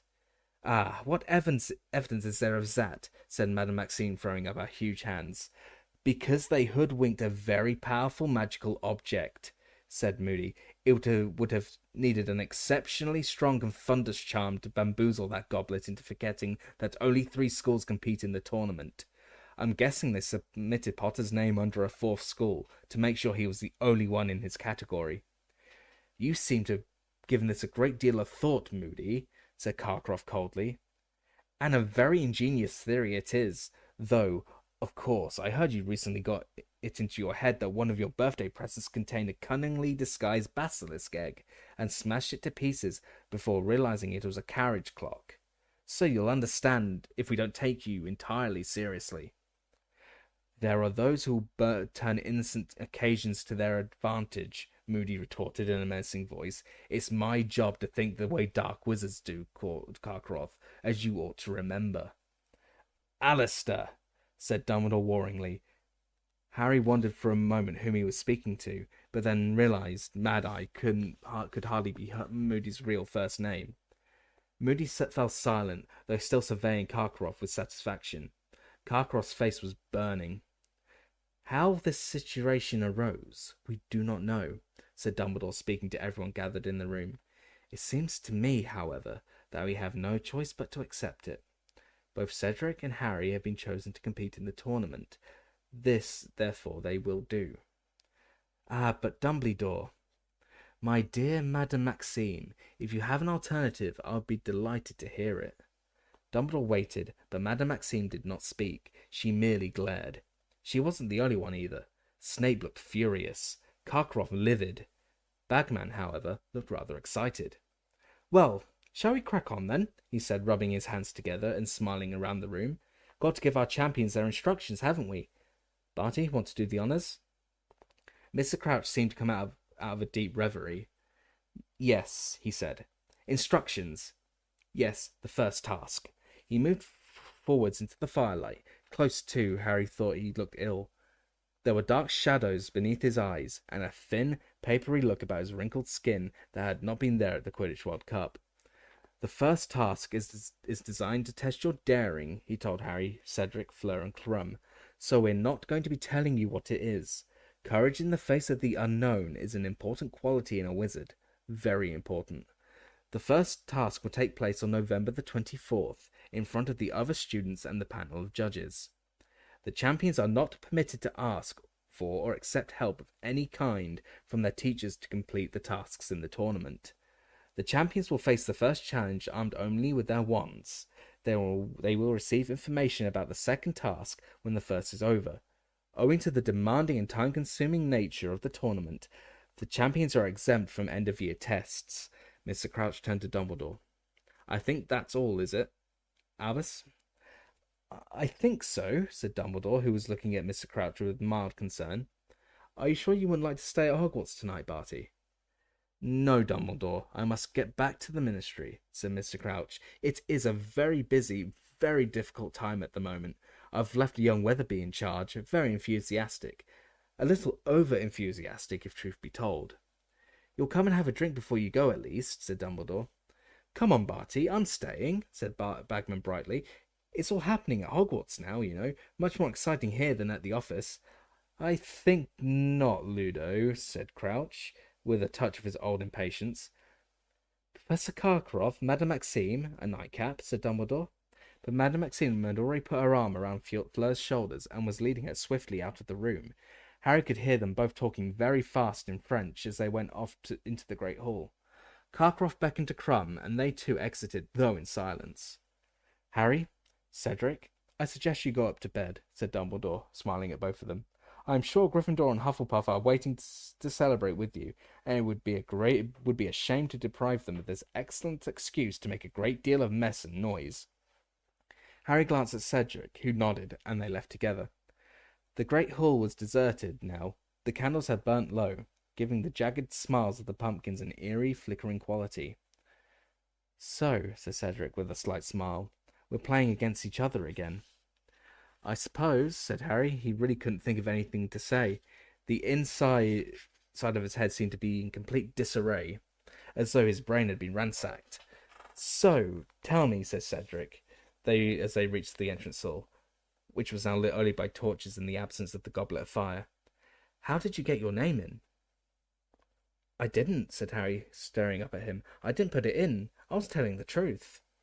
Ah, okay, said Cedric. Harry could tell Cedric didn't believe him. Well, see you then. Instead of going up the marble staircase, Cedric headed for a door to its right. Harry stood listening to him going down the stone steps beyond it, then slowly started to climb the marble ones. Was anyone except Ron and Hermione going to believe him? Would they all think he put himself in for the tournament? Yet how could anyone think that, when he was facing competitors who had 3 years more magical education than he had? When he was now facing tasks which not only sounded very dangerous, but which were to be performed in front of hundreds of people? Yes, he'd thought about it, he'd fantasized about it, but it had been a joke, really, an idle sort of dream. He'd never really seriously considered entering. But someone else had considered it. Someone else had wanted him in the tournament, and had made sure he was entered. Why? To give him a treat? He didn't think so, somehow. To see him make a fool of himself? Well, they were likely to get their wish. But to get him killed? Was Moody just being his usual paranoid self? Couldn't someone have put Harry's name in the goblet as a trick? A practical joke? Did anyone really want him dead? Harry was able to answer that at once. Yes, someone wanted him dead. Someone had wanted him dead ever since he had been a year old. Lord Voldemort. But how could Voldemort have ensured that Harry's name got into the Goblet of Fire? Voldemort was supposed to be far away, in some distant country, in hiding, alone, feeble and powerless.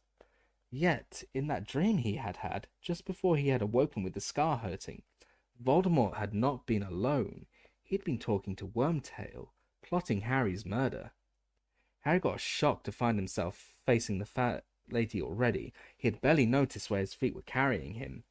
It was also a surprise to see that she was not alone in her frame.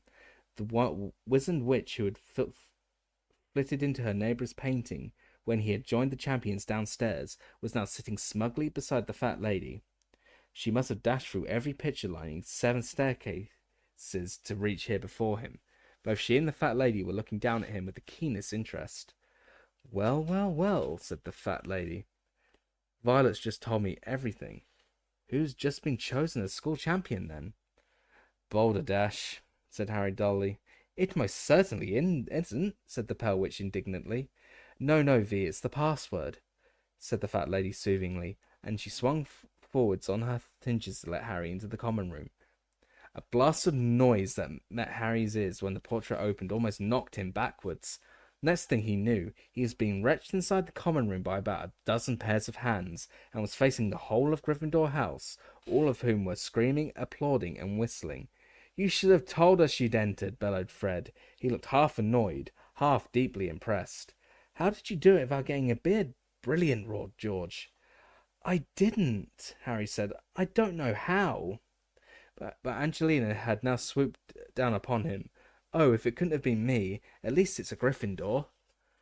You'll be able to pay back Diggory for that last Quidditch match, Harry, shrieked Katie Bell, another one of Gryffindor's chasers. We've got food, Harry. Come and have some. I'm not hungry. I had enough at the feast. But nobody wanted to hear that he wasn't hungry. No one wanted to hear that he hadn't put his name in the goblet. Not one single person seemed to have noticed that he wasn't at all in the mood to celebrate. Lee Jordan had unearthed a Gryffindor banner from somewhere, and he instead insisted on draping it around Harry like a cloak. Harry couldn't get away. Whenever he tried to sidle over to the staircase up to the dormitories, the crowd around him closed ranks, forcing another butterbeer on him, stuffing crisps and peanuts into his hands. Everyone wanted to know how he had done it, how he had tricked Dumbledore's age line and managed to get his name into the goblet. I didn't, he said over and over again. I don't know how it happened. But for all the notice anyone took, he might as well not have answered at all. I'm tired, he bellowed finally, after nearly half an hour. No, seriously, George, I'm going to bed. He wanted more than anything to find Ron and Hermione, to find a bit of sanity, but neither of them seemed to be in the common room, insisting that he needed to sleep, and almost flattening the little Creevy brothers as they attempted to waylay him at the foot of the stairs. Harry managed to shake everyone off, and climbed up to the dormitory as fast as he could. To his great relief, he found Ron lying on his bed in the otherwise empty dormitory, still fully dressed. He looked up when Harry slammed the door behind him. Where have you been? Harry said. Oh, hello, said Ron. He was grinning, but it looked a very odd, strange sort of grin. Harry suddenly became aware that he was still wearing the Scarlet Gryffindor banner that Lee had tied around him. He hastened to take it off, but it was knotted very tightly. Ron lay on the bed without moving, watching Harry struggle to remove it. So, he said when Harry finally removed the banner and threw it into a corner. Congratulations. What do you mean, congratulations? Said Harry, staring at Ron. There was definitely something wrong with the way Ron was smiling. It was more like a grimace. Well, no one else got across the age line, said Ron. Not even Fred and George. What did you use? The invisibility cloak? The invisibility cloak wouldn't have got me over that line, said Harry slowly. Oh, right, said Ron. I thought you might have told me if it was the cloak, because it would have covered both of us, wouldn't it? But you found another way, did you? Listen, said Harry. I didn't put my name in that goblet. Someone else must have done it. Ron raised his eyebrows. What would they do that for? I don't know, said Harry. He thought it would sound very melodramatic to say to kill me. Ron's eyebrows rose so high that they were in danger of disappearing into his hair. It's okay, you know. You can tell me the truth, he said. If you don't want everyone else to know, fine. But I don't know why you're bothering to lie. You didn't get in trouble for it, did you? That friend of the fat lady's. That Violet. She's already told us all. Dumbledore's letting you enter. 1,000 galleons prize money, eh? And you don't have to do the end of year tests. I didn't put my name in that goblet, Harry said, starting to feel angry. Yeah, okay, said Ron in exactly the same sceptical tone as Cedric. Only you said this morning you'd have done it last night and no one would have seen you. I'm not stupid, you know. You're doing a really good impression of it, Harry snapped.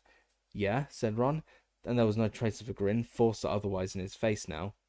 You want to get to bed, Harry. I expect you'll need to be up early tomorrow for a photo call or something.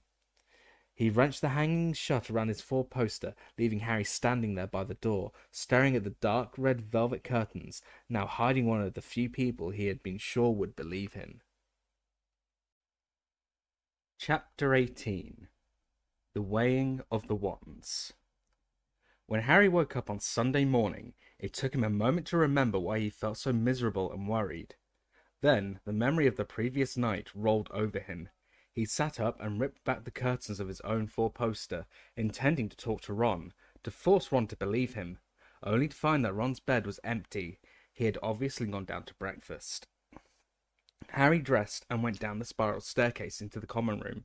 The moment he appeared, the people who had already finished breakfast broke into applause again. The prospect of going down into the Great Hall and facing the rest of the Gryffindors, all treating him like some sort of hero, was not inviting. It was that, however, or stay here and allow himself to be cornered by the Creevy brothers, who were both beckoning frantically to him to join them.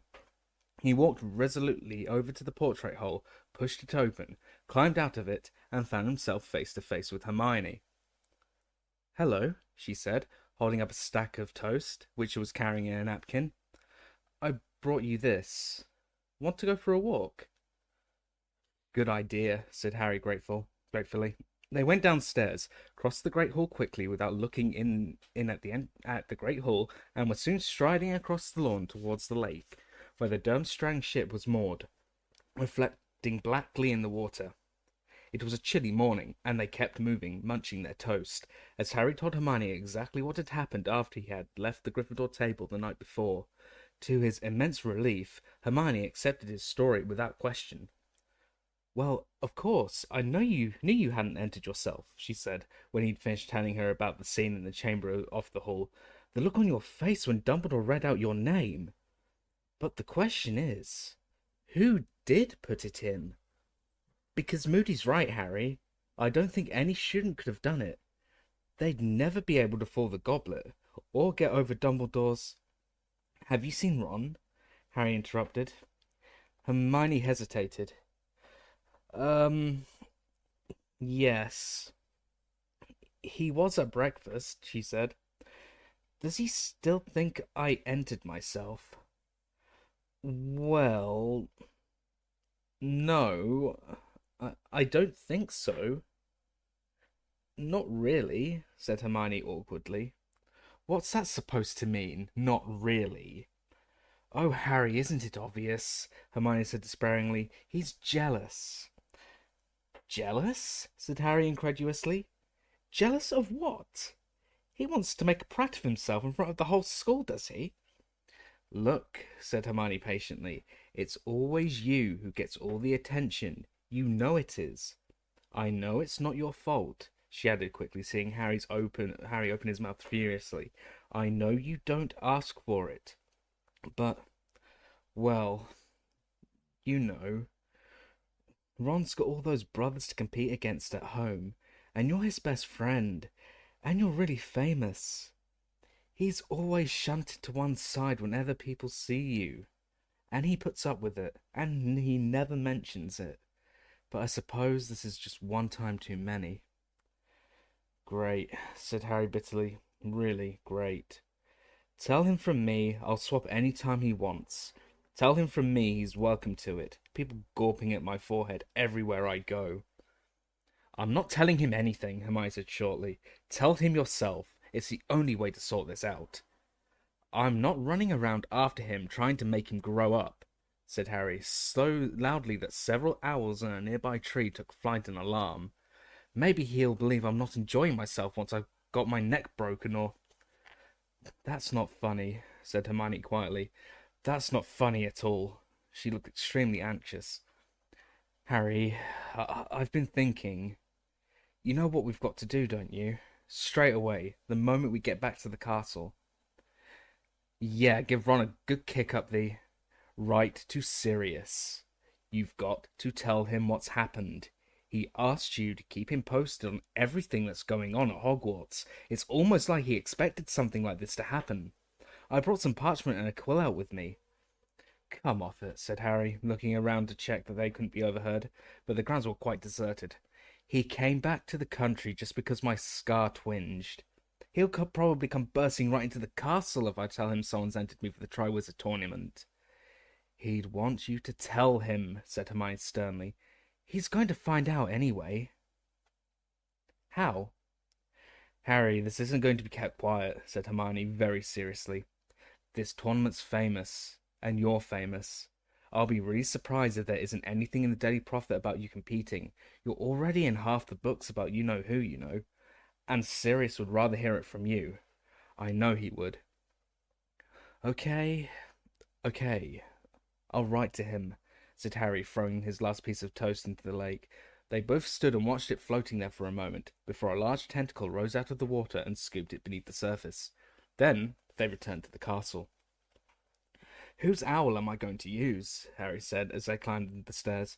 He told me not to use Hedwig again. Ask Ron if you can borrow. I'm not asking Ron anything, Harry said flatly. Well, borrow one of the school owls then. Anyone can use them, said Hermione. They went up to the owlery. Hermione gave Harry a piece of parchment, a quill, and a bottle of ink, then strolled around the long lines of perches, looking at all the different owls, while Harry sat down against a wall and wrote his letter. Dear Sirius, you told me to keep you posted on what's happening at Hogwarts, so here goes. I don't know if you've heard, but the Triwizard Tournament's happening this year, and on Saturday night I got picked as a 4th champion. I don't know who put my name in the Goblet of Fire, because I didn't. The other Hogwarts champion is Cedric Diggory from Hufflepuff. He paused at this point, thinking. He had an urge to say something about the large weight of anxiety that seemed to have settled inside his chest since last night, but he couldn't think how to translate this into words, so he simply dipped his quill back into the ink bottle and wrote, Hope you're okay, and Buckbeak. Harry. Finished, he told Hermione, getting to his feet and brushing straw off his robes. At this, Hedwig came fluttering down onto his shoulder and held out her leg. I can't use you, Harry told her, looking around for the school owls. I've got to use one of these.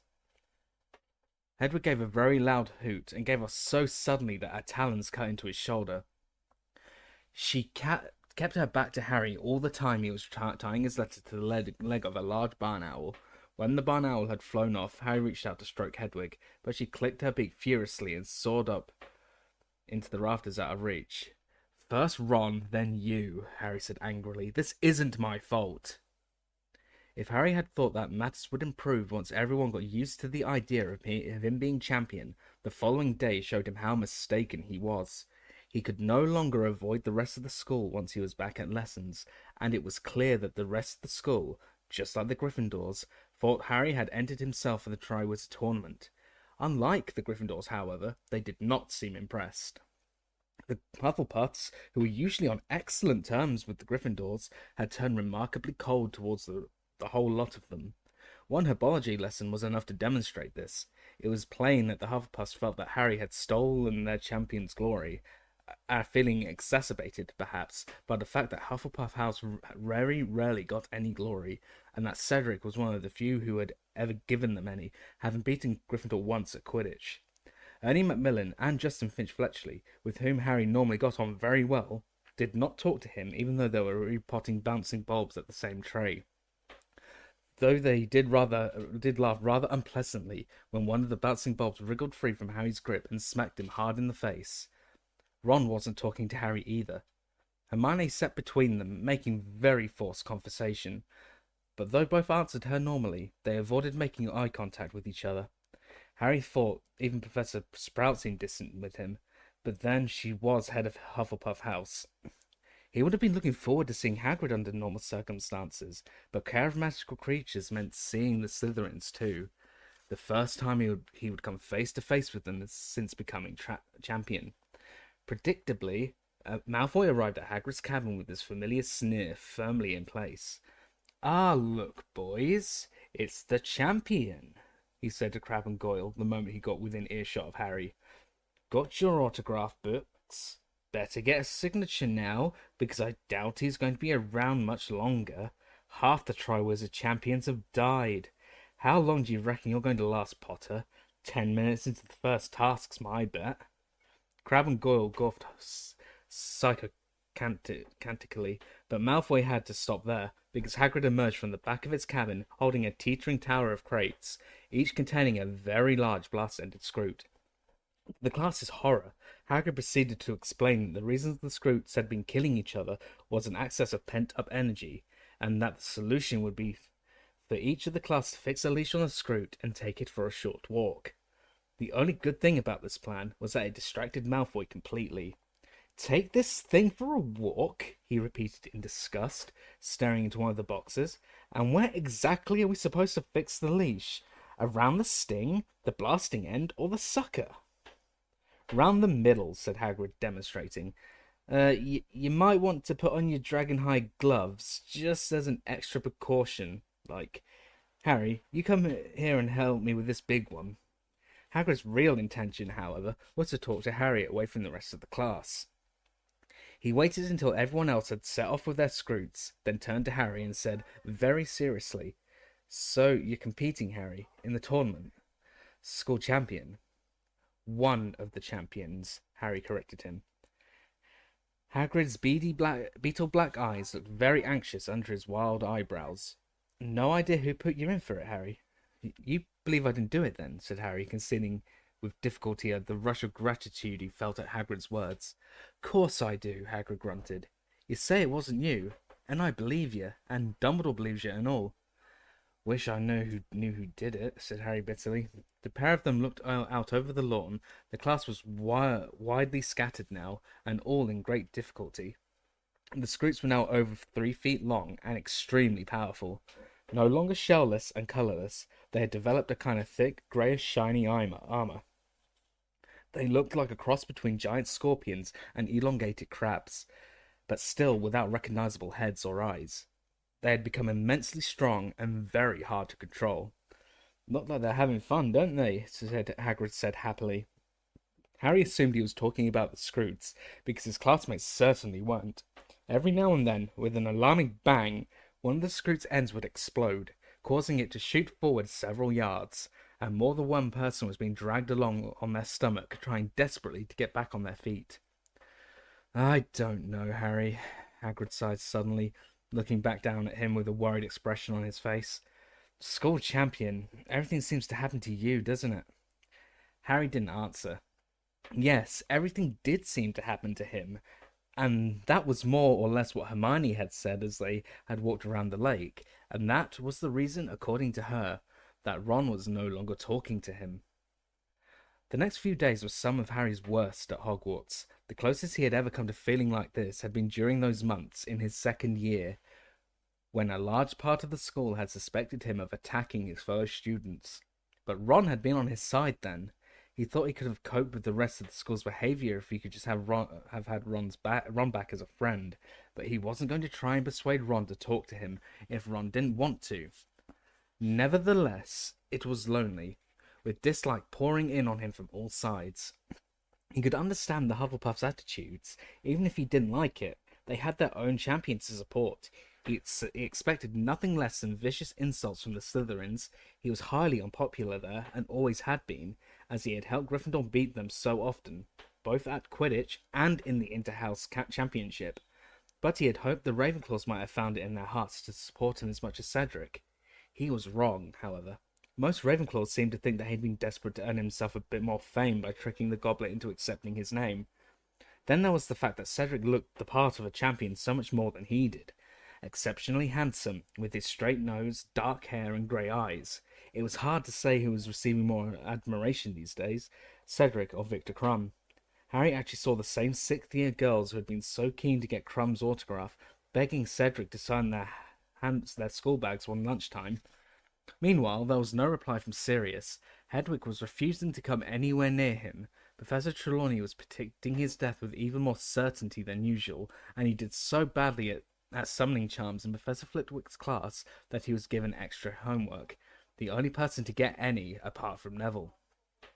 "It's really not that difficult, Harry," Hermione tried to reassure him as they left Flitwick's class. She had been making objects zoom across the room to her all lesson, as though she was some sort of weird magnet for board dusters, waste paper baskets, and lunoscopes. "You just weren't concentrating properly." "Wonder why that was," said Harry darkly as Cedric Diggory walked past, surrounded by a large group of simpering girls, all of whom looked at Harry as though he was a particularly large glass-ended Scroot. "Still, never mind, eh? Double potions to look forward to this afternoon." Double potions was always a horrible experience, but these days it was nothing short of torture. Being shut in a dungeon for an hour and a half with Snape and the Slytherins, all of whom seemed determined to punish Harry as much as possible for daring to become school champion, was about the most unpleasant thing Harry could imagine. He had already struggled through one Friday's worth, with Hermione sitting next to him, intoning "ignore them, ignore them, ignore them" under her breath, and he couldn't see why today should be any better. When he and Hermione arrived outside Snape's dungeon after lunch, they found the Slytherins waiting outside, each and every one of them wearing a large badge on the front of his or her robes. For one wild moment, Harry thought they were SPEW badges. Then he saw that they all bore the same message, in luminous red letters that burnt brightly in the dimly lit underground passage. Support Cedric Diggory, the real Hogwarts champion. "Like them, Potter," said Malfoy loudly as Harry approached, "and this isn't all they do. Look." He pressed his badge into his chest, and the message upon it vanished, to be replaced by another one, which glowed green. "Potter stinks." The Slytherins howled with laughter. Each of them pressed their badges too, until the message "Potter stinks" was shining brightly all around Harry. He felt the heat rise in his face and neck. "Oh, very funny," Hermione said sarcastically to Pansy Parkinson and her gang of Slytherin girls, who were laughing harder than anyone. "Really witty." Ron was standing against the wall with Dean and Seamus. He wasn't laughing, but he wasn't sticking up for Harry either. "Want one, Granger?" said Malfoy, holding out a badge to Hermione. "I've got loads, but don't touch my hand now. I've just watched it, you see. Don't want a mudblood sliming it up." Some of the anger Harry had been feeling for days and days seemed to burst through a dam in his chest. He had reached for his wand before he'd thought what he was doing. People all around them scrambled out of the way, backing down the corridor. "Harry," Hermione said warningly. "Go on then, Potter," Malfoy said quietly, drawing out his own wand. "Moody's not here to look after you now. Do it if you've got the guts." For a split second they looked into each other's eyes, then at exactly the same moment both acted. "Fernunculcus," Harry yelled. "Densuego," screamed Malfoy. Densugio, screamed Malfoy. Jets of light shot from both wands, hit each other in mid-air, and ricocheted off at angles. Harry's hit Goyle in the face, and Malfoy's hit Hermione. Goyle bellowed and put his hands to his nose, where great ugly boils were springing up. Hermione, whimpering in panic, was clutching her mouth. "Hermione!" Ron had hurried forwards to see what was wrong with her. Harry turned and saw Ron dragging Hermione's hand away from her face. It wasn't a pretty sight. Hermione's front teeth, already larger than average, were now growing at an alarming rate. She was looking more and more like a beaver as her teeth elongated, past her bottom lip, towards her chin. Panic-stricken, she felt them and let out a terrified cry. "And what is all this noise about?" said a soft, deadly voice. Snape had arrived. The Slytherins clamoured to give their explanations. Snape pointed a long yellow finger at Malfoy and said, "Explain." "Potter attacked me, sir." "We attacked each other at the same time," Harry shouted. "And he hit Goyle. Look." Snape examined Goyle, whose face now resembled something that would have been at home in a book on poisonous fungi. "Hospital wing, Goyle," Snape said calmly. "Malfoy got Hermione," Ron said. "Look." He forced Hermione to show Snape her teeth. She was doing her best to hide them with her hands, though this was difficult as they had now grown down past her collar. Pansy Parkinson and the other Slytherin girls were doubled up with silent giggles, pointing at Hermione from behind Snape's back. Snape looked coldly at Hermione, then said, "I see no difference." Hermione let out a whimper, her eyes filled with tears. She turned on her heel and ran all the way up the corridor and out of sight. It was lucky, perhaps, that both Harry and Ron started shouting at Snape at the same time. Lucky their voices echoed so much in the stone corridor. From the confused din, it was impossible for him to hear exactly what they were calling him. He got the gist, however. "Let's see," he said in his silkiest voice. 50 points from Gryffindor, and detention each for Potter and Weasley. Now get inside, or it'll be a week's worth of detentions." Harry's ears were ringing. The injustice of it made him want to curse Snape into 1,000 slimy pieces. He passed Snape, walked with Ron to the back of the dungeon, and slammed his bag down onto the table. Ron was shaking with anger too. For a moment it felt as though everything was back to normal between them, but then Ron turned and sat down with Dean and Seamus instead, leaving Harry alone at his table. On the other side of the dungeon, Malfoy turned his back on Snape and pressed his badge, smirking. Potter Stinks flashed once more across the room. Harry sat there staring at Snape as the lesson began, picturing horrific things happening to him. If only he knew how to do the Cruciatus curse, he'd have Snape flat on his back like that spider, jerking and twitching. "Antidotes," said Snape, looking around at them all, his cold black eyes glittering unpleasantly. "You should have all prepared your recipes by now. I want you to brew them carefully, and then we will be selecting someone on whom to test one." Snape's eyes met Harry's, and Harry knew what was coming. Snape was going to poison him. Harry imagined picking up his cauldron and sprinting to the front of the class and bringing it down on Snape's greasy head. And then there was a knock on the dungeon door burst in on Harry's thoughts. It was Colin Creevey. He edged into the room, beaming at Harry, and walked up to Snape's desk at the front of the room. "Yes?" said Snape curtly. "Please, sir, I'm supposed to take Harry Potter upstairs." Snape stared down his hooked nose at Colin, whose smile faded from his eager face. "Potter has another hour of potions to complete," said Snape coldly. "He will come upstairs when this class is finished." Colin went pink. Sir, Mr. Bagman wants him," he said nervously. All the champions have got to go. I think they want to take photographs." Harry would have given anything he owned to have stopped Colin saying those last few words. He chanced half a glance at Ron, but Ron was staring determinedly at the ceiling. Very well, Snape snapped. "Potter, leave your things here. I want you back down here later to test your antidote." "Please, sir, he's got to take his things with him," squeaked Colin. "All the champions." "Very well," said Snape. "Potter, take your bag and get out of my sight." Harry swung his bag over his shoulder, got up and headed for the door. As he walked through the slithering desks, Potter Stinks flashed at him from every direction. "It's amazing, isn't it, Harry?" said Colin, starting to speak the moment Harry had closed the dungeon door behind him. "Isn't it, though, you being champion?" "Yeah, really amazing," said Harry heavily, as they set off towards the steps into the entrance hall.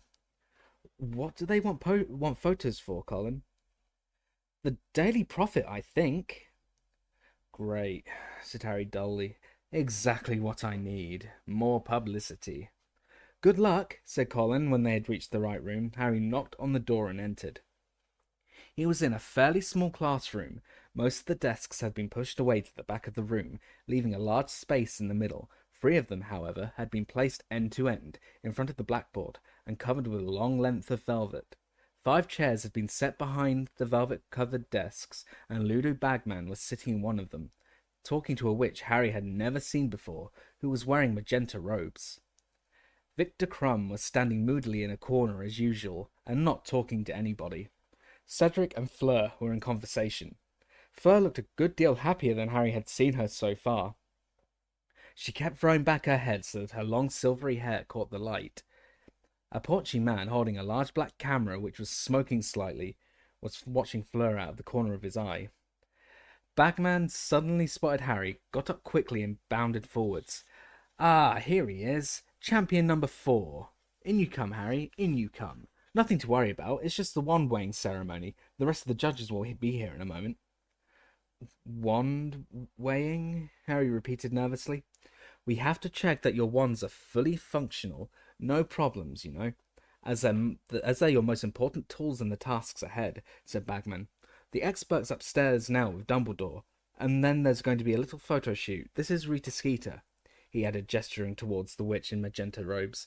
"She's doing a small piece on the tournament for the Daily Prophet." "Maybe not that small, you Ludo," said Rita Skeeter, her eyes on Harry. Her hair was set in elaborate and curiously rigid curls that contrasted oddly with her heavy-jawed face. She wore jeweled spectacles. The thick fingers clutching her crocodile skin handbag ended in 2-inch nails, painted crimson. "I wonder if I could have a little word with Harry before we start," she said to Bagman, still gazing fixedly at Harry. "The youngest champion, you know, to add a bit of colour." "Certainly!" cried Bagman. "That is, if Harry has no objection." Said Harry. "Lovely," said Rita Skeeter, and in a second her scarlet-taloned fingers had Harry's upper arm in a surprisingly strong grip, and she was steering him out of the room again and opening a nearby door. "We don't want to be in there with all that noise," she said. "Let's see. Ah, yes. This is nice and cozy." It was a broom cupboard. Harry stared at her. "Come along, dear. That's right. Lovely," said Rita Skeeter again, perching herself precariously upon an upturned bucket, pushing Harry down onto a cardboard box and closing the door, throwing them into darkness. "Let's see now." She unsnapped her crocodile skin handbag and pulled out a handful of candles, which she lit with a wave of her wand and magicked into mid-air, so they could see what they were doing. "You won't mind, Harry, if I use a quick quotes quill? It leaves me free to talk to you normally." A what?" said Harry. Rita Skeeter's smile widened. Harry counted 3 gold teeth. She reached again into a crocodile bag and drew out a long acid-green quill and a roll of parchment, which she stretched out between them on a crate of Mrs. Scour's all-purpose magical mess remover. She put the tip of the green quill into her mouth, sucked it for a moment with apparent relish, then placed it upright on the parchment, where it stood balanced on its point, quivering slightly. "Testing. My name is Rita Skeeter, Daily Prophet Reporter." Harry looked down quickly at the quill. The moment Rita Skeeter had spoken, the green quill had started to scribble, skidding across the parchment. "Attractive blonde Rita Skeeter, 43, whose savage quill has punctured many inflated reputations." "Lovely," said Rita Skeeter yet again, and she ripped the top piece of parchment off, crumpled it and stuffed it into her handbag. Now she leant towards Harry and said, "So, Harry, what made you decide to enter the Triwizard Tournament?" Said Harry again, but he was distracted by the quill. Even though he wasn't speaking, it was dashing across the parchment, and in its wake he could make out a fresh sentence. "An ugly scar, souvenir of a tragic past. This figures the otherwise charming face of Harry Potter, whose eyes—" "Ignore the quill, Harry," said Rita Skeeter firmly. Reluctantly, Harry looked up at her instead. "Now, why did you decide to enter the tournament, Harry?" "I didn't," said Harry. "I don't know how my name got into the Goblet of Fire. I didn't put it in there." Rita Skeeter raised one heavily penciled eyebrow. "Come now, Harry. There's no need to be scared of getting into trouble. We all know you shouldn't really have entered at all, but don't worry about that. Our readers love a rebel." "But I didn't enter," Harry repeated. "I don't know who." "How do you feel about the tasks ahead?" said Rita Skeeter. "Excited? Nervous?" "I haven't really thought." "Yeah, nervous, I suppose," said Harry, his insides squirmed uncomfortably as he spoke.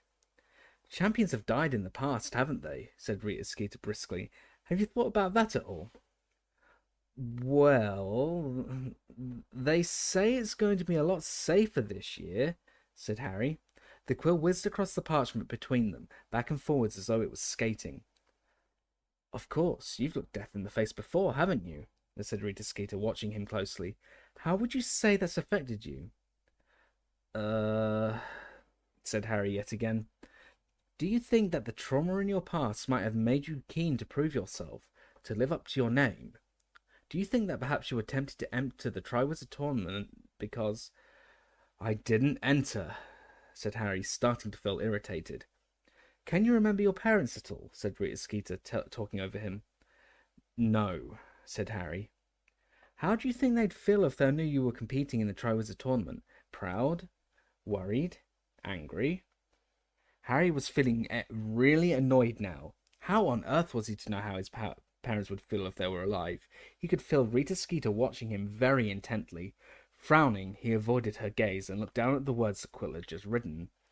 Tears fill those startling green eyes as our conversation turns to the parents he can barely remember. I have not got tears in my eyes, said Harry loudly. Before Rita Skeeter could say a word, the door of the broom cupboard was pulled open.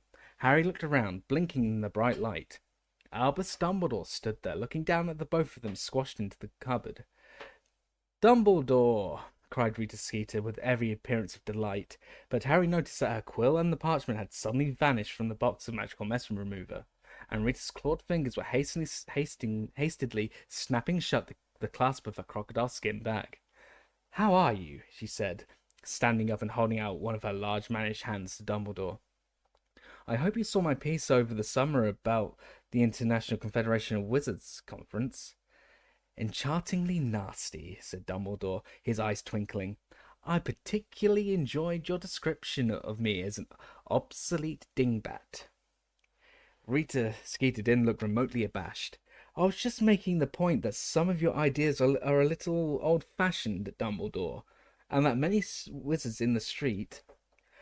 I will be delighted to hear the reasoning behind the rudeness, Rita, said Dumbledore with a courteous bow and a smile. But I'm afraid we'll have to discuss the matter later. The weighing of the wands is about to start, and it cannot take place if one of our champions is hidden in a broom cupboard. Very glad to get away from Rita Skeeter, Harry hurried back into the room. The other champions were now sitting in chairs near the door, and he sat down quickly next to Cedric. Looking up at the velvet-covered table where four of the 5 judges were now sitting, Professor Karkaroff, Madame Maxime, Mr. Crouch, and Ludo Bagman. Rita Skeeter settled herself down in a corner. Harry saw her slip the parchment out of her bag again, spread it on her knee, suck the end of the Quickquote's quill, and place it once more on the parchment. May I introduce Mr. Ollivander, said Dumbledore, taking his place at the judges' table and talking to the champions. He will be checking your wands to ensure that they are in good condition before the tournament. Harry looked around, and with a jolt of surprise, saw an old wizard with large pale eyes standing quietly by the window. Harry had met Mr. Ollivander before. He was the wand-maker from whom Harry had brought his own wand over 3 years ago in Diagon Alley. Mademoiselle Delacour, could we have you forward first, please? Said Mr. Ollivander, stepping into the empty space in the middle of the room. Fleur Delacour swept over to Mr. Ollivander and handed him her wand. He said. He twirled the wand between his long fingers like a baton, and it emitted a number of pink and gold sparks. Then he held it close to his eyes and examined it carefully. Yes, he said quietly. 9.5 inches. Inflexible. Rosewood. And containing... Dear me. An heir from the head of a Vila, said Fleur. One of my grandmothers. So Fleur was part Vila, thought Harry, making a mental note to tell Ron. Then he remembered that Ron wasn't speaking to him. Yes, said Mr. Ollivander. Yes, I've never used Vila hair myself, of course. I find it makes for rather temperamental wands. However, to each his own. And if this suits you... Mr. Ollivander ran his fingers along the wand, apparently checking for scratches or bumps. Then he muttered, Orchideus, and a bunch of flowers burst from the wand tip. Very well, very well. It's in fine working order, said Mr. Ollivander, scooping up the flowers and handing them to Fleur with her wand. Mr. Diggory, you next. Fleur glided back to her seat, smiling at Cedric as he passed her. Ah, now this is one of mine, isn't it? Said Mr. Ollivander with much more enthusiasm, as Cedric handed over his wand. Yes, I remember it well. Containing a single hair from the tail of a particularly fine male unicorn. Must have been 17 hands. Nearly gored me with his horn after I plucked its tail. 12.25 inches, ash, pleasantly springy. It's in fine condition. You treat it regularly? Polished it last night, said Cedric, grinning. Harry looked down at his own wand. He could see finger marks all over it. He gathered a fistful of robe from his knee and tried to rub it clean surreptitiously. Several gold sparks shot out of the end of it. Fleur Delacour gave him a very patronizing look, and he desisted. Mr. Ollivander sent a stream of silver smoke rings across the room from the tip of Cedric's wand, pronounced himself satisfied, and then said, "Mr. Crumb, if you please." Victor Crumb got up and slouched, round-shouldered and duck-footed towards Mr. Ollivander. He thrust his wand down and stood scowling, with his hands in the pockets of his robes. Said Mr. Ollivander. "This is a Grigorovitch creation, unless I'm much mistaken. A fine wand-maker, though the styling is never quite what I... However," he lifted the wand and examined it minutely, turning it over and over before his eyes. "Yes, hornbeam and dragon heartstring," he shot at Crumb, who nodded. "Rather thicker than one usually sees. Quite rigid, 10¼ inches. Avis." The hornbeam wand let off a blast like a gun, and a number of small, twittering birds flew out of the end, and through the open window into the watery sunlight. "Good," said Mr. Ollivander, handing Crumb back his wand. "Which leaves Mr. Potter." Harry got to his feet and walked past Crumb to Mr. Ollivander. He handed over his wand. "Ah, yes," said Mr. Ollivander, his pale eyes suddenly gleaming. "Yes, yes, yes. How well I remember." Harry could remember too. He could remember it as though it had happened yesterday. 4 summers ago, on his 11th birthday, he had entered Mr. Ollivander's shop with Hagrid to buy a wand. Mr. Ollivander had taken his measurements and then started handing him wands to try. Harry had waved what felt like every wand in the shop, until at last he had found the one that suited him, this one, which was made of holly, 11 inches long, and contained a single feather from the tail of a phoenix. Mr. Ollivander had been very surprised that Harry had been so incompatible with this wand. "Curious," he had said. Curious. And not until Harry asked what was curious had Mr. Ollivander explained that the phoenix feather in Harry's wand had come from the same bird which had supplied the core of Lord Voldemort's. Harry had never shared this piece of information with anybody. He was very fond of his wand, and as far as he was concerned, its relation to Voldemort's wand was something it couldn't help, rather as he couldn't help being related to Aunt Petunia. However, he really hoped that Mr. Ollivander wasn't about to tell the room about it. He had a funny feeling Rita Skeeter's quotes quill might just explode with excitement if he did. Mr. Ollivander spent much longer examining Harry's wand than everyone else's. Eventually, however, he made a fountain of wine shoot out of it and handed it back to Harry, announcing that it was still in perfect condition. "Thank you all," said Dumbledore, standing up at the judges' table. "You may go back to your lessons now. Or perhaps it would be quicker to just go down to dinner, as they are about to end."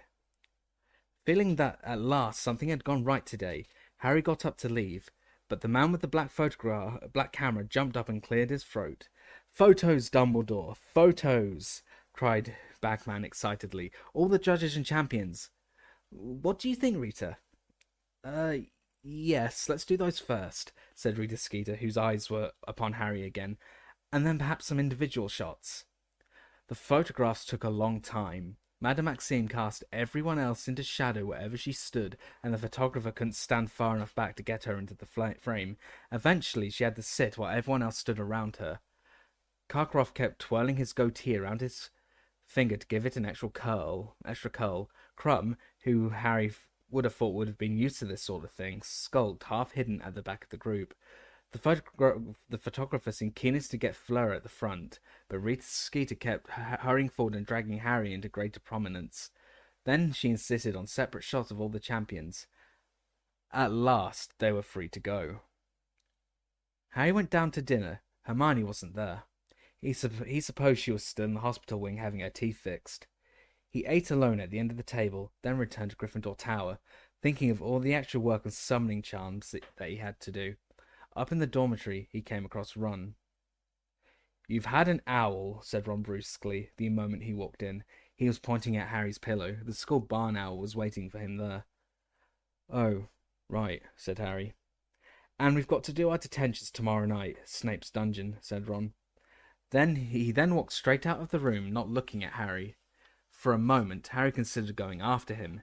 He wasn't sure whether he wanted to talk to him or hit him. Both seemed quite appealing, but the lure of Sirius's answer was too strong. Harry strode over to the barn owl, took the letter off off its leg and unrolled it.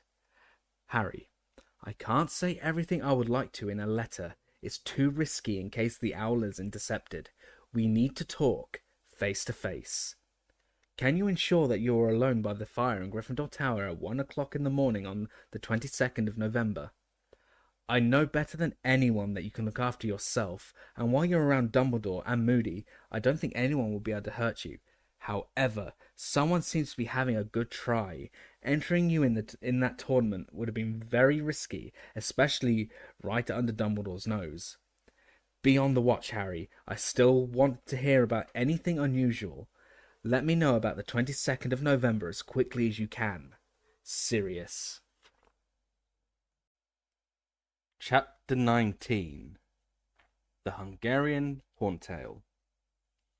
The prospect of talking face to face with Sirius was all that sustained Harry over the next fortnight, the only bright spot on a horizon that had never looked darker. The shock of finding himself school champion had worn off slightly now, and the fear of what was facing him was starting to sink in. The first task was drawing steadily nearer. He felt as though it was crouching ahead of him like some horrific monster, barring his path. He had never suffered nerves like these. They were way beyond anything he had felt before a Quidditch match. Not even his last one against Slytherin, which had decided who would win the Quidditch Cup. Harry was finding it hard to think about the future at all. He felt as if his whole life had been leading up to and would finish with the first task. Admittedly, he didn't see how Sirius was going to make him feel any better about having to perform an unknown piece of difficult and dangerous magic in front of hundreds of people. But the mere sight of a friendly face would be something at the moment. Harry wrote back to Sirius, saying that he would be beside the common room fire at the time Sirius had suggested, and he and Hermione spent a long time going over plans for forcing any stragglers out of the common room on the night in question. If the worst came to the worst, they were going to drop a bag of dung bombs, but they hoped they wouldn't have to resort to that. Filch would skin them alive. In the meantime, life became even worse for Harry within the confines of the castle, for Rita Skeeter had published her piece about the Triwizard Tournament, and it had turned out not to be so much a report on the tournament as a highly coloured life of Harry. Much of the front page had been given over to a picture of Harry. The article, continuing on pages 2, 6, and 7, had been all about Harry. The names of the Beauxbaton and Durmstrang champions, misspelled, had been squashed into the last line of the article, and Cedric hadn't been mentioned at all. The article had appeared 10 days ago, and Harry still got a sick, burning feeling of shame in his stomach every time he thought about it. Rita Skeeter had reported him saying an awful lot of things that he couldn't remember ever saying in his life, let alone in that broom cupboard. I suppose I get my strength from my parents. I know they'd be very proud of me if they could see me now. Yes, sometimes at night I still cry about them. I'm not ashamed to admit it. I know nothing will hurt me during the tournament because they're watching over me. But Rita Skeeter had gone even further than transforming his ers into long, sickly sentences. She had interviewed other people about him too. Harry has at last found love at Hogwarts. His close friend Colin Creevey says that Harry is rarely seen out of the company of one Hermione Granger, a stunningly pretty muggle-born girl who, like Harry, is one of the top students in the school. From the moment the article appeared, Harry had to endure people, Slytherins mainly, quoting it at him as he passed them, and making sneering comments. Want a hanky, Potter, in case you start crying in Transfiguration? Since when have you been one of the top students in the school, Potter, or is this a school you and Longbottom have set up together? Hey, Harry! Yeah, that's right, Harry found himself shouting as he wheeled around in the corridor, having had just about enough. I've just been crying my eyes out over my dead mum, and just off to do a bit more. No, it was just... You dropped your quill. It was Cho. Harry felt the colour rising in his face. Oh, right. Sorry, he muttered, taking the quill back. Good luck for Tuesday, she said. I really hope you do well. Which left Harry feeling extremely stupid. Hermione had come in for her fair share of unpleasantness too, but she hadn't yet started yelling at innocent bystanders. In fact, Harry was full of admiration for the way she was handling the situation. Stunningly pretty? Her? Pansy Parkinson had shrieked, the first time she had come face to face with Hermione after Rita's article had appeared. What was she judging against? A chipmunk? Ignore it, Hermione said in a dignified voice, holding her head in the air and stalking past the sniggering Slytherin girls as though she couldn't hear them. Just ignore it, Harry. But Harry couldn't ignore it. Ron hadn't spoken to him at all since he had told him about Snape's detentions. Harry had half hoped they would make things up during the 2 hours they were forced to pickle Rat's brains in Snape's dungeon. But that had been the day Rita's article appeared, which seemed to have confirmed Ron's belief that Harry was really enjoying all the attention. Hermione was furious with the pair of them. She went from one to the other, trying to force them to talk to each other. But Harry was adamant. He would talk to Ron again only if Ron admitted that Harry hadn't put his name in the Goblet of Fire, and apologized for calling him a liar. I didn't start this, Harry said stubbornly. It's his problem. You miss him, Hermione said impatiently, and I know he misses you. Miss him, said Harry. I don't miss him. But this was a downright lie. Harry liked Hermione very much, but she just wasn't the same as Ron. There was much less laughter and a lot more hanging around in the library when Hermione was your best friend. Harry still hadn't mastered summoning charms. He seemed to have developed something of a block about them, and Hermione insisted that learning the theory would help. They consequently spent a lot of time poring over books during their lunchtimes. Victor Crumb was in the library an awful lot too, and Harry wondered what he was up to. Was he studying, or was he looking for things to help him through the first task?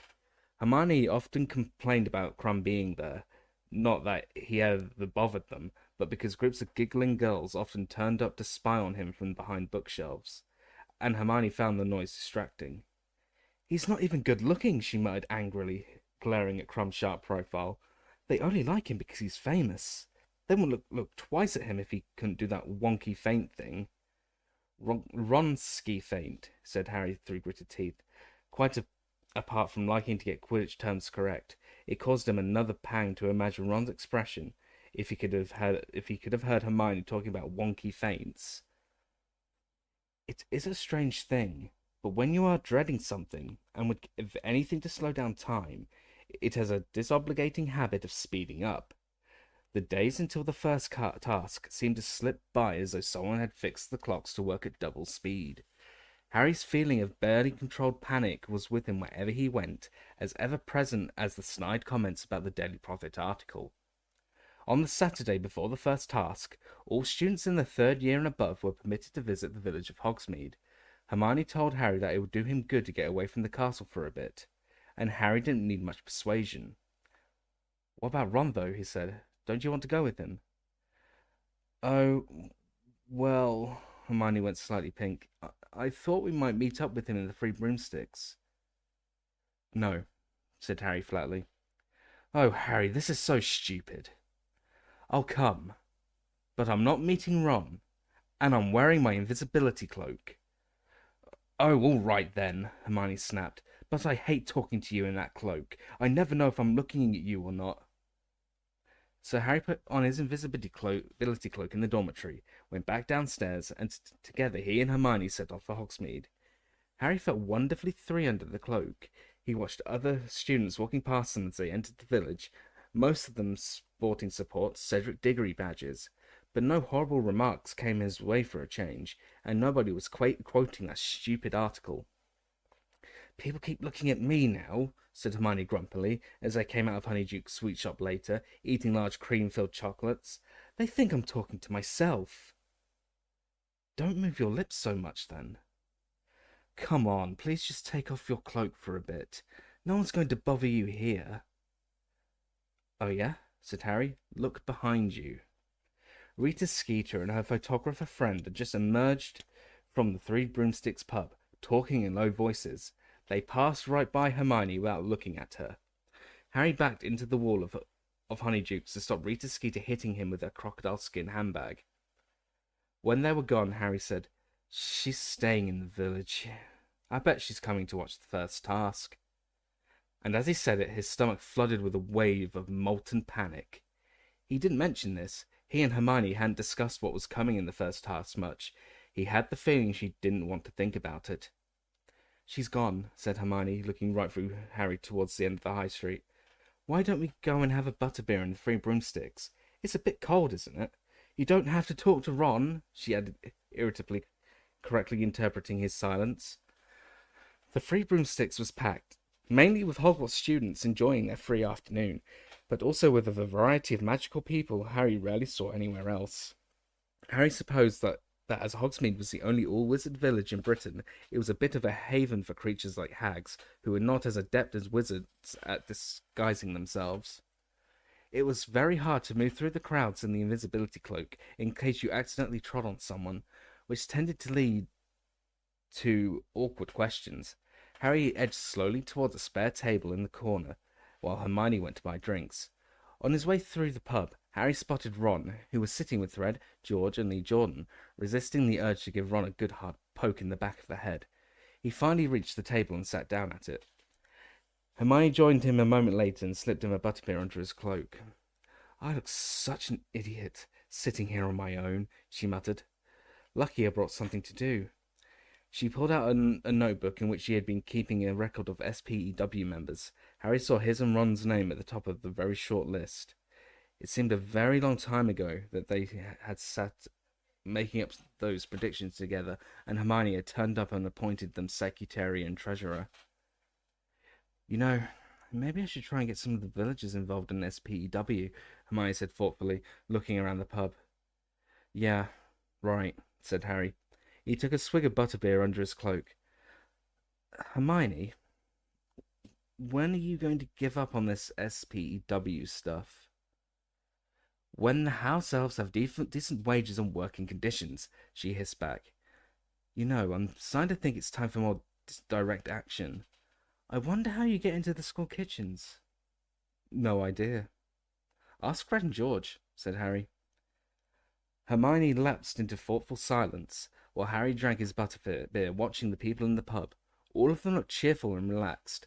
Ernie Macmillan and Hannah Abbott were swapping chocolate frogs cards at a nearby table, both of them sporting support Cedric Diggory badges on their cloaks.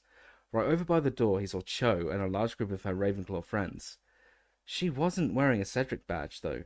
This cheered Harry up very slightly.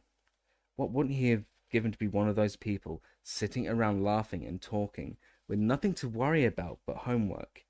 He imagined how it would have felt to be here if his name hadn't come out the Goblet of Fire.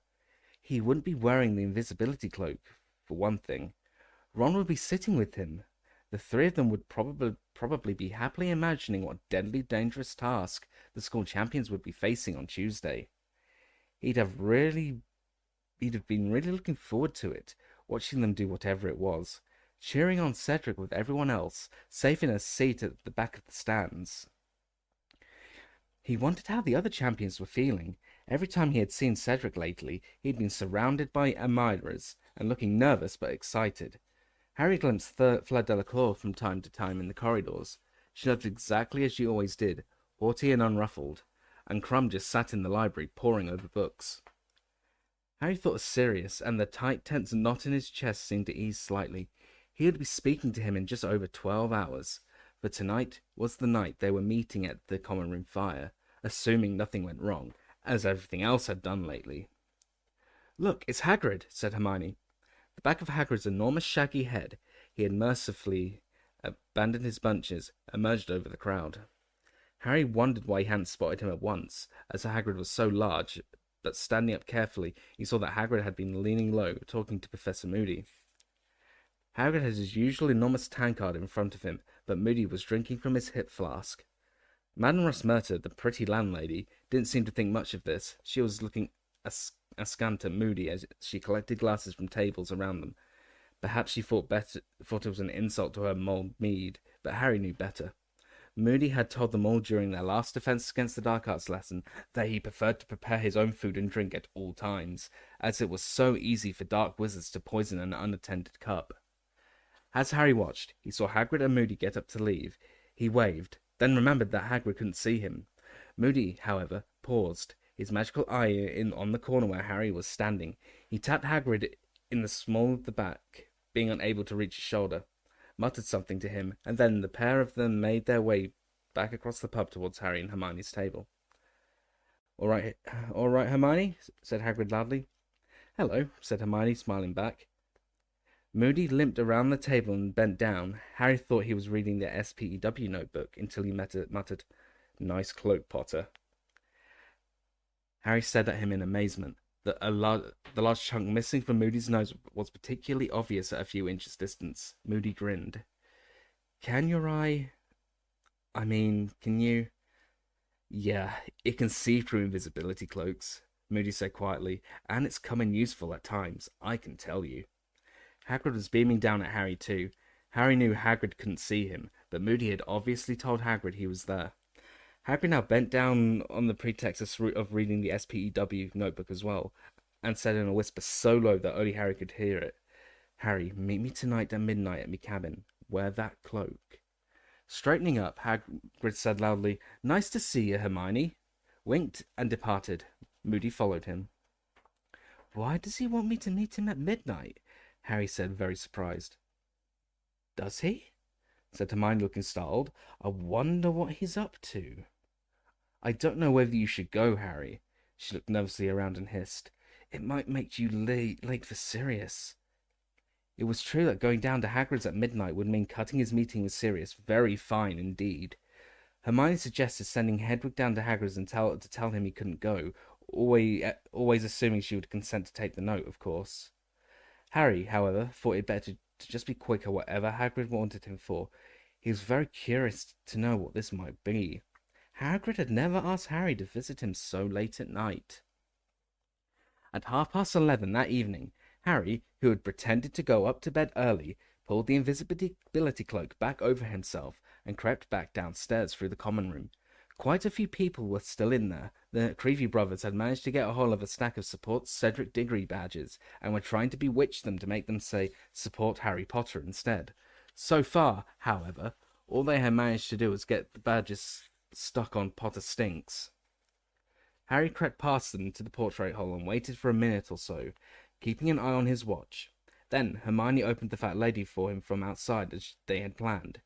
He slipped past her with a whispered "thanks" and set off through the castle. The grounds were very dark. Harry walked down the lawn towards the lights shining in Hagrid's cabin. The inside of the enormous Beaubaton carriage was also lit up. Harry could hear Madame Maxime talking inside it as he knocked on Hagrid's front door. "You there, Harry?" Hagrid whispered, opening the door and looking around. "Yeah," said Harry, slipping inside the cabin and pulling the cloak down his head. "What's up?" "Got something to show you," said Hagrid. There was an air of enormous excitement about Hagrid. He was wearing a flower that resembled an oversized artichoke in his buttonhole. It looked as though he had abandoned the use of axle grease, but he had certainly attempted to comb his hair. Harry could see the comb's broken teeth tangled in it. "What are you showing me?" Harry said warily, wondering if the Scroots had laid eggs, or Hagrid had managed to buy another giant three-headed dog off a stranger in a pub.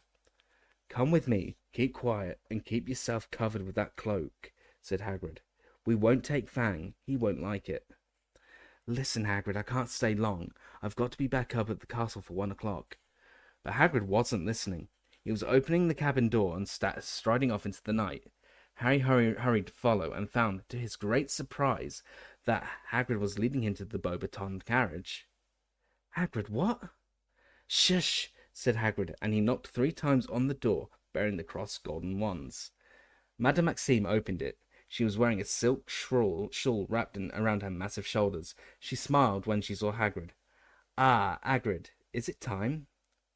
"Bonsoir," said Hagrid, beaming at her, and holding out a hand to help her down the golden steps. Madame Maxime closed the door behind her. Hagrid offered her his arm, and they set off around the edge of the paddock containing Madame Maxime's giant winged horses, with Harry, totally bewildered, running to keep up with them. Had Hagrid wanted to show him Madame Maxime? He could see her any old time he wanted. She wasn't exactly hard to miss. It seemed that Madame Maxime was in for the same treat as Harry, because after a while she said playfully, "What is it you are taking me, Hagrid?" "You'll enjoy this," said Hagrid gruffly. "Worth seeing, trust me." Only don't go telling anyone I showed you, right? You're not supposed to know. Of course not, said Maxine, fluttering her long black eyelashes. As they and still they walked, Harry getting more and more irritable as he jogged along in their wake, checking his watch every now and then. Hagrid had some harebrained scheme in hand, which might make him miss Sirius. If they didn't get there soon, he was going to turn around, go straight back to the castle, and leave Hagrid to enjoy his moonlit stroll with Madame Maxime.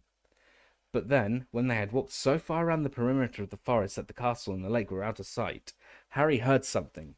Men were shouting up ahead. Then came a deafening, ear-splitting roar. Hagrid led Madame Maxime around a clump of trees and came to a halt. Harry hurried up alongside them. For a split second, he thought he was seeing bonfires and men darting around them, and then his mouth fell open. Dragons. 4 fully grown, enormous, vicious-looking dragons were rearing on their hind legs inside an enclosure fenced with thick planks of wood, roaring and snorting. Torrents of fire were shooting into the dark sky from their open, fanged mouths, 50 feet above the ground on their outstretched necks.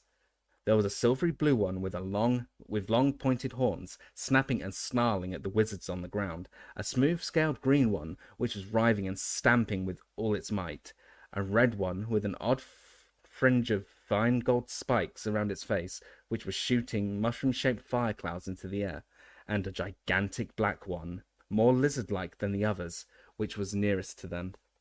At least 30 wizards, 7 or 8 each dragon, were attempting to control them, pulling on the chains connected to heavy leather straps around their necks and legs. Mesmerized, Harry looked up, high above him, and saw the eyes of the black dragon, with vertical pupils like a cat's, bulging with either fear or rage. He couldn't tell which. It was making a horrible noise, a yowling, screeching scream. "Keep back there, Hagrid," yelled a wizard near the fence, straining on the chain he was holding. "They can shoot fire at a range of 20 feet, you know. I've seen this horntail do 40. "Isn't it beautiful?" said Hagrid softly. "It's no good," yelled another wizard. "Stunning spells, on the count of 3. Harry saw each of the dragon keepers pull out his wand. "Stupefy!" they shouted in unison, and the stunning spells shot into the darkness like fiery rockets, bursting in showers of stars on the dragon's scaly hides. Harry watched the dragon nearest to them teeter dangerously on its back legs, its jaws stretched wide in a suddenly silent howl. Its nostrils were suddenly devoid of flame, though still smoking. Then, very slowly, it fell. Several tons of sinewy, scaly black dragon hit the ground with a thud that Harry could have sworn made the trees behind him quake. The dragon keepers lowered their wands and walked forwards to their fallen charges, each of which was the size of a small hill.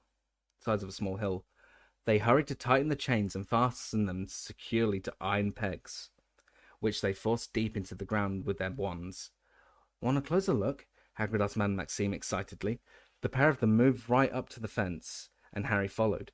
The wizard who had warned Hagrid not to come any closer turned, and Harry realized who it was.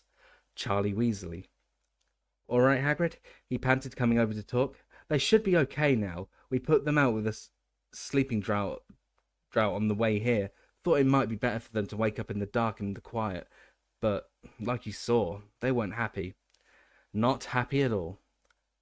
"What breed you got here, Charlie?" said Hagrid, gazing at the closest dragon, the black one, with something close to reverence. Its eyes were still just open. Harry could see a strip of gleaming yellow beneath its wrinkled black eyelid. "This is a Hungarian horntail," said Charlie. "There's a common Welsh green over there, the smaller one, a Swedish short snout, that blue-grey, and a Chinese firebolt. That's the red. Charlie looked around. Madame Maxime was strolling away around the edge of the enclosure, gazing at the stunned dragons. "I didn't know you were bringing her, Hagrid," Charlie said, frowning. "The champions aren't supposed to know what's coming. She's bound to tell her student, isn't she?" "Just thought she'd like to see him," shrugged Hagrid, still gazing enraptured at the dragons. "Really romantic date, Hagrid," said Charlie, shaking his head. "4," said Hagrid. "So it's one for each of the champions, is it? What have they got to do? Fight 'em?" "Just get past them, I think," said Charlie. "We'll be on hand if it gets nasty, extinguishing spells at the ready. They wanted nesting mothers. I don't know why. But I tell you this, I don't envy the one who gets the horntail. Vicious thing. Its back end's as dangerous as its front. Look." Charlie pointed towards the horntail's tail, and Harry saw long, bronze-coloured spikes protruding along it every few inches. 5 of Charlie's fellow keepers staggered up to the horntail at that moment, carrying a clutch of huge granite-grey eggs between them in a blanket. They placed them carefully at the horntail's side. Hagrid let out a moan of longing. "I've got them counted, Hagrid," said Charlie sternly. Then he said, "How's Harry?" "Fine," said Hagrid. He was still gazing at the eggs. "Just hope he's still fine after he's faced this lot," said Charlie grimly, looking out over the dragon's enclosure. "I didn't dare tell Mum what he's got to do for the first task. She's already having kittens about him." Charlie imitated his mother's anxious voice. "How could they let him enter that tournament? He's much too young. I thought they were all safe. I thought there was going to be an age limit." She was in floods after that Daily Prophet article about him. "He still cries about his parents. Oh, bless him, I never knew." Harry had had enough. Trusting to the fact that Hagrid wouldn't miss him, with the attractions of 4 dragons and Madame Maxime to accompany him, he turned slightly and began to walk away, back to the castle. He didn't know whether he was glad he'd seen what was coming or not. Perhaps this way was better. The first shock was over now. Maybe if he'd seen the dragons for the first time on Tuesday, he would have passed out cold in front of the whole school. But maybe he would anyway. He was going to be armed with his wand, which, just now, felt like nothing more than a narrow strip of wood against a 50-foot-high, scaly, spike-ridden, fire-breathing dragon. And he had to get past it, with everyone watching. How?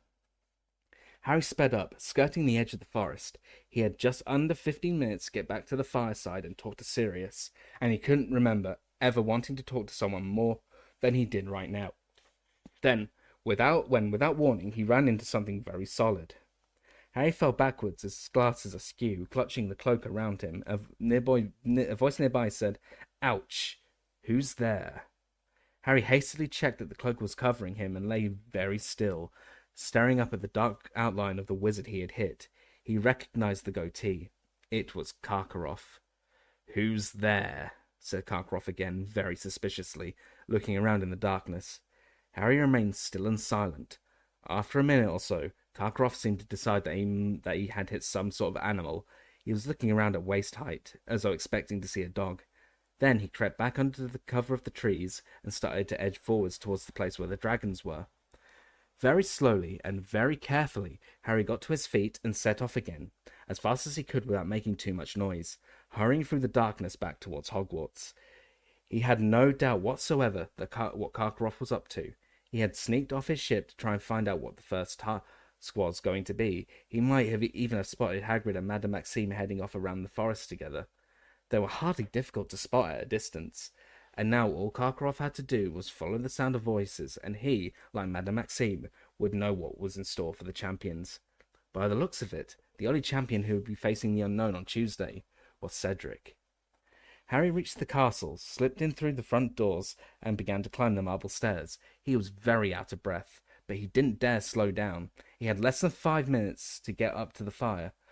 "Balderdash," he gasped at the fat lady, who was snoozing in her frame at the front of the portrait hole. "If you say so," she muttered sleepily, without opening her eyes, and the picture swung forwards to admit him. Harry climbed inside. The common room was deserted, and judging by the fact that it smelled quite normal, Hermione had not needed to set off any dung bombs to ensure that he and Sirius got privacy. Harry pulled off the invisibility cloak and threw himself into an armchair in front of the fire. The room was in semi-darkness. The flames were the only source of light. Nearby, on a table, the support Cedric Diggory badges the Creevies had been trying to improve were glinting in the firelight.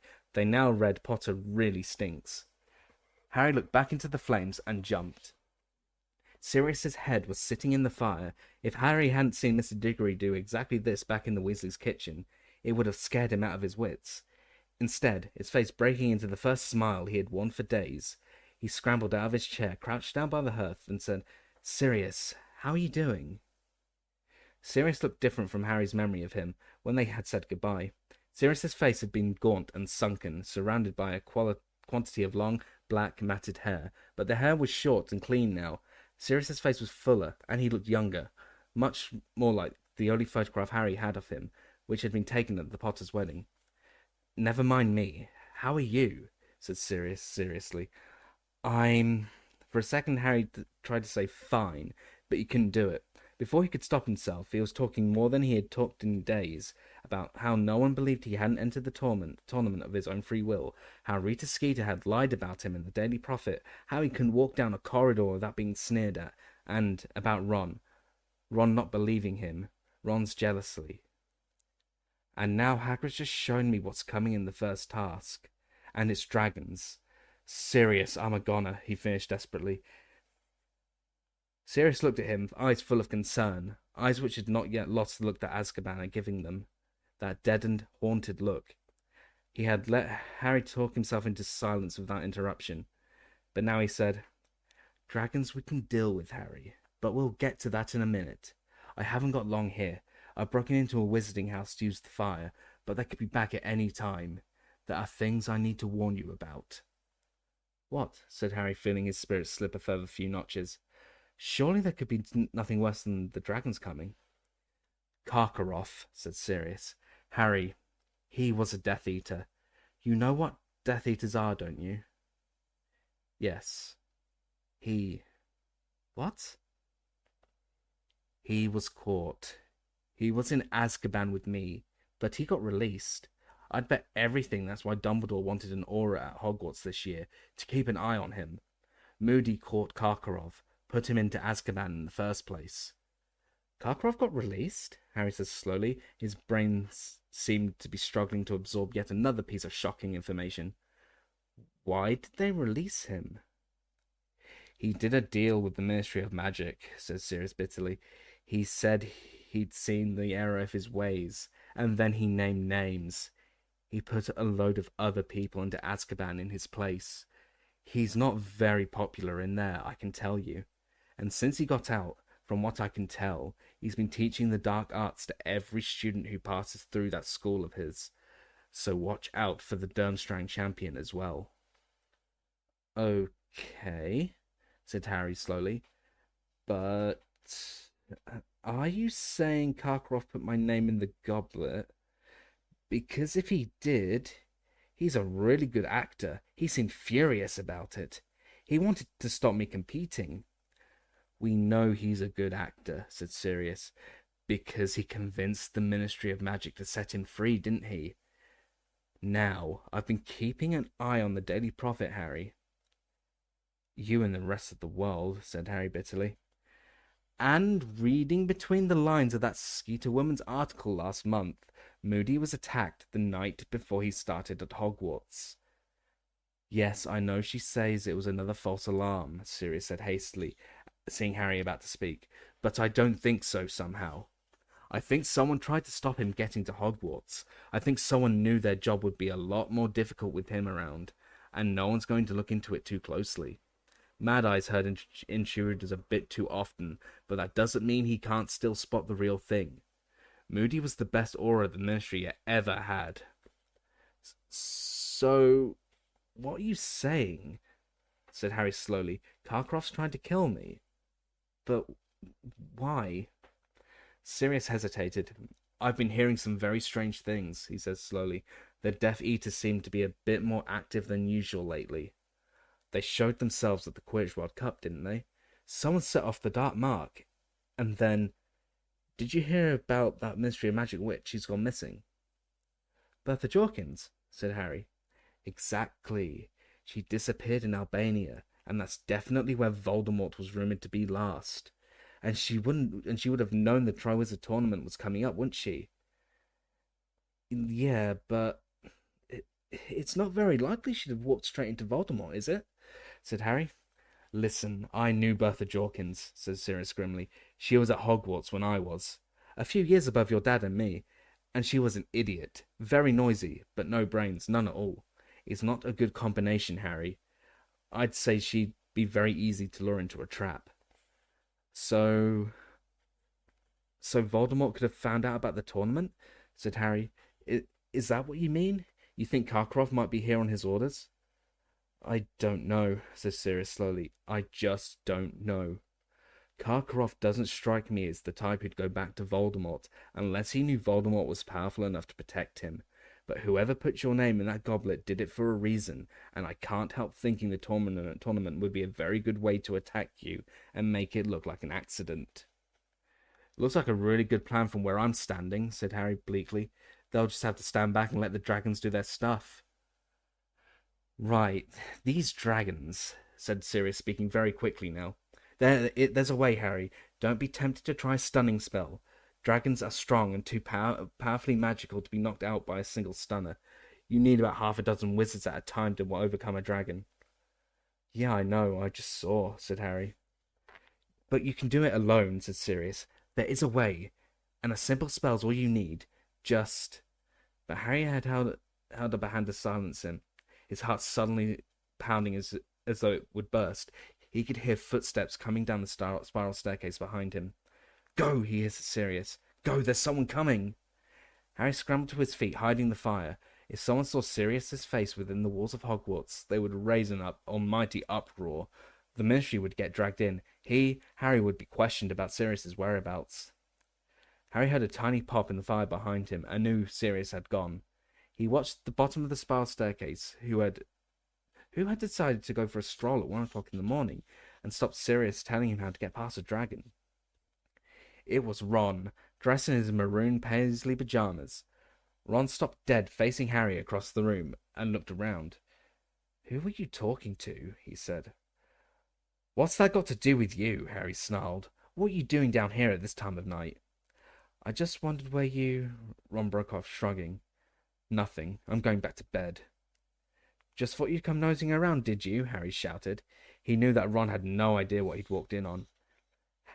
Knew he hadn't done it on purpose, but he didn't care. At this moment, he hated everything about Ron, right down to the several inches of bare ankle showing beneath his pajama trousers. "Sorry about that," said Ron, his face reddening with anger. "Should have realized you didn't want to be disturbed. I'll let you get on with practicing for your next interview in peace." Harry seized one of the Potter really stinks badges off the table and chucked it, as hard as he could, across the room. It hit Ron in the forehead and bounced off. "There you go," said Harry. "Something for you to wear on Tuesday. You might even have a scar now if you're lucky. That's what you want, isn't it?" He strode across the room towards the stairs. He half expected Ron to stop him. He would have even liked Ron to throw a punch at him. But Ron just stood there in his two small pajamas, and Harry, having stormed upstairs, lay awake in bed fuming for a long time afterwards, and he didn't hear him come up to bed. Chapter 20. The First Task. Harry got up on Sunday morning and dressed so inattentively that it was a while before he realized he was trying to pull his hat onto his foot instead of his sock. When he'd finally got all his clothes on the right parts of his body, he hurried off to find Hermione, locating her at the Gryffindor table in the Great Hall, where she was eating breakfast with Ginny. Feeling too queasy to eat, Harry waited until Hermione had swallowed her last spoonful of porridge, then dragged her out into the grounds for another walk. There, he told her all about the dragons, and about everything Sirius had said, while they took another long walk around the lake.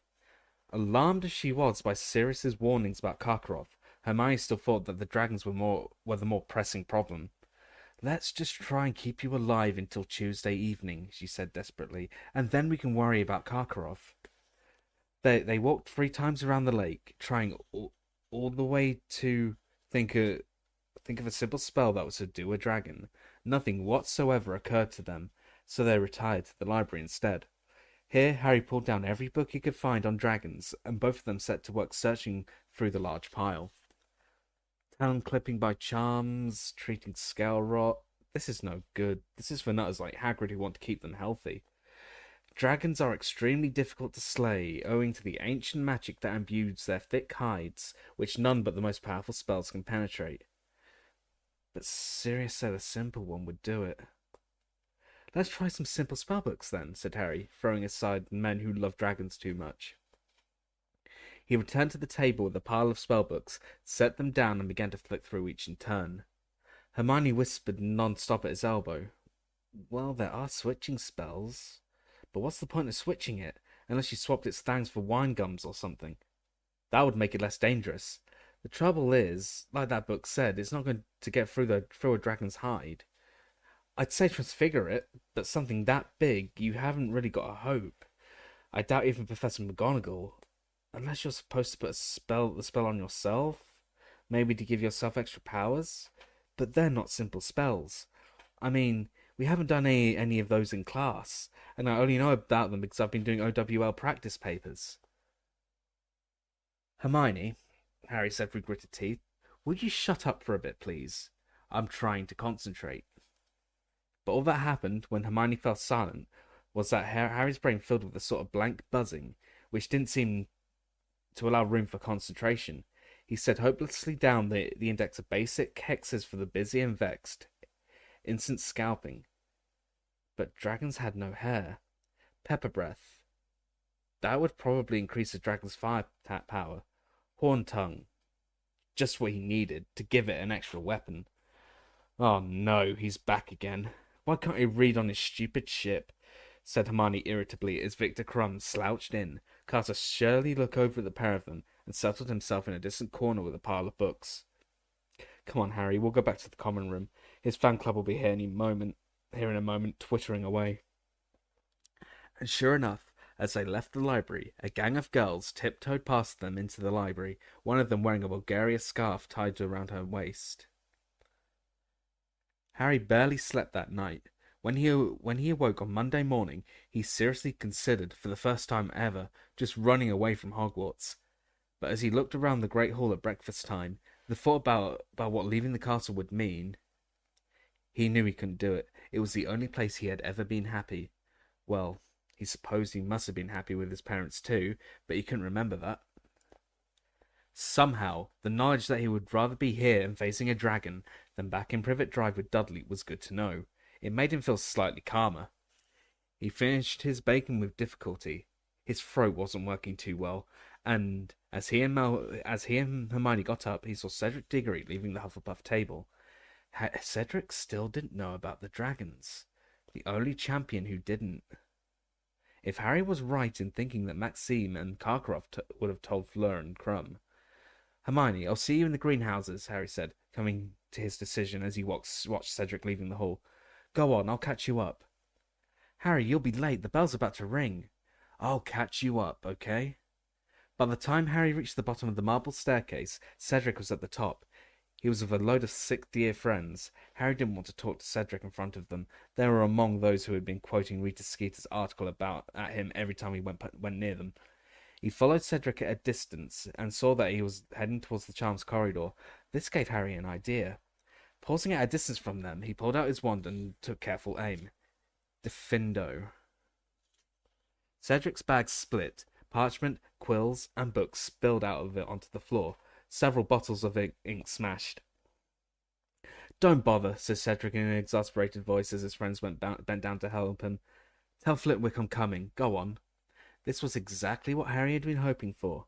He slipped his wand back into his robes, waited until Cedric's friends had disappeared into their classroom, and hurried up the corridor, which was now empty of everyone but himself and Cedric. Hi, said Cedric, picking up a copy of a guide to advanced transfiguration that was now splattered with ink. My badge just split, brand new and all. Cedric, said Harry, the first task is dragons. What? Said Cedric, looking up. Dragons, said Harry, speaking rather quickly, in case Professor Flitwick came out to see where Cedric had got to. They've got 4, 1 for each of us, and we've got to get past them. Cedric stared at him. Harry saw some of the panic he'd been feeling since Saturday night flickering in Cedric's grey eyes. Are you sure? Cedric said in a hushed voice. Dead sure, said Harry. I've seen them. But how did you find out? We're not supposed to know. Never mind, said Harry quickly, but he knew Hagrid would be in trouble if he told the truth. But I'm not the only one who knows. Fleur and Crumb will know by now. Maxim and Karkaroff both saw the dragons too. Cedric straightened up, his arms full of inky quills, parchment and books, his ripped bag dangling off one shoulder. He stared at Harry, and there was a puzzled, almost suspicious look in his eyes. Why are you telling me? He asked. Harry looked at him in disbelief. He was sure Cedric wouldn't have asked that if he had seen the dragons himself. Harry wouldn't have let his worst enemy face those monsters unprepared. Well, perhaps Malfoy or Snape. It's just fair, isn't it? He said to Cedric. We all know now. We're on even footing, aren't we? Cedric was still looking at him in a slightly suspicious way when Harry heard a familiar clunking noise behind him. He turned around and saw Mad-Eye Moody emerging from a nearby classroom. "Come with me, Potter," he growled. "Diggory, off you go." Harry stared apprehensively at Moody. Had he overheard them? Professor, I'm supposed to be in herbology." "Never mind that, Potter. In my office, please." Harry followed him, wondering what was going to happen to him now. What if Moody wanted to know how he found out about the dragons? Would Moody go to Dumbledore and tell on Hagrid? Or just turn Harry into a ferret? Well, it might be easier to get past a dragon if he was a ferret, Harry thought dully. He'd be smaller, much less easy to see from the height of 50 feet. He followed Moody into his office. Moody closed the door behind them and turned to look at Harry, his magical eye fixed upon him as well as the normal one. "That was a very decent thing you just did, Potter," Moody said quietly. Harry didn't know what to say. This wasn't the reaction he had expected at all. "Sit down," said Moody, and Harry sat looking around. He had visited this office under two of its previous occupants. In Professor Lockhart's day, the walls had been plastered with beaming, winking pictures of Professor Lockhart himself. When Lupin had lived here, you were more likely to come across a specimen of some fascinating new dark creature he had procured for them to study in class.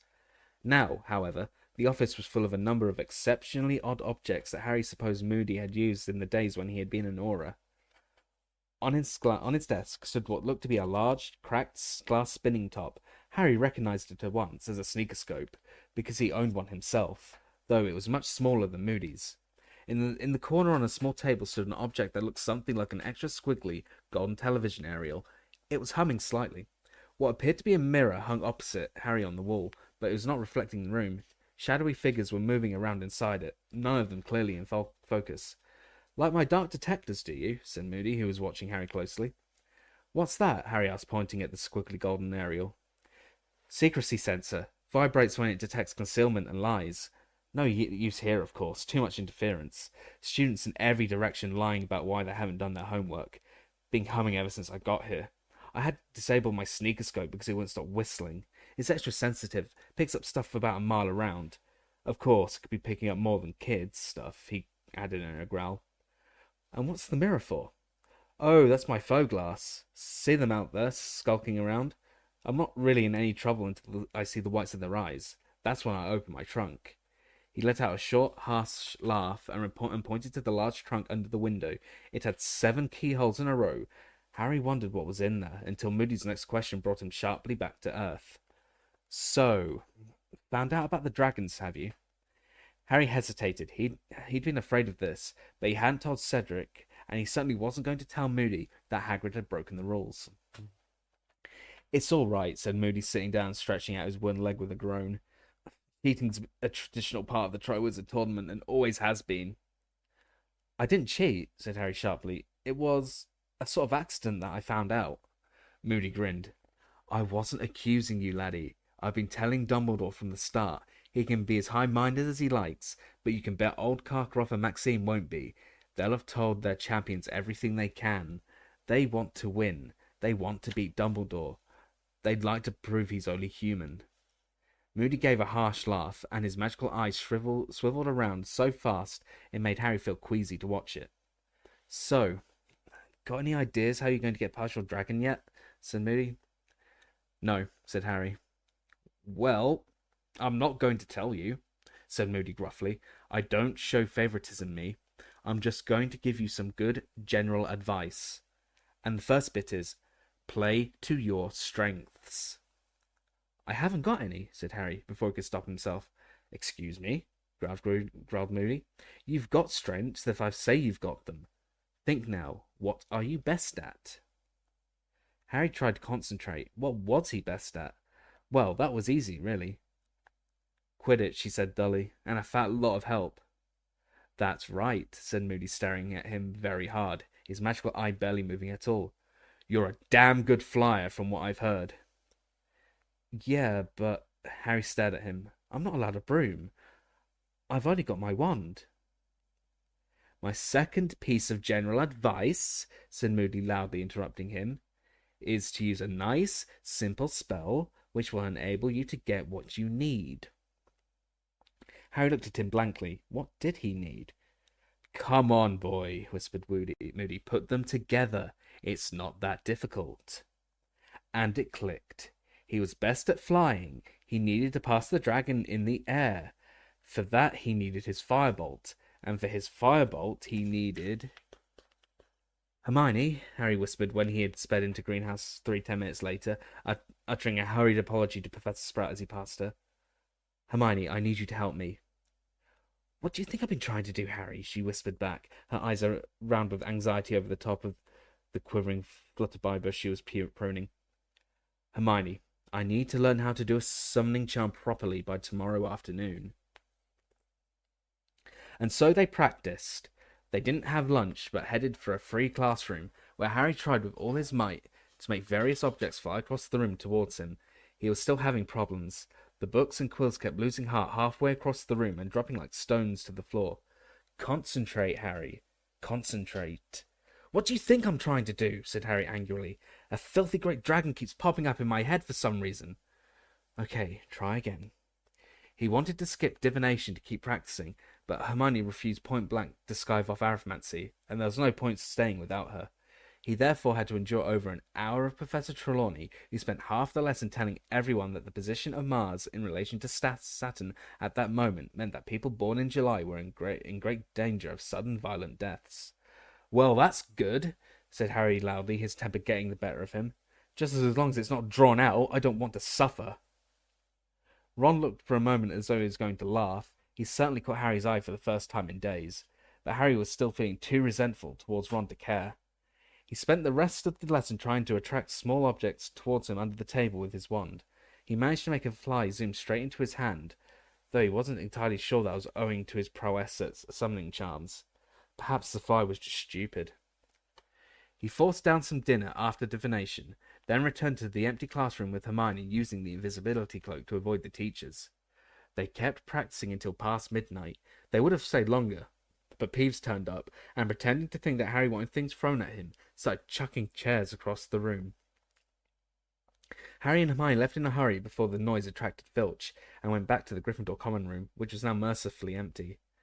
At 2 o'clock in the morning, Harry stood near the fireplace, surrounded by heaps of objects, books, quills, several upturned chairs, an old set of gobstones, and Neville's toad, Trevor. Only in the last hour had Harry really got the hang of the summoning charm. That's better, Harry. That's loads better, Hermione said, looking exhausted but very pleased. Well, now we know what to do next time I can't manage a spell, Harry said, throwing a rune dictionary back to Hermione so he could try again. Threaten me with a dragon. Right. He raised his wand once more. Accio Dictionary. The heavy book soared out of Hermione's hand, flew across the room, and Harry caught it. Harry, I really think you've got it, said Hermione delightedly. Just as it works tomorrow. Just as long as it works tomorrow, Harry said. The firebolt's going to be much further away than the stuff in here. It's going to be in the castle, and I'm going to be out there in the grounds. That doesn't matter, said Hermione firmly. Just as long as you're concentrating really, really hard on it, it'll come. Harry, we better get some sleep. You're going to need it. Harry had been focusing so hard on learning the summoning charm that evening that some of his blind panic had left him. It returned in full measure, however, on the following morning. The atmosphere in the school was one of great tension and excitement. Lessons were to stop at midday, giving all the students time to get down to the dragon's enclosure, though, of course, they didn't yet know what they would find there. Harry felt oddly separate from everyone around him, whether they were wishing him luck or hissing, "We'll have a box of tissues ready, Potter," as he passed. It was a state of nervousness so advanced that he wondered whether he mightn't just lose his head when they tried to lead him out to his dragon and start trying to curse everyone in sight. Time was behaving in a more peculiar fashion than ever, rushing past in great dollops, so that one moment he seemed to be sitting down in his first lesson, History of Magic, and the next, walking into lunch. And then, where had the morning gone? The last of the dragon-free hours. Professor McGonagall was hurrying over to him in the great hall. Loads of people were watching. Potter, the champions have to come down into the grounds now. You have to get ready for your first task. Okay, said Harry, standing up, his fork falling onto his plate with a clatter. Good luck, Harry, Hermione whispered. You'll be fine. Yeah, said Harry in a voice that was most unlike his own. He left the great hall with Professor McGonagall. She didn't see him herself either. In fact, she looked nearly as anxious as Hermione. As she walked him down the stone steps and out into the cold November afternoon, she put her hand on his shoulder. "Now, don't panic," she said. "Just keep a cool head. We've got wizards on hand to control the situation if it gets out of hand.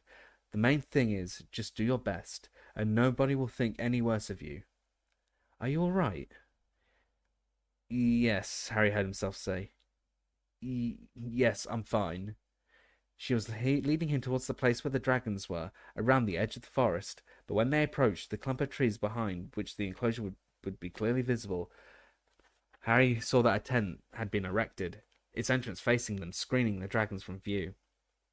"You're to go in here with the upper champions," said Professor McGonagall in a rather shaky sort of voice, "and wait your turn, Potter.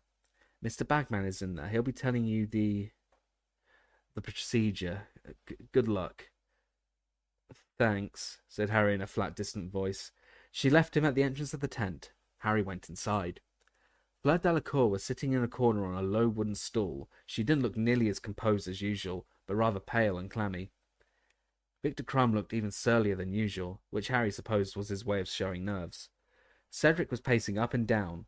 When Harry entered, he gave him a small smile, which Harry returned, feeling the muscles in his face working rather hard, as though they had forgotten how to do it. "Harry, good-o," said Bagman happily, looking around at him. Come in, make yourself at home." Bagman looked somehow like a slightly overblown cartoon figure, standing amid all the pale-faced champions. He was wearing his old wasp robes again. "Well, now we're all here, time to fill you in," said Bagman brightly. When the audience has assembled, I'm going to be offering each of you this bag." He held up a small sack of purple silk and shook it at them, "from which you will each select a small model of the thing you are about to face. There are different varieties, you see, and I have to tell you something else too. Yes, your task is to collect the golden egg." Harry glanced around. Cedric had nodded once to show that he understood Bagman's words, and then started pacing around the tent again. He looked slightly green. Fleur Delacour and Crumb hadn't reacted at all. Perhaps they thought they might be sick if they opened their mouths. This was certainly how Harry felt, but they, at least, had volunteered for this. And, in no time at all, hundreds upon hundreds of pairs of feet could be heard passing the tent, their owners talking excitedly, laughing, joking. Harry felt as separate from the crowd as if they were a different species. And then, it felt about a second later to Harry, Bagman was opening the neck of the purple silk sack.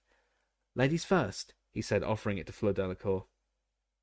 She put a shaking hand inside the bag and drew out a tiny, perfect model of a dragon. A Welsh green. It had the number 2 around its neck, so Harry knew, by the fact that Fleur showed no sign of surprise, but rather a determined resignation, that he had been right. Madame Maxime had told her what was coming. The same held true for Crumb. He pulled out the scarlet Chinese fireball. It had a number 3 around its neck. He didn't even blink, just stared at the ground. Cedric put his hand into the bag and came out the bluish-grey Swedish short snout, the number 1 tied around its neck. Knowing what was left, Harry put his hand into the silk bag and pulled out the Hungarian horntail, and the number 4. It stretched its wings as he looked down at it, and bared its minuscule fangs. "Well, there you are," said Bagman. "You have each pulled out the dragon you will face, and the numbers refer to the order in which you are to take on the dragons. Do you see? Now, I'm going to have to leave you in a moment, because I'm commentating. Mr. Diggory, you're first. Just go out into the enclosure when you hear a whistle, all right? Now, Harry, could I have a quick word? Outside." Yes," said Harry blankly, and he got up and went out of the tent with Bagman, who walked him a short way away into the trees, and then turned to him with a fatherly expression on his face. "Feeling all right, Harry? Anything I can get you?" "What?" said Harry. No, nothing." "Got a plan?" said Bagman, lowering his voice conspiratorially. "Because I don't mind sharing a few pointers, if you'd like them. You know, I mean." Bagman continued, lowering his voice still further. "You're the underdog here, Harry. Anything I can do to help?" "No," said Harry, so quickly he knew he sounded rude. "No, I've decided what I'm going to do, thanks." "Nobody would know, Harry," said Bagman, winking at him. No, I'm fine, said Harry, wondering why he kept telling people this, and wondering whether he had ever been less fine. I've got a plan worked out. A whistle had blown somewhere. Good Lord, I've got to run, said Bagman in alarm, and he hurried off. Harry walked back into the tent and saw Cedric emerging from it, greener than ever.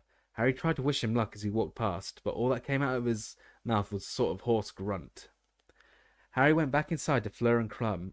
Seconds later, they heard the roar of the crowd, which meant Cedric had entered the enclosure, and was now face to face with the living counterpart of his model.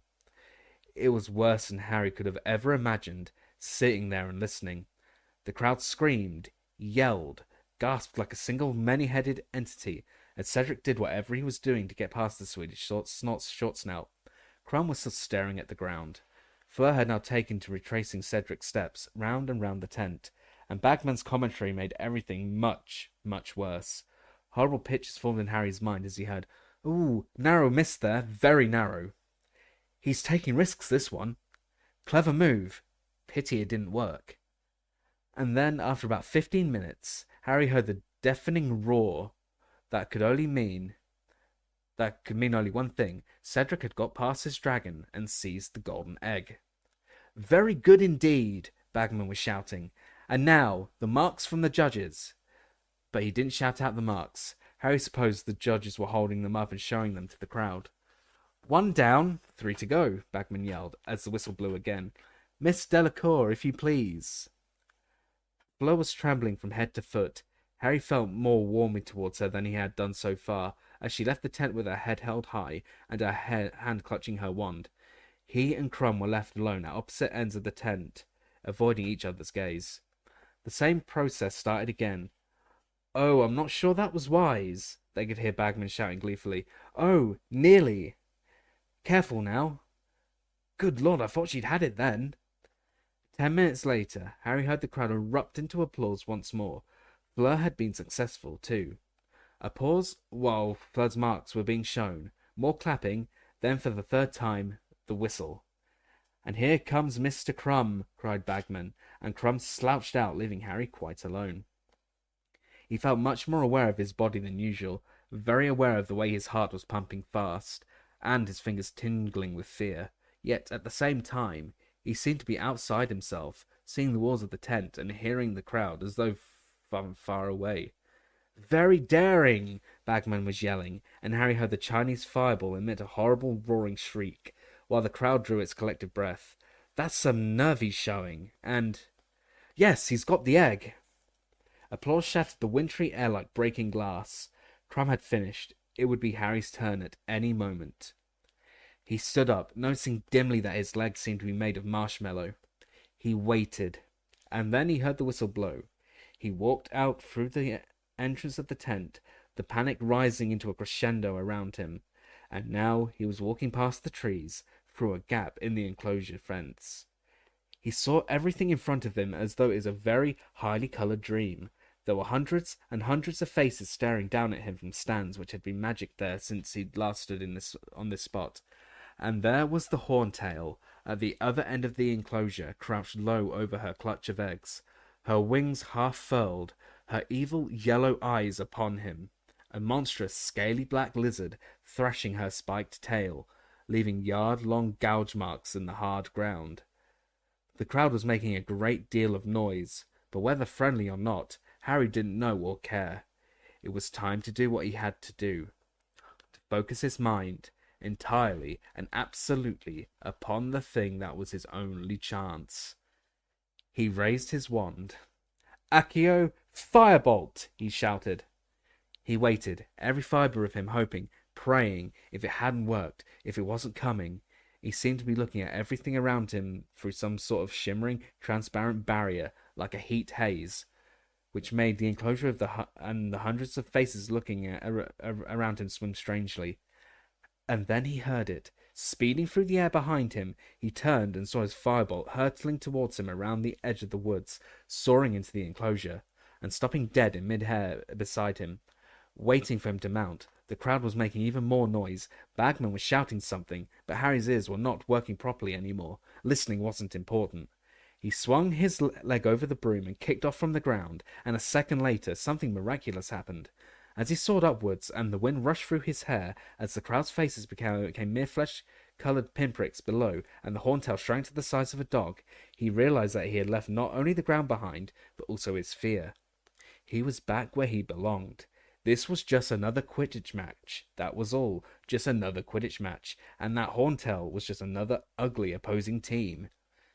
He looked down at the clutch of eggs and spotted the gold one gleaming against its cement-coloured fellows, residing safely between the dragon's front legs. Okay, Harry told himself. Diversionary tactics. Let's go. He dived. The horntail's head followed him. He knew what it was going to do, and pulled out of the dive just in time. A jet of fire had been released exactly where he would have been had he not swerved away. But Harry didn't care. That was no more than dodging a bludger. "Great Scott, he can fly!" yelled Bagman as the crowd shrieked and gasped. "Are you watching this, Mr. Crumb?" Harry soared higher in a circle, and the horntail was still following his progress, its head revolving on its long neck. If he kept this up, it would be nicely dizzy, but better not push it too long, or it would be breathing fire again. Harry plummeted just as the horntail opened its mouth, but this time he was less lucky.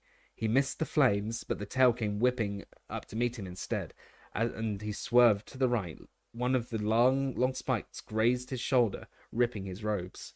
He could feel it stinging. He could hear screaming and groans from the crowd, but the cut didn't seem to be deep.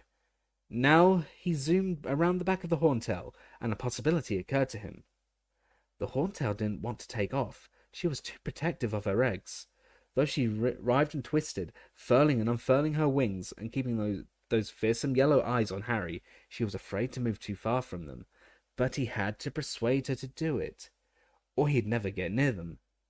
The trick was to do it carefully, gradually. He began to fly, first this way, then the other, not near enough to make her breathe fire to starve him off, but still posing a sufficient threat to ensure she kept her eyes on him. Her head swayed this way and that, watching him out of those vertical pupils, her fangs bared. He flew higher. The horntail's head rose with him, her neck now stretched to its full extent, still swaying like a snake before its charmer. Harry rose a few more feet. She let out a roar of exasperation. He was like a fly to her, a fly she was longing to swat. Her tail thrashed again, but he was too high to reach now. She shot fire into the air, which he dodged. Her jaws opened wide. "Come on," Harry hissed, swerving tantalizingly above her. "Come on. Come and get me. Up you get now." And then she reared, spreading her great black leathery wings at last, as wide as those of a small aeroplane, and Harry dived. Before the dragon knew what he had done, or where he had disappeared to, he was speeding towards the ground as fast as he could go, towards the eggs now unprotected by her clawed front legs. He had taken his hands off his firebolt. He had seized the golden egg, and with a huge spurt of speed, he was off. He was soaring out over the stands, the heavy egg safely under his uninjured arm, and it was as though somebody had just turned the volume back up. For the first time, he became properly aware of the noise of the crowd, which was screaming and applauding as loudly as the Irish supporters at the World Cup. "Look at that!" Bagman was yelling. "Will you look at that? Our youngest champion is quickest to get his egg. Well, this is going to shorten the odds on Mr. Potter." Harry saw the dragon keepers rushing forwards to subdue the horntail, and over at the entrance to the enclosure, Professor McGonagall, Professor Moody, and Hagrid hurrying to meet him, all of them waving him towards them, their smiles evident even from this distance. He flew back over the stands, the noise of the crowd pounding in his eardrums. He came in smoothly to land, his heart lighter than it had been in weeks. He had got through the first task. He had survived. "That was excellent, Potter!" cried Professor McGonagall as he got off the firebolt, which from her was extravagant praise. He noticed that her hand shook as she pointed at his shoulder. "You'll need to see Madame Pomfrey before the judges give out your score. Over there. She's had to mop up Diggory already." "You did it, Harry," said Hagrid hoarsely. "You did it, and against the horntail and all. And you know Charlie said it was the worst." "Thanks, Hagrid," said Harry loudly so that Hagrid wouldn't blunder on and reveal that he had shown Harry the dragons beforehand. Professor Moody looked very pleased too. His magical eye was dancing in his socket. "Nice and easy does the trick, Potter," he growled. "Right then, Potter, the first day tent, please," said Professor McGonagall. Harry walked out of the enclosure still panting, and saw Madame Pomfrey standing at the mouth of a second tent, looking worried. "Dragons," she said in a disgusted tone, pulling Harry inside. The tent was divided into cubicles. He could make out Cedric's shadow through the canvas, but Cedric didn't seem to be badly injured. He was sitting up, at least. Madame Pomfrey examined Harry's shoulder, talking furiously all the while. "Last year Dementors, this year dragons. What are they going to bring into this school next? You're very lucky this is quite shallow. It'll need cleaning before I heal it up, though." She cleaned the cut with a dab of some purple liquid which smoked and stung, but then poked his shoulder with her wand, and he felt it heal instantly. "Now just sit quietly for a minute. Sit, and then you can go and get your score." She bustled out of the tent, and he heard her go next door and say, "How does it feel now, Diggory?" Harry didn't want to sit still. He was still too full of adrenaline. He got to his feet, wanting to see what was going on outside. But before he reached the mouth of the tent, two people had come darting inside. Hermione, followed closely by Ron. "Harry, you were brilliant," Hermione said squeakily. There were fingernail marks on her face where she'd been clutching it in fear. "You were amazing, you really were." But Harry was looking at Ron, who was very white, and staring at Harry as though he was a ghost. "Harry," he said very seriously, "whoever put your name in that goblet, I reckon they're trying to do you in." It was as though the last few weeks had never happened, as though Harry was meeting Ron for the first time, right after he'd been made champion. "Caught on, have you?" said Harry coldly. "Took you long enough." Hermione stood nervously between them, looking from one to the other. Ron opened his mouth uncertainly. Harry knew Ron was about to apologize, and suddenly he found he didn't need to hear it. "It's okay," he said before Ron could get the words out. "Forget it." "No," said Ron, "I shouldn't have." "Forget it," Harry said. Ron grinned nervously at him, and Harry grinned back. Hermione burst into tears. "There's nothing to cry about," Harry told her, bewildered. "You two are so stupid," she shouted, stamping her foot on the ground, tears splashing down her front. Then, before either of them could stop her, she had given both of them a hug and dashed away, now positively howling. "Barking," said Ron, shaking his head. "Harry, come on, they'll be putting up your scores." Picking up the golden egg and his firebolt, feeling more elated than he would have believed possible an hour ago, Harry ducked out of the tent, Ron by his side, talking fast. "You were the best, you know, no competition. Cedric did this weird thing where he transfigured a rock on the ground, turned it into a dog. He was trying to make the dragon go for the dog instead of him. Well, it was a pretty cool bit of transfiguration, and it sort of worked, because he did get the egg, but he got burnt as well. The dragon changed its mind halfway through and decided it would rather have him than the Labrador. He only just got away. And that Fleur girl tried this sort of charm. I think she was trying to put it into a trance. Well, that kind of worked too. It went all sleepy. But then it snored, and this great jet of flame shot out, and her skirt caught fire. She put it out with a bit of water out of her wand, and Crumb, you won't believe this, but he didn't even think of flying. He's probably the best after you, though. Hit it with some sort of spell right in the eye. Only thing is, it went trampling around in agony and squashed half the real eggs. They took marks off for that. He wasn't supposed to do any damage to them." Ron drew breath as he and Harry reached the edge of the enclosure. Now that the horntail had been taken away, Harry could see where the 5 judges were sitting, right at the other end, in raised seats draped in gold. "It's marks out of 10 from each one," Ron said, and Harry, squinting up the field, saw the first judge, Madame Maxime, raise her wand in the air. What looked like a long silver ribbon shot out of it, which twisted itself into a large figure 8. "Not bad," said Ron as the crowd applauded. "I suppose you took marks off for your shoulder." Mr. Crouch came next. He shot a number 9 into the air. "Looking good," Ron yelled, thumping Harry on the back. Next, Dumbledore. He too put up a 9. The crowd were cheering harder than ever. Ludo Bagman. 10. 10? Said Harry in disbelief. "But I got hurt. What's he playing at?" "Harry, don't complain," Ron yelled excitedly, and now Karkaroff raised his wand. He paused for a moment, and then a number shot out of his wand too. 4. "What?" Ron bellowed furiously. 4? "You lousy biased scumbag! You gave Crumb 10! But Harry didn't care. He wouldn't have cared if Karkaroff had given him 0. Ron's indignation on his behalf was worth about 100 points to him. He didn't tell Ron this, of course, but his heart felt lighter than air as he turned to leave the Gryffindor enclosure. And it wasn't just Ron. Those weren't only Gryffindors cheering in the crowd. When it had come to it, when they had seen what he was facing, most of the school had been on his side, as well as Cedric's. He didn't care about the Slytherins. He could stand whatever they threw at him now. "You're tied in first place, Harry. You and Crumb," said Charlie Weasley, hurrying to meet them as they set off back towards the school. "Listen, I've got to run. I've got to go and send Mum an owl. I swore I'd tell her what happened. But that was unbelievable." "Oh yeah, and they told me to tell you you've got to hang around for a few more minutes. Bagman wants a word, back in the champion's tent." Ron said he would wait, so Harry re-entered the tent, which somehow looked quite different now, friendly and welcoming. He thought back to how he'd felt while dodging the Horntail and compared it to the long wait before he walked out to face it. There was no comparison. The wait had been immeasurably worse. Fleur, Cedric, and Crumb all came in together. One side of Cedric's face was covered in a thick orange paste, which was presumably mending his burn. He grinned at Harry when he saw him. "Good one, Harry." "And you," said Harry, grinning back. "Well done, all of you," said Ludo Bagman, bouncing into the tent and looking as pleased as though he personally had just got past a dragon.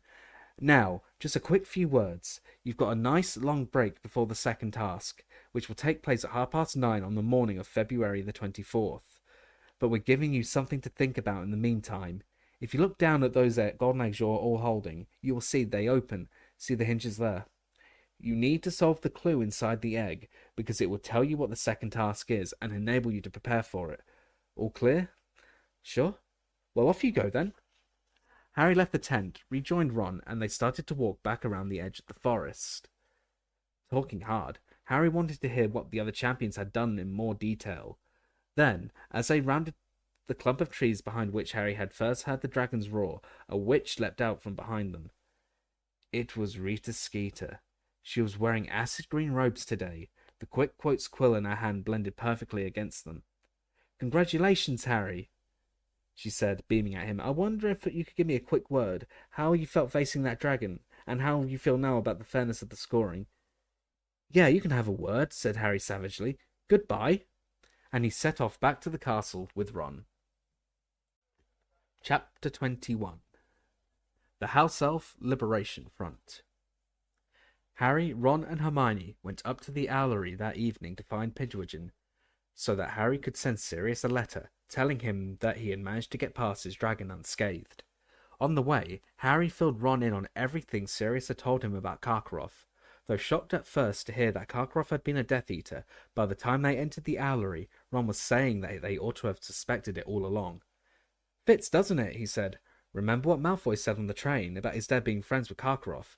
Now we know where they knew each other. They were probably running around in masks together at the World Cup. I'll tell you one thing, though, Harry. If it was Karkaroff who put your name in the goblet, he's going to be feeling really stupid now, isn't he? Didn't work, did it? You've only got a scratch." Come here, I'll do it." Pigwidgeon was so overexcited at the idea of the delivery, he was flying round and round Harry's head, hooting incessantly. Ron snatched Pidgewiggin out of the air and held him still while Harry attached the letter to his leg.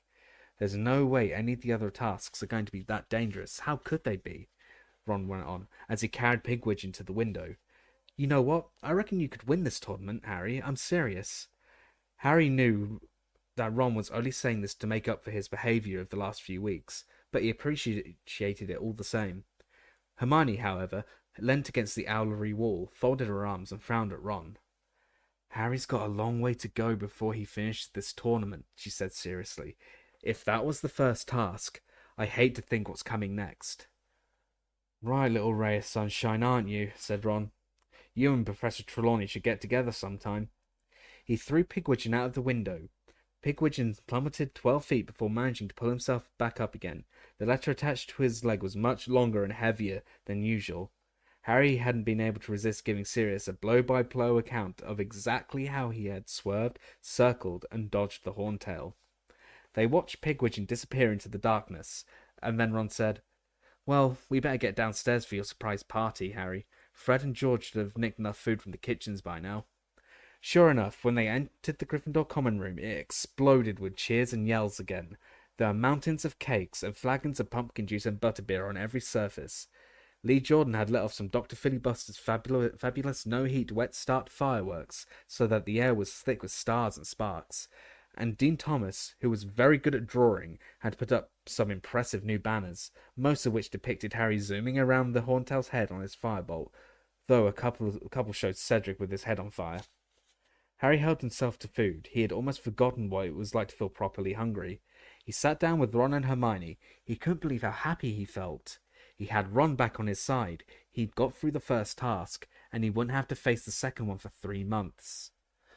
"Blimey, this is heavy," said Lee Jordan, picking up the golden egg, which Harry had left on the table, and weighing it in his hands. "Open it, Harry. Go on, let's see what's inside it." "He's supposed to work out the clue on his own," Hermione said swiftly. "It's in the tournament rules." "I was supposed to work out to get past the dragon on my own too," Harry muttered, so only Hermione could hear him, and she grinned rather guiltily. "Yeah, go on, Harry, open it," several people echoed. Lee passed Harry the egg, and Harry dug his fingernails into the groove that ran all the way around it, and prized it open. It was hollow and completely empty, but the moment Harry opened it, the most horrible noise, a loud and screechy wailing, filled the room. The nearest thing to it Harry had ever heard was the ghost orchestra at Nearly Headless Nick's Death Day party, who had all been playing the musical Saw. "Shut it!" Fred bellowed, his hands over his ears. "What was that?" said Seamus Finnegan, staring at the egg as Harry slammed it shut again. "Sounded like a banshee." "Maybe you've got to get past one of those next, Harry." "It was someone being tortured," said Neville, who had gone very white, and spilled sausage rolls all over the floor. "You're going to have to fight the Cruciatus curse." "Don't be a prat, Neville. That's illegal," said George. "They wouldn't use the Cruciatus curse on the champions." "I thought it sounded a bit like Percy singing. Maybe you've got to attack him while he's in the shower, Harry." "Want a jam tart, Hermione?" said Fred. Hermione looked doubtfully at the plate he was offering her. Fred grinned. "It's all right," he said. "I haven't done anything to them. It's the custard creams you've got to watch." Neville, who had just bitten into a custard cream, choked and spat it out. Fred laughed. "Just my little joke, Neville." Hermione took a jam tart. Then she said, "Did you get all this from the kitchens, Fred?" "Yep," said Fred, grinning at her. He put on a high-pitched squeak and imitated an house elf. "Anything we can get you, sir? Anything at all? They're dead helpful. Get me a roast ox if I said I was peckish." "How'd you get in there?" Hermione said in an innocently casual sort of voice. "Easy," said Fred. Concealed door behind a painting of a bowl of fruit.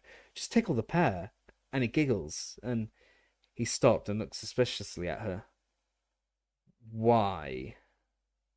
"Nothing," said Hermione quickly. "Going to try and lead the house elves out on strike now, are you?" said George. Going to give up all the leaflet stuff and try to stir them up into rebellion?" Several people chuckled. Hermione didn't answer.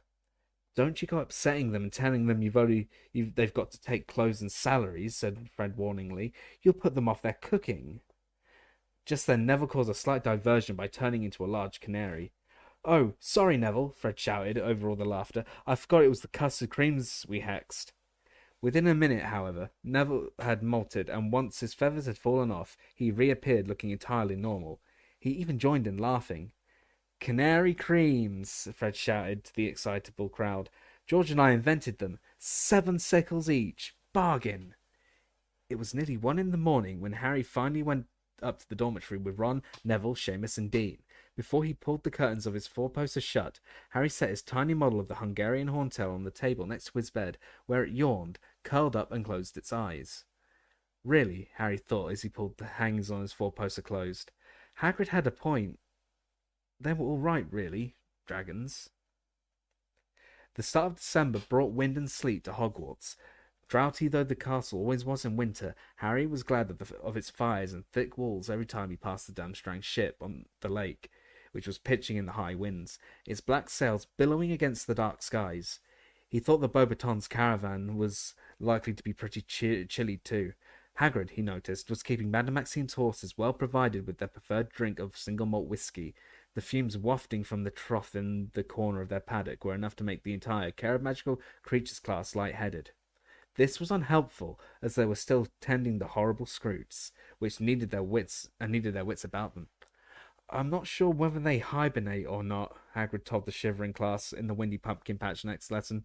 Thought we'd just try and see if they fancied a kip. We'll just settle them down in these boxes. There were now only 10 Scroots left. Apparently, their desire to kill each other had not been exercised out of them. Each of them was now approaching 6 feet in length. Their thick grey armour, their powerful scuttling legs, their fire-blasting ends, their stings and their suckers combined to make the Scroots the most repulsive things Harry had ever seen. The class looked dispirited at the enormous boxes Hagrid had brought out, all lined with pillows and fluffy blankets. "We'll just leave them in here," Hagrid said, "and put the lids on and see what happens." But the Scroots, it transpired, did not hibernate, and did not appreciate being forced into pillow-lined boxes and nailed in. Hagrid was soon yelling, "Don't panic now, don't panic," while the Scroots rampaged around the pumpkin patch, now strewn with the smouldering wreckage of the boxes. Most of the class, Malfoy, Crabbe and Goyle in the lead, had fled into Hagrid's cabin through the back door and barricaded themselves in. Harry, Ron and Hermione, however, were among those who remained outside, trying to help Hagrid. Together they managed to restrain and tie up 9 of the Scroots, though at the cost of numerous burns and cuts. Finally, only 1 Scroot was left. "Don't frighten him now," Hagrid shouted, as Ron and Harry used their wands to shoot jets of fiery sparks at the Scroot, which was advancing menacingly on them. Its sting arched, quivering over its back. "Just try and slip the rope around his sting, so he won't hurt any of the others." "Yeah, we wouldn't want that," Ron shouted angrily, as he and Harry backed into the wall of Hagrid's cabin, still holding the Scroot off with their sparks. Well, this does look like fun." Rita Skeeter was leaning on Hagrid's garden fence, looking in at the mayhem. She was wearing a thick magenta cloak with a furry purple collar today, and her crocodile skin handbag was over her arm. Hagrid launched himself forward on top of the Scroot that was cornering Harry and Ron and flattened it. A blast of fire shot out of its end, withering the pumpkin plants nearby. "Who are you?" Hagrid asked Rita Skeeter as he slipped a loop of rope around the Scroot's sting and tightened it. "Rita Skeeter, Daily Prophet reporter," Rita replied, beaming at him. Her gold teeth glinted. "Thought Dumbledore said you weren't allowed inside the school anymore," said Hagrid, frowning slightly as he got off the slightly squashed Scroot and started tugging it over to its fellows. Rita acted as though she hadn't heard what Hagrid had said. "What are these fascinating creatures called?" she asked, beaming still more widely. "Blast-ended Scroots," grunted Hagrid. "Really?" said Rita, apparently full of lively interest. "I've never heard of them before. Where did they come from?" Harry noticed a dull red flush rising up out of Hagrid's wild black beard, and his heart sank. Where had Hagrid got the Scroots from? Hermione, who seemed to be thinking along the same lines, said quickly, "They're very interesting, aren't they? Aren't they, Harry?" "What? Oh, yeah. Ouch! Interesting," said Harry, as she stepped on his foot. "Ah, you're here, Harry," said Rita Skeeter as he looked around. "So you like care of magical creatures, do you? One of your favourite lessons?" "Yes," said Harry stoutly. Hagrid beamed at him. "Lovely," said Rita. "Really lovely. Been teaching long?" she added to Hagrid.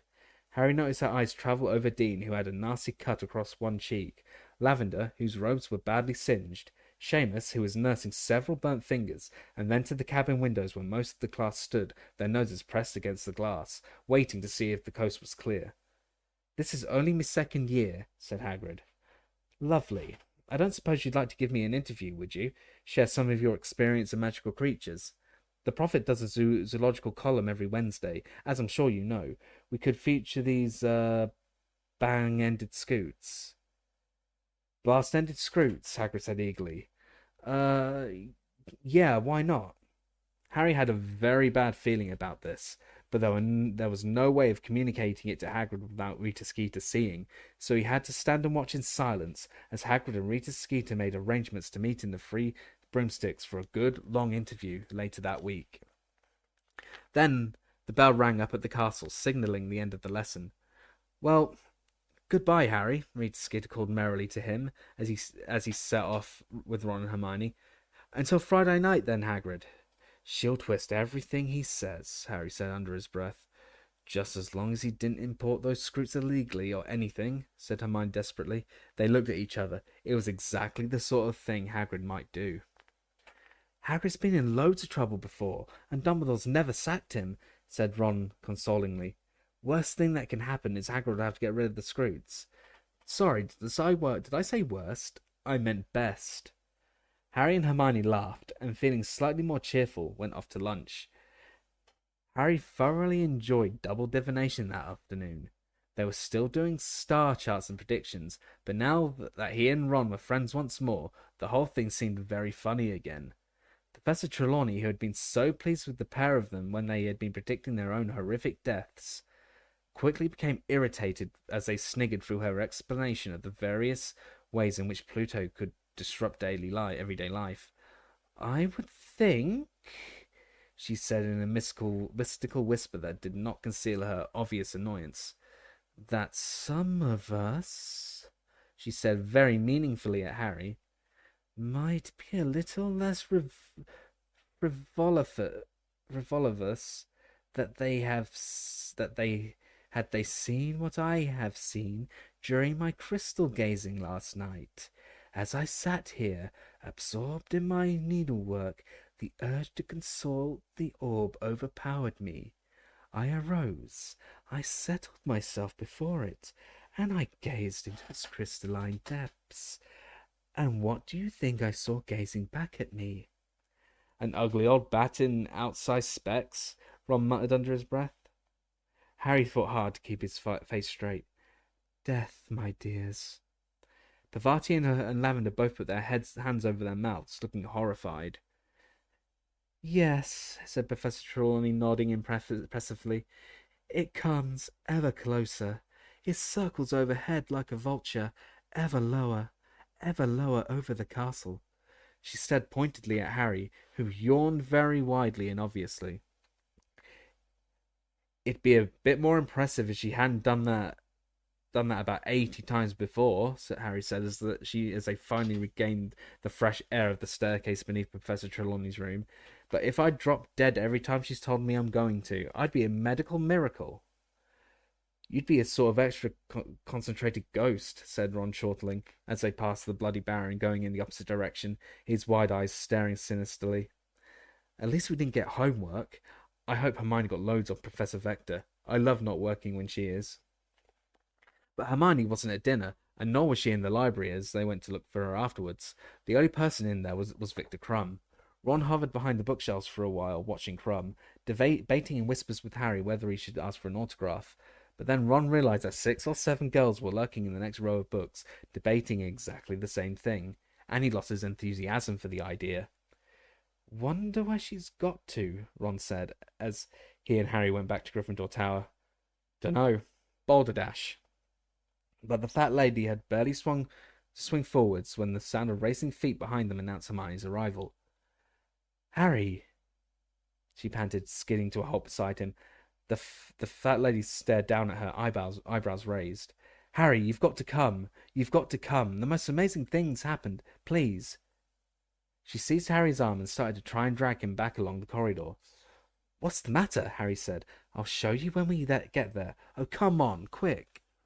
Harry looked around at Ron, and he looked back at Harry, intrigued. Okay, Harry said, starting off back down the corridor with Hermione, Ron hurrying to keep up. Oh, don't mind me, the fat lady called irritably after them. Don't apologise for bothering me. I'll just hang here wide open until you get back, shall I? Yeah, thanks, Ron shouted over his shoulder. Hermione, where are we going? Harry asked after she had led them down through 6 floors and started down the marble staircase into the entrance hall. You'll see in a minute, said Hermione excitedly. She turned left at the bottom of the staircase and hurried towards the door through which Cedric Diggory had gone the night after the Goblet of Fire had regurgitated his and Harry's names. Harry had never been through here before. He and Ron followed Hermione down a flight of stone steps, but instead of ending up in a gloomy underground passage like the one which led to Snape's dungeon, they found themselves in a broad stone corridor, brightly lit with torches and decorated with cheerful paintings that were mainly of food. Oh, hang on, said Harry slowly, halfway down the corridor. Wait a minute, Hermione. What? She turned around to look at him, anticipation all over her face. I know what this is about, said Harry. He nudged Ron and pointed to the painting just behind Hermione. It showed a gigantic silver fruit bowl. Hermione, said Ron, cottoning on, you're trying to rope us into that spew stuff again. No, I'm not, she said hastily, and it's not spew, Ron. Changed the name, have you? Said Ron, frowning at her. What were you now, then? The House Elf Liberation Front? I'm not barging into that kitchen and trying to make them stop work. I'm not doing it. I'm not asking you to, Hermione said impatiently. I came down here just now to talk to them all, and I found... Oh, come on, Harry, I want to show you. She seized his arm again, pulled him in front of the picture of the giant fruit bowl, stretched out her forefinger and tickled the huge green pear. It began to squirm, chuckling, and suddenly turned into a large green door handle. Hermione seized it, pulled the door open, and pushed Harry hard in the back, forcing him inside. He had one brief glimpse of an enormous high-ceilinged room, large as the great hall above it, with mounds of glittering brass pots and pans heaped around the stone walls, and a great brick fireplace at the other end, when something small hurtled towards him from the middle of the room, squealing, "Harry Potter, sir! Harry Potter!" Next second, all the wind had been knocked out of him as the squealing elf hit him hard in the midriff, hugging him so tightly he thought his ribs would break. Dobby? Harry gasped. "It is Dobby, sir, it is," squealed the voice from somewhere around his navel. "Dobby has been hoping and hoping to see Harry Potter, sir, and Harry Potter has come to see him, sir." Dobby let go and stepped back a few paces, beaming up at Harry, his enormous green tennis ball-shaped eyes brimming with tears of happiness. He looked almost exactly as Harry remembered him, the pencil-shaped nose, the bat-like ears, the long fingers and feet, all except the clothes, which were very different. When Dobby had worked for the Malfoys, he had always worn the same filthy old pillowcase. Now, however, he was wearing the strangest assortment of garments Harry had ever seen. He had made an even worse job of dressing himself than the Wizards at the World Cup. He was wearing a tea-cosy fur hat, on which he had pinned a number of bright badges, a tie patterned with horseshoes over a bare chest, a pair of what looked like children's football shorts, and odd socks. One of these, Harry saw, was the black one he had removed from his own foot and tricked Mr. Malfoy into giving Dobby, thereby setting Dobby free. The other one was covered in pink and orange stripes. "Dobby, what are you doing here?" Harry said in amazement. "Dobby has come to work at Hogwarts, sir," Dobby squealed excitedly. "Professor Dumbledore gave Dobby and Winky jobs, sir." "Winky?" said Harry. "She's here too?" "Yes, sir, yes," said Dobby, and he seized Harry's hand and pulled him off into the kitchen between the 4 long wooden tables that stood there. Each of these tables, Harry noticed as he passed them, was positioned exactly beneath the 4 house tables above in the great hall. At the moment they were clear of food, dinner having finished, but he supposed that an hour ago they had been laden with dishes that were then sent up through the ceiling to their counterparts above. At least 100 little elves were standing around the kitchen, beaming, bowing and curtsying as Dobby led Harry past them. They were all wearing the same uniform, a tea towel stamped with the Hogwarts crest, and tied as Winky's had been, like a toga. Dobby stopped in front of the brick fireplace and pointed. "Winky, sir," he said. Winky was sitting on a stool by the fire. Unlike Dobby, she had obviously not foraged for clothes. She was wearing a neat little skirt and blouse with a matching blue hat, which had holes in it for her large ears. However, while every one of Dobby's strange collection of garments was so clean and well cared for they looked brand new, Winky was plainly not taking care of her clothes at all. There were soup stains all down her blouse and a burn in her skirt. "Hello, Winky," said Harry. Winky's lip quivered, then she burst into tears, which spilled out of her great brown eyes and splashed down her front, just as they had done at the Quidditch World Cup. "Oh dear," said Hermione. She and Ron had followed Harry and Dobby to the end of the kitchen. "Winky, don't cry. Please don't." But Winky cried harder than ever. Dobby, on the other hand, beamed up at Harry. "Would Harry Potter like a cup of tea?" he squeaked loudly over Winky's sobs. Yeah, okay," said Harry. Instantly, about 6 house elves came trotting up behind him, bearing a large silver tray laden with a teapot, cups for Harry, Ron, and Hermione, and a milk jug and a large plate of biscuits. "Good service," Ron said in an impressed voice. Hermione frowned at him, but the elves all looked delighted. They bowed very low and retreated. "How long have you been here, Dobby?" Harry asked as Dobby handed round the tea. "Only a week, Harry Potter, sir," said Dobby happily. "Dobby came to see Professor Dumbledore, sir. You see, sir, it is very difficult for a house elf who has been dismissed to get a new position, sir. Very difficult indeed." At this, Winky howled even harder, her squashed tomato of a nose dribbling all down her front, though she made no effort to stem the flow. Dobby has travelled the country for 2 whole years, sir, trying to find work, Dobby squeaked. But Dobby hasn't found work, sir, because Dobby wants paying now. The house elves all around the kitchen, who had been listening and watching with interest, all looked away at these words as though Dobby had said something rude and embarrassing. Hermione, however, said, "Good for you, Dobby." "Thank you, miss," said Dobby, grinning toothfully at her. "But most wizards don't want a house elf who wants paying, miss. That's not the point of a house elf, they says," and they slammed the door in Dobby's face. "Dobby likes work, but he wants to wear clothes and he wants to be paid, Harry Potter. Dobby likes being free." The Hogwarts house elves now started edging away from Dobby as though he was carrying something contagious. Winky, however, remained where she was, though there was a definite increase in the volume of her crying. "And then, Harry Potter, Dobby goes to visit Winky and finds out Winky's been freed too, sir," said Dobby delightedly. After this, Winky flung herself forwards off her stool and now lay face down on the flagstone floor, beating her tiny fists upon it and positively screaming with misery. Hermione hastily dropped down to her knees beside her and tried to comfort her, but nothing she said made the slightest difference. Dobby continued with his story, shouting shrilly over Winky's screeches. "And then Dobby had the idea, Harry Potter, sir. Why doesn't Dobby and Winky find work together? Dobby says, 'Where is there enough work for 2 house elves?' says Winky. And Dobby thinks, and it comes to him, sir. 'Hogwarts!' So Dobby and Winky came to see Professor Dumbledore, sir, and Professor Dumbledore took us on." Dobby beamed very brightly, and happy tears welled in his eyes again. "And Professor Dumbledore says he will pay Dobby, sir, if Dobby wants paying. And so Dobby is a free elf, sir, and Dobby gets a galleon a week and 1 day off a month."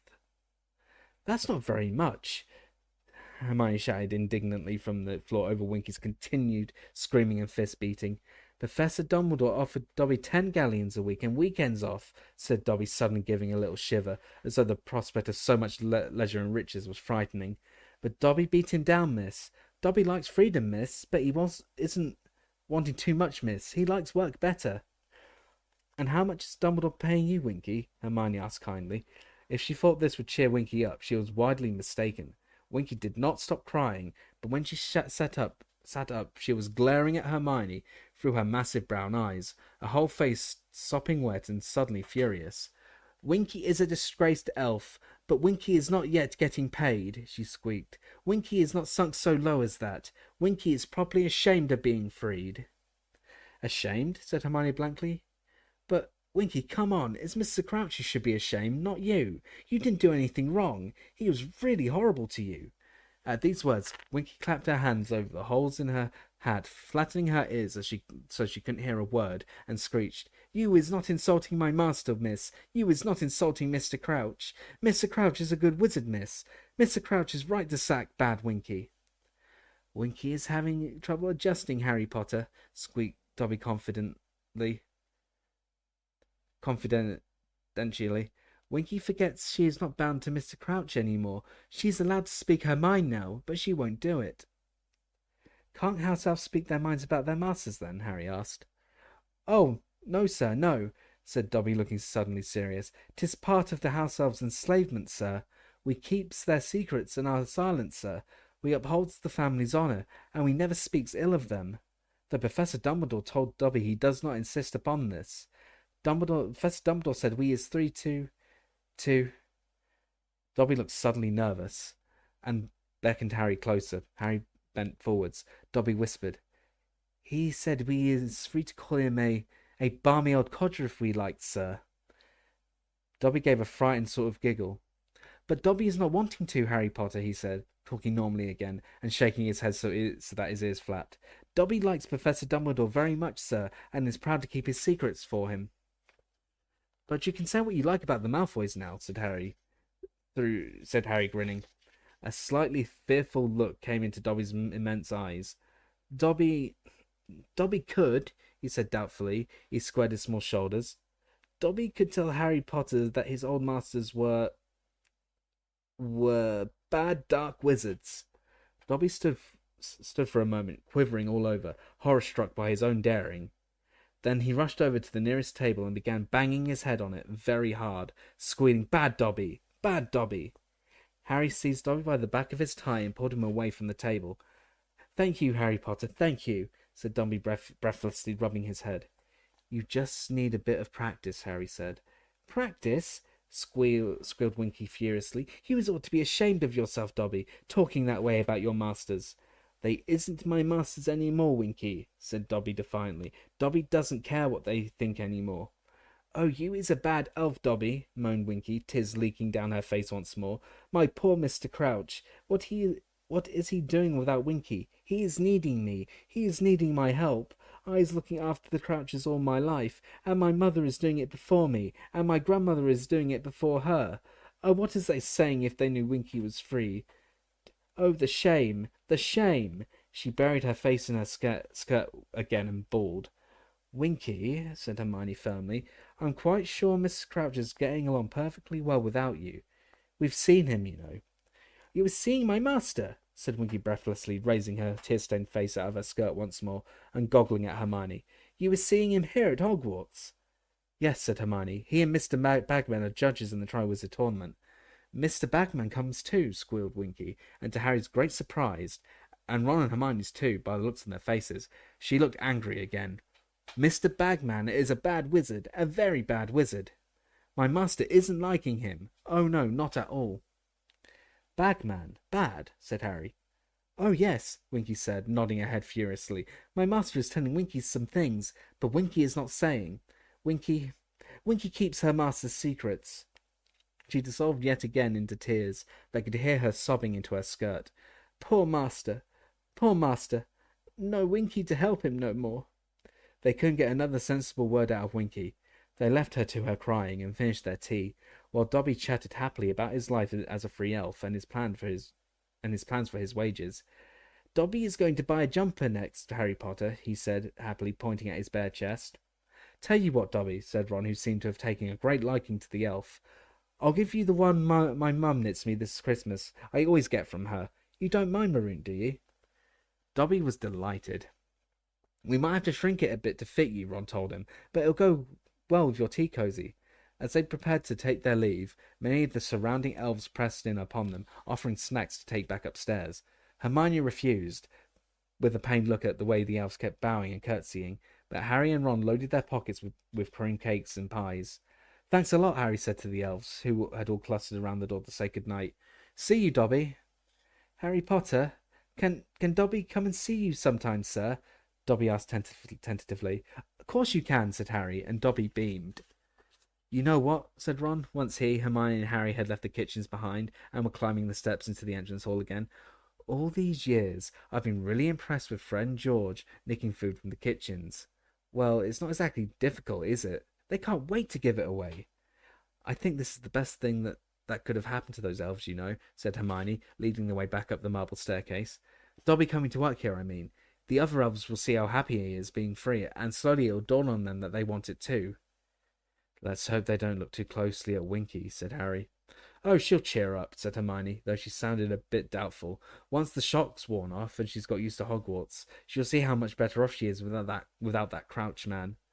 "She seems to love him," said Ron thickly. He had just started on a cream cake. "Doesn't think much of Bagman, though, does she?" said Harry. "Wonder what Crouch says at home about him." "Probably says he's not a very good head of department," said Hermione. "And let's face it, he's got a point, hasn't he?" "I'd still rather work for him than old Crouch," said Ron. "At least Bagman's got a sense of humour." "Don't let Percy hear you saying that," said Hermione, smiling slightly. "Yeah, well, Percy wouldn't want to work with anyone with a sense of humour, would he?" said Ron, now starting on a chocolate eclair. "Percy wouldn't recognise a joke if it danced naked in front of him wearing Dobby's tea cosy." Chapter 22. The Unexpected Task. "Potter, Weasley, will you pay attention?" Professor McGonagall's irritated voice cracked like a whip through the Transfiguration class on Thursday, and Harry and Ron both jumped and looked up. It was the end of the lesson. They had finished their work. The guinea fowl that had been changing to guinea pigs had been shut away in a large cage on Professor McGonagall's desk. Neville's guinea pigs still had feathers. They had copied down their homework from the blackboard, describe, with examples, the way in which transforming spells must be adapted when performing cross-species switches. The bell was due to ring at any moment, and Harry and Ron, who had been having a sword fight with a couple of Friend George's fake ones at the back of the class, looked up, Ron now holding a tin parrot, and Harry a rubber haddock. Now Potter and Weasley have been kind enough to act their age," said Professor McGonagall with an angry look at the pair of them as the head of Harry's haddock drooped and fell silently to the floor. Ron's parrot beak had severed it moments before. "I have something to say to you all. The Yule Ball is approaching, a traditional part of the Triwizard Tournament, and an opportunity for us to socialize with our foreign guests. Now, the ball will be open only to 4th years and above, although you may invite a younger student if you wish." Lavender Brown let out a shrill giggle. Parvati Patil nudged her hard in the ribs, her face working furiously as she, too, fought not to giggle. They both looked around at Harry. Professor McGonagall ignored them, which Harry thought was distinctly unfair, as she had just told off him and Ron. "Dress robes will be worn," Professor McGonagall continued, "and the ball will start at 8 o'clock on Christmas Day, finishing at midnight in the Great Hall. Now then." Professor McGonagall stared deliberately around the class. "The Yule Ball is, of course, a chance for us all to, let our hair down," she said in a disapproving voice. Lavender giggled harder than ever, and with her hand pressed hard against her mouth to stifle the sound. Harry could see what was funny this time. Professor McGonagall, with her hair in a tight bun, looked as though she had never let her hair down in any sense. "But that does not mean," Professor McGonagall went on, "that we will be relaxing the standards of behaviour we expect from Hogwarts students. I will be most seriously displeased if a Gryffindor student embarrasses the school in any way." The bell rang, and there was a usual scuffle of activity as everyone packed their bags and swung them onto their shoulders. Professor McGonagall called above the noise, "Potter, a word if you please." Assuming this had something to do with this headless rubber haddock, Harry proceeded gloomily to the teacher's desk. Professor McGonagall waited until the rest of the class had gone, and then said, "Potter, the champions and their partners." "What partners?" said Harry.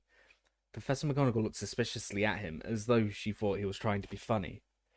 "Your partners for the Yule Ball, Potter," she said coldly. "Your dance partners." Harry's insides seemed to curl up and shrivel. "Dance partners?" He felt himself going red. "I don't dance," he said quickly. "Oh, yes you do," said Professor McGonagall irritably. "That's what I'm telling you. Traditionally, the champions and their partners open the ball." Harry had a sudden mental image of himself in a top hat and tails, accompanied by a girl in the sort of frilly dress Aunt Petunia always wore to Uncle Vernon's work parties. "I'm not dancing," he said. "It is traditional," said Professor McGonagall firmly. "You are a Hogwarts champion, and you will do what is expected of you as a representative of the school.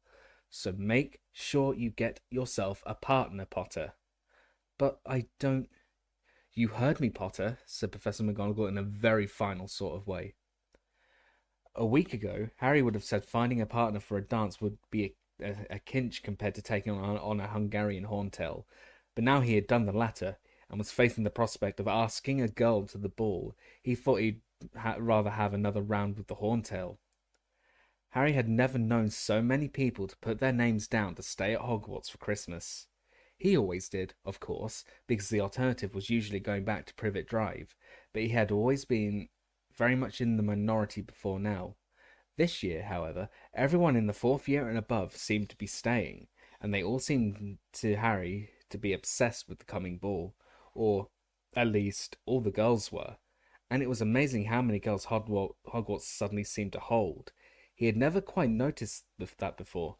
Girls giggling and whispering in the corridors, girls shrieking with laughter as boys passed them, girls excitedly comparing notes on what they were going to wear on Christmas night. "Why did they have to move in packs?" Harry asked Ron, as a dozen or so girls walked past them, sniggering and staring at Harry. "How are you supposed to get one on their own to ask them?" "Lasso one," Ron suggested. "Got any idea who you're going to try?" Harry didn't answer. He knew perfectly well whom he'd like to ask. But working up the nerve was something else.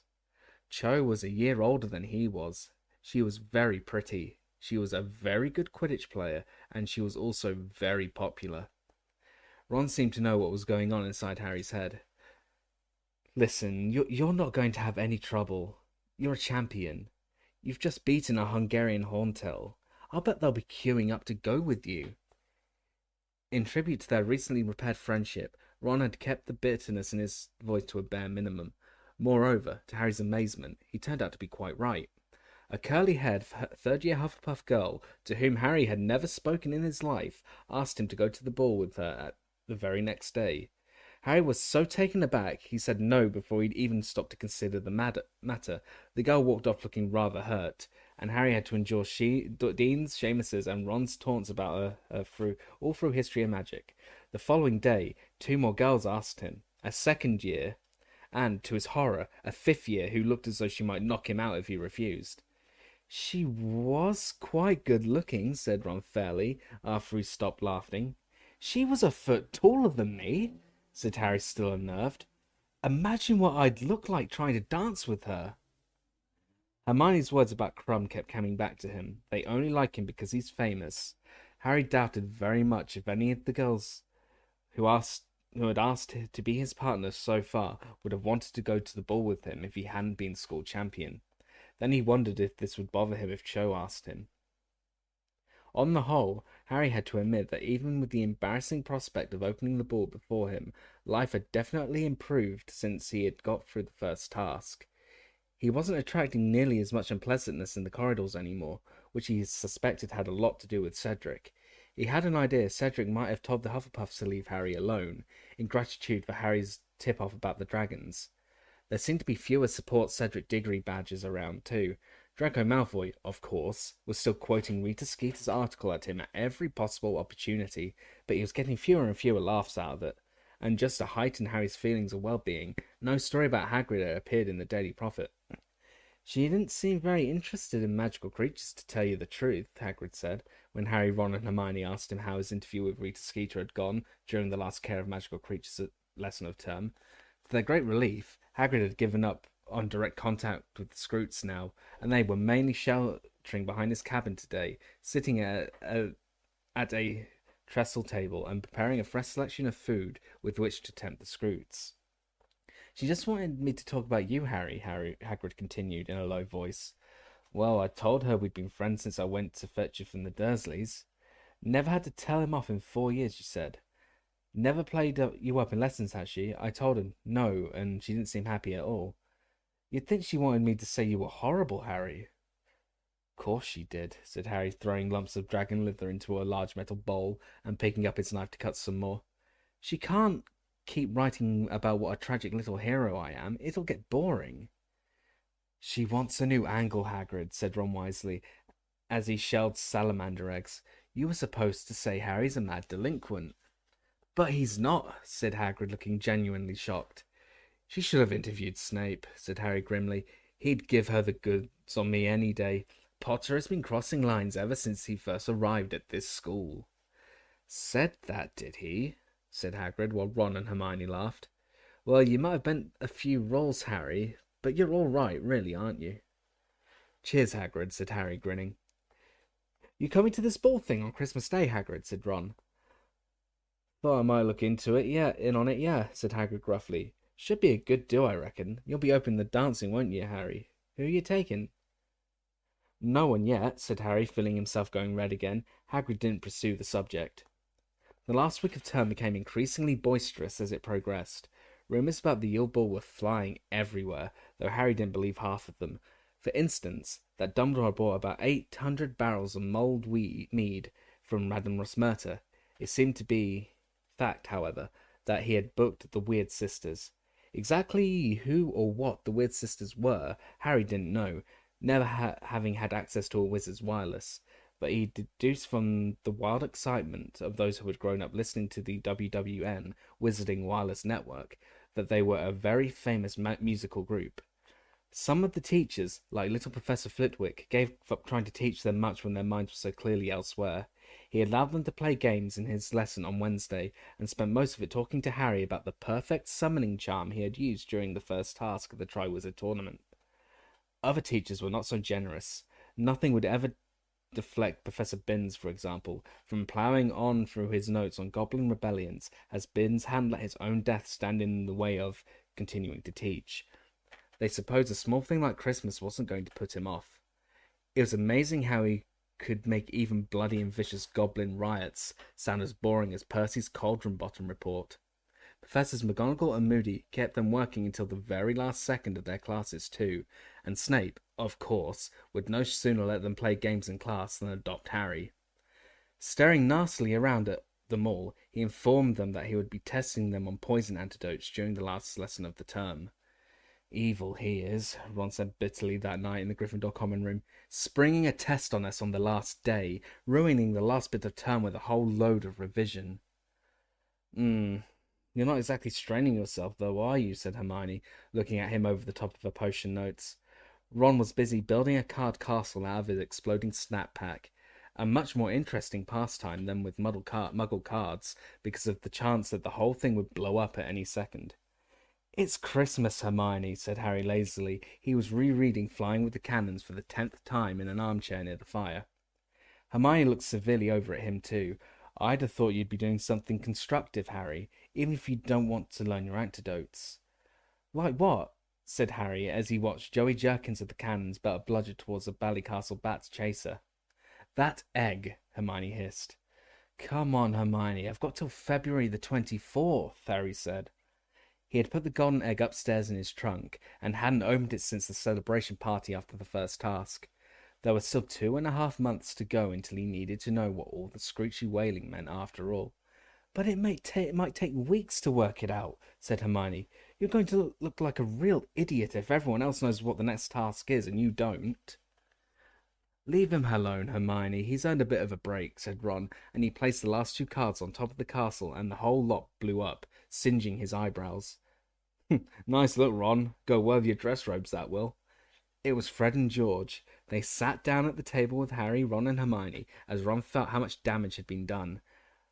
Ron, can we borrow Pidgewiggin? George asked. No, he's off delivering a letter, said Ron. Why? Because George wants to invite him to the ball, said Fred sarcastically. Because we want to send a letter, you stupid great prat, said George. Who do you two keep writing to, eh? Said Ron. Nose out, Ron, or I'll burn that for you too, said Fred, waving his wand threateningly. So, you lot got dates for the ball yet? Nope, said Ron. Well, you'd better hurry up, mate, or all the good ones will have gone, said Fred. Who are you going with, then? Said Ron. Angelina, said Fred promptly, without a trace of embarrassment. What? Said Ron, taken aback. You've already asked her. Good point, said Fred, as he turned his head and called across the common room. Oi, Angelina. Angelina, who had been chatting to Alicia Spinnet near the fire, looked over at him. What? She called back. Want to come to the ball with me? Angelina gave Fred an appraising sort of look. All right, then, she said, and she turned back to Alicia and carried on chatting, with a bit of a grin on her face. There you go, said Fred to Harry and Ron. Piece of cake. He got to his feet, yawning, and said, We'd better use a school owl then, George. Come on. They left. Ron stopped feeling his eyebrows and looked across the smouldering wreck of his card castle at Harry. We should get a move on, you know. Ask someone. He's right. We don't want to end up with a pair of trolls. Hermione let out a splutter of indignation. A pair of what? Excuse me? Well, you know, said Ron, shrugging, I'd rather go alone than with Eloise Midgen, say. Her acne's loads better lately, and she's really nice. Her nose is off-centre, said Ron. Oh, I see, Hermione said, bristling. So basically you're going to take the best-looking girl who'll have you, even if she's completely horrible. Yeah, that sounds about right, said Ron. I'm going to bed, Hermione snapped, and she swept off towards the girls' staircase without another word. The Hogwarts staff, demonstrating a continued desire to impress the visitors from Beauxbaton and Durmstrang, seemed determined to show the castle at its best this Christmas. When the decorations went up, Harry noticed that they were the most stunning he had yet seen inside the school. Everlasting icicles had been attached to the banisters of the marble staircase. The usual 12 Christmas trees in the Great Hall were bedecked with everything from luminous holly berries to real hooting golden owls, and the suits of armor had all been bewitched to sing carols whenever anyone passed them. It was quite something to hear "O Come All Ye Faithful" sung by an empty helmet that only knew half the words. Several times, Filch the caretaker had to extract peas from inside the armor, where he had taken into hiding, filling in the gaps in the songs with lyrics of his own invention, all of which were very rude. And still, Harry hadn't asked Cho to the ball. He and Ron were getting very nervous now, though, as Harry pointed out, Ron would look much less stupid than he would without a partner. Harry was supposed to be starting the dancing with the other champions. "I suppose there's always Moaning Myrtle," he said gloomily, referring to the ghost who haunted the girls' toilets on the second floor. "Harry, we've just got to grit our teeth and do it," said Ron on Friday morning, in a tone that suggested they were planning the storming of an impregnable fortress. "When we get back to the common room later tonight, we'll both have partners. Agreed." Okay, said Harry. But every time he glimpsed Cho that day, during break and then lunchtime, and once on the way to History of Magic, she was surrounded by friends. Didn't she ever go anywhere alone? Could he perhaps ambush her as she was going into a bathroom? But no, she even seemed to go there with an escort of 4 or 5 girls. Yet if he didn't do it soon, she was bound to have been asked by somebody else. He found it hard to concentrate in Snape's antidote test, and consequently forgot to add the key ingredient, a Bezoar, meaning that he received bottom marks. He didn't care, though. He was too busy screwing up his courage for what he was about to do. When the bell rang, he grabbed his bag and hurried to the dungeon door. "I'll meet you at dinner," he said to Ron and Hermione, he dashed off upstairs. He'd just have to ask Cho for a private word, that was all. He hurried off through the packed corridors looking for her, and rather sooner than he expected, he found her, emerging from a defense against the dark arts lesson. Cho, could I have a word with you?" Giggling should be made illegal, Harry thought furiously, as all the girls around Cho started doing it. She didn't, though. She said, "Okay," and followed him out of earshot of her classmates. Harry turned to look at her, and his stomach gave a weird lurch as though he had missed a step going downstairs. He said. He couldn't ask her. He couldn't, but he had to. Cho stood there looking puzzled, watching him. The words came out before Harry had quite got his tongue around them. "Want to go wall with me?" "Sorry?" said Cho. Do you want to go to the ball with me?" said Harry. Why did he have to go red now? Why? "Oh," said Cho, and she went red too. "Oh, Harry, I'm really sorry," and she looked it too. "I've already said I'll go with someone else." "Oh," said Harry. It was odd. A moment before, his insiders had been writhing like snakes, but suddenly he didn't seem to have any insides at all. "Oh, okay," he said. "No problem." "I'm really sorry," she said again. "That's okay," said Harry. They stood there looking at each other, and then Cho said, "Well..." "Yeah," said Harry. "Well, bye," said Cho, still very red. She walked away. Harry called after her before he could stop himself. "Who are you going with?" "Oh, Cedric," she said. "Cedric Diggory." "Oh, right," said Harry. His insides had come back again. It felt as though they had been filled with lead in their absence. Completely forgetting about dinner, he walked slowly back up to Gryffindor Tower, Cho's voice echoing in his ears with every step he took. Cedric Diggory. He had been starting to quite like Cedric, prepared to overlook the fact that he had once beaten him at Quidditch, and was handsome, and popular, and nearly everyone's favourite champion.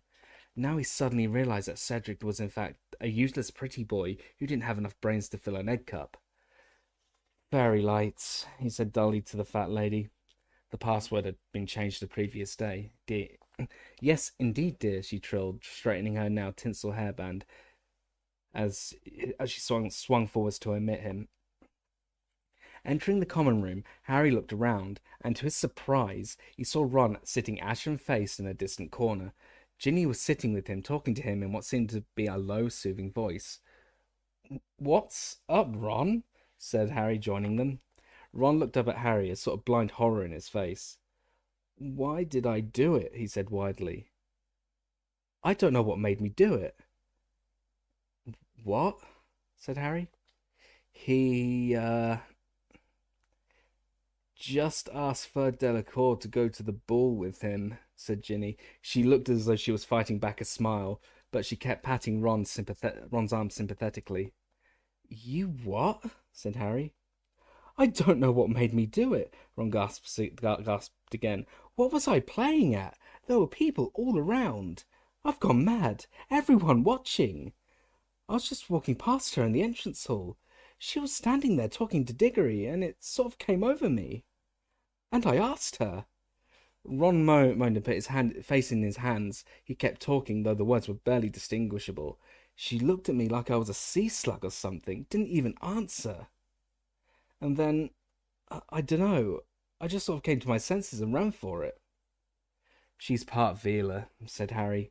You were right. Her grandmother was one. It wasn't your fault. I bet you just walked past when she was turning on the old charm for Diggory and got a blast of it. But she was wasting her time. He's going with Cho Chang. Ron looked up. I asked her to go with me just now, Harry said dully, and she told me. Ginny had suddenly stopped smiling. This is mad, said Ron. We're the only ones left who haven't got anyone. Well, except Neville. Hey, guess who he asked? Hermione. What? Said Harry, completely distracted by this startling news. Yeah, I know, said Ron, some of the colour coming back into his face as he started to laugh. He told me after potions. Said she's always been really nice, helping him out with work and stuff, but she told him she was already going with someone. As if. She just didn't want to go with Neville. I mean, who would? Don't, said Ginny, annoyed. Don't laugh. Just then Hermione climbed in through the portrait hole. Why weren't you two at dinner? She said, coming over to join them. Because... Oh, shut up laughing, you two. Because they've both just been turned down by girls they asked to the ball, said Ginny. That shut Harry and Ron up. Thanks a bunch, Ginny, said Ron sourly. All the good-looking ones taken, Ron, said Hermione loftily. Eloise Midgen's starting to look quite pretty now, is she? Well, I'm sure you'll find someone somewhere who will have you. But Ron was staring at Hermione as though suddenly seeing her in a whole new light. Hermione, Neville's right. You are a girl. Oh, well spotted, she said acidly. Well, you can come with one of us. No, I can't, snapped Hermione. Oh, come on, he said impatiently. We need partners. We're going to look really stupid if we haven't got any. Everyone else has. I can't come with you, said Hermione, now blushing, because I'm already going with someone. No, you're not, said Ron. You just said that to get rid of Neville. Oh, did I? Said Hermione, and her eyes flashed dangerously. Just because it's taking you 3 years to notice, Ron, doesn't mean no one else has spotted I'm a girl. Ron stared at her, and he grinned again. Okay. We know you're a girl, he said. That do? Will you come now? I've already told you, Hermione said very angrily. I'm going with someone else. And she stormed off towards the girls' dormitories again. She's lying, said Ron flatly, watching her go. She's not, said Ginny quietly. Who is it then? Said Ron sharply. I'm not telling you. It's her business, said Ginny. Right, said Ron, who looked extremely put out. This is getting stupid. Ginny, you can go with Harry, and I'll just... I can't, said Ginny, and she went scarlet too. I'm going with Neville. He asked me when Hermione said no. And I thought, well, I'm not going to be able to go otherwise. I'm not in 4th year. She looked extremely miserable. I think I'll go have dinner, she said, and she got up and walked off to the portrait hole, her head bowed. Ron goggled at Harry. What's got into them? He demanded. But Harry had just seen Parvati and Lavender come through the portrait hole. The time had come for drastic action. Wait here, he said to Ron, and he stood up, walked straight up to Parvati and said, Parvati, will you go to the ball with me? Parvati went into a fit of giggles. Harry waited for them to subside, his fingers crossed in the pocket of his robes. Yes, all right then, she said, finally, blushing furiously. Thanks, said Harry in relief. Lavender, will you go with Ron? She's going with Seamus, said Parvati, and the pair of them giggled harder than ever. Harry sighed. Ugh.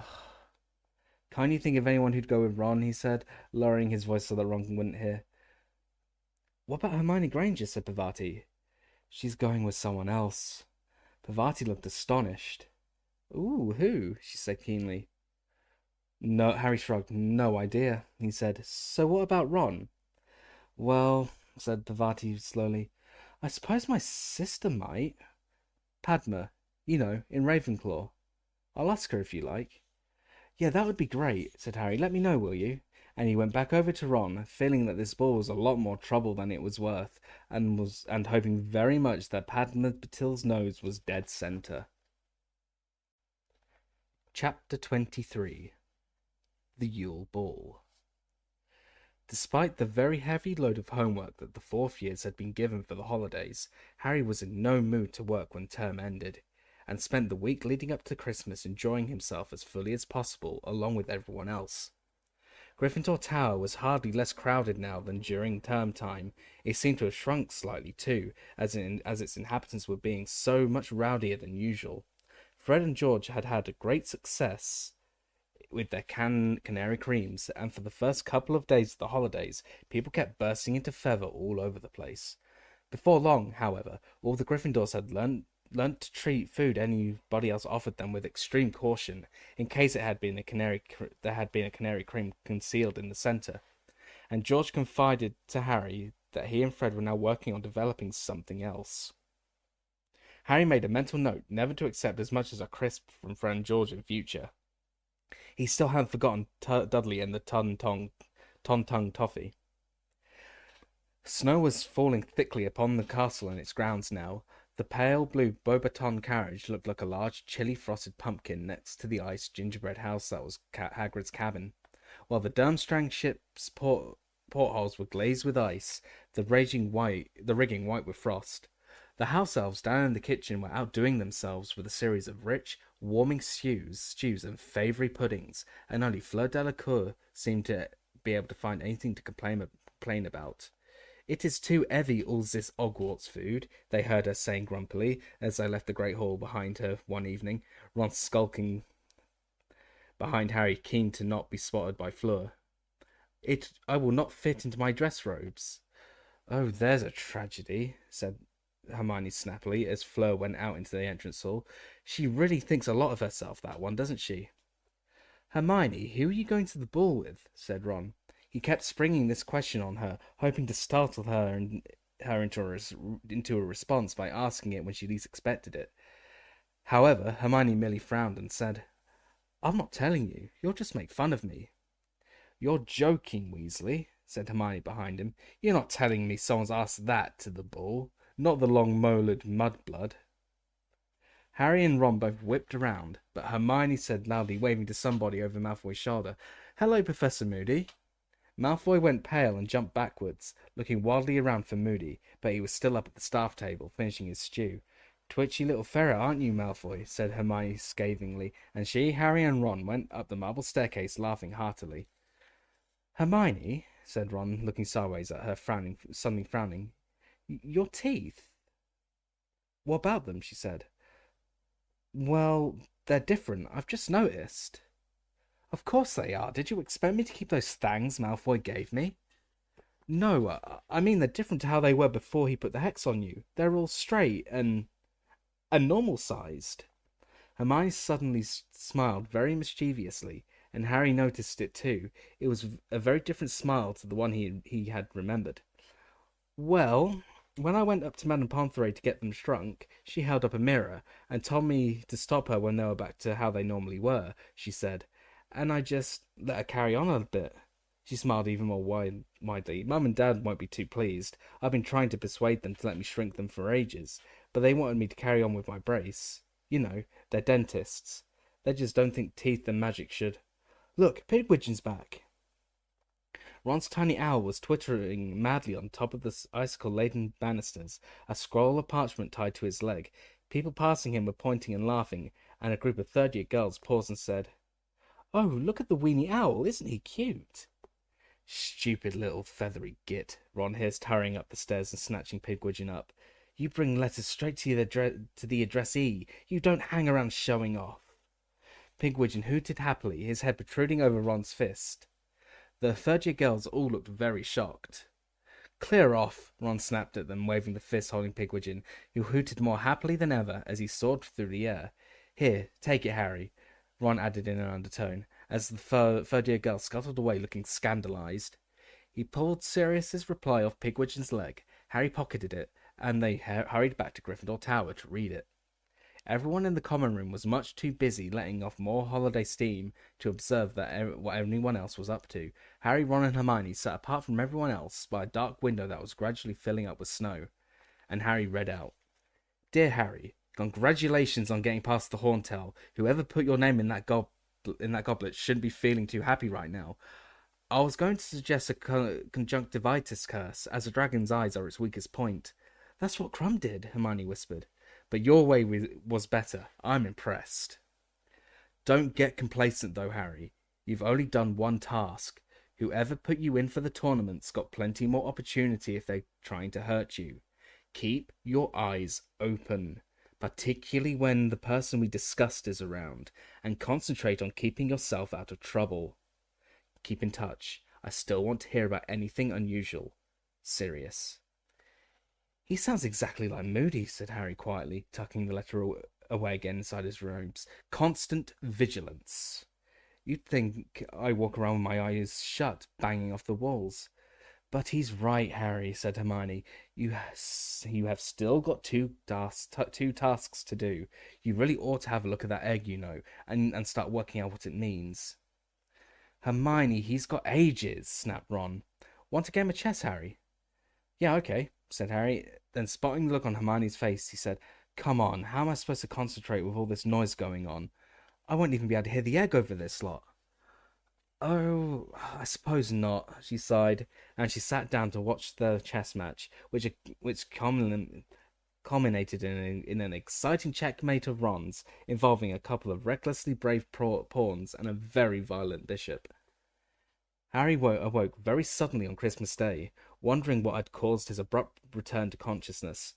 He opened his eyes and saw something with very large, round green eyes staring back at him in the darkness, so close they were almost nose to nose. "Dobby!" Harry yelled, scrambling away from the elf so fast he almost fell out of his bed. "Don't do that!" "Dobby is sorry, sir," squeaked Dobby anxiously, jumping backwards with his long fingers over his mouth. "Dobby is only wanting to wish Harry Potter Merry Christmas and bring him a present, sir. Harry Potter did say Dobby could come and see him sometimes, sir." "It's okay," said Harry, still breathing rather faster than usual, while his heart rate returned to normal. Just prod me or something in future, all right? Don't bend over me like that." Harry pulled back the hangings around his four-poster, took his glasses from his bedside table and put them on. His yell had awoken Ron, Seamus, Dean, and Neville. All of them were peering through the gaps in their own hangings, heavy-eyed and tousle-haired. "Someone attacking you, Harry?" Seamus asked sleepily. "No, it's just Dobby," Harry muttered. "Go back to sleep." "Nah, presents," said Seamus, spotting the large pile at the foot of his bed. Ron, Dean, and Neville decided that now they're awake, they might as well get down to some present opening too. Harry turned back to Dobby, who was now standing nervously next to Harry's bed, still looking worried that he had upset Harry. There was a Christmas bauble tied to the loop on top of his tea cozy. "Can Dobby give Harry Potter his present?" he squeaked tentatively. "Of course you can," said Harry. I've got something for you too." It was a lie. He hadn't bought anything for Dobby at all, but he quickly opened his trunk and pulled out a particularly nobly rolled-up pair of socks. They were his oldest and foulest, mustard yellow, and had once belonged to Uncle Vernon. The reason they were extra knobbly was that Harry had been using them to cushion his sneaker scope for over a year now. He pulled out the sneaker scope and handed the socks to Dobby, saying, "Sorry, I forgot to wrap them." But Dobby was utterly delighted. "Socks are Dobby's favourite clothes, sir," he said, ripping off his odd ones and pulling on Uncle Vernon's. "I has 7 now, sir, but, sir," he said, his eyes widening, having pulled both socks up to the highest extent, so that they reached the bottom of his shorts. "They has made a mistake in the shop, Harry Potter. They's giving you 2 the same." "Ah, no, Harry, how come you didn't spot that?" said Ron, grinning over from his own bed, which was now strewn with wrapping paper. "Tell you what, Dobby." Here you go, take these two, and you can mix them up properly, and here's your jumper. He threw Dobby a pair of violet socks he had just unwrapped, and the hand-knitted sweater Mrs. Weasley had sent. Dobby looked quite overwhelmed. "Sir is very kind," he squeaked, his eyes brimming with tears again, bowing deeply to Ron. Dobby knew Sir must be a great wizard, for he is Harry Potter's greatest friend. But Dobby did not know he was also as generous a spirit, as noble, as selfless. "They're only socks," said Ron, who had gone slightly pink around the ears, though looking rather pleased all the same. "Wow, Harry," he just opened Harry's present, a Charlie Cannon hat. "Cool." He jammed it onto his head, where it clashed horribly with his hair. Dobby now handed Harry a small package, which turned out to be socks. "Dobby is making them himself, sir," the elf said happily. "He is buying the wool out of his wages, sir." The left sock was bright red, and had a pattern of broomsticks upon it. The right sock was green, with a pattern of snitches. They're really... "Well, thanks, Dobby," said Harry, and he pulled them on, causing Dobby's eyes to leak with happiness again. "Dobby must go now, sir. We is already making Christmas dinner in the kitchens," said Dobby, and he hurried out of the dormitory, waving goodbye to Ron and the others as he passed. Harry's other presents were much more satisfactory than Dobby's odd socks, with the obvious exception of the Dursleys, which consisted of a single tissue, an all-time low. Harry supposed they, too, were remembering the Ton-Tongue toffee. Hermione had given Harry a book of Quidditch teams of Britain and Ireland, Ron a bulging bag of dung bombs, Sirius a handy penknife with attachments to unlock any lock and undo any knot, and Hagrid a vast box of sweets, including all Harry's favourites, Bertie Bott's every flavour beans, chocolate frogs, Drubal's best blowing gum, and fizzing Whizbees. There was also, of course, Mrs. Weasley's usual package, including a new jumper, green with a picture of a dragon on it. Harry supposed Charlie had told her all about the Horntail, and a large quantity of homemade mince pies. Harry and Ron met up with Hermione in the common room, and they went down to breakfast together. They spent most of the morning in Gryffindor Tower, where everyone was enjoying their presents, then returned to the Great Hall for a magnificent lunch, which included at least 100 turkeys and Christmas puddings, and large piles of Cribbage's wizarding crackers. They went out into the grounds in the afternoon. The snow was untouched except for the deep channels made by the Durmstrang and Beauxbaton students on their way up to the castle. Hermione chose to watch Harry and the Weasleys snowball fight rather than join in, and at 5 o'clock she was going back upstairs to get ready for the ball. "What? You need 3 hours?" said Ron, looking at her incredulously, and paying for his lapse in concentration when a large snowball thrown by Fred hit him hard on the side of the head. "Who are you going with?" he yelled after Hermione, but she just waved and disappeared up the stone steps into the castle. There was no Christmas tea today, as the ball included a feast, so at 7 o'clock, when it had become hard to aim properly, the others abandoned their snowball fight and trooped back to the common room. The fat lady was sitting in her frame with her friend Violet from downstairs, both of them extremely tipsy, empty boxes of chocolate liquors littering the bottom of her picture. Larry fights. That's the one," she giggled when they gave the password, and she swung forwards to let them inside. Harry, Ron, Seamus, Dean, and Neville changed into their dress robes up in their dormitory, all of them looking very self-conscious, but none as much as Ron, who surveyed himself in the long mirror in the corner with an appalled look on his face.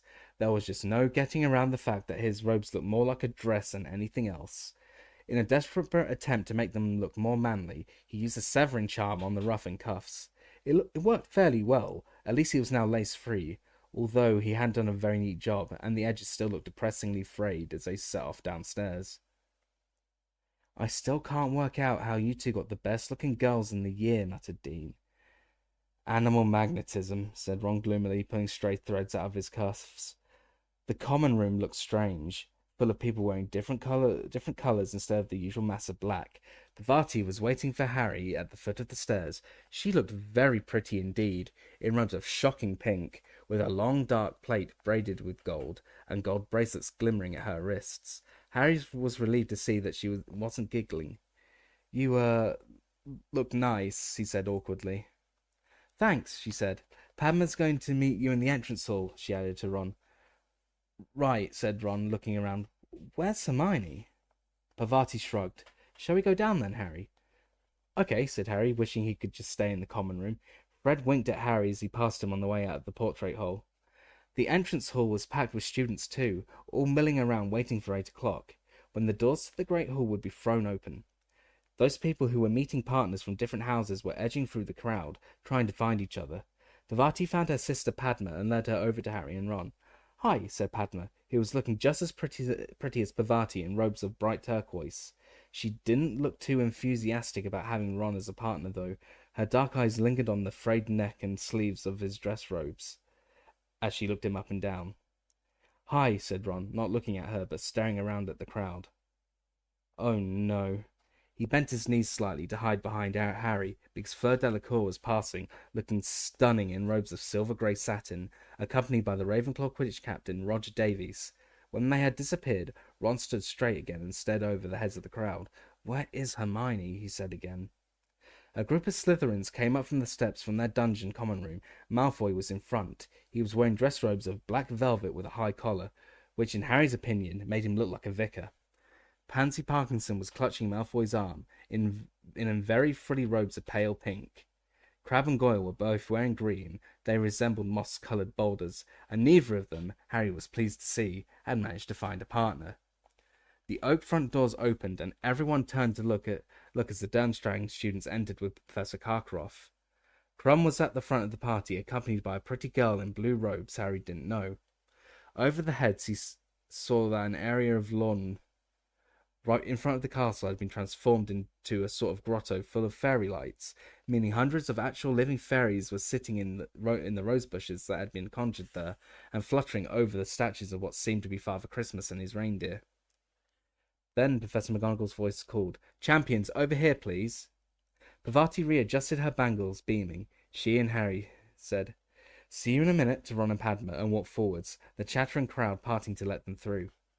Professor McGonagall, who was wearing dress robes of red tartan, had arranged a rather ugly wreath of thistles around the brim of her hat, told them to wait on one side of the doors while everyone else went inside. They were to enter the Great Hall in procession when the rest of the students had sat down. Fleur Delacour and Roger Davies stationed themselves nearest the doors. Davies looked so stunned by his good fortune in having Fleur for a partner, they could hardly take his eyes off her. Cedric and Cho were close to Harry too. He looked away from them so he wouldn't have to talk to them. His eyes fell instead on the girl next to Krum. His jaw dropped. It was Hermione. But she didn't look like Hermione at all. She had done something with her hair. It was no longer bushy, but sleek and shiny, and twisted up into an elegant knot at the back of her head. She was wearing robes made of a floaty periwinkle blue material, and she was holding herself differently, somehow. Or maybe it was merely because of the absence of the 20 or so books she usually had slung over her back. She was also smiling, rather nervously. It was true, but the reduction in the size of her front teeth was more noticeable than ever. Harry couldn't understand how he hadn't spotted it before. "Hi, Harry," she said. "Hi, Parvati." Parvati was gazing at Hermione in unflattering disbelief. She wasn't the only one either. When the doors to the Great Hall opened, Crum's fan club from the library stalked past, throwing Hermione looks of deepest loathing. Pansy Parkinson gaped at her as she walked by with Malfoy, and even he didn't be able to seem to find an insult to throw at her. Ron, however, walked right past Hermione without looking at her. Once everyone else had settled in the hall, Professor McGonagall told the champions and their partners to get in line in pairs and follow her. They did so, and everyone in the Great Hall applauded as they entered and started walking up towards a large round table at the top of the hall, where the judges were sitting. The walls of the hall had all been covered in sparkling silver frost, with hundreds of garlands of mistletoe and ivy crossing the starry black ceiling. The house tables had vanished. Instead, there were about 100 smaller lantern-lit ones, each seating about a dozen people. Harry concentrated on not tripping over his feet. Parvati seemed to be enjoying herself. She was beaming around at everybody, steering Harry so forcefully that he felt as though he was a show dog she was putting through its paces. He caught sight of Ron and Padma as he neared the top table. Ron was watching Hermione pass with narrowed eyes. Padma was looking sulky. Dumbledore smiled happily as the champions approached the top table, but Karkaroff wore an expression remarkably like Ron's as he watched Krum and Hermione draw nearer. Ludo Bagman, tonight in robes of bright purple with large yellow stars, was clapping as enthusiastically as any of the students, and Madame Maxime, who had changed her usual uniform of black satin for a flowering gown of lavender silk, was applauding them politely. But Mr. Crouch, Harry suddenly realised, was not there. The fifth seat at the table was occupied by Percy Weasley. When the champions and their partners reached the table, Percy drew out an empty chair beside him, staring pointedly at Harry. Harry took the hint and sat down next to Percy, who was wearing brand new navy blue dress robes and an expression of great smugness. "I've been promoted," Percy said, before Harry could even ask, and from his tone he might have been announcing his election as supreme leader of the universe. "I'm now Mr. Crouch's personal assistant, and I'm here representing him." "Why didn't he come?" Harry asked. He wasn't looking forward to being lectured on cauldron bottoms all through dinner. "I'm afraid to say Mr. Crouch isn't well. Not well at all. Hasn't been right since the World Cup. Hardly surprising. Overwork. He's not as young as he was, though still quite brilliant, of course. The mind remains as great as it ever was, but the World Cup was a fiasco for the whole ministry, and then Mr. Crouch suffered a huge personal shock with the misbehaviour of that house elf of his, Blinky or whatever she was called. Naturally, he dismissed her immediately afterwards, but, well, as I say, he's getting on. He needs looking after, and I think he's found a definite drop in his home comfort since she left. And then we had the tournament to arrange, and the aftermath of the cup to deal with. That revolting Skeeter woman buzzing around. No, poor man. He's having a well-earned quiet Christmas. I'm just glad he knew he had someone he could rely upon to take his place." Harry wanted very much to ask whether Mr. Crouch had stopped calling Percy Weatherby yet, but resisted the temptation. There was no food as yet on the glittering golden plates, but small menus lying in front of each of them. Harry picked up his uncertainly and looked around. There were no waiters. Dumbledore, however, looked carefully down his own menu, then said very clearly to his plate, "Pork chops." And pork chops appeared. Getting the idea, the rest of the table placed their orders with their plates.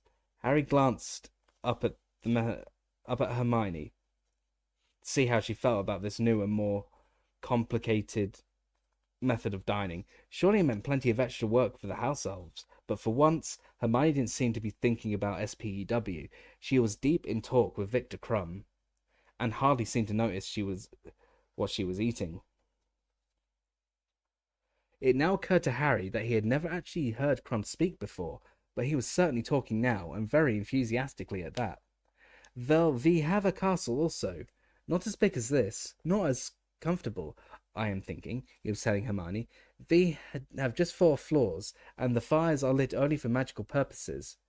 But we have grounds larger than even than these, though in winter we have very little daylight, so we are not enjoying them. But in summer we are flying every day over the lakes and the mountains." Now, Victor," said Karkaroff with a laugh that didn't reach his cold eyes. "Don't go giving away anything else now, or your charming friend will know exactly where to find us." Dumbledore smiled, his eyes twinkling. "Igor, all this secrecy. One would almost think you didn't want visitors." "Well, Dumbledore," said Karkaroff, displaying his yellowing teeth to their fullest extent, "we are all protective of our private domains, are we not? Do we not jealously guard the halls of learning that have been entrusted to us? Are we not right to be proud that we alone know our school's secrets, and right to protect them?" "Oh, I would never dream of assuming I know all Hogwarts secrets, Igor," said Dumbledore amicably. "Only this morning, for instance, I took a wrong turning on the way to the bathroom and found myself in a beautifully proportioned room that I have never seen before, containing a really rather magnificent collection of chamber pots. When I went back to investigate more closely, I discovered the room had vanished, but I must keep an eye out for it. Possibly it is only accessible at 5:30 in the morning, or it may only appear at the quarter moon, or when the seeker has an exceptionally full bladder." Harry snorted into his plate of goulash. Percy frowned, but Harry could have sworn Dumbledore had given him a very small wink. Meanwhile, Fleur Delacour was criticising the Hogwarts decorations to Rogers Davis. "This is nothing," she said dismissively, looking around at the sparkling walls of the Great Hall. At the Palace of Beauxbaton, we have ice sculptures all around the dining chamber at Christmas. They do not melt, of course. They are like huge statues of diamond, glittering around the place, and the food is simply superb.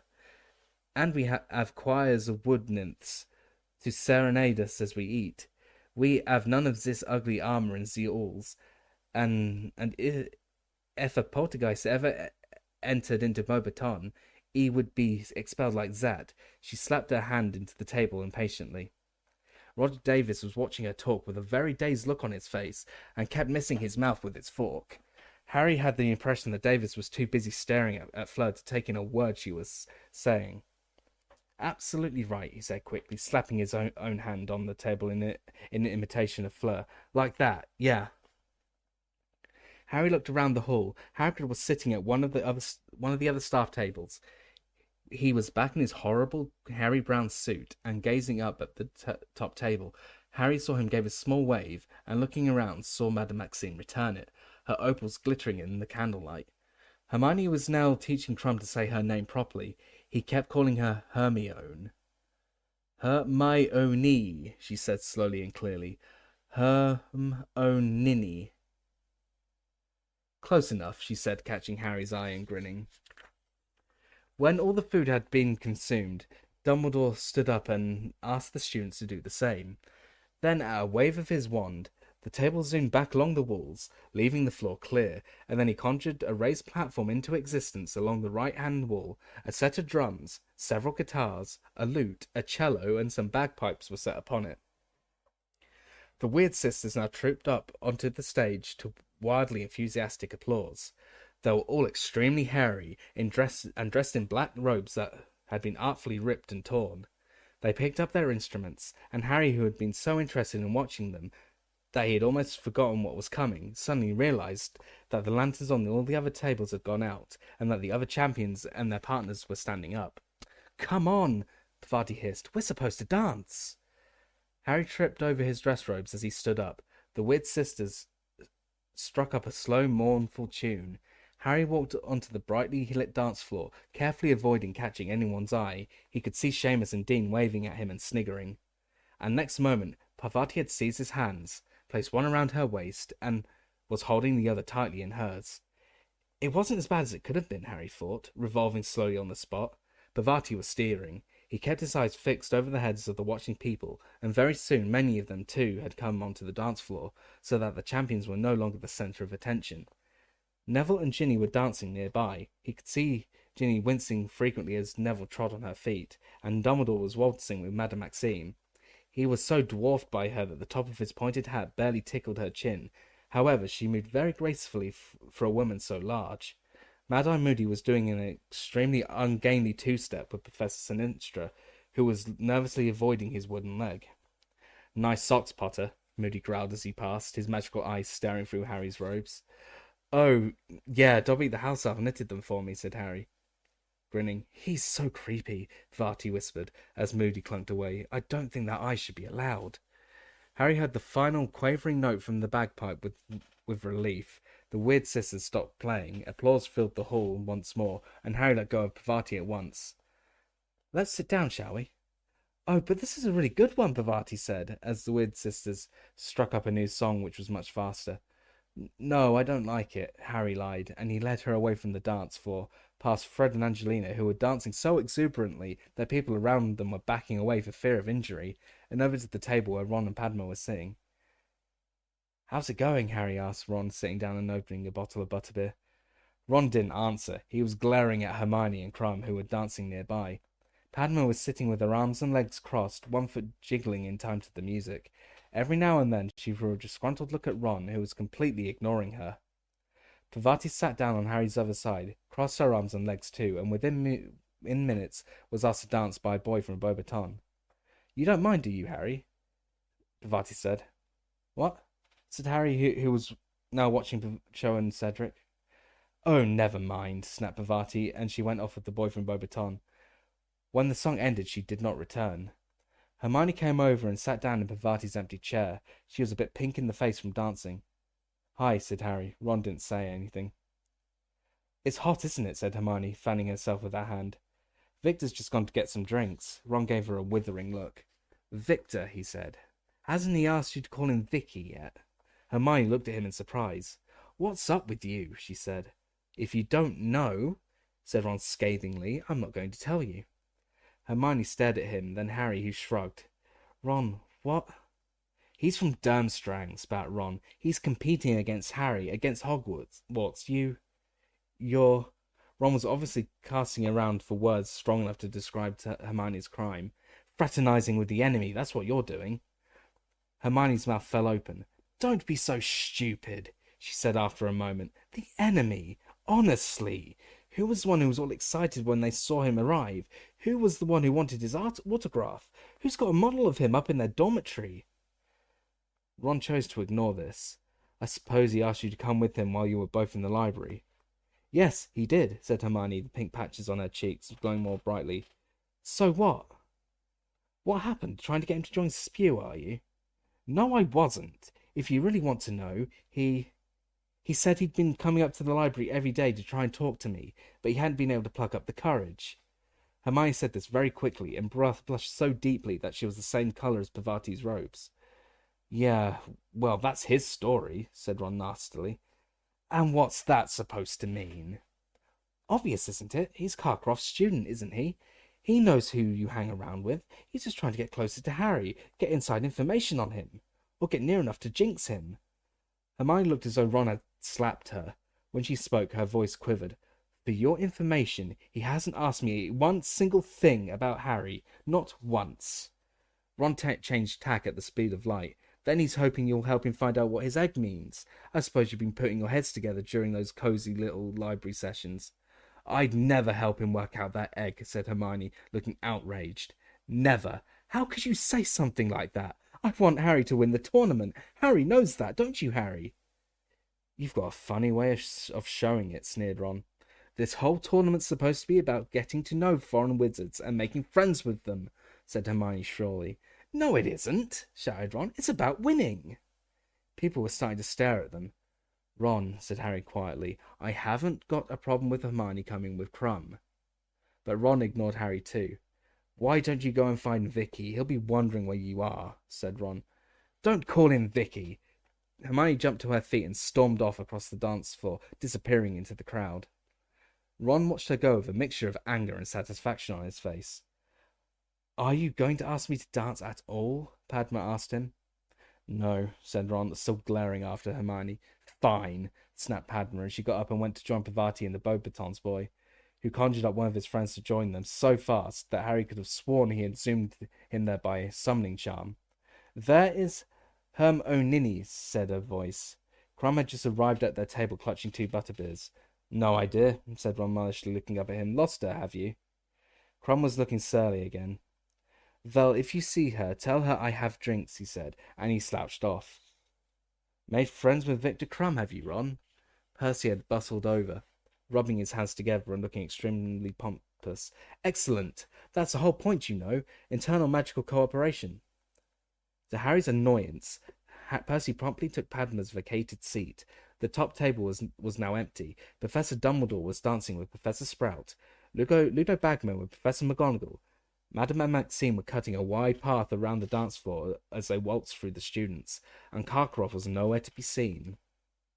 When the next song ended, everybody applauded once more, and Harry saw Ludo Bagman kiss Professor McGonagall's hand and make his way back through the crowds, at which point Fred and George accosted him. What do they think they're doing, annoying senior ministry members? Percy hissed, watching Fred and George suspiciously. No respect. Ludo Bagman shook off Fred and George fairly quickly, however, and spotting Harry, waved and came over to the table. I hope my brothers weren't bothering you, Mr. Bagman, said Percy at once. What? Oh, not at all, not at all, said Bagman. No, they were just telling me a bit more about those fake wands of theirs, wondering if I could advise them on marketing. I promised to put them in touch with a couple of contacts of mine at Zonko's joke shop. Percy didn't look happy about this at all, and Harry was prepared to bet he would be rushing to tell Mrs. Weasley about it the moment he got home. Apparently, Fred and George's plans had grown even more ambitious lately, if they were hoping to sell to the public. Bagman opened his mouth to ask Harry something, but Percy diverted him. How do you feel the tournament's going, Mr. Bagman? Our department's quite satisfied. The hitch with the Goblet of Fire." He glanced at Harry. "Was a little unfortunate, of course, but it seems to have gone very smoothly since, don't you think?" "Oh, yes," Bagman said cheerfully. "It's all been enormous fun. How's old Barty doing? Shame he couldn't come." "Oh, I'm sure Mr. Crouch will be up and about in no time," said Percy importantly. "But in the meantime, I'm more than willing to take up the slack. Of course, it's not all attending balls," he laughed airily. "Oh no, I've had to deal with all sorts of things that have cropped up in his absence. You heard Ali Basir was caught smuggling a consignment of flying carpets into the country. And then we've been trying to persuade the Transylvanians to sign the international ban on dueling. I've got a meeting with their head of magical cooperation in the new year." "Let's go for a walk," Ron muttered to Harry. "Get away from Percy." Pretending they wanted more drinks, Harry and Ron left the table, edged around the dance floor, and slipped out into the entrance hall. The front doors stood open, and the fluttering fairy lights on the rose garden winked and twinkled as they went down the front steps, where they found themselves surrounded by bushes, winding ornamental paths, and large stone statues. Harry could hear splashing water, which sounded like a fountain. Here and there, people were sitting on carved benches. He and Ron set off along one of the winding paths through the rose bushes, but they had gone only a short way when they had heard an unpleasantly familiar voice. "Don't see what there is to fuss about, Igor." "Severus, you cannot pretend this isn't happening." Karkaroff's voice sounded anxious and hushed, as though keen not to be overheard. "It's been getting clearer and clearer for months.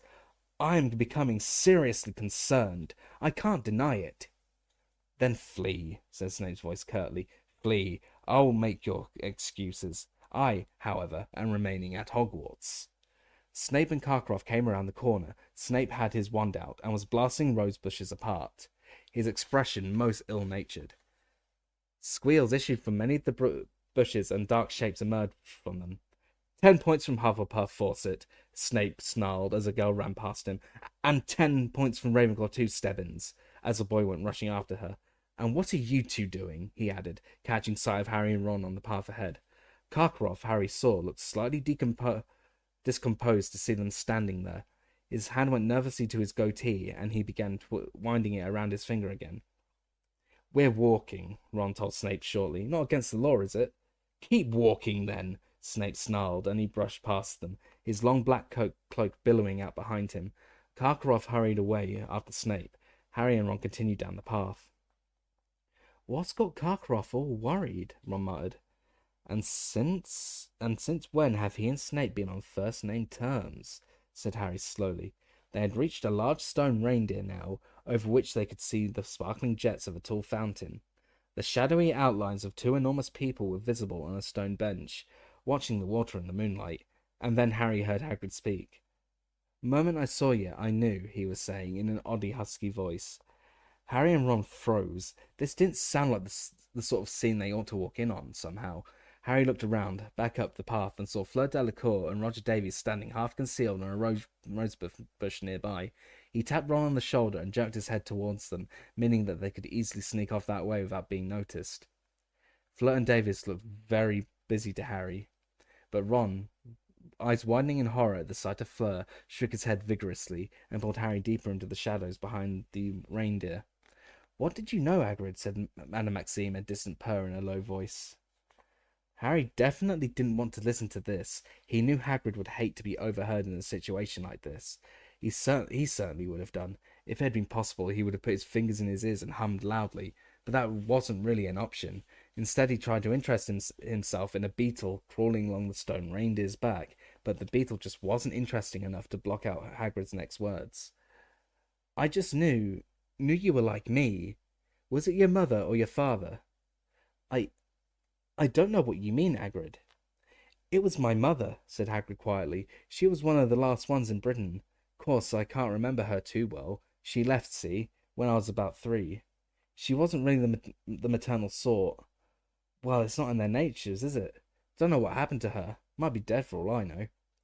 Madame Maxime didn't say anything, and Harry, in spite of himself, took his eyes off the beetle and looked over at the top of the reindeer's antlers, listening. He had never heard Hagrid talk about his childhood before. My dad was broken-hearted when she went. Tiny little bloke my dad was. By the time I was 6, I could lift him up and put him on top of the dresser if he annoyed me. Used to make him laugh. Hagrid's deep voice broke. Madame Maxime was listening, motionless, apparently staring at the silvery fountain.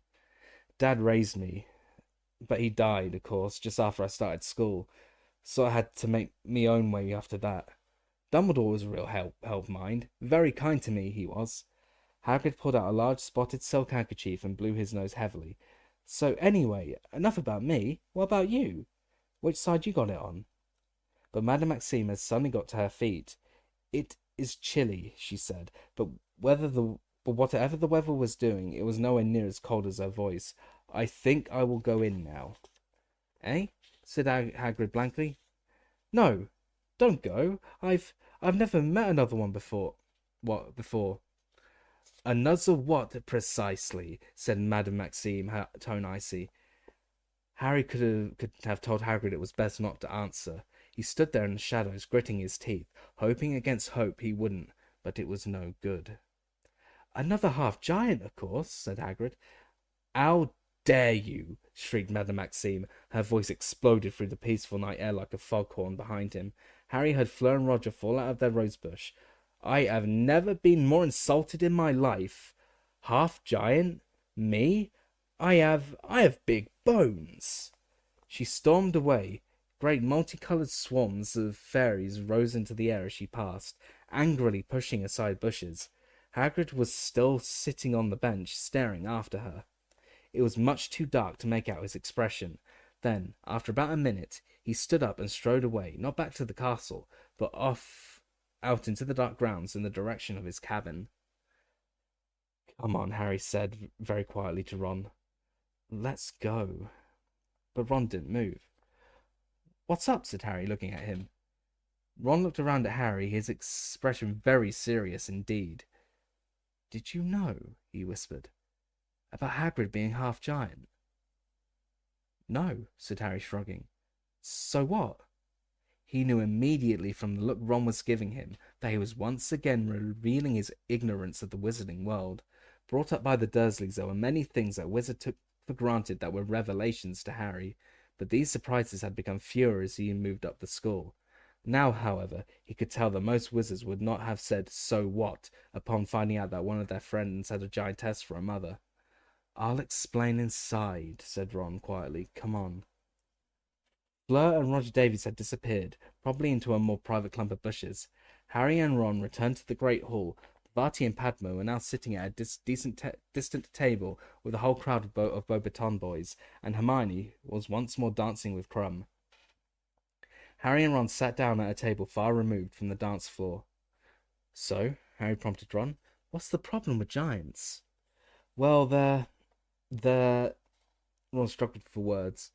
Not very nice, he finished lamely. Who cares? Harry said. There's nothing wrong with Hagrid. I know there isn't, but... Blimey, no wonder he keeps it quiet, Ron said, shaking his head. I always thought he'd got in the way of a bad engorgement charm when he was a kid or something. Didn't like to mention it. But what's the matter if his mother was a giantess, said Harry. Well, no one who knows him will care, because they'll know he's not dangerous, said Ron slowly. But, Harry, they're just vicious, giants. It's like Hagrid said, it's in their natures. They're like trolls. They just like killing, everyone knows that. There aren't any left in Britain now, though. What happened to them? Well, they were dying out anyway, and then loads got themselves killed by auras. They're supposed to be giants abroad, though. They hide out in mountains, mostly. I don't know who Maxine thinks she's kidding, Harry said, watching Madame Maxine sitting alone at the judge's table, looking very sombre. If Hagrid's half-giant, she definitely is. Big bones. The only thing that's got bigger bones than her is a dinosaur. Harry and Ron spent the rest of the ball discussing giants in their corner, neither of them having any inclination to dance. Harry tried not to watch Cho and Cedric. It gave him a strong desire to kick something. When the Weird Sisters finished playing at midnight, everyone gave them a last loud round of applause and started to wend their way into the entrance hall. Many people were expressing the wish that the ball could have gone on longer. But Harry was perfectly happy to be going to bed. As far as he was concerned, the evening hadn't been much fun. Out in the entrance hall, Harry and Ron saw Hermione saying goodnight to Crumb before he went back to the Durmstrang ship. She gave Ron a very cold look and swept past him up the marble staircase without speaking. Harry and Ron followed her, but halfway up to the marble staircase, Harry heard someone calling him. "Hey, Harry!" It was Cedric Diggory. Harry could see Cho waiting for him in the entrance hall below. "Yeah?" said Harry coldly, as Cedric ran up the stairs towards him. Cedric looked as though he didn't want to say whatever it was in front of Ron, who shrugged, looking bad-tempered, and continued to climb the stairs. "Listen," Cedric lowered his voice as Ron disappeared. "I owe you one for telling me about the dragons. You know that golden egg? Does yours wail when you open it?" "Yeah," said Harry. "Well, take a bath, okay?" "What?" "Take a bath and take the egg with you and just mull things over in the hot water. It'll help you think, trust me." Harry stared at him. "Tell you what," Cedric said. "Use the prefect's bathroom, 4th floor to the left of that statue of Boris the Bewildered on the 5th floor. Password's Pinefresh. Gotta go, want to say goodnight." He grinned at Harry again and hurried back down the stairs to Cho. Harry walked back to Gryffindor Tower alone. That had been extremely strange advice. Why would a bath help him work out what the wailing egg meant? Was Cedric pulling his leg? Was he trying to make Harry look a fool, so Cho would like Cedric even more by comparison? The fat lady and her friend V were snoozing in the picture over the portrait hole. Harry had to yell "fairy lights" before he woke them up, and when he did, they were extremely irritated. He climbed into the common room and found Ron and Hermione having a blazing row. Standing 10 feet apart, they were bellowing at each other, each scarlet in the face. "Well, if you don't like it, you know what the solution is, don't you?" yelled Hermione. Her hair was coming down out of its elegant bun now, and her face was screwed up in anger. "Oh yeah," Ron yelled back. "What's that?" "Next time there's a ball, ask me before someone else does, and not as a last resort." Ron mouthed soundlessly as a goldfish out of water as Hermione turned on her heel and stormed up the girls' staircase to bed. Ron turned to look at Harry. "Well," he spluttered, looking thunderstruck. "Well, that just proves... completely missed the point." Harry didn't say anything. He liked being back on speaking terms with Ron too much to speak his mind right now, but he somehow thought that Hermione had got the point much better than Ron had. Chapter 24. Rita Skeeter's Scoop. Everybody got up late on Boxing Day. The Gryffindor common room was much quieter than it had been lately, many yawns punctuating the lazy conversations. Hermione's hair was bushy again. She confessed to Harry that she had used liberal amounts of Sleek Easy's hair potion on it for the ball, but it's way too much bother to do it every day, she said matter-of-factly, scratching her purring Crookshanks behind the ears. Ron and Hermione seemed to have reached an unspoken agreement not to discuss their argument. They were being quite friendly to each other, though oddly formal. Harry and Ron wasted no time in telling Hermione about the conversation they had overheard between Madame Maxime and Hagrid, but Hermione didn't seem to find the news that Hagrid was a half-giant nearly as shocking as Ron did. "Well, I thought he must be," she said, shrugging.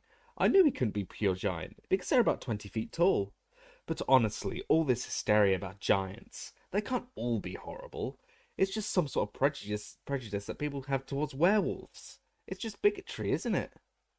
Ron looked as though he would have liked to reply scathingly, but perhaps he didn't want another row, because he contented himself with shaking his head disbelievingly while Hermione wasn't looking. It was time now to think of the homework they had neglected during the first week of the holidays. Everybody seemed to be feeling rather flat now that Christmas was over.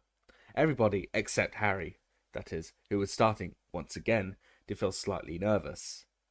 The trouble was that February the 24th looked a lot closer from this side of Christmas, and he still hadn't done anything about working out the clue inside the golden egg. He, therefore, started taking the egg out of his trunk every time he went up to the dormitory, opening it and listening intently, hoping that this time it would make some sense. He strained to think what the sound reminded him of, apart from 30 musical saws, but he had never heard anything else like it. He closed the egg, shook it vigorously, and opened it again to see if the sound had changed, but it hadn't. He tried asking the egg questions, shouting over all the wailing, but nothing happened.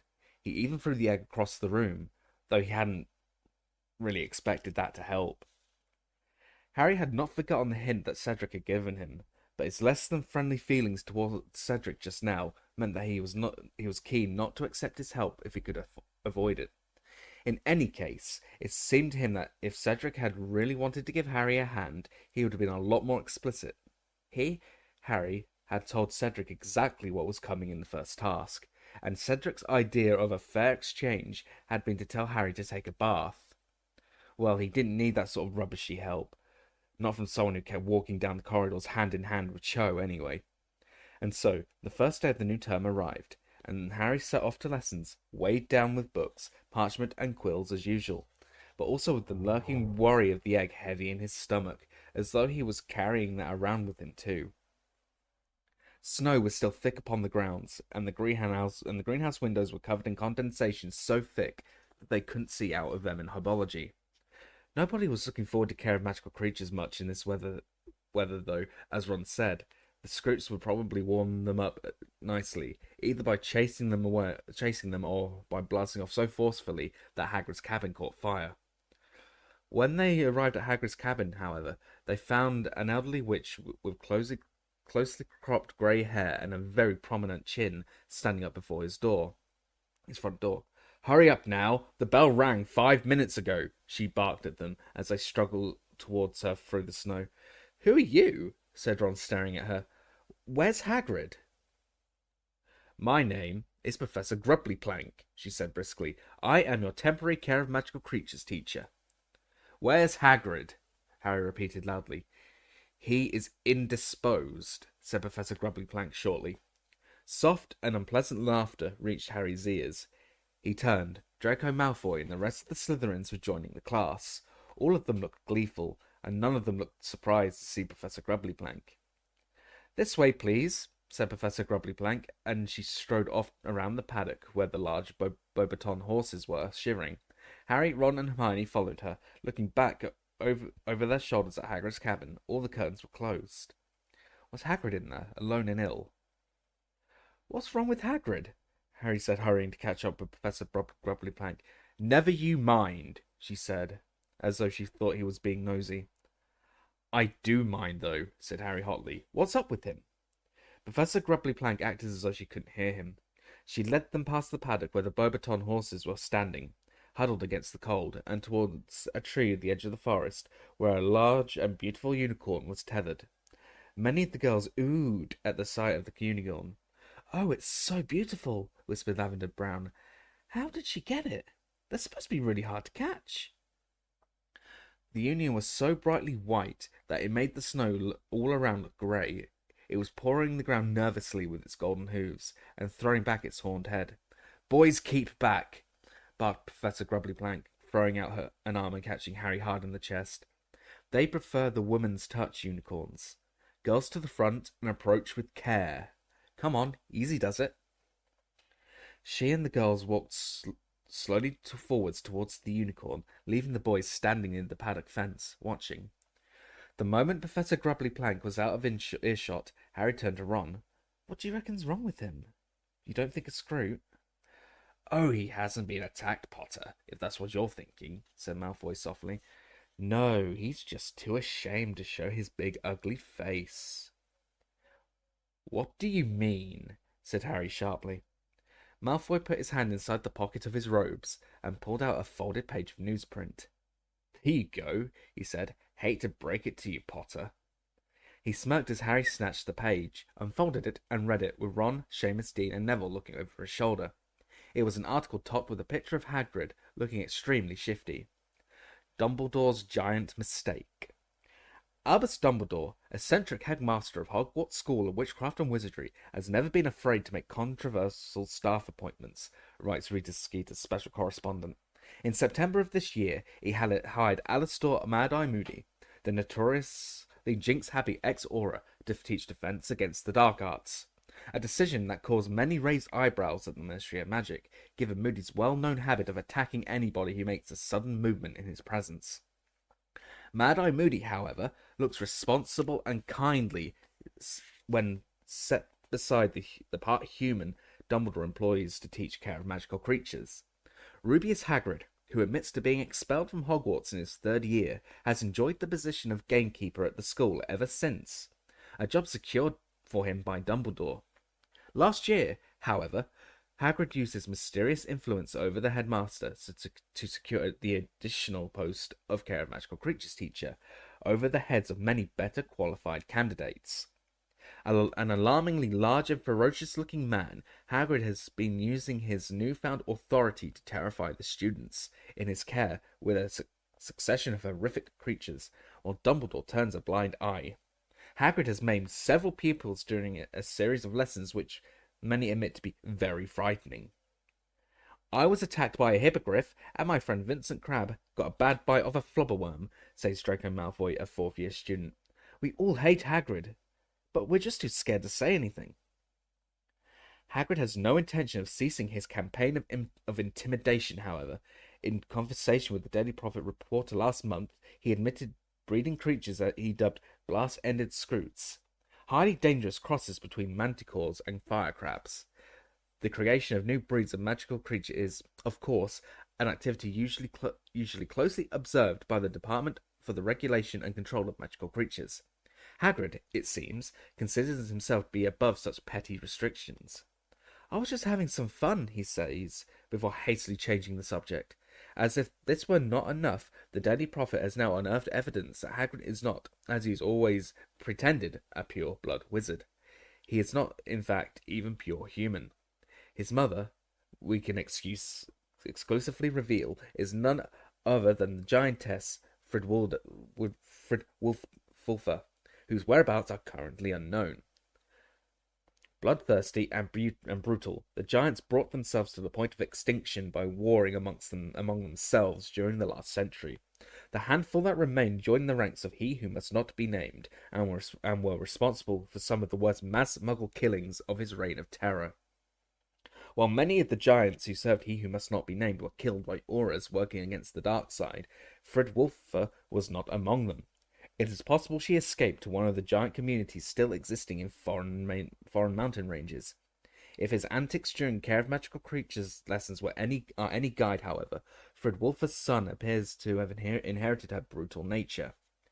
In a bizarre twist, Hagrid is reputed to have developed a close friendship with the boy who brought about you-know-who's fall from power, thereby driving Hagrid's own mother, like the rest of you-know-who's supporters, into hiding.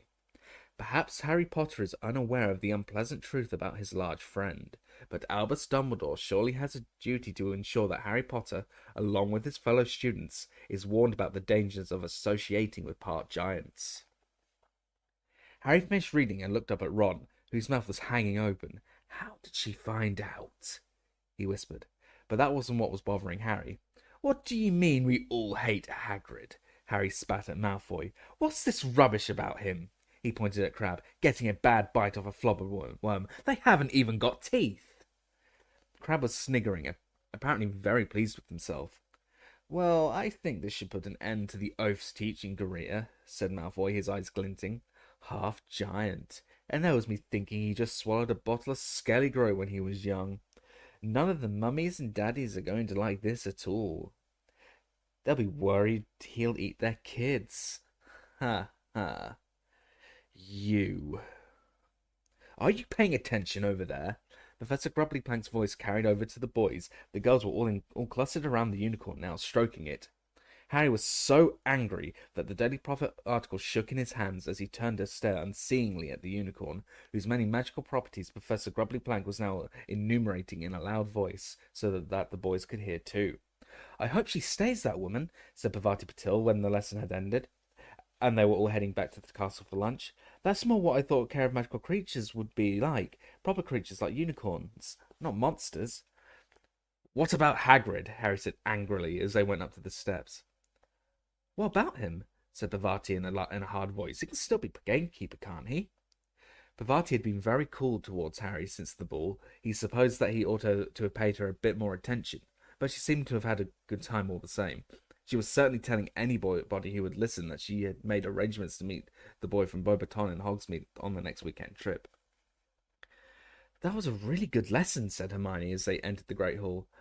"I didn't know half the things Professor Grubbly Plank told us about uni." "Look at this!" Harry snarled, and he shoved the Daily Prophet article under Hermione's nose. Hermione's mouth fell open as she read. Her reaction was exactly the same as Ron's.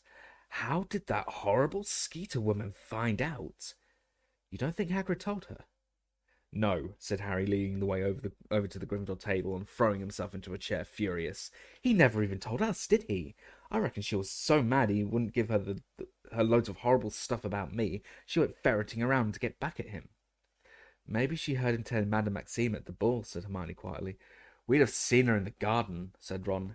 "Anyway, she's not supposed to come into school anymore. Hagrid said Dumbledore banned her." "Maybe she's got an invisibility cloak," said Harry, ladling chicken casserole onto his plate and splashing it everywhere in his anger. "Sort of thing she'd do, isn't it? Hide in bushes listening to people." "Like you and Ron did, you mean?" said Hermione. "We weren't trying to hit him," said Ron indignantly. "We didn't have any choice. The stupid git, talking about his giantess mother where anyone could have heard him." "We've got to go and see him," said Harry, "this evening, after divination. Tell him we want him back. You do want him back," he shot at Hermione. Well, I'm not going to pretend it didn't make a nice change, having a proper care of magical creatures lesson for once. But I do want Hagrid back, of course I do," Hermione added hastily, quailing under Harry's furious stare. So that evening after dinner, the three of them left the castle once more and went down through the frozen grounds to Hagrid's cabin. They knocked, and Thang's booming barks answered. "Hagrid, it's us!" Harry shouted, pounding on the door. "Open up!" He didn't answer. They could hear Fang scratching at the door, whining, but it didn't open. They hammered on it for 10 more minutes. Ron even went and banged on one of the windows, but there was no response.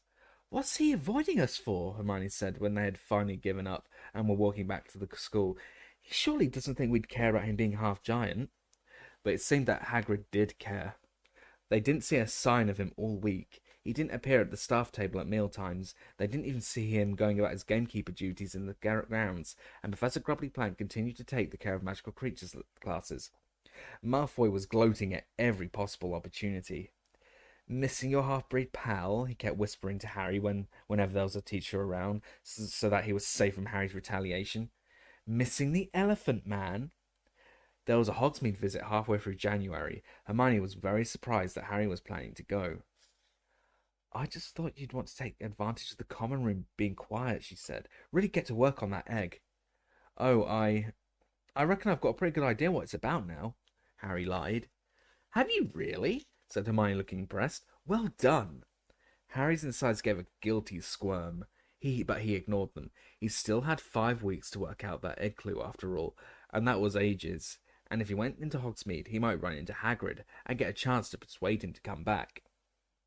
He, Ron, and Hermione left the castle together on Saturday and set off through the cold, wet grounds towards the gates.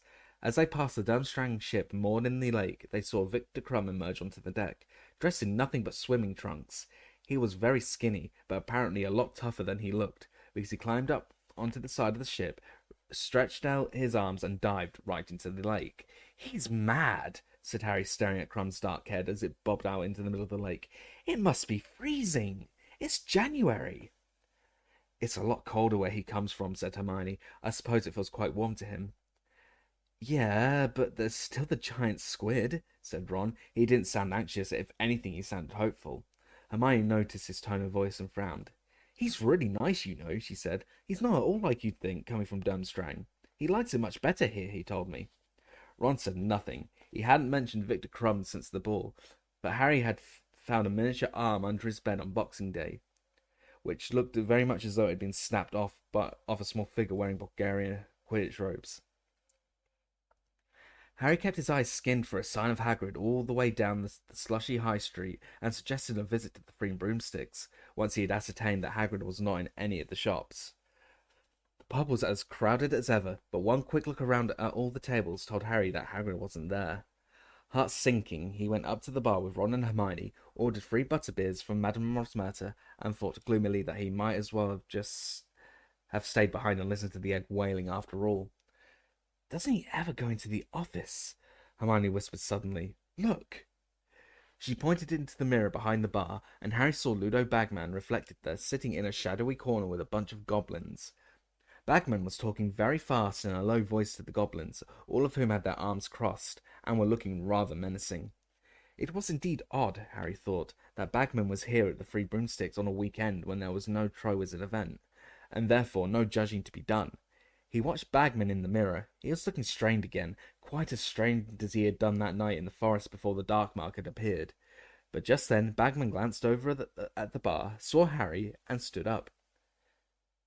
In a moment, Harry heard him say brusquely to the goblins, and Bagman hurried through the pub towards Harry, his boyish grin back in place. "Harry," he said, "how are you? Been hoping to run into you. Everything going all right?" "Fine, thanks," said Harry. "Wonder if I could have a quick private word, Harry," said Bagman eagerly. "You could give us a moment, you two, could you?" Okay," said Ron, and he and Hermione went off to find a table. Bagman led Harry along the bar to the end furthest from Radamos Murta. "Well, I just thought I'd congratulate you again on your splendid performance against that Horntail, Harry," said Bagman. "Really superb." "Thanks," said Harry, but he knew this couldn't be all that Bagman wanted to say, because he could have congratulated Harry in front of Ron and Hermione. Bagman didn't seem in any particular rush to spill the beans, though. Harry saw him glance into the mirror over the bar at the goblins, who were all watching him and Harry in silence through their dark, slanting eyes. "Absolute nightmare," said Bagman to Harry in an undertone, noticing Harry watching the goblins too. "Their English isn't too good. It's like being back with all the Bulgarians at the Quidditch World Cup. But at least they use sign language another human could recognise. This lot keep gabbling in gobbledygook, and I only know one word of gobbledygook. Bladvac. It means pickaxe. I don't like to use it in case they think I'm threatening them." He gave a short booming laugh. "What do they want?" Harry said, noticing how the goblins were still watching Bagman very closely. "Well, said Bagman, looking suddenly nervous. They're looking for Barty Crouch." "Why are they looking for him here?" said Harry. "He's at the Ministry in London, isn't he?" As a matter of fact, I've no idea where he is," said Bagman. "He's sort of stopped coming to work. Been absent for a couple of weeks now. Young Percy, his assistant, says he's ill. Apparently he's just been sending instructions in by Owl. But would you mind not mentioning that to anyone, Harry? Because Rita Skeeter's still poking around everywhere she can, and I'm willing to bet she'd work Barty's illness up into something sinister. Probably say he's gone missing like Bertha Jorkins." "Have you heard anything about Bertha Jorkins?" Harry asked. "No," said Bagman, looking strained again. "I've got people looking, of course." About time, thought Harry. "And it's all very strange. She definitely arrived in Albania because she met her second cousin there. And then she left the cousin's house to go south and see an aunt. And she seems to have vanished without a trace en route. Blowed if I can see where she's got to. She doesn't seem the type to elope, for instance. But still, what are we doing talking about goblins and Bertha Jorkins? I really wanted to ask you." He lowered his voice. "How are you getting on with your golden egg?" Not bad," Harry said untruthfully. Bagman seemed to know he wasn't being honest. "Listen, Harry," he said, still in a very low voice. "I feel very bad about all this. You were thrown into this tournament. You didn't volunteer for it. And if..." His voice was so quiet now, Harry had to lean closer to listen. "If I can help at all, a prod in the right direction. I've taken a liking to you. The way you got past that dragon, well, just say the word." Harry looked up into Bagman's round, rosy face and wide, baby blue eyes. "We're supposed to work out the clues alone, aren't we?" he said, careful to keep his voice casual, and not sound as though he was accusing the head of Department of Magical Games and Sports of breaking the rules. Well, yes," said Bagman impatiently, "but come on, Harry. We all want a Hogwarts victory, don't we?" "Have you offered Cedric help?" Harry said. The smallest of frowns creased Bagman's smooth face. No, I haven't, he said. I... Well, like I say, I've taken a liking to you, just thought I'd offer. Well, thanks, said Harry, but I think I'm nearly there with the egg. Couple more days should crack it. He wasn't entirely sure why he was refusing Bagman's help, except that Bagman was almost a stranger to him, and accepting his assistance would feel somehow much more like cheating than asking advice from Ron, Hermione, or Sirius. Bagman looked almost affronted, but couldn't say much more as Fred and George turned up at that point. "Hello, Mr. Bagman," said Fred brightly. "Can we buy you a drink?" No," said Bagman, with a last disappointed glance at Harry. "No, thank you, boys." Fred and George looked quite as disappointed as Bagman, who was surveying Harry as though he had let him down badly.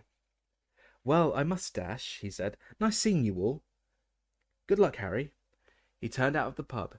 The goblins all slid off their chairs and exited after him. Harry went to join Ron and Hermione. "What did he want?" Ron said the moment Harry sat down. "He offered to help me with the golden egg," said Harry.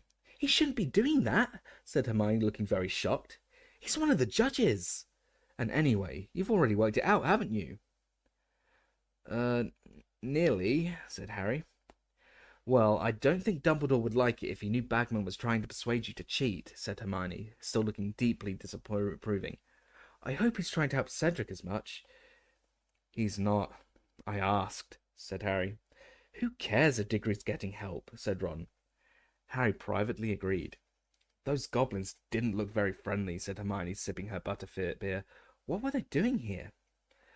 "Looking for Crouch, according to Bagman," said Harry. "He's still ill. Hasn't been into work." "Maybe Percy's poisoning him," said Ron.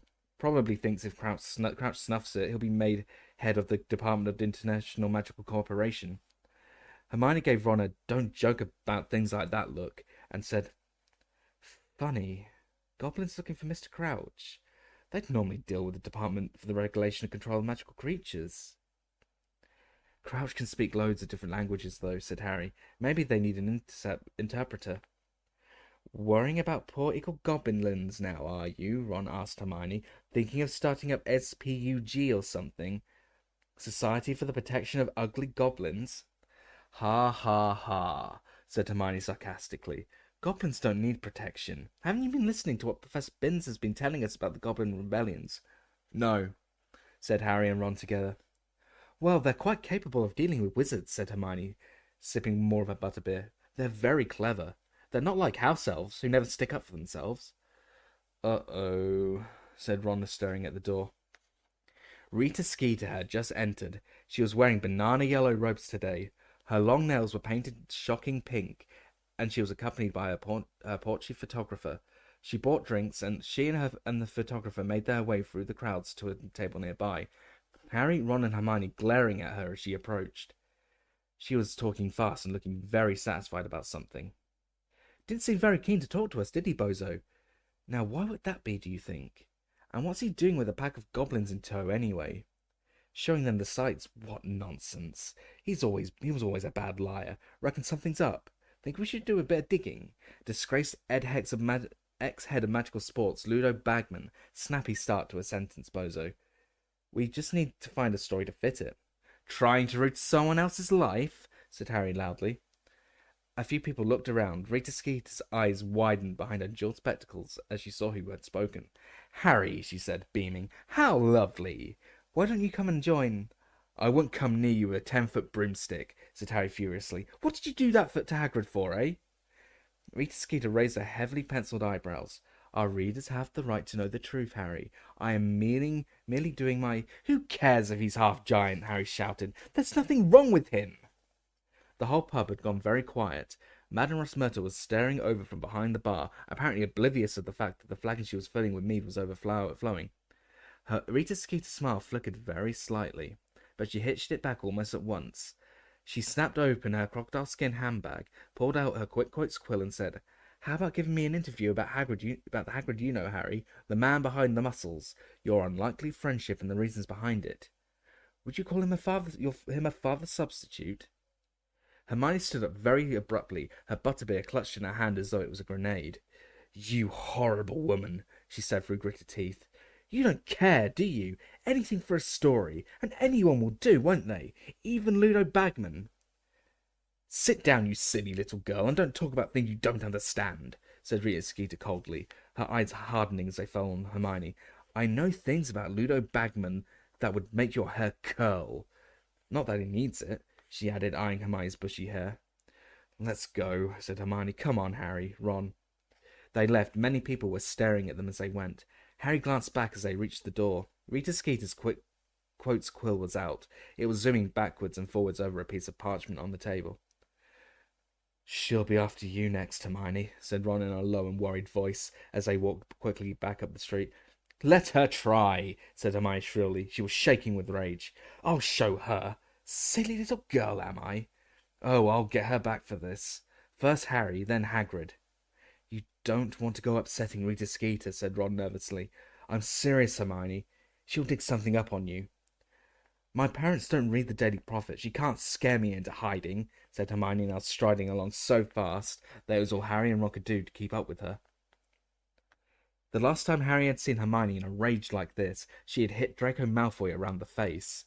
"And Hagrid isn't going to hide anymore. He should never have let that excuse for a human being upset him. Come on." Breaking into a run, she led them all the way back up the road, through the gates flanked by winged boars, and up through the grounds to Hagrid's cabin.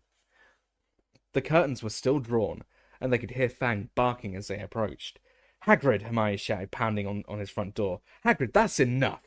We know you're in here. Nobody cares if your mum was a giantess, Hagrid. You can't let that foul Skeeter woman do this to you. Hagrid, get out here. You're just being..." The door opened. Hermione said, and then stopped, very suddenly, because she had found herself face to face, not with Hagrid, but with Albus Dumbledore. "Good afternoon," he said pleasantly, smiling down at them. We wanted to see Hagrid," said Hermione in a rather small voice. "Yes, I surmised as much," said Dumbledore, his eyes twinkling. "Why don't you come in?" "Oh, okay," said Hermione.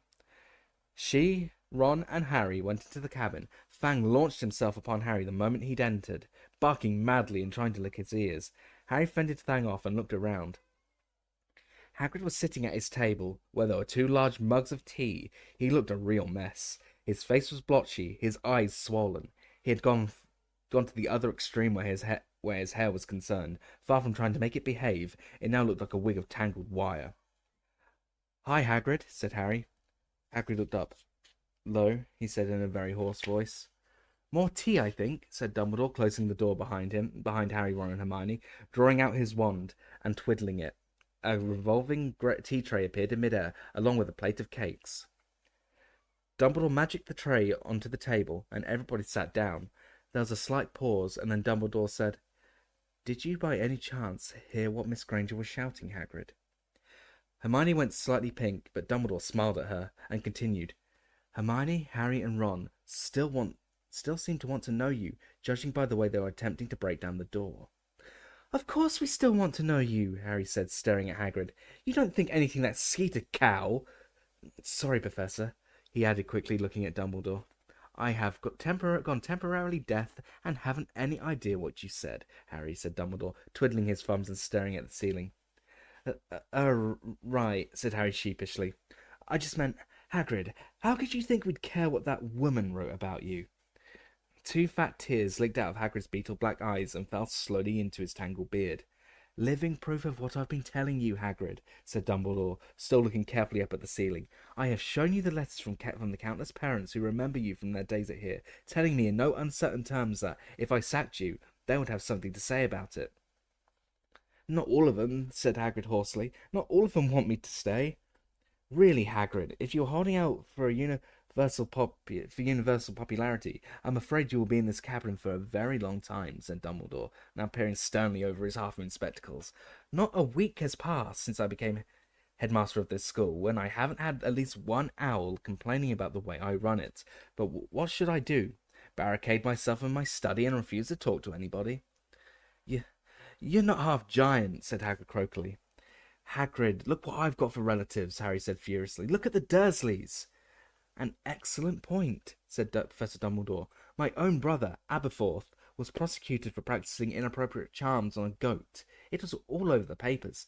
But did Aberforth hide?" No, he did not. He held his head high and went on about his business as usual.